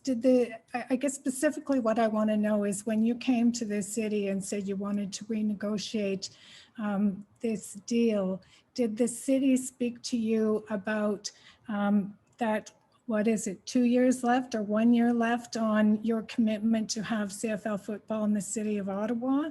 Did they ask you to extend that commitment, obviously, as long as the CFL exists? We had no discussion about that, whatever, Councillor. So, Mr. Kanellakis, why wouldn't you have raised that? Obviously, we were just talking about this having been this sort of, the thing that this whole thing started on. So why wouldn't you have at least asked for the benefit of the people of Ottawa, the citizens, that this be extended as part of the conditions that are being put before this council? Mr. Mayor, the contract as it is right now, they have an obligation for 8 years, which because they didn't play last season, they probably have another 2 years. It's a covenant that's in the contract that, as you heard before, was put in there by the former city manager, council approved, to ensure that the city was protected in terms of its investments to keep the teams there for that period. And in our view, the notion that, Mr. Greenberg can speak for himself, but the notion that the partnership would abandon the sports teams, particularly the 67s and the Red Blacks, and be able to sustain the actual site without that traffic and without that draw, seems to us like we'd be moving to one of the options we consider, which would be ultimately default. And they'd be in a precarious financial situation. So for us, the notion that football or the sports team does not continue into the future in some form would mean that the site it'd be a very different discussion about the site. And the agreement also protects the city when we looked at it from the perspective, should OSEG leave football or not be engaged in football, the city still has the first right of refusal on the team to be able to carry forward the team. And obviously there have to be an entire business case and due diligence done on what steps we take next forward, and that would have to come back to council. So I wasn't concerned about it because none of us, when we looked at the analysis and we looked at that part of the contract, we looked at the entire contract, quite frankly, don't believe that a future without football and hockey for Lansdowne is sustainable. Okay, well, it might be nice to put that on paper. Just moving on to the whole condition of the Northside stands and the stadium. I understand that within the agreement, the Lansdowne Park Partnership Agreement, there is a requirement to do a building condition assessment on the buildings every 5 years. Is that correct, Mr. Kanellakis? That's correct. And one was conducted in January? Yeah, the next. Oh, you cut out, can't hear you. The next one is due, I think, in, it's coming up next year, I believe. Steve Watts, can you clarify? Because it's dropped out of my head right now, the number. Certainly. So Mayor, there was a recent life cycle refreshment done, and the next one would be due in 2024. Okay, so that one came out in January. I wasn't here in January, unfortunately, but did my colleagues receive a copy of that? Chair, as I've said previously, the life cycle plan is commissioned by OSEG, and it is vetted through our infrastructure services group. So it's not normally circulated to committee and council. It is used for OSEG and to establish the contribution rates to the life cycle reserve fund and verified by our infrastructure services and finance Okay, but it's obviously a very important document for council to see in making these long-term decisions, because it would certainly shed a lot of light on the current situation of those particular buildings. But what we heard from Mr. Greenberg is an acknowledgement that these buildings, the Northside Stands, the arena, are functionally obsolete, or maybe worse, maybe structurally obsolete. And I guess when I imagine this extension of 10 years, I can't imagine that these buildings, if this is still going to be a primary sports hub, are going to last 30 years. So I'm just trying to understand how we're going to pay for a new arena, a new Northside Stands. Is that all going to come from housing on the site? Or like how on earth would we pay for that kind of build? Mr. Mayor, the whole purpose, again, I repeat, of the sponsorship group and the working group is to potentially look at those issues. That has gone beyond any of the recommendations that are on the table right now. As I said earlier, the recommendations are intended to give OSEG a lifeline so that they can invest or inject new equity into the partnership to keep them going. They're prepared to put $40 million more over the next 5 years, and council will receive a report being brought along the whole way with council oversight on what things may need to happen on that site, including any possible changes to the infrastructure and how they would pay for and the financing to go forward. Okay. And Mr. Kanellakis, from those reports that you have seen, the one in January that was done, do you have any reason to believe that the Northside Stands or the arena have any major structural issues or could be structurally unsound? No, I don't. I think that the costs for those two sites because of their age is one of the issues in terms of the continuing contribution, and the contract that we have, or the agreement that we have, took that into account in terms of the base assumptions. So we do have aging infrastructure there, and that there would be a requirement to protect the city by OSEG having to contribute against an engineering report to ensure all the infrastructure life cycle maintenance on the capital was for capital improvements and repairs were actually funded over a period of time against an engineering report. So that's why that was so structured so strongly in the agreement. And when I look at the agreement, it's very strong in terms of OSEG having responsibility to match the life cycle improvements against what the infrastructure report says. So if it was structurally unsound right now, OSEG would be required to pay 100% of the renewal costs of that. That is absolutely correct, Mr. Mayor. Thank you. Okay, but you have no reason to believe that that's the case.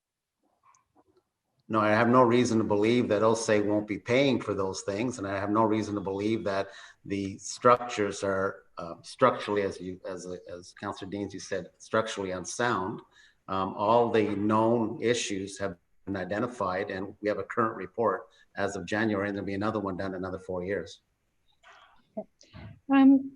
Mr. Box said that the sale of the air rights that were sold to build the condos that are currently on the Lansdowne site generated $30 million. Was that from the sale of the air rights, or is that from taxation? Through you, Chair, that is from the sale of the air rights. There were 2 RFPs let. One resulted in 19.3 million and the other 11 million. So a total of just over 30 million, which was used to offset the capital investment costs, not taxation. Thank you. And if we were to consider some form of housing, be it affordable or otherwise condos, high rises, whatever, on the site, how would addition of housing on that site fit into the current waterfall structure? Like who would benefit from it? Would the city get that money? Would OSEG get that money? Would it go into the waterfall? How would that land? No, again, Mr. Mayor, that is to be left up to the working group and the council sponsorship group. We did not go there. That's not before committee today. The recommendations today do not contemplate that, other than setting up a structure to look at those issues in the future. Okay. And just on the, I heard you say, Mr. Kanellakis Speak up, earlier. Councillor. Sorry. I heard Mr. Kanellakis you say earlier in the day that this proposals that are before committee and council are costing the taxpayers any sense. But we did hear from an economist earlier in the day that none of your financial analysis factored in opportunity costs. So you basically said we take on the costs as is, but you didn't factor in any potential for use of that site or rental of that site or buildings on that site or what have you. So would you acknowledge that it would be unlikely that we would just leave the site fallow and pay the bills for all of those years, that we would undoubtedly have some sort of process to try and come up with, a good use for the site? Well, I think that I appreciate the members of the public who identify themselves as economists putting forward their views, but I respectfully disagree with the economists. They're dealing with not all the complete information. Again, the analysis was based on the status quo, based on the other three scenarios I provided. And as I said, and as Isabel has articulated, that you have to factor in the costs in addition to what the revenues are. And right now, as it stands, based on the forward-looking picture from our assumptions, and it's hard to project out that many years, the city would actually be losing money. So it's not about an opportunity for us to generate money. We know, based on our assumptions right now, that we'd be actually net negative, net present value in terms of what we would expect to get as a city. Yes, when you look at the future, all kinds of scenarios are possible, but based on where we're at right now, knowing that for the next 5 years, there's significant financial impact to that site, that carries out over the term of the agreement. So I don't agree with particularly the one economist in terms of some of the assumptions that she was making. And I stand by my statement that based on our current assumptions and the analysis that was done by Mr. Swart, who's an expert in this matter, and particularly in terms of retail and understands the agreement inside and out, that I stand by my statement that based on assumptions, the city is not going to be putting any money into this, and that is not what is being asked here. Councillor, you have 15 seconds. Okay, one last question then to Mr. Greenberg. Mr. Greenberg, this is being positioned as a result of COVID, and no doubt COVID has had a major impact on you and your business. I think there were issues prior to COVID, but nevertheless, I certainly understand that COVID has been very difficult on everyone, including Lansdowne, and the businesses that are there have been hard hit by that, undoubtedly. I just wonder what upper tier financial assistance you have sought and perhaps received. Sorry, Councillor, can you clarify? I'm not sure what you mean. Well, I mean, this is being positioned to us as help to you to get you through COVID, which I certainly understand COVID has had a major impact on these businesses. But I know that federal and provincial governments have had packages available and, opportunities for businesses in our community to receive help and support. And I'm asking, have you applied for or received any help and support, and what kind of help and support have you received from upper tier governments? I think Mr. Gow. Okay. I understand it. I'll just say it at a high level, and Mark can supply the details.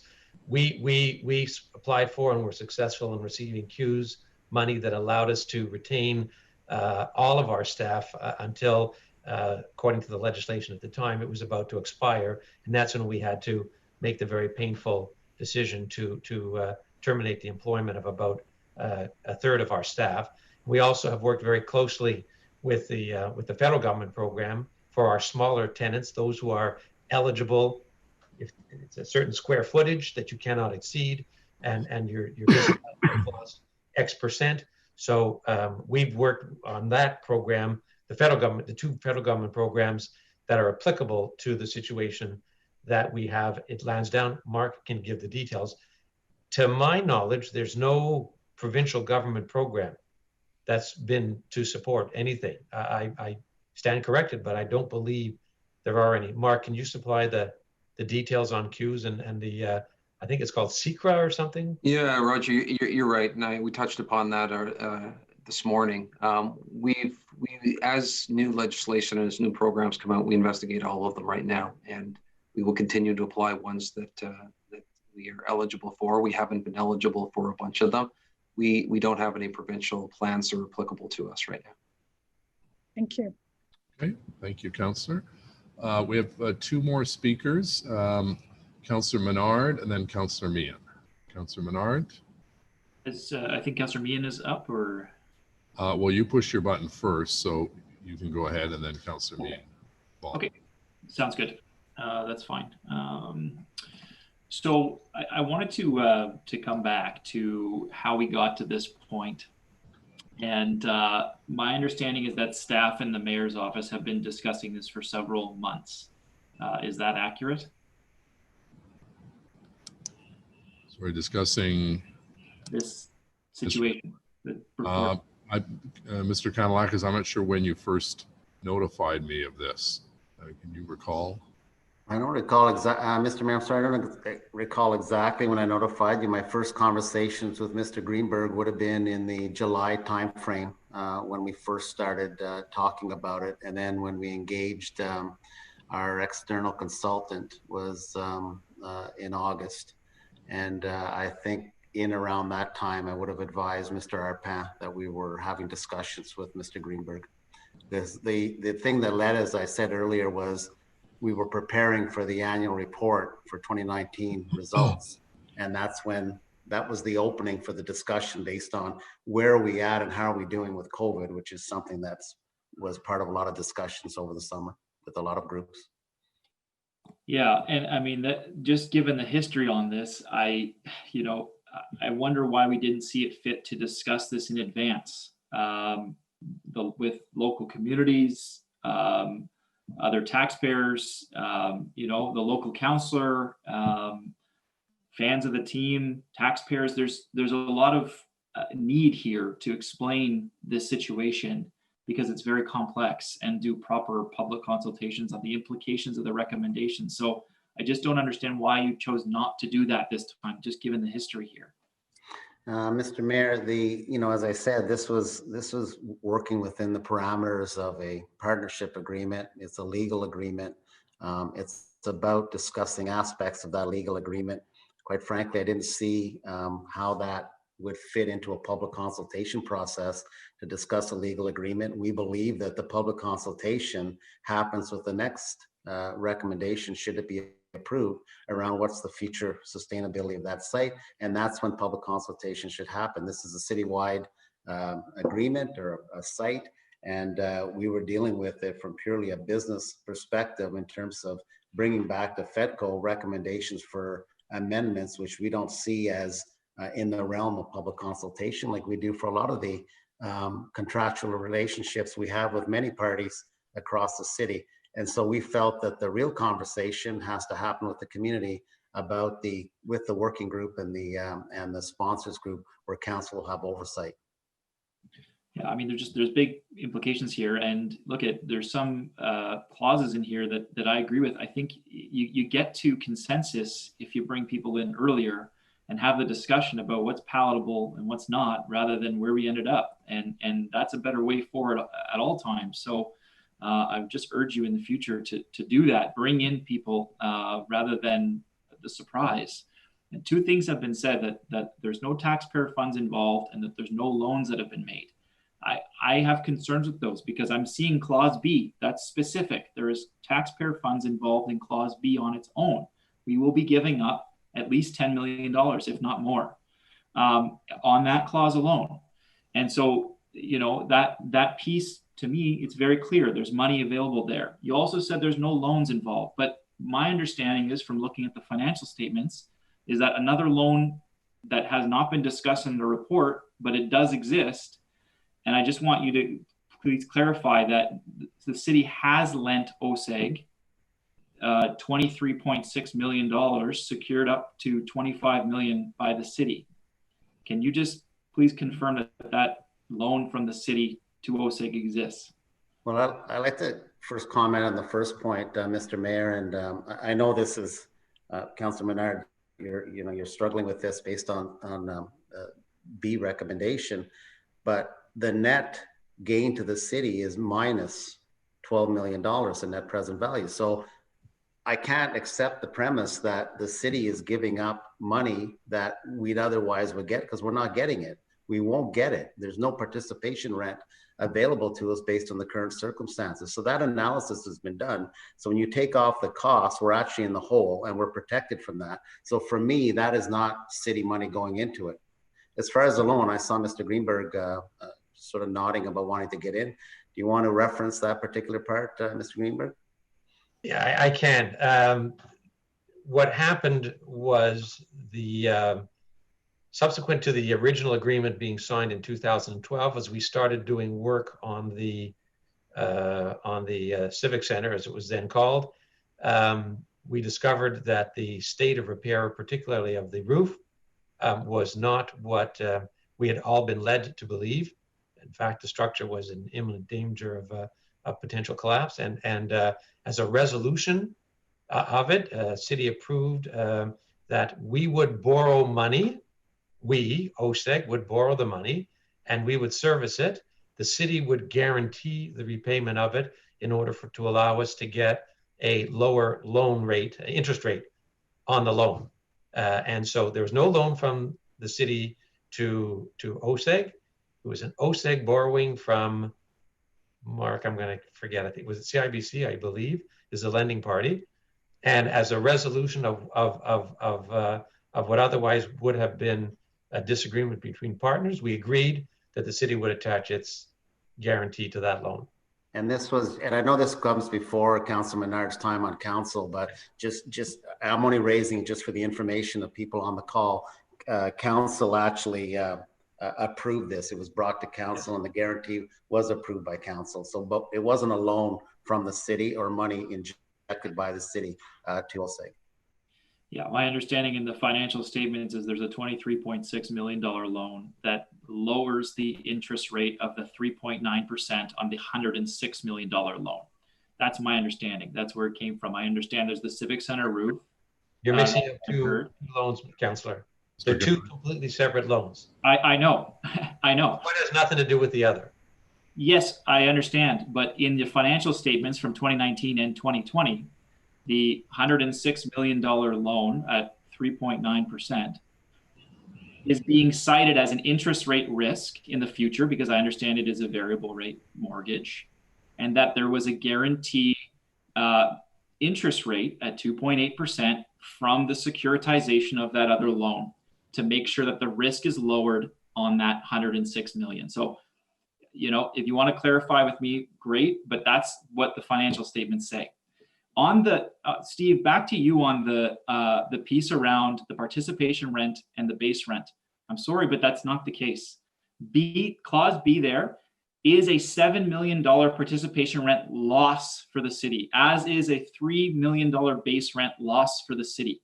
The other clauses that you're talking about there, you've brought in the operational risks that you're talking about and costs to the city. Those are separate. That clause B is us giving up the participation rent of 7 million and the base rent of 3 million. That's a fact. That's what's been said.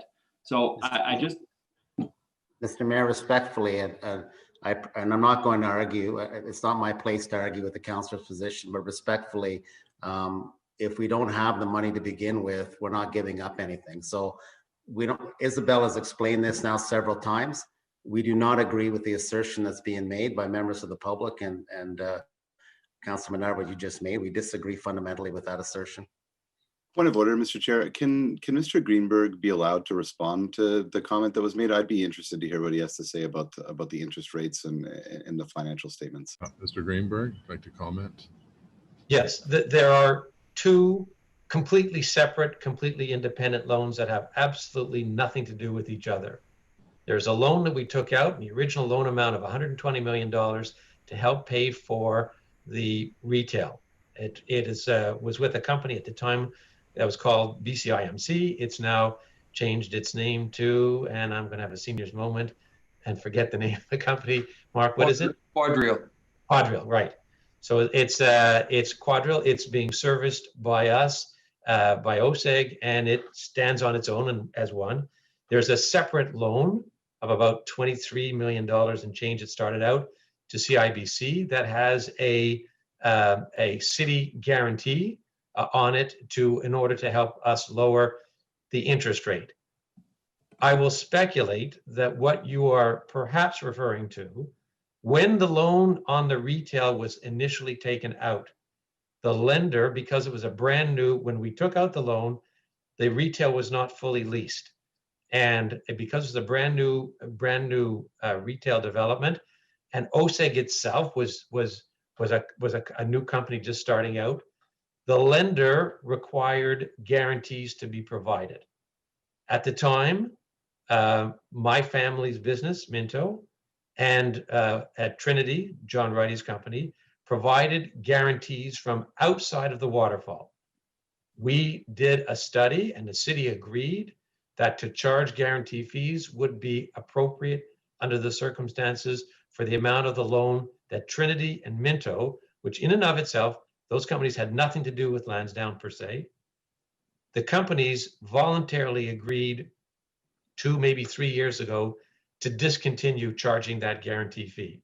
So that is perhaps, I'm speculating, but that's perhaps what you're referring to. This was fully disclosed when it was done. It's fully disclosed to the city council. It was there was an independent study done to determine what an appropriate guarantee fee would be. It was charged for maybe a couple of years, but then was discontinued voluntarily by the companies. Yeah, and I think you've confirmed it. The 600,000, that's the separate fee. I understand that was separate. That was your guarantee through your other company for that loan. That's fine. I understand that those were guarantee fees, I think at 2%, right? And that was coming through. I know that you've discontinued that since then. And I'm just, you've confirmed the 2 separate loans. So I appreciate that, which is what I was saying. I'd like city staff to confirm on this call, what is the city giving up in clause B in the future? Net present value dollars, just so we know. Isabel?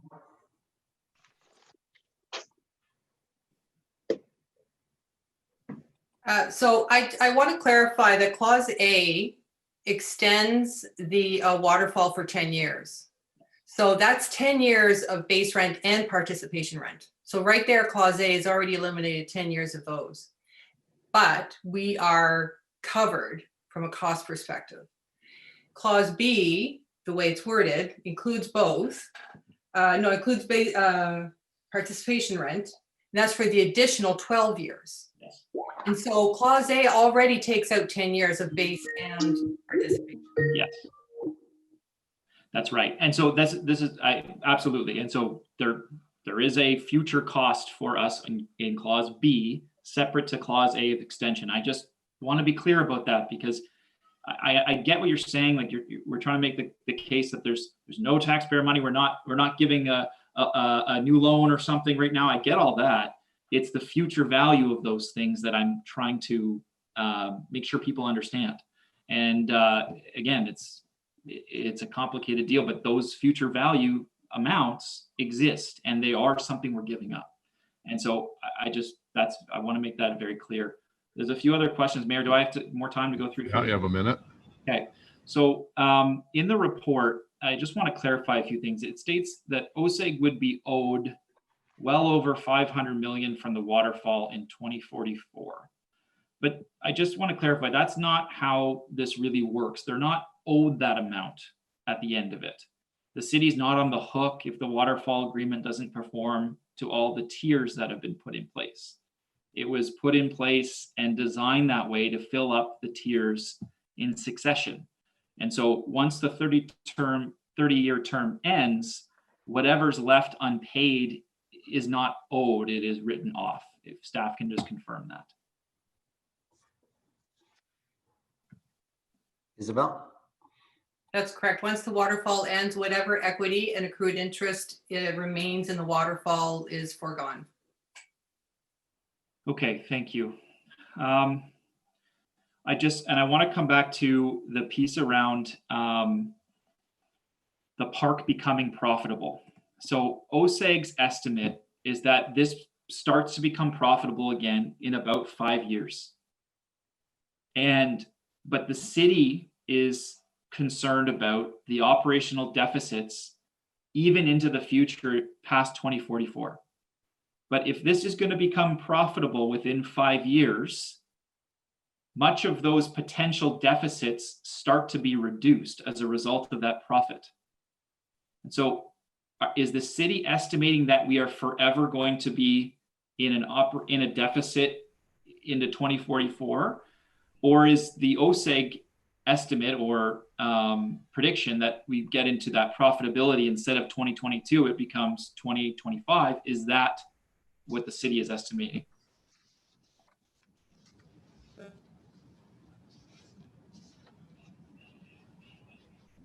I can answer. Sorry, Isabel. So in the default model, it assumes all the assumptions we talked about in that default slide. The teams are gone. OSEG's no longer running it. So yes, it gets back to profitable in 5 years if OSEG's running it. But now OSEG's no longer running it. And so all those elements that were in that default slide are into play in those assumptions. And I guess this goes back to Councillor Menard, you're well over your time, and Councillor Meehan has not had a chance to ask a question. Sure. Councillor Meehan. Thank you very much, Mr. Mayor, and I'll try to make this quick because it's been an awfully long day, and I know everyone's anxious for dinner. I am here. Don't worry, I am here. So I guess the first thing I'd like to ask was the request for the three-pronged ask of the city accompanied by a business plan that spelled out why this is a good deal for the city? Mr. Mayor, the requests and the discussion wasn't accompanied by a business plan, but we did a analysis with Mr. Sword, an independent external party, working with our staff and OSEG staff to do the forecasts on the assumptions and the 4 scenarios that I described at the beginning of my presentation. Okay. Did you ever suggest, was there another set of asks or another solution to the problems that OSEG experiences? Did you suggest any alternate solutions other than the ones that they asked you? Yes, Mr. Mayor, as I said at the beginning, we looked at 4 scenarios: status quo, amending the agreement, terminating the agreement for convenience, and default. Those were the 4 scenarios that are within the scope of the agreement. And we looked at all of them from the perspective of what would happen in each one of those scenarios, and in which scenario would the city be better off if we recommended that to council. That was the analysis that was done, and the assumptions were related to those 4 buckets. Okay, so why the 10-year extension? Why not 2-year or 5-year? Because the analysis showed that they need the 10 years to be able to draw and bring in another equity partner for it to make sense for them to be able to start getting some return on their investment. So when they started doing the calculations, 10 years was the best scenario for both of us. Okay, thank you for that. So you've referenced Mr. Swords. Is that the independent third party that is included in the staff report that was submitted to us? Yes, Mr. Jeff Sword, that's correct. And he was recommended because? Well, Mr. Sword, and I referenced this earlier, he was the original consultant working for one of the consulting firms with the team back when this whole project was being put together in 7-8 years ago, and did the analysis then. So he was very aware of the assumptions that were made then, the agreement, and he was able, in the time that we had, to quickly jump in and do the analysis based on current state and do the future analysis against the original analysis that was prepared. So he was very well qualified, and that's his specialty, to actually do this kind of analysis, particularly around the retail portion. I asked this question with all due respect. It wasn't not that long ago that the Auditor General submitted his report on the follow-up of the Lansdowne audit. And it was not very complimentary about how staff had managed this contract. There was no risk management, no oversight. Are you confident that we now have the expertise, or some of those recommendations been acted upon so that we actually have the expertise where that is required right now to negotiate such a complicated deal?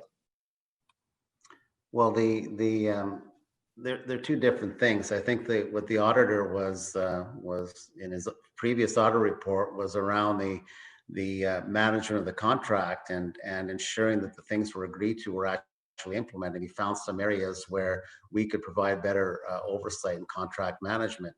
This has to do with a analysis of financial assumptions and business assumptions that I feel we had the appropriate expertise between our treasurer, our deputy treasurer, Mr. Swart, and various other staff, including the expertise at OSEG, to do the proper assumptions to forecast out what we thought was the best deal for the city and for OSEG.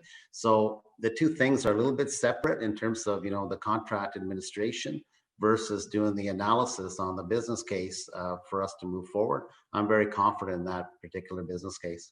Okay. So what was mentioned here today is that this was first, we started discussing this, or the city started discussing this back in July. So here we are, November the 12th. We know that the Auditor General is bringing in his audit of the waterfall agreement on November the 24th. And I would argue that it is essential that city councillors have this report and get a chance to digest it before the council votes on it on November the 25th. And I understand the auditor, the chair of audit committee has tabled that motion that we'll see it. I'm just wondering why the rush right now? Why could we not wait maybe 2 more weeks in order to make this decision, that we have every fact, everything that we need in order to make the best decision? Why do we have to rush it? Mr. Mayor, our contention is that council will have all the information to be able to make the best decision. As I said earlier, the audit committee is the day before. However, council will have the benefit of receiving the audit committee, the audit report the next day. And if council is not comfortable with the information, you can always move a motion, defeat the report, or move a motion to defer to another time. That's within council's purview. Okay. Anything else, Councillor? No, I think everything has been answered, but let me just end by saying, I just have questions. I'm highly respectful of the fact that Mr. Ruddy and Mr. Greenberg have what they've done for the city. But in order to make the best informed decisions, I certainly needed some more questions answered. So I do appreciate your time today, gentlemen. Thank you. Okay, thank you. Councillor Harder.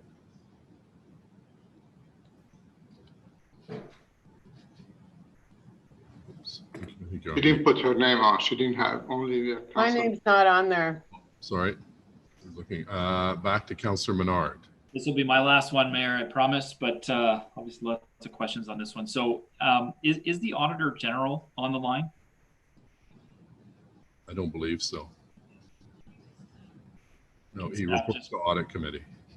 Can staff just confirm? Mayor, he was earlier, but I don't know that he still is. He was on the Hollywood Squares. Okay. He's not here. Anything else, Councillor Menard? Yes. So there's a second audit. It's an oversight audit, and it's a follow-up to staff responses to what he tabled previously.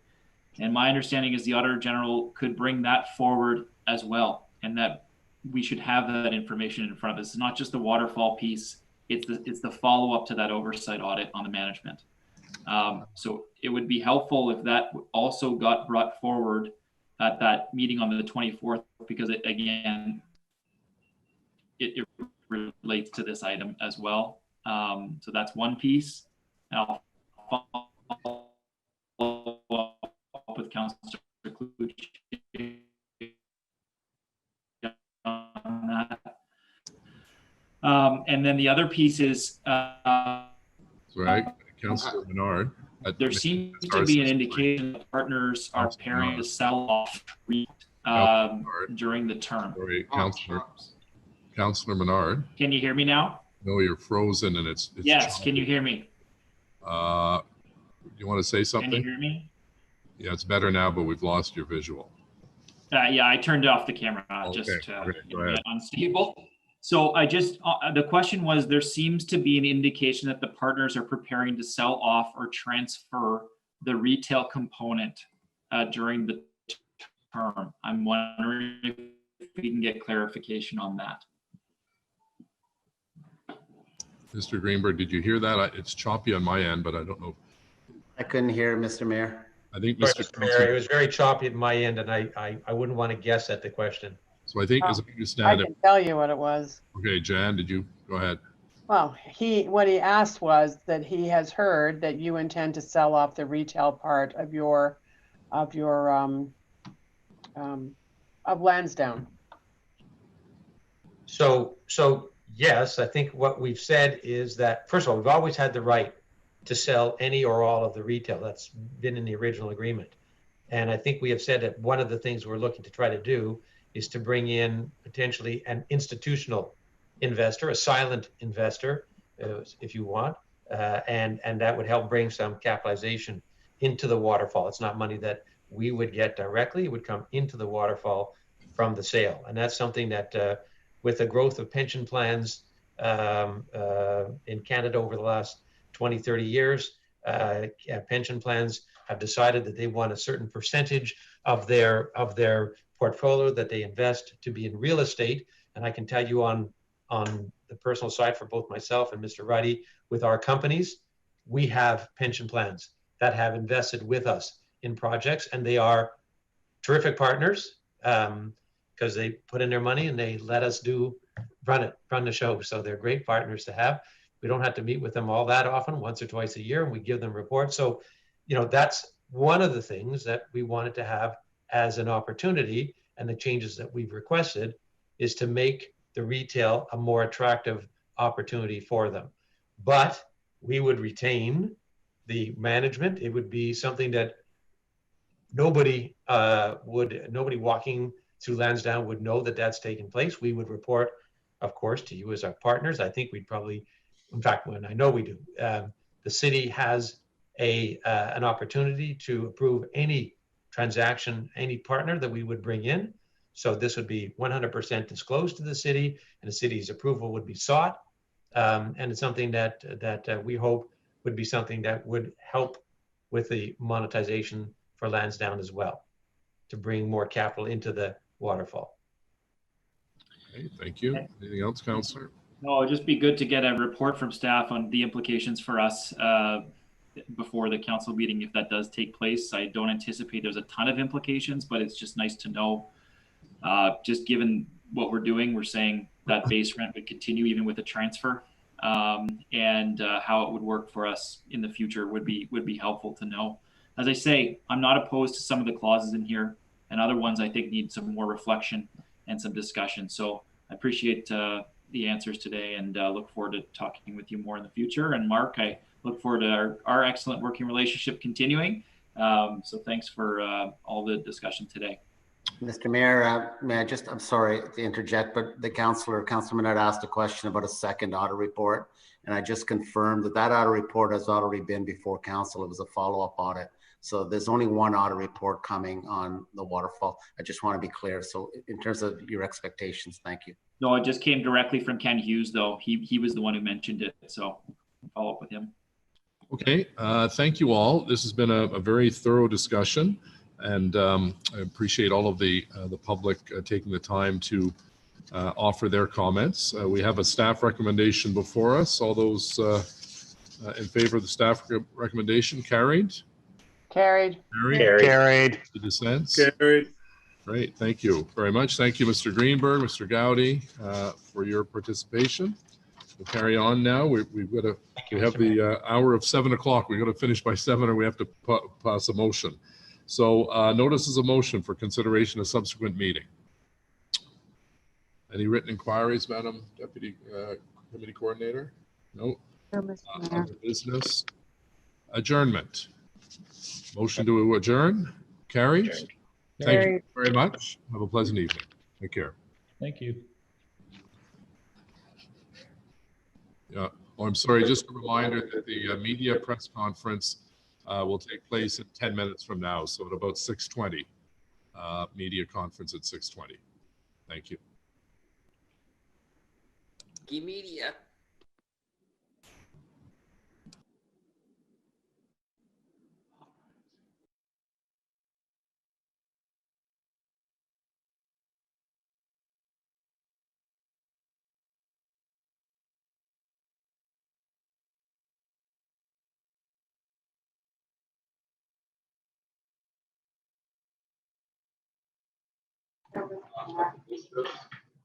Adjournment.